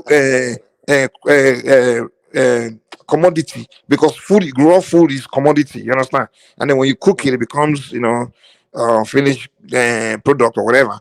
So through nature. So scientifically discover a new way to grow something else. So like, we create industrial plants, we go there to manufacture something and grow it, I kind of make it a finished product. You understand? So it's just not different from farming. It's just more of one is natural, one is artificial. You understand? So that's what the industrial age is. But now we the Africans, I agree. Yeah. We haven't moved ourselves into creating those industrial plants. We haven't figured it out. But then we're moving from the agricultural age straight to join them in the industrial age. You know, we understand. So in Nigeria, the industrial plants you see in Africa, it's just a foreigner that brought it there. You understand? So it's like a foreign investor that will bring it in and put a plant in Africa. And then any day, anytime, he can pull out. And once they pull out, everybody's broke back. Now, the people that left their agriculture and the natural farming are going to that plants brought by some foreigner. Once that foreigner leaves, now he's in poverty because that thing didn't belong to him. Now he doesn't know how to go back into farm. That's why our government, everyone is participating in this industrialization in Africa when you are not industrialized people. And that's why the government have to constantly run overseas to go find the Chinese man to come invest or the Europeans to come invest. So we have to depend on some foreign investors to come invest in this. Well, I say You get what I'm saying? So we find I get what ourselves in you're a saying, mess. but you talk about the negligence of the government, for example. You know, the Chinese Exactly. people. You So know, the system the Chinese doesn't make people. sense. The Chinese people is the government that made the policy that, hey, if you're gonna come to our country to set up a business, Chinese company, whatever, has to have a share of the company, and also they make sure that they transfer skills and technology at the same time. Do we But do we're not that? transferring any of it. Over the years, we've been participating in this industrial thing. They haven't transferred all these things because we literally not manufacturing much like finished products. Exactly, but if we have instituted such a policy like the Chinese did, and some other countries, but not just China, and some other countries, Yeah, I they mean, copy, we they would have spy on we their would have technology, they figure out to make yes, it. But we would we have are not make we transferred don't we haven't really so make we haven't figured out to make anything though. because and that's why no matter how you want to talk about the government, I said the government has a role to play in society. Okay, I'm No, not at the saying end it of can the provide. day, the thing is this: the I'm not. government doesn't fall from the sky. You see people that become government, so we have to I look in the know, mirror and just but see Prince it's not Daddy. about the people. It's about a working government. What I mean is that look, I believe I'm a conservative in a lot of ways. I believe in less government intrusion in the lives of the people. I do. I don't want government everywhere, but the I government. get you, but Prince Daddy, how long are we going to keep saying using the word government as if these people in the government fall from the sky or come from somewhere else? They are part of us, and we've been changing them over and over. It's people from us it's us. Tomorrow, maybe you Well, may vote you. we Okay, need government Prince Daddy, hold on. Tomorrow they that will make provide you the the right governor. policies. Hmm? We need government that bring about the right policies that help the people. That's what I'm talking about. It's not But just government. but that so-called government is the part of is people that become the government. So I what I'm agree. saying is, Obviously, yeah. yeah. So we just need to stop. Like what I'm saying is, when Nigerians want to have conversation, they just believe it's not their responsibility as people to start thinking and figuring things out, and they think it's just some government. I see that government it's just some people that come from the sky, and where the people come from somewhere else. And you understand Angel. what I'm saying? And they don't understand that tomorrow now you become the president. And if you haven't figured it out as the people, when you get there, what makes you think you'll not figure it out when you get there? So the conversations you'll be having in the society is what the hell are we? What are we thinking? But people believe, oh no, government. I'm like, dude, why you keep saying government? The guy that's there today, he was sitting where me and you were sitting before. I'm talking government. You understand what I'm Yes. saying? Tinubu, all of them, they were all sitting Many there in local Lagos in the 90s. In many the local 90s, Abby. government many local government chairman, they are our brothers' friend that we sit together in their In birthday the drink 90s, Abby. in Am I the lying, 90s, yes. Thomas? Yeah, they were Yeah. all. I know what I'm saying now. All these guys, all these young guys, they didn't know all of them. 20 years ago, I remember they were all like in their 20s talking government. I see the people in that government fall from the sky. And today they find themselves there too. So we are saying government. I'm like, dude, it's all of us have to be doing the thinking. We all have to do the thinking. The government are the people, they are just regular people like us. The only difference is that they just find themselves there. They just find themselves in that position. So as a society, that's the conversation we have to have. Like, our system is upside down. You know, But how we do got. you have that without one voice? You can't have that without one voice. Yeah, I know what you mean by one Everybody, voice. there is too many division, and what is actually even getting people carried away is not even helping them, which is the social media. Everybody is jobless. That's why you will see one comment will have 4,000 likes, and I'm thinking. And the funny enough, on the topics where you will see this are things that doesn't even have any impact in their life or It add doesn't have value. any meaning on the When part you of see something that individuals. Yeah, adds value, it's going to have 500 likes. 500 is too much. The 500 post is too alone will much. only have 500 likes. And I'm thinking, this is where you people should be shouting, no? But you people are busy shouting on a post of one blogger that they saw that has rashes in her butt, things, stupid stuff. It's sad. And when you see them talk about what is And going these are on, the people that will end up in the government 20 years from now. exactly the same people that will be.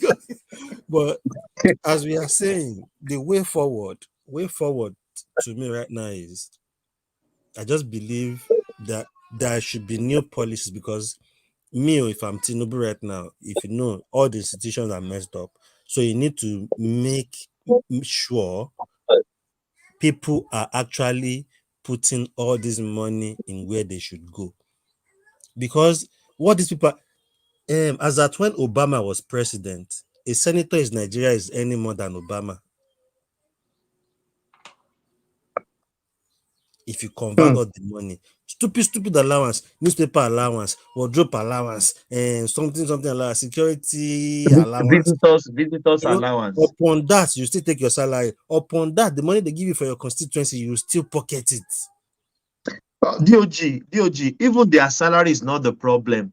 The allowances is the problem. Me, sure, I'm the not even allowances. bothered. You see, I'm not bothered about what they pay them or what if they want to embezzle it, are they not even embezzling it? Let them even get all those allowance. But the money that is being allocated to your constituency, that is meant for the use of your people, let it be useful. Let it make sense. Don't And pocket DOG, it and I take saw crumbles out of it and share to party members. DOG, I saw a honorable commissioning a Paco Bridge. Mm-hmm.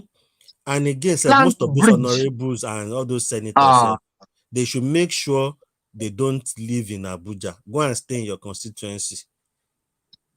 How would they pass the law? Most of if you they live don't in stay in Abuja Abuja? before you become senator. Stay among your people that you are leading. When you have meeting, come But to they Abuja. need to be in the house to pass the law. And when they need to be there, they should be there. But if they need to, they don't need to be based in Abuja. Actually, so why are they even sitting there every time? They should be in their base where you are close to your people. So you just come for the meeting. You have the plan for your own people. Go for the normal meeting, then go back to your base. Stay close to your people. Local government chairman self move to Abuja. Local government chairman, go to their office. If you are not, if you don't know who is who, you will sit down. You will wait tired for ordinary local government chairman. You will wait tired. They're sitting there. They are lord to themselves. So I think know that's what they need to do now. They need to charge people, scrutinize people. This money, what are you doing? You local government chairman, the allocation state gave to you. What did you use it to do? Governor, what have you done with your money? Who will ask that question? People will start improving, starting to do stuff. The impact will be showing bit by bit. I don't think people, DOG, who is going to ask that question you just asked now? Who's going to ask? Who are the balls to ask them? Is the president now? Is the president, from the president to people? Are they not the ones dishing out the money?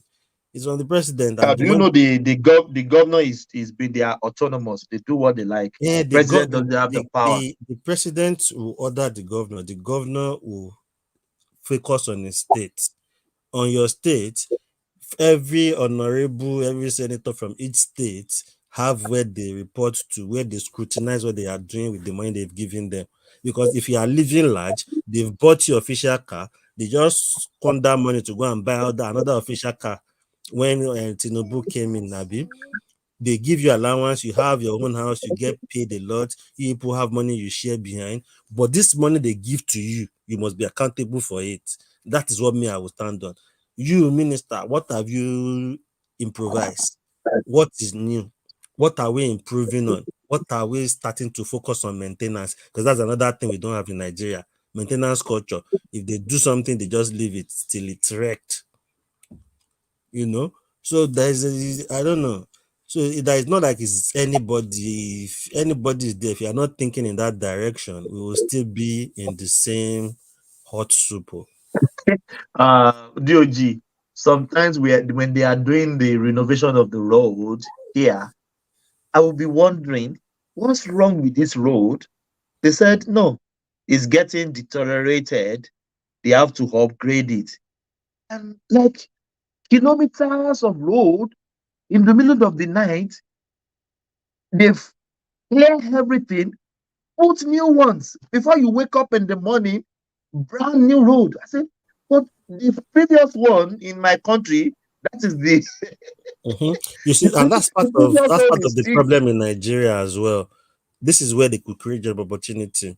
Like if they are doing all this construction, half the time is during the day they will do. Half the time you do night construction where people can have night shift. So some other people can have job. That's another job for people. And your projects will be quicker enough, more than even expected. You see, it's just that people need to really want to work and make changes. If it's not something that they want to do, it's difficult. So there must be something at least forcing them to do something because of the system we have. So you have to create something that will at least force them to do something.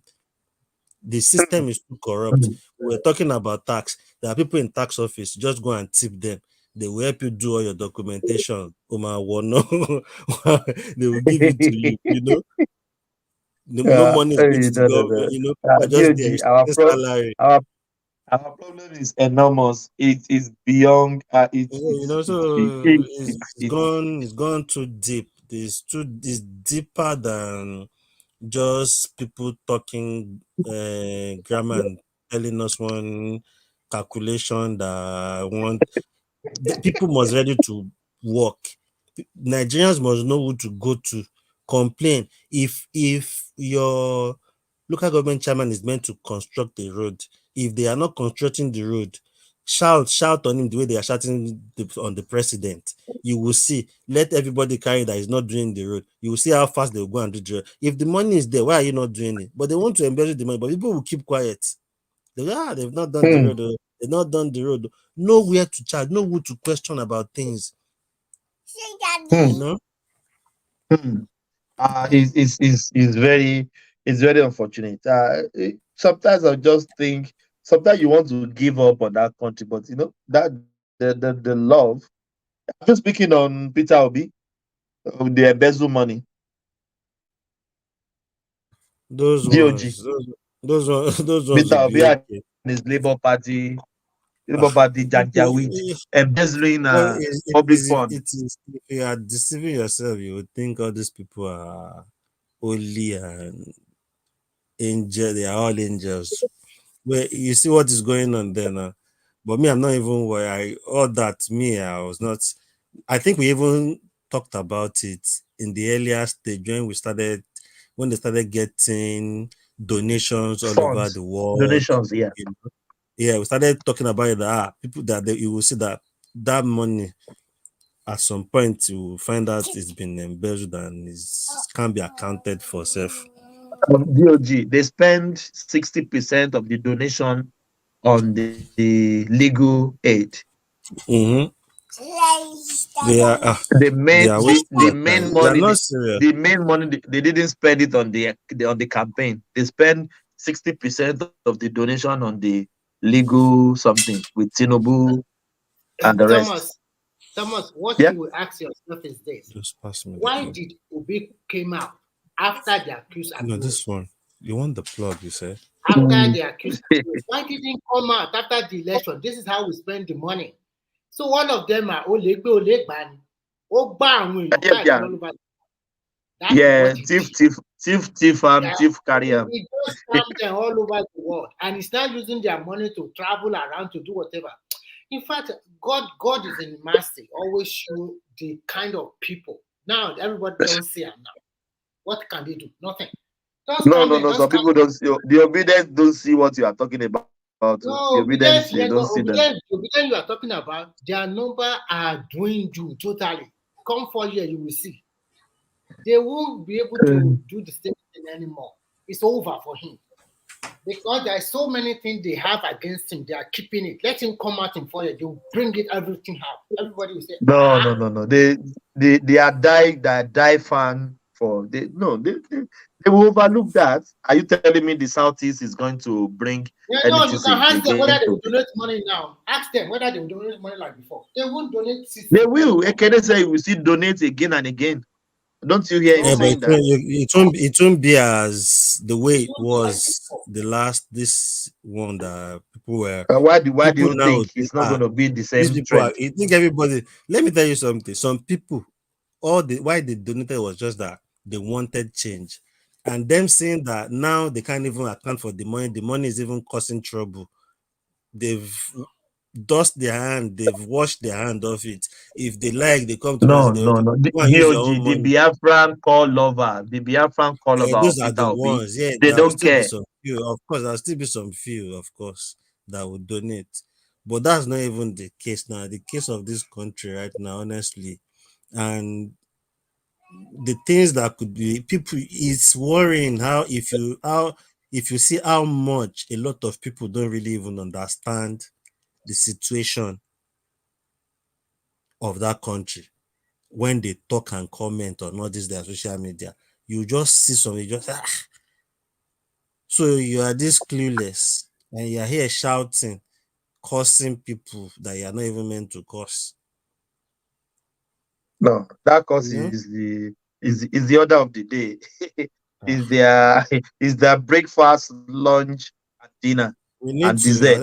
I don't know how they will serve you any time of the day. Hopefully, I hope he's strong mentally enough to be able to withstand the pressure and do what he needs to do.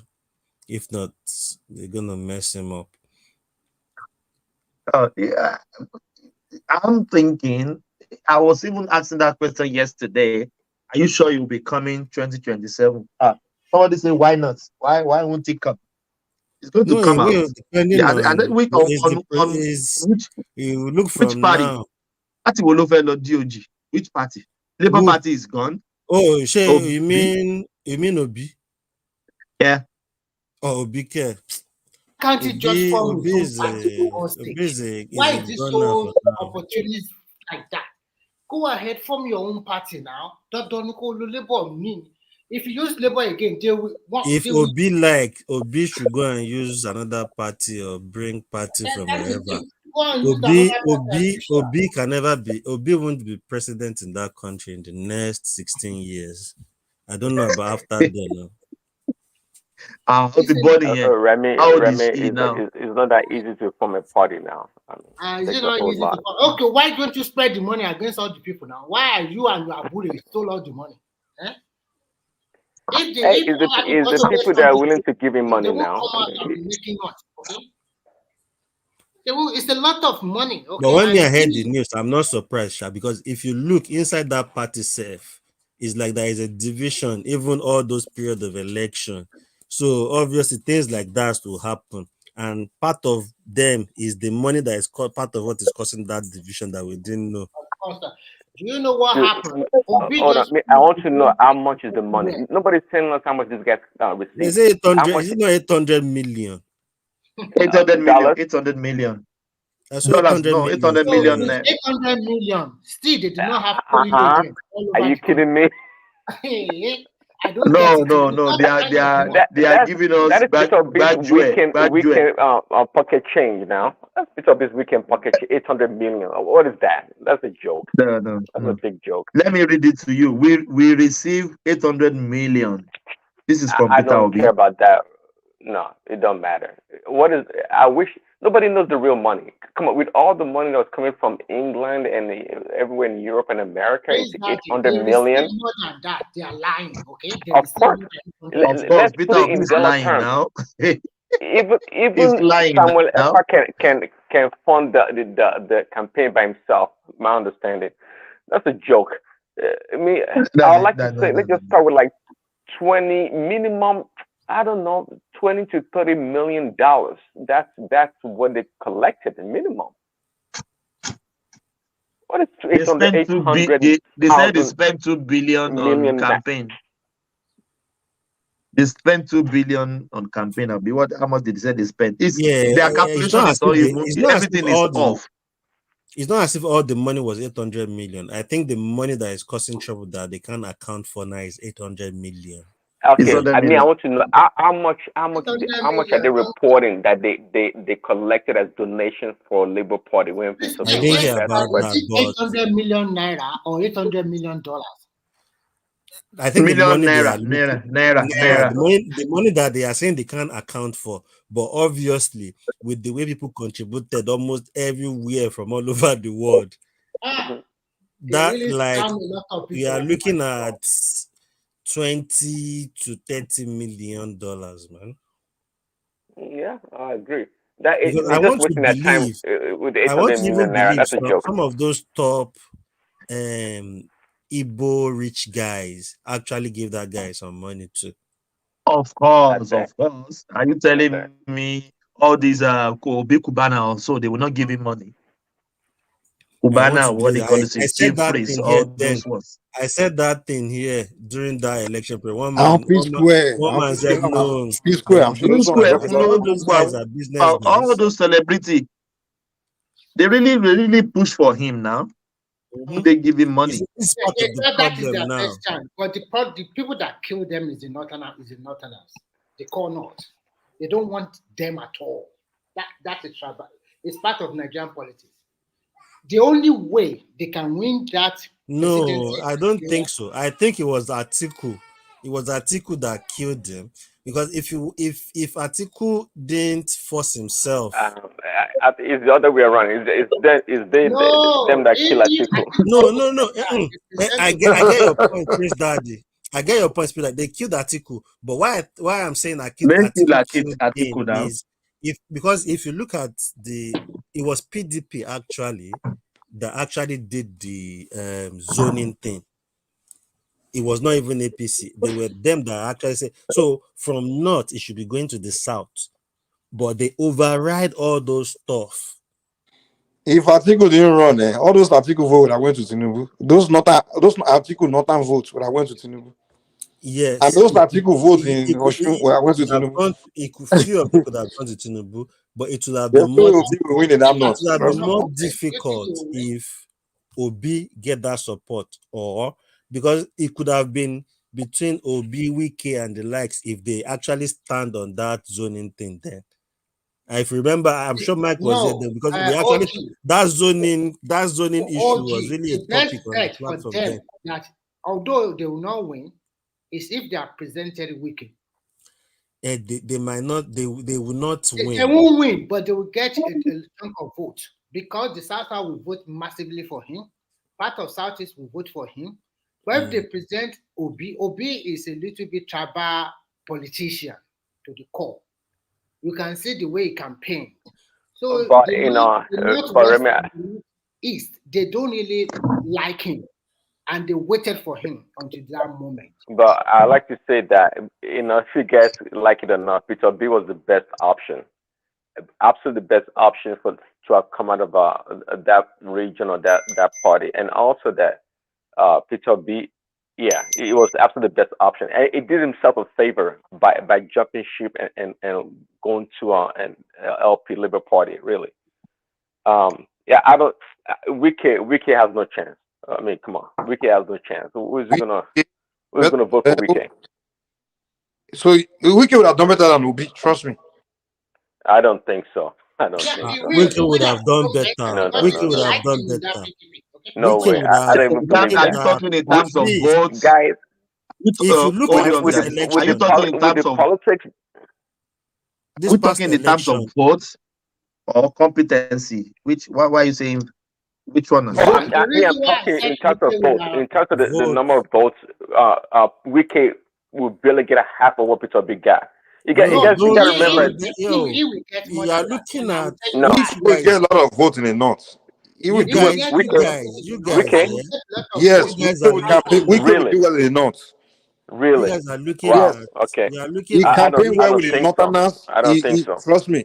no, Prince Wike is Daddy not is Igbo looking now. What at are you talking about? It's from the south south. from the angle of the noise of Obi. It wouldn't have played out like that. What would have happened? You see, Wike would have played his game well, form a bit of alliance with some northerners. He Man, won't. you guys are giving He Wiki a won't lot have. of credit. Come on, you guys, listen. Look, we on Wiki is brash and crude. The way you guys talk like Wiki is such a polished politician that can He is, wow man. people. It's not. It's none of that. Wike will humble himself and go to the north and campaign with their Oh, leaders since there. when? He Since is. when He did has he He been. is. humble himself? This guy doesn't even know. Prince Daddy. It wouldn't have played out like that because even Obi crossing to Labour Party was what even gave him that a bit of that people falling towards Well, I bending agree. towards him. It was that But if you it and I was in know that PDP, if Wiki he had not plays been at PDP ticket, the Agbero noise would politics. have been He like that. doesn't have that skill. He does not have that skill. That's a This guy joke. doesn't I'm know telling you, that. man.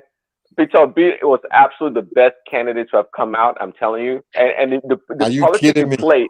I'm telling you what the politics of Prince Daddy, look at Tell me the religion and politics Peter ethnicity. Obi played that was very so good. Prince Daddy, look Well, at it Just this I'm way. not saying it was tribal good. politics. No, hold on, hold on. I'm not saying his politics was good, but he played a strategic policy. Politics. Strategic. What Yeah, strategic in Peter Obi's politics? he Are you went kidding me? ethnic, and he went religious. He did. Then they You call know, that smart politics. this guy almost got as many votes as Atiku. Don't forget that. Dude, he had listen, he had an entire ethnic group, the second largest ethnic group in Nigeria behind him. His ethnic group. That is part of it now. No. That is part of They it. were going to be behind him whether he play any politics or not. They were going to be behind him. And he The has only some mumu, and he has some take mumu. away his ethnic group out of the equation. The guy didn't do shit anyway. He didn't do It's nothing. zero. He did Zero. nothing. It's I just the think Nothing. 5 Prince eastern Daddy is state where the looking guy at You passed know, it Some from of the angle of the noise. I'm not a Peter B some of supporter, but mumu. I'm telling you, I like to He say the got truth some at of least the way mumu I to see it. battle. You know. no, if Obi wasn't from Southeast, trust me, and his Obi, he was from one of those minority tracks. The guy would probably get like Shore's votes or something. The guy wouldn't have done shit. He just has But his ethnic group, and they felt like it was their turn to be president. Really, okay, hold on, Mike. the But reason the Southeast came to vote massively for him is not because of him. It's just because they feel it's their turn. It's their region's They are turn to be thought, yes. president. That's it. Yes. And they want okay, their son, their Kano, to be released from prison. That's well, it. It's not because of Obi now. They don't care about the guy like that. Group so do you think Wiki would have been able to leave PDP, went to LP, and make such No. an Going impact to LP, as I don't Peter know. B? I'm just saying Wike on a PDP would have done better. Because Well, Wike would have read under maybe I can PDP agree now. with you. See, I'm talking about the whole scenario. Peter No. B If leaving Wike would have gone to PDP. LP, I don't think he would have done shit. That's what Even I'm Obi, talking about. he's not really Wike helping. He's don't play not that kind LP of that whether politics. He LP doesn't or play no that kind. He LP. won't be going to Labour Party. He would have One just stayed voice. in One voice. Yeah. PDP. Prince Daddy, and I want you to look at it this way. South have 6 states, and each of these states, they can muzzle out more than 1.52 million votes for him. Calculated, it's already more than the 5 Southeast states. Now, Wiki, the politics he play, if PDP have picked him, I can bet you he will win in some northern states. Northern And he state might will also vote for him. Yeah. not all of them, but at least he will win some. But I said some will vote for him. Yeah, it will win like 20 or 30% of northern state, and Tinubu will win the rest. Listen, they If will not Atiku was have not this running. kind of mindset. The Wiki will not play the politics of religion and ethnicity that Obi played. He won't play his own politics like that. He will go to the core northern leaders, try to get their support. Obi did not play that game. Obi campaigned to where there is all Igbo in all over Nigeria and you also go to churches. Oh, For this them, part it of the is- people is part of Okay. the people that caused the division in Nigeria today. Now. Yes. This Okay, please, And Remy, I can don't I just I pitch don't the word disagree with that. to Prince Daddy? Let's hear from Bishop. Yeah, Bishop. Yeah, Bishop. Yeah. Okay, Prince Daddy, I heard you repeated, you said repeatedly in the past few minutes that Obi is the best candidate for that in that election. I want to be sure I heard you very correctly, and I just have two questions. How did you come to that conclusion? Is it by his antecedents in Anambra State, a state I know so very well, or is by the interviews or his interactions before the election, On his brain. long before the election, long before the election, there was a day I cleansed my mind. I just wanted to listen to it. So I dug out. I was actually on the road. I will confess that. I dug out some of his interviews and I listened to about 5 or 6 of his interviews.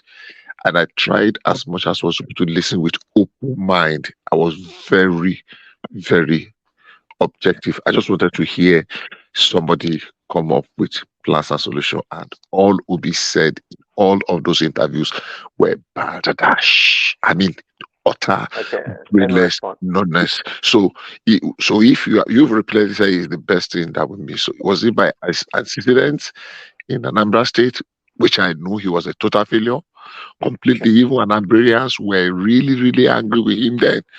And there are references to that either Articles, in write-ups, reports, articles, reports, and write-ups. then not now, then when he was governor, or were you convinced when he was granting those interviews of jumping from one? So that's why I actually came in, because I'm listening to you. Yes, Thank you. thanks for the question, Bishop. I tell you, everything just expressed right now, I share the same sentiments and view about Petrol. Perhaps you didn't hear my response or how I answered the question. I said Petrol was the best to have come out from that region or from that party. That's what I meant. It was everything you think about Petrol from its region. his views and everything, I shared 100% with you. And I felt the same way. I listened to Petrol. I started listening to Petrol like back when he first run as a VP to Atiku. And I watched a lot of his videos from the horse's mouth, and I said, this guy is just paperweight. He has nothing to offer. So I share the same sentiment. If you listen to me, I'm not a supporter of Petrol, but I was just talking about its politics. And and a candidate that could have come out from that region at this point in time, or this last election, it was, to me, was absolutely the best. Hold on. I do think, hold on. Out of that region, there are other people I know that could have done better in other region than him. Honestly, someone like hold on, someone like Rochas or even this Anambra governors. Hold on. So they would have done better in the north than Obi. Okay, I'm saying not in his region. In the southeast they would do bad, but they would have done better in other region because they would have campaigned better. Rochas would have got more votes in the north than Obi would have got from the north. Of course, for sure. That's what I'm saying. Prince Daddy. Thank you, Prince Daddy, for your clarification. Now, let me just drop in this because I've been inundated with a lot of reports and whatever across the country, and I ask people a very simple question. Was there ever an easy way out for Nigeria out of the quagmire we found ourselves in? The road did not start today. If anybody had come and prescribed that there was going to be a roller coaster, easy way out of the problem, I would never have believed that person. So for me, I have always held that what we take out of Nigeria out of this quagmire is going to require somebody that has the courage to do the needful, irrespective of how painful it is. Because I believe that there was never an easy way out. We need a brain reset as a country. We need to turn a lot of this around. Is Tinubu getting into 100%? I don't think so. I would have thought Buhari was the one that would take the courage to take some of the very painful, extremely painful but necessary decision. And Buhari failed in that area. I don't know why he couldn't. So was there ever an easy way out for Nigeria? If anybody has No, but talking about this decision making, you're talking about what sort of decisions were you expecting, if I may ask? me, Yeah. okay, a few. Number one, I'll reference an article that was written by Olusegun Adeniyi. I can't remember the title of that article, 2015 or 2016. There's a being report that both state and federal government will carry 2/3 of our civil service, of our wage bill. They are not necessary because they are not adding value. So, would there be somebody that have the courage to sack 2/3 of our labor force? I don't think so, because that will be adding more to the challenges we have. So the second one is there has been freebies that many people undeservedly have been enjoying in Nigeria, except we are deceiving ourselves. There are freebies that people are enjoying that they don't deserve. And if we continue in that trajectory, it's just a matter of time before we collapse. For example, the fuel subsidy, this naira, something we are talking, we keep defending, because people that know, they know. And a lot of the wage of the burden that the government is carrying that should not necessarily be. Look, in the past, people have analyzed and they told us that our tax to GDP in Nigeria is 6%. It is abysmal. It is horrendous. How can just 6%? So we know this, and the people that are paying, number one, the people that are paying are the payee, the one that have payee, that's majority, the one that government deduct at source. But these civil servants even steal more than what they are, because I can tell you, majority of the civil servants in time past don't depend on their salaries. They depend on what they can get, in the course of their duty. And a fact is this: most Nigerians have that mentality, entitlement, especially theirs. That look, that is Latinje, apart from their salary, they look for. So we have that culture, and it has taken it has eaten deep. So breaking away from it was never going to be easy. So if you ask me which area, I will tell you, we have an entitlement mentality. If you can dispute and convince me that, that's not true, then I will apologize and I will withdraw myself. But we have an entitlement mentality. You are very correct. And it's part of Even what when there you're is saying us, nothing. because you as an individual, you know me, but you could have had a lot of things you could have, and as an idea, you could have brought that would have bring about development that could have had value, and you could have gotten paid for it.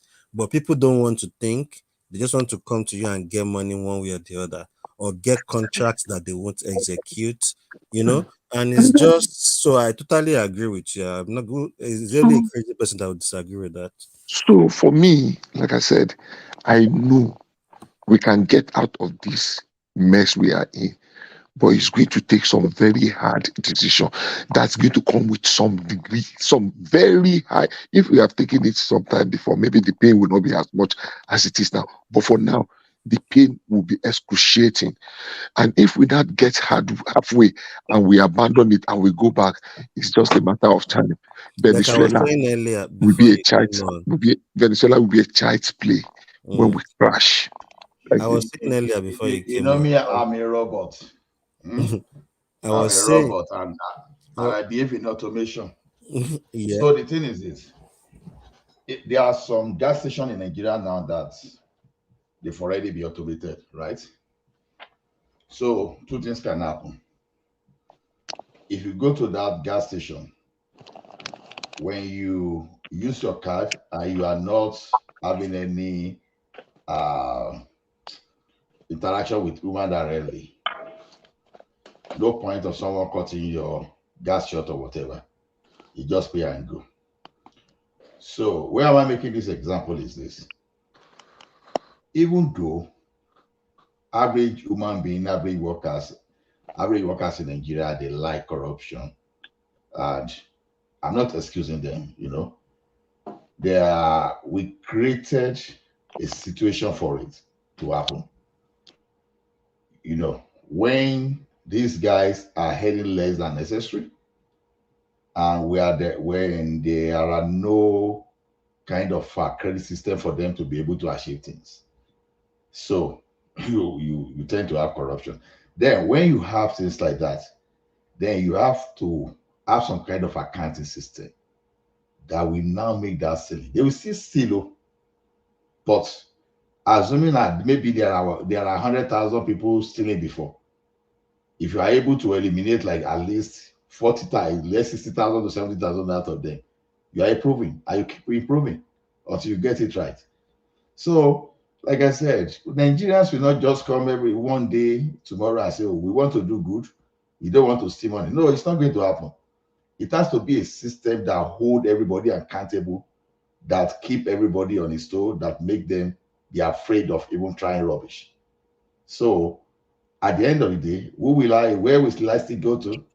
Government. Because government, they've been able to reduce ghost workers, right? That's one of those accounting systems we are talking about. Okay. Ola, Ola. Okay. Go ahead. I will come in after you. No, go ahead, Bishop. Go ahead. Okay. Go ahead. But I agree with you to a very large extent, to some reasonable extent.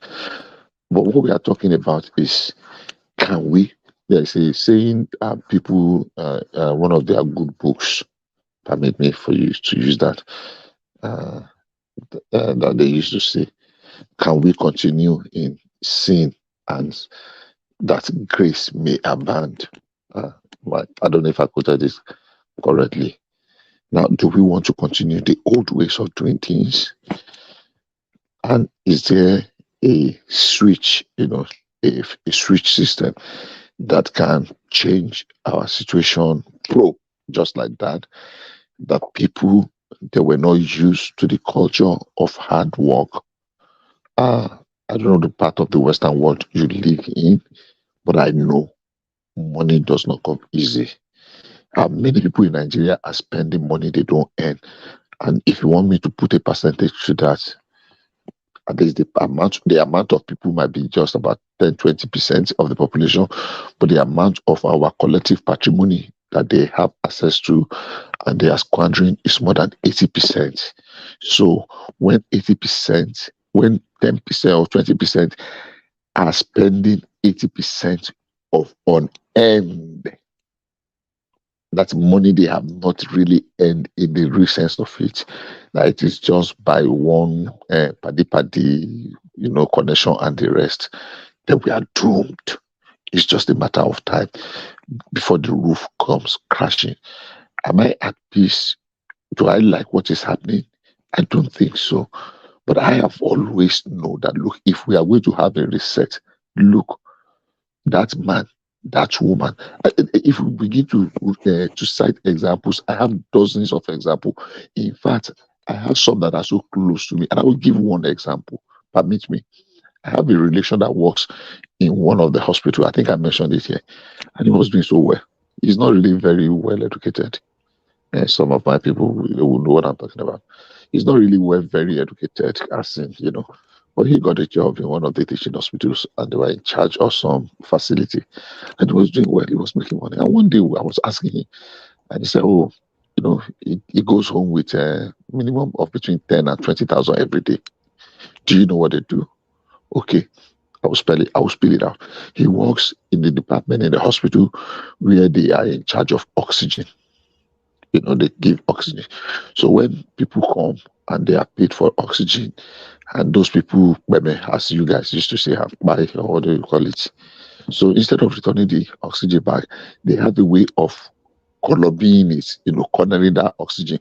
They remove from that place. So when another person come, they now sell that oxygen again, and that money goes into their pocket, and they were making a whole lot of money. If one individual that his salary is not up to 100,000, 70,000,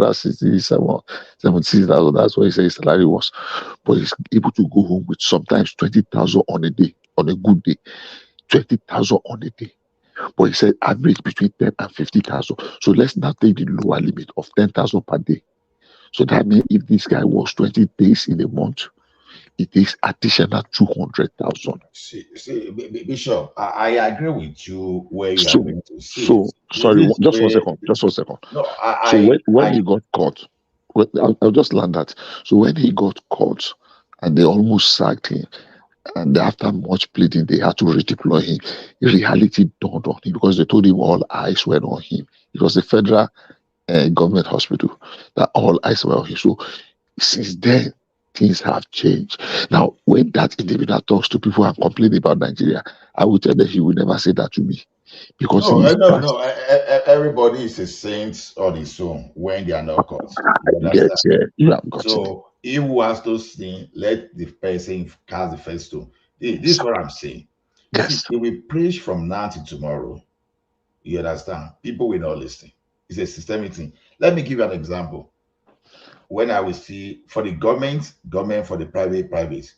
Look at when OBJ made an example out of Alamese. Okay. You know, every month that time, the governors they were going for medical checkup anytime they collected allocation. For the allocations. You understand? And look at the situation of forex then too. They will mop up the forex too. But when they made example of Alamese, all the governors they stay back in Nigeria. Or suddenly medical tourism stopped, and our forex started performing.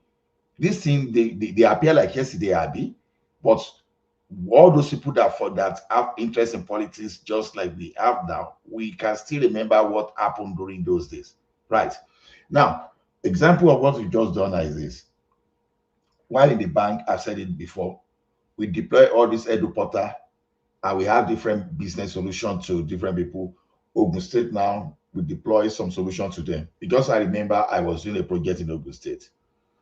And those people, all those touts around the Ministry of Finance, they were telling me, oh God, when you write your wife and your name, they will look at you, they will double tax you. They were giving me all those stories because they didn't know the type of person I am. Because they believe just a random person. I listened to them, I say, okay. Because I have a stubborn mind that, see, I don't want to do something today and regret it in 20, 30 years down the line. Because you think you cut corner today, you think they are doing a new thing for you today, and things turn around tomorrow. How did I know that? My few experience with NEPA. You know, when you're not those touts in NEPA will do things for you. Those touts, they were working with the staff inside, but that thing will backfire later. Especially that's what we call a illegal meter then. That some people will got illegal meter. Those meters were not illegal, but they got it through illegal means. That's just the meaning. Now, what am I saying here is this: when we deploy, when we deploy solution via e-transact, so a person like me, I use it. Immediately I paid. I just needed to send code to the database, to e-transact database, and it responded to me the time I paid and amount that I paid. Things like that. What did I do? Okay, let me do one funny thing. I even wanted to give money to some of them there when I left.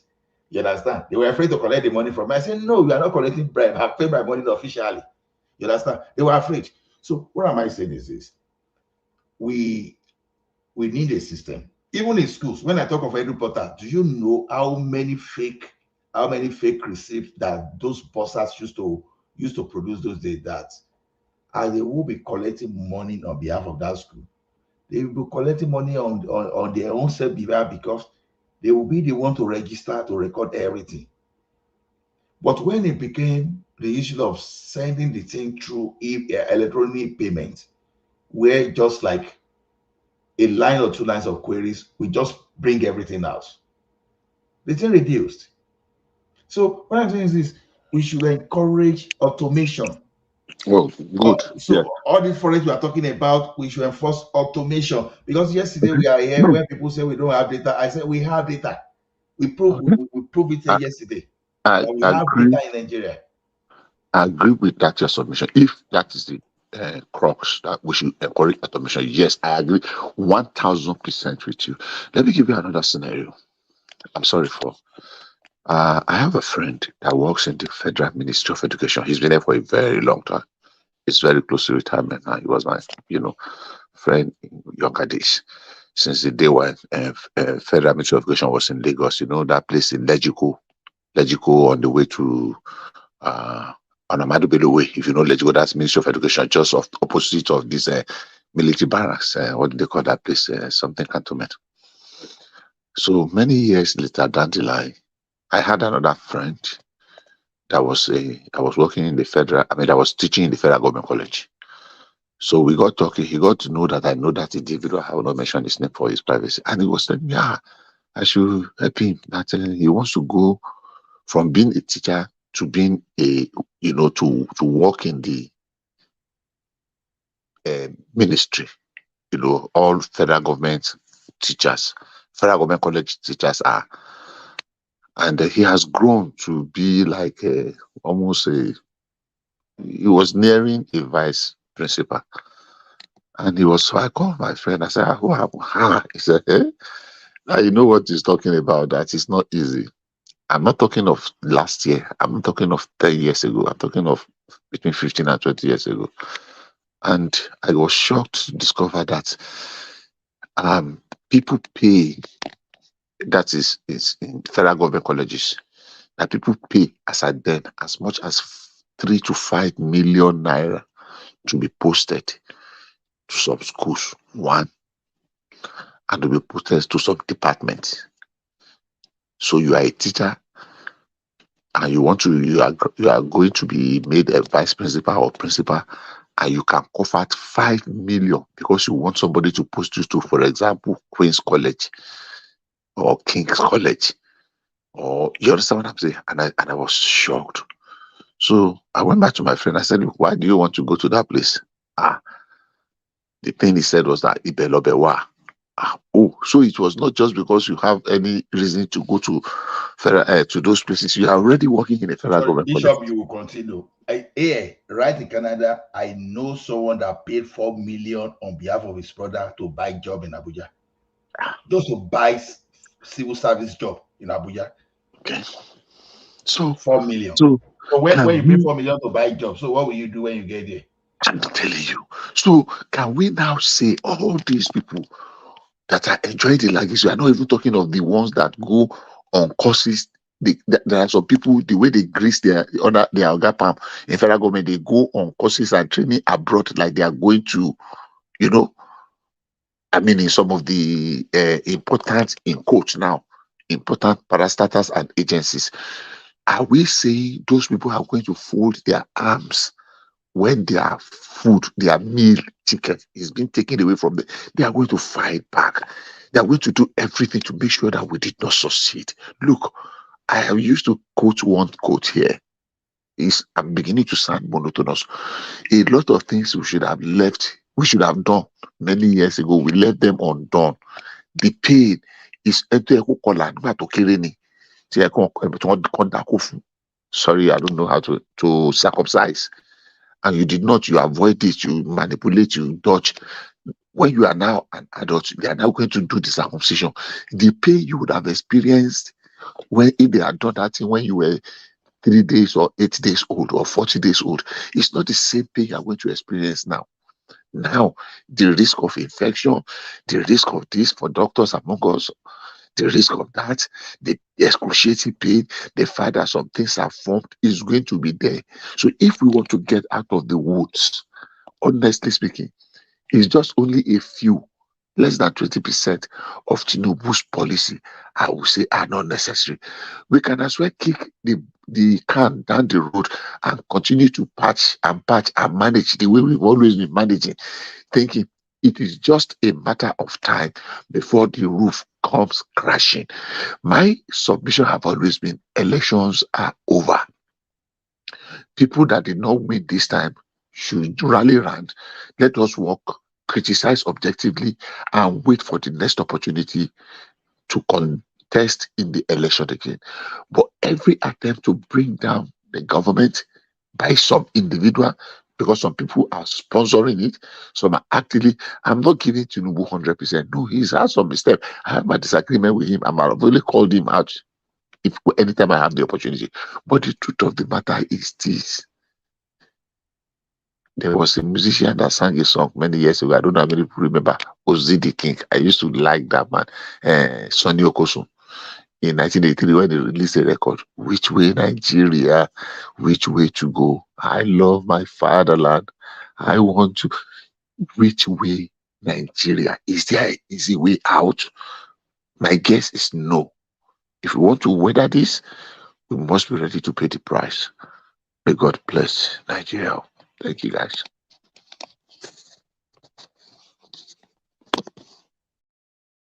Now, 1982 song you just gave us. So DOG.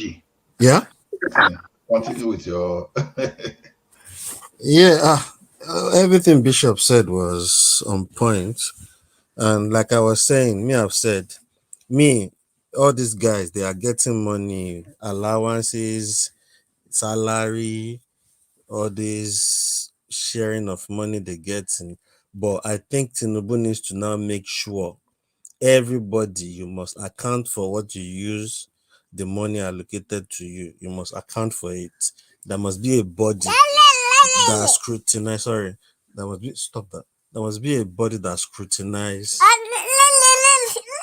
It was a broad route now. There must be.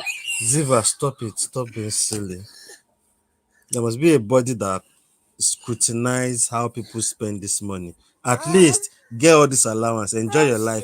But the money you are allocated to go and spend for your community, for your state, for your constituency, be accountable for it. Let us know what you did with it. Because by then, when they start using the money to do things, it will start having impact in the people's life. But that's why I said, even they should just have a period they have meetings in their Abuja. Most of them should be living in their constituency, so they are close to their people.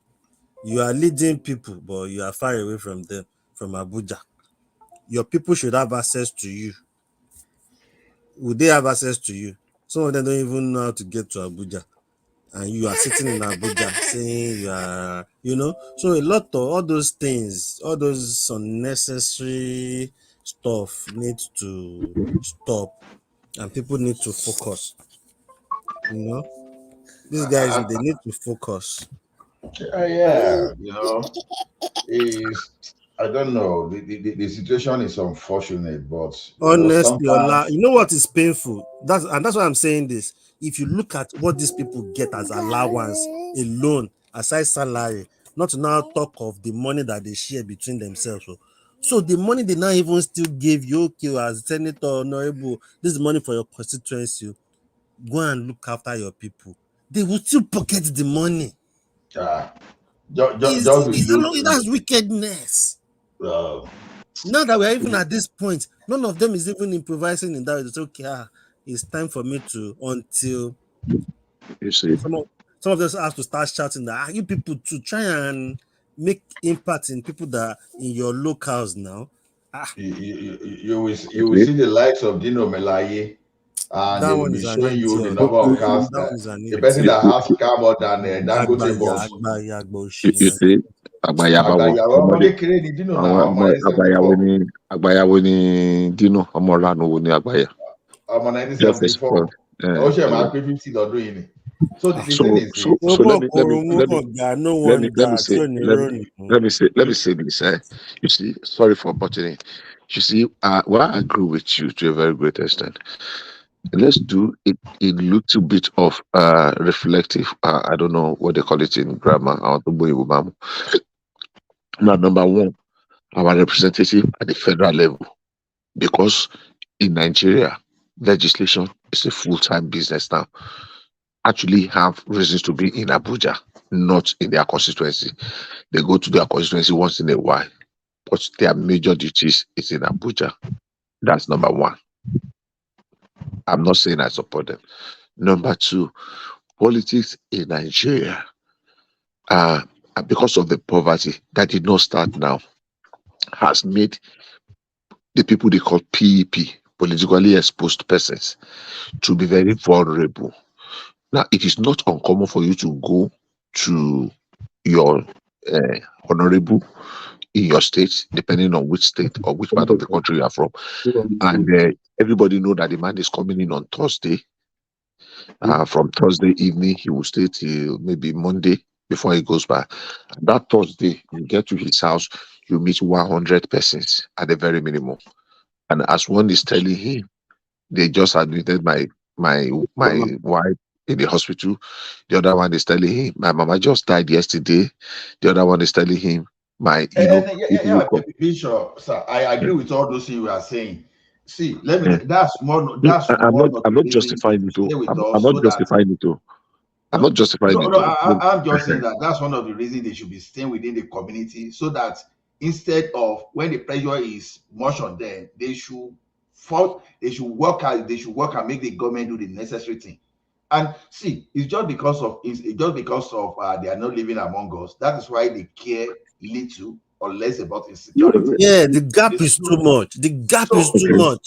See, that at this stage now, we should even be talking of how to be doing a meeting, all those session or online using Zoom, using Google Meet, all those stuff. So let them be staying with their people.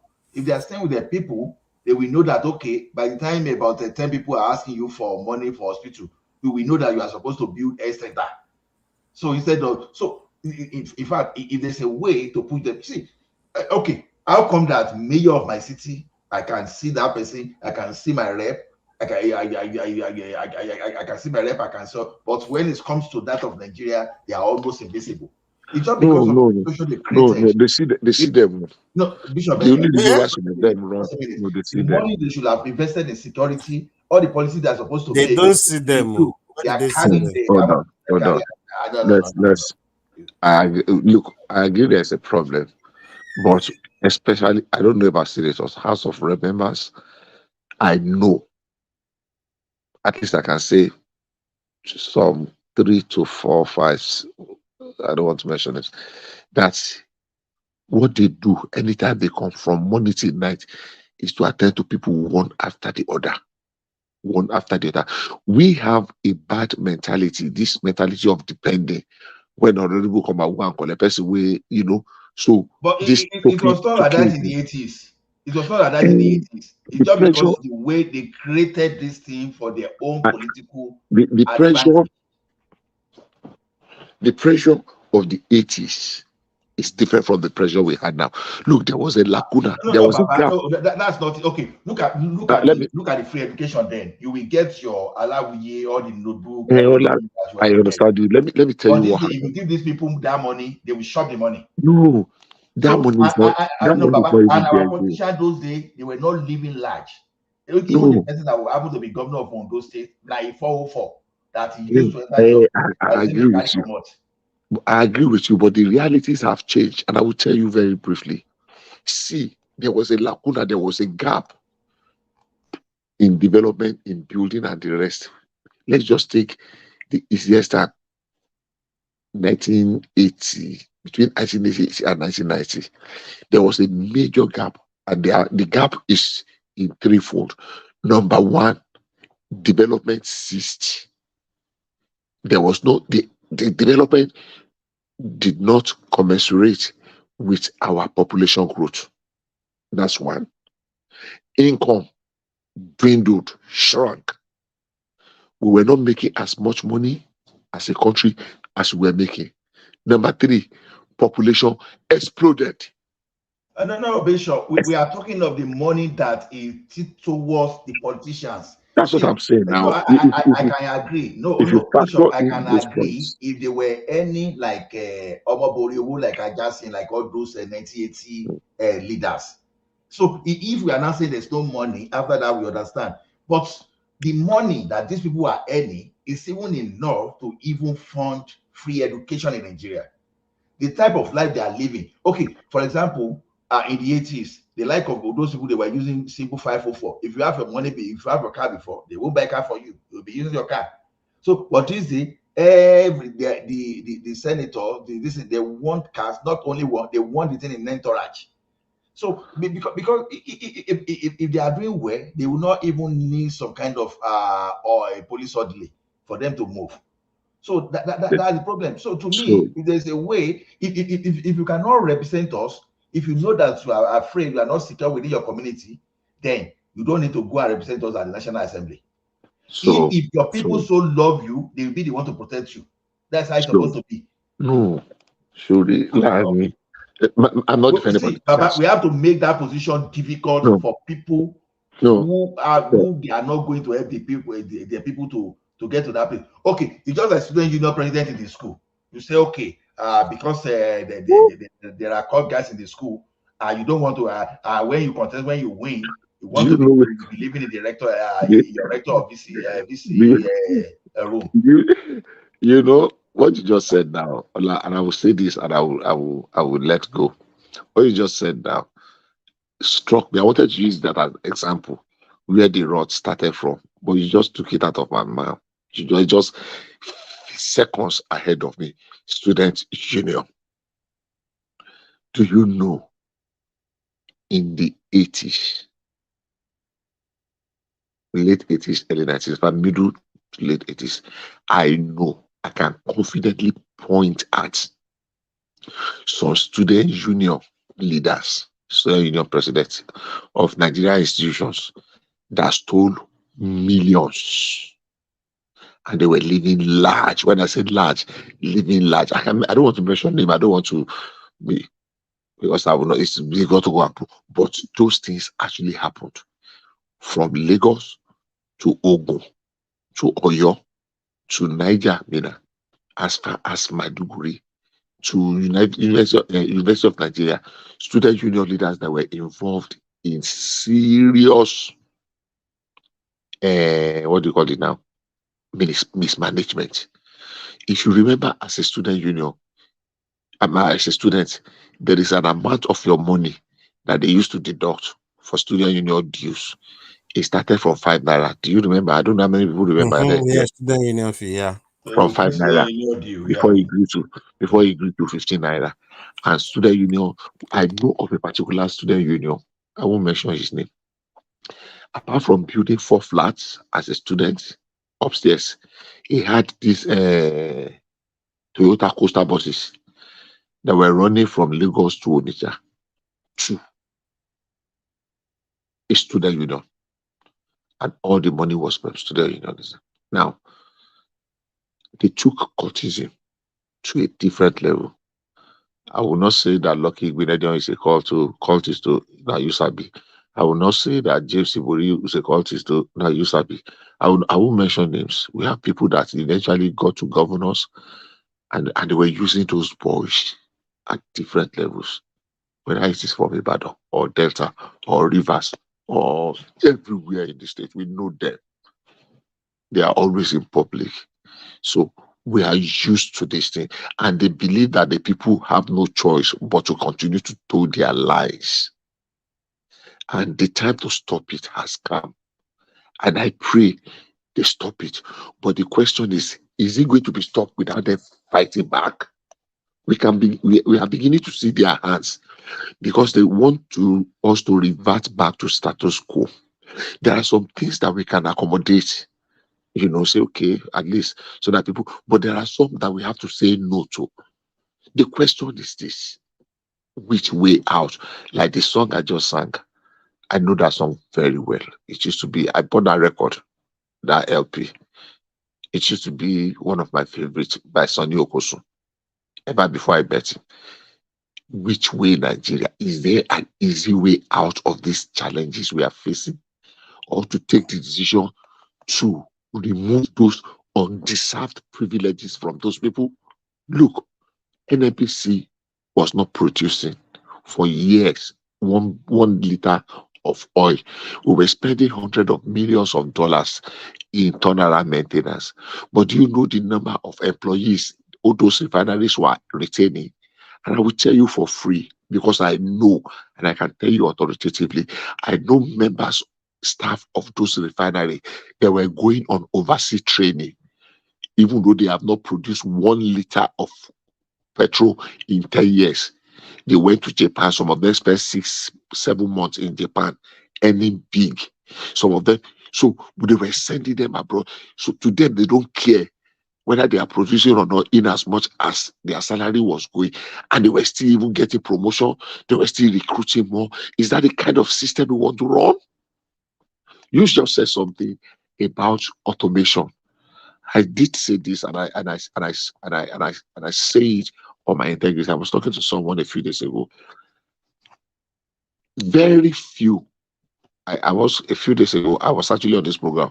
I came through West Virginia.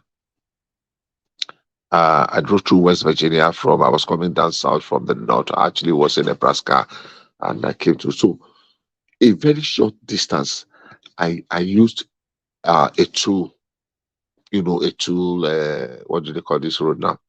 So, and I paid toll 3 times within 100 miles, and those two, $6.25 in my small man, $6.75. Sorry for cutting you Yes. off. Yes. In Australia, you are Yes. not mandated to pass through toll roads. Are there not alternate roads you can pass through? I will not say there are no alternate roads. Yeah, because there should be alternate road. You don't have to pay for toll. No, you are in many instances you are mandated. Look, it's like me giving you an option. No, that is not right. No, well, it is that one is grammar. Let me give you an example, a very typical example in Florida. I know I've driven in Florida very well. The alternative they will give you, that alternative is not even there because number one, you don't know all the roads. You will put your where you are going on Google, on your GPS, and GPS will just suggest always. In some instances, we give you the alternative. Now, the truth of the matter is this: some alternative, like what's this guy? Oh my God! The name just flashed in my head now. That wrote this book, the Devil's Alternative. What's his name now? Frederick Forsyth. Like the Frederick Forsyth. The alternative they give you are devil's alternatives. I will tell you why. If you are going through the turnpike, you are going to link 75. Anybody that knows 75 to 10. If you want to go from Miami to you are going to Texas, you will run on 54 a whole stretch before you link to 75 and you link to 10. On that 54, that is Florida Turnpike, you will pay toll at minimum maybe 5 or 6 times, if not more, because the most toll state in America is Florida, and except you will not drive, you can enter public transport, but that they will give you alternative. I can say you are passing those toll for your own convenience. Okay. There will be alternate road. Thomas, forget those alternatives. Forget those what alternatives. he's saying is, you see, forget it. Like even in the UK here, sir, even in the UK here, there is toll. You know there is a bridge of power. Is toll you take, but do I want to take that toll and get to where I'm going to in 10 minutes? Or I want to go and take. But that is your whole. That is your whole preferred thing. Why do I want to drive 2 hours when I can drive 10 minutes and just pay? So you pay for the toll. So you pay for the toll, isn't it? I should drive 2 hours. Again, that's not even my concern. That's not where I'm going. I was just using that as an example. You see, you will not tell me, thank you for that intervention, that for a 10 minutes road, I will go and drive 1 hour road. It doesn't make sense. I mean, I pay tax because I want to, so I make it difficult for you because of £2. So that's what I'm saying. That is the money of your toll. But where I'm going is in the automation. In the automation, you get to gas station in America, you get to store, you buy things, you check, you do your self-checkout, you understand, you don't interface with anybody. You get to the airport, you can do your self-check-in. You go to a gate, there's nobody there. The thing automatically, you just put your card, this in deduct your money. If you have the e-pass, you have bought it, and they will just send the ticket to your house and they will add money to it. But if you have a pool whereby they just deduct it as anytime you pass, the thing electronically captures it and you pass. So they are eliminating human interference in using data. because other people are able to contribute positively. The question is, are we there yet in Nigeria?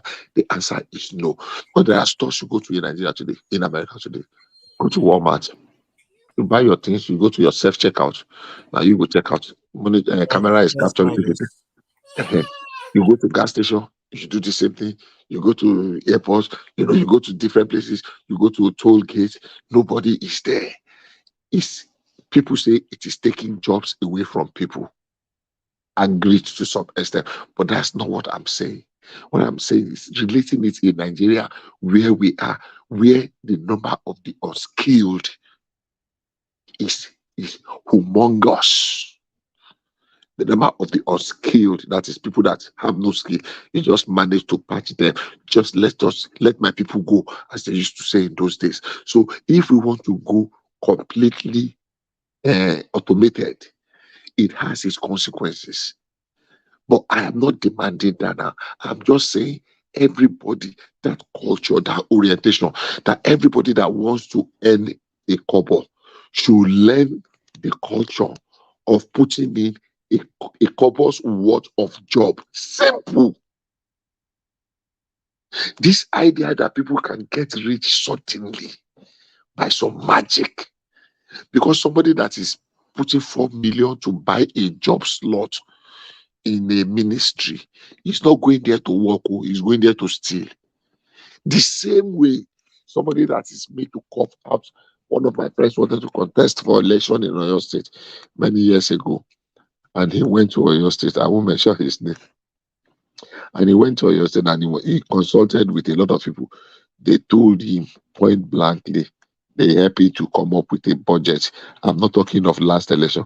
I'm not talking of 2 years. I'm talking of 2015 election. Or was it 2015 or 2011? I wanted to contest. I mentioned the name already. And they told him to go and bring 7 billion. I swear on my father's grave, to contest an election to be a governor. How? How will somebody now bring 7 billion because he wants to help his people and you don't expect him to steal? I am talking of my state. I live in Port Harcourt. I was living in Port Harcourt then. I've mentioned his name mistakenly. I was not supposed to mention. When they came out, I said, "What do you want to do?" He said, because is he going to give him tickets to go to heaven? Of course, he stopped. But there are so many people that did not stop. So if you invest 7 billion about 10 years ago or 15 years ago to become a governor, tell me, even if you are Dangote, do you want to throw your money away? And all these people we are fighting for are the ones that are demanding that money. Every word you go to, the people want you to drop money, people want to eat out of you. Some people have taken politics as a business. And you ask people to go and vote, they will tell you, oh, you have to give this amount. So we are in a very big problem. And turning things around is not going to be like a roller coaster, like a tea party. One of my friends of blessed memory says that potato, it's not going to be as easy as you are eating potato.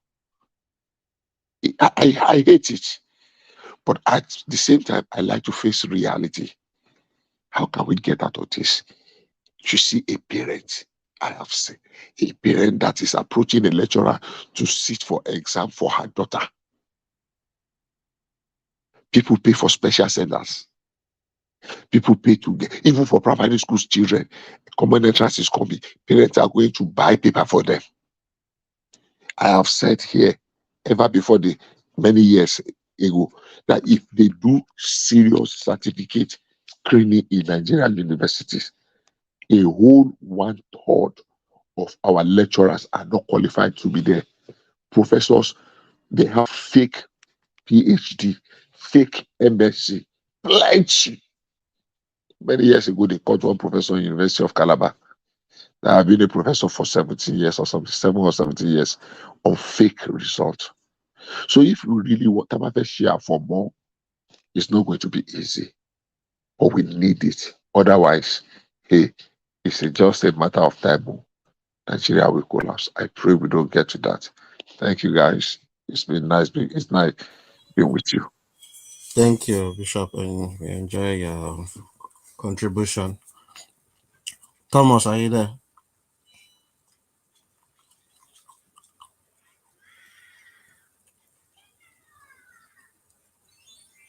Thomas. Is General Thomas there? I want to give a shout out to him, Mama. It's not. It's not see the fridge. Not the fridge. Yeah. Not the fridge there. Because Thomas, ironically, I've been able to trace back. I know Thomas way back. I will say more than yeah. Where? And is that Thomas asking? Hey, Mama, No. now I know Mrs. Thomas very well. From Ibadan. From where? Yeah, from Ibadan Crane Cocoa Research Institute. Ah. Yeah. And he would have been happy to hear that too. No, I think I told him once, but I've been able to get. I know. I remember very well. So Because I don't eat Thomas Mama food very well. It's just like yeah, of course, he knows. Yeah. But at least I was able to get the. Where in Ibadan did you live, sir? Man, I'm at Ibadan. I like Ibadan, but I was living in I did some time in Oketunu. Then I live in Bodija, the Ring Road. Yes. Oketunu? Yes. Who is this one? Who is talking? DOG. Oh, DOG. Okay. I live in Oketunu. Oh God, what to visit? No, Oketunu mo dagba si ni. You tell me your area in Oketunu. Cultural studio. Don't tell me. Ilé bàbá Deba Sinwoko. New culture studio. Lord, ilé lọ́yà dé lè ní gbé. Ta ló sọ̀rọ̀? Dayo. I was to be live in our shit. I did that. Me the sorrow coming for you. Kí ló dé? Hey, tó bá ti dọ́là, ó pe Àlàbí Ìpàyẹ́. Báyọ̀ kí n dárúkọ àwọn ẹ̀gbọ́n ẹ̀. Ṣé ọmọ bàbá lọ́wọ́ adé ni ẹni? Ọmọ Gutoni. Ogunde.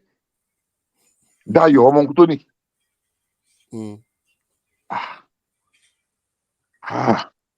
Mi sọ̀rọ̀ wọn. Okay. Mo ní màálù nígbà tí mò ń gbé ní Òkètùnú. Ṣé o ti gẹ́ẹ̀tì ẹni tó ń sọ̀rọ̀? Kò sí àwọn méjì tó ní màálù ládùúgbò yẹn. Ọlọ́pàá dé. Mi ò sọ bẹ́ẹ̀ o. Anyhow, jẹ́ ká sọ̀rọ̀ later. Mi ò sọ bẹ́ẹ̀ o. Burúkú ọdún nígbà. Ọ̀gá o. Ọ̀gá o. Kò jẹ́jẹ́ mi dìbò wá o. Gbogbo Òkètùnú yẹn láti ọ̀rẹ́ méjì tó fi dé Coca-Cola. Tó fi dé Bódìjà. Àlàbí smart. Sọ fún smart pé èmi àti ìyàwó ẹ̀ ṣe sọ̀rọ̀ lé èmi àti Flora ṣe sọ̀rọ̀ lé.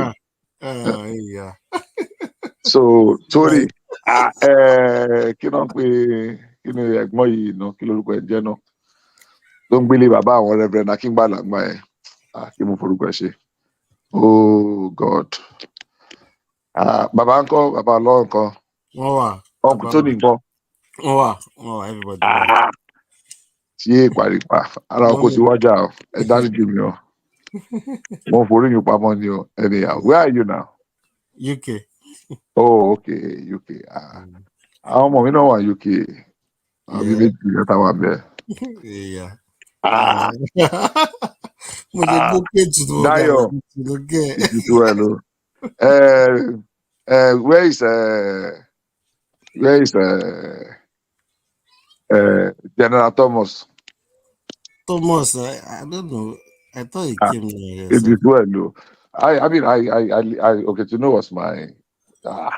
Mo ṣe ń sọ fún ẹnìkan níjọ́ pé ìyá àpàyẹ in her days of blessed memory. Anyway, tá a bá wà máa kọ́kọ́ wá jẹ àsáró láàárọ̀ Thursday. Mo bá Fọlábí sọ̀rọ̀, Fọlábí àti Nuru. Nuru, yeah. Bá Fọlábí sọ̀rọ̀. Custom àbí ọ̀kan ni. No, custom no. Kíní ló wà ní custom. Sharif ló wà Mango, olórí Mango ló wà ní custom. Fọlábí wà ní Navy, yeah. Ọ̀gá, wọ́n yẹ ká sọ jù bẹ́ẹ̀ lọ́jọ́. Yeah. Wọ́n dàrú kan kílẹ̀ kejì bọ̀. We can talk later. Mass of them, woman, go for a number. All right, I want to do kí mo fi ọ̀bọ ìṣe náà. Kí mo forúkọ ẹ̀ṣẹ̀ orúkọ ẹ̀dẹ̀ sábà mi lórí. Oh my God. Ọmọ Beams now. Bino. Bino, yeah, Bino Kí gets lorúkọ ẹ̀gbọ́n yìí náà tó ń gbélé ilé tó wà opposite àwọn ilé àwọn pààyẹ yìí. Ilé bungalow táwọn Reverend Akíngbàlà gbé náà. Solo. God bless you. Solo ńkọ́. Uncle Solo ti kú. Don't tell me. Yeah. Uncle Solo ti kú. Mo was sick briefly, no. What you call? It's over probably about 2 years, sir. Solo ti kú. Imati Yomske. She ń sọ̀rọ̀ lọ́jọ́ òní. You'll be right. Yeah. Kí lorúkọ ẹ̀gbọ́n ọmọ bàbá obìnrin kí lorúkọ ẹ̀ náà. Túnráyọ̀ Fọlúkẹ́. No, that's right. Ẹ̀gbọ́n wọn Túnráyọ̀ Fọlúkẹ́ náà nà àwọn èèyàn lè mọ̀ mi. Moreniki. Solo ti kú. Solo ti kú. That's all it is. Oh my God. Ọ̀rọ̀ kú gan man, ẹ ti kú ó ga o. Ó sad. Ṣẹ̀yẹ ìgbà tí mo gbọ́ pé Ṣẹ̀yẹ jọ náà kó mọ̀ Ṣẹ̀yẹ. Ṣẹ̀yẹ náà kú mo gbọ́ ti Ṣẹ̀yẹ náà. Ṣẹ̀yẹ jọ ní orí ọ̀rẹ́ mi lórí Coca-Cola road ẹ̀. Ṣẹ̀yẹ mo gbọ́ mi gbọ́ ti Solo rárá. Solo ti kú. Wow. Ilẹ̀ ń jẹ́ yọ. Jọ jẹ́ ká link up jọ. If you depend on retirement today, I'm past due retirement by the grace of God. So I want to go back home. I want to go and be eating amala in Ibadan. I don't want to eat amala. Unnecessary. Yeah. So I know he was sick. I tried to reach out to him then. Yeah. Oh, Solo. Man, time going fast. When I heard of Sheye John, I was really paid. Because were you here a few days ago when I did mention of Lolade Akintelo? No. Oh, you are not here. Okay. I made reference to him when I was making the submission. Sorry, gentlemen. We seem to have Thomas because I just remembered somewhere reflecting that I love Dodo and Ewa from Mama Thomas. And I've been to, Thomas will understand what I'm saying. And there was one particular person I want to ask Thomas that was there. I want to know who was that Orekelewa. And I'm not talking of last year. I'm not talking of 2010. I'm talking of middle 80s. Early to middle 80s. So who is that Orekelewa and where is she now? That's right in me. Solo, man, that's devastating news. Yeah. Flo still called me today. Yeah. Alabi still called me today. Flora, she called me today. But let's leave that one for back of the subject. Don't let us bore people with our I will tell one man to give you my contact. All right. Nice to hear from you, sir. Thank you, sir. Baba Olongo. Baba Olongo. She church Baptist she wà lábẹ́lé wọn bẹ́ẹ̀. Bẹ́ẹ̀ ló ti wà níbẹ̀. Wow. Mo gbọ́ pé mama sister Aunty Flora ti kú. Flora. Ìyàwó oko mọ́mí. Bàbá gọ́gọ́. Bàbá ti kú ti pẹ́. Oh, really? No, ìyá kú before Baba. Yeah, not about the Flora. Yeah. And the Flora. No, ìyá kú before Baba. That's Bofun, I mean, ìyá kú before Baba. I met one of the sons here. Boy wọ̀nyí. Then Bofun, ibi àti Bofun sọ̀rọ̀ náà. Ọmọ. Ṣé o mọ̀ Mama Bende? Mama Bende, don't be the opposite. Let's leave it. Don't let us take over the platform. We can talk later. Thank you. It's nice meeting you here. It is me. No, kí lorúkọ lẹ́yìn ilé tí sister tó fi ṣe nursery school gbà yẹn kíní kan blue lẹ́gbẹ̀ẹ́ tó bá fẹ́ máa lọ síbi tí water tank wà yẹn reservoir wà. Tunato. No, Tunato. Mama Bende. Mama Bende. Green. Exactly. What are you guys doing? What are you guys doing? I was waiting for you, Thomas. Thomas. You were going to die. Money, anyhow, we'll put it to And after. that's what is funny. He was actually talking to you about something. Me, I just speak from it. You see, I was talking to that about mama, mommy, me and you, we chatted. Well, I did not finish it. I know beans and dodo and beans are my favorite. I know. So, and I just discovered that somebody was so close, so close.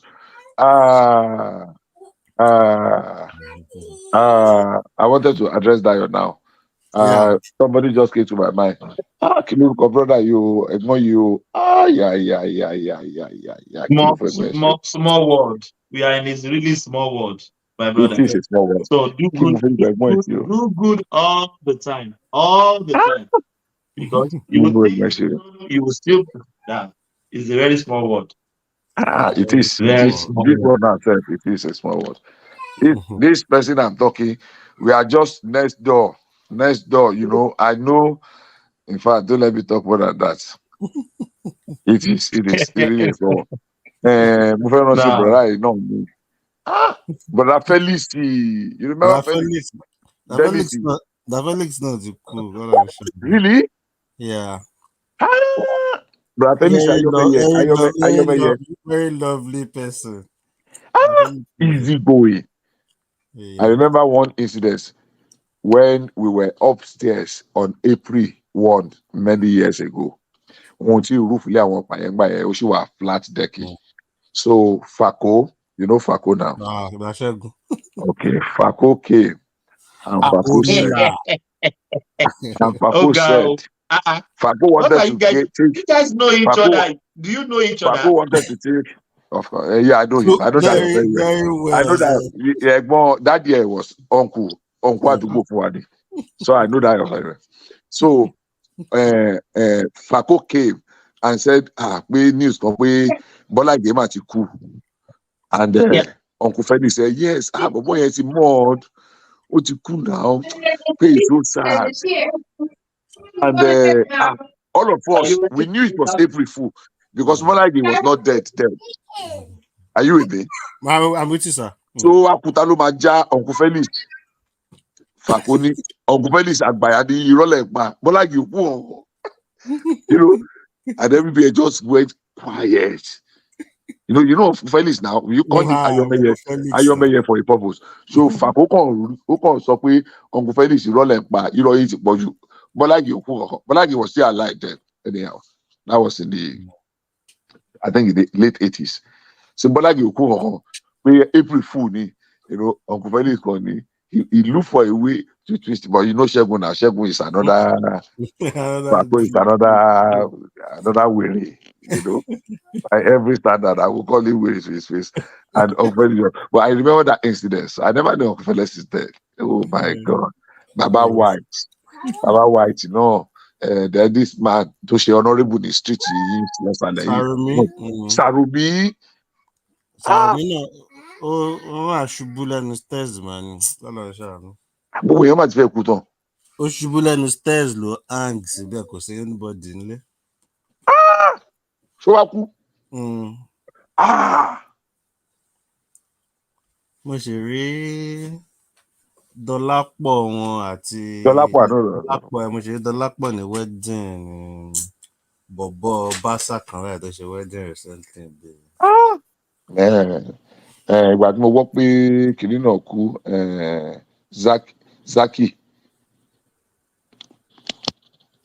Zacchaeus partner OJ ní orí òkè. Mi ò gbọ́ ti bùdá Zacchaeus. Zacchaeus kú, I'm watching Zacchaeus. But Zacchaeus from what I want to say, in fact, it's okay. It is well, Odi. It is well. My wife picture mi àti bàbá lawyer dé tí àyà ní wedding kan mo kàn stumble lórí picture ẹjọ́ kan ni. Kí lórúkọ mo kàn stumble lórí ẹ̀ mo ní àti darúgbó. It's okay. Thank you. It's a pleasure meeting you here. Same here. Please come as often as you can. Sometimes Yeah, we can get very, I'm always here before. you can get very rough. Funny enough, I've been here several times back many months back that you would be here as bishop. You be here as bishop as well, but I never knew was somebody I knew. Because we say things the way they are. I've seen quite a bit. And that's the truth. And the truth of the matter is that look, if we grew up in Nigeria the time we grew up, we know there's always been challenges.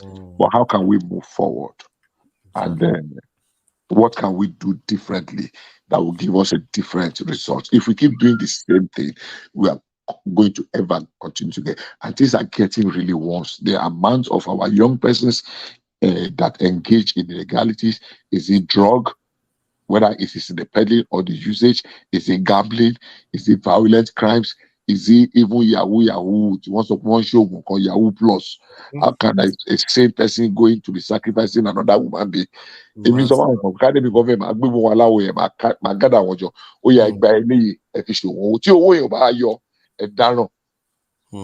because we just messed up. Look at Tunubu or Remiji, to the Demokola, to the look at how those places were 30, 40, 50 years ago. I can put the part of 50 years conveniently. I can tell you the story of 50 years. That's 70. Biola, Biola. Oh, sorry. No, let's go to that. I was trying to keep that place private. Everybody's in law. I can't co-host General Thomas. Oh, it's background. Everybody know the platform. Are you sure? No, of course. I'm seeing 1, 2, 3, 4, 5, 6, 7 They persons. are just there. They are not active. Thomas on background on the Oh, really? Then that's interesting. So you got me very right. Alopade. Maybe you know. Do you know Shegun? Are you sure? Shegun no sorrow. Okay.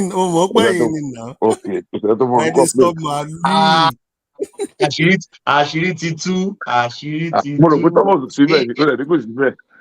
Thomas. Thomas mo sọ fún pé òun nìkan ló wà ń bẹ, orí ẹ̀ wà ń background, orí ẹ̀ move on. Okay. Thomas. Ṣẹ́gun ló sọ̀rọ̀. Regan ló máa ń pè mí. Nickname. Ó dẹ̀ bìrì ìgbà pípé ní Regan. Mo rántí dáadáa náà.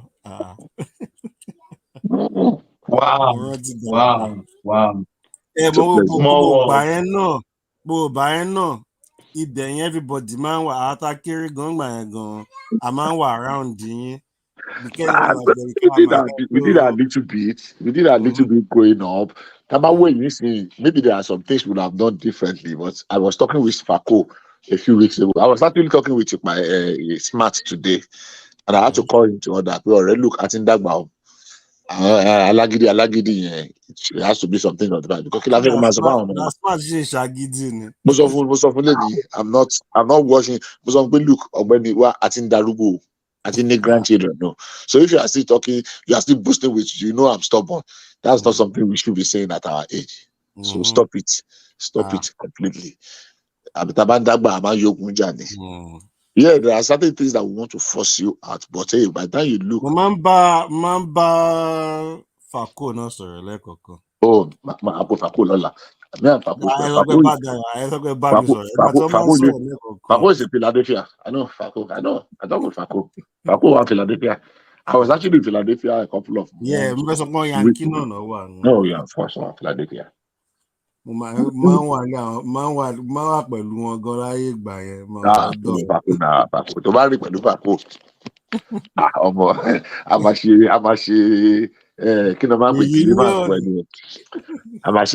for you. Mama Fako could be 2 months ago. Yeah, mommy. I'm trying to get in touch with me.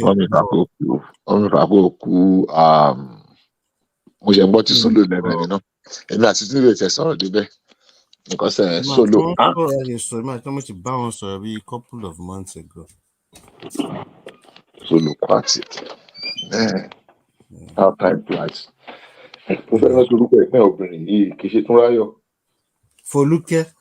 Folukeni. Exactly. Oh, Nigeria put the money wedding. That wedding was in America. No, in Nigeria. So America do what? What American say? Really? What America had to 5 years ago. Share her details with this place. Please. As a matter of fact, she came with her daughters because I mean, be able to talk on That's why she thought she nursing, thought in practice gun in US. Really? Share her details with me. Èmi àti Àlàbí dẹ̀ sọ̀rọ̀ ìwé Emma tó dún ayọ̀ gan ṣe sọ̀rọ̀ lánàá. Ọdún ayọ̀. Ọdún ayọ̀. Ọdún ló ní accident ní iwájú ọba kíbí yìí. Nígbà wo? Nígbà tó ń lọ school ìgbà kan ráyè. Ṣọba kíbí yìí ló lọ. Òun lẹsẹ̀ fi ń dùn náà. Okay. Accident tipẹ́tipẹ́ mọ̀. Ọdún.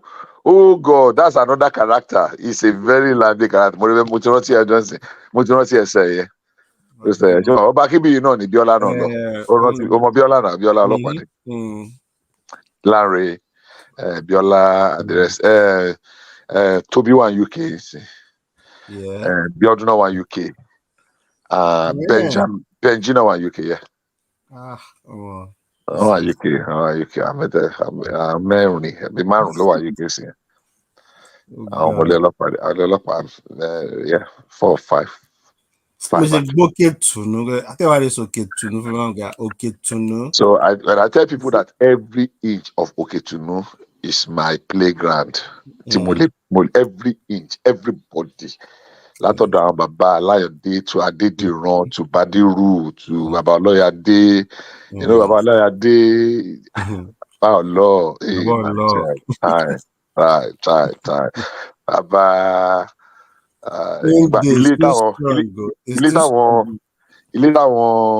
ilé opposite ilé àwọn ọ̀pàyẹ́ yẹn tí Solo gbégbà yẹn, ilé àwọn Reverend Akíngbàlà nìyẹn. Now I know Reverend Akíngbàlà when they were in Kaduna.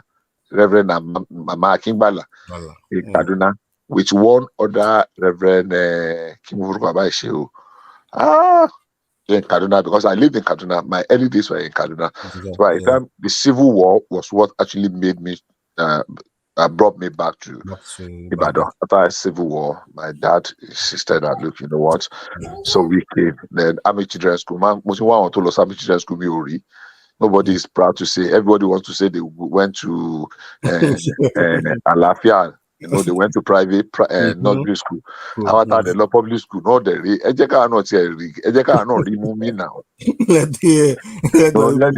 the poor breathe now. Let us breathe. Then I was almost going to tell someone someday. Somebody said something. I was tempted to tell him that. Show up way. I know we are off. Thomas, are we off platform now? Are we off air now? Thomas. Okay, what's cool, man? I was tempted to tell that person that was always running his man that look, mommy my 40 lọ́dún yìí. So stand up by the. I think I'm a friend all over there, but I just changed my mind. Yeah, whether by mistake or by no mistake. But we should try as much as possible to just be, you don't know people when we talk. Of course, that's what people don't get. So people exactly. When we talking to you as if they are your father. Exactly. You don't even know who you are talking to, Zef. No. It could be a matter, but at least respect is reciprocal. That's what I'm saying. Nobody says you identity when you talk to people. I mean, I know my friends went. One of my friends never recovered. He went to Echo Morgan, came back, and when I interacted with him, I couldn't stop crying for a long time because he was never going to be the same again. That was a sacrifice for the nation. And some people will come and disparage such people. That guy never recovered until he took his own life. Wow. He never recovered from it, And when you tell people these things, they think, And when you tell people, are you talking mentally or injury? Is it mentally or injury? No, mentally, not injury. Mentally. mentally. Thomas, Thomas Mumu. Thomas. Ah, Thomas, is he offline now?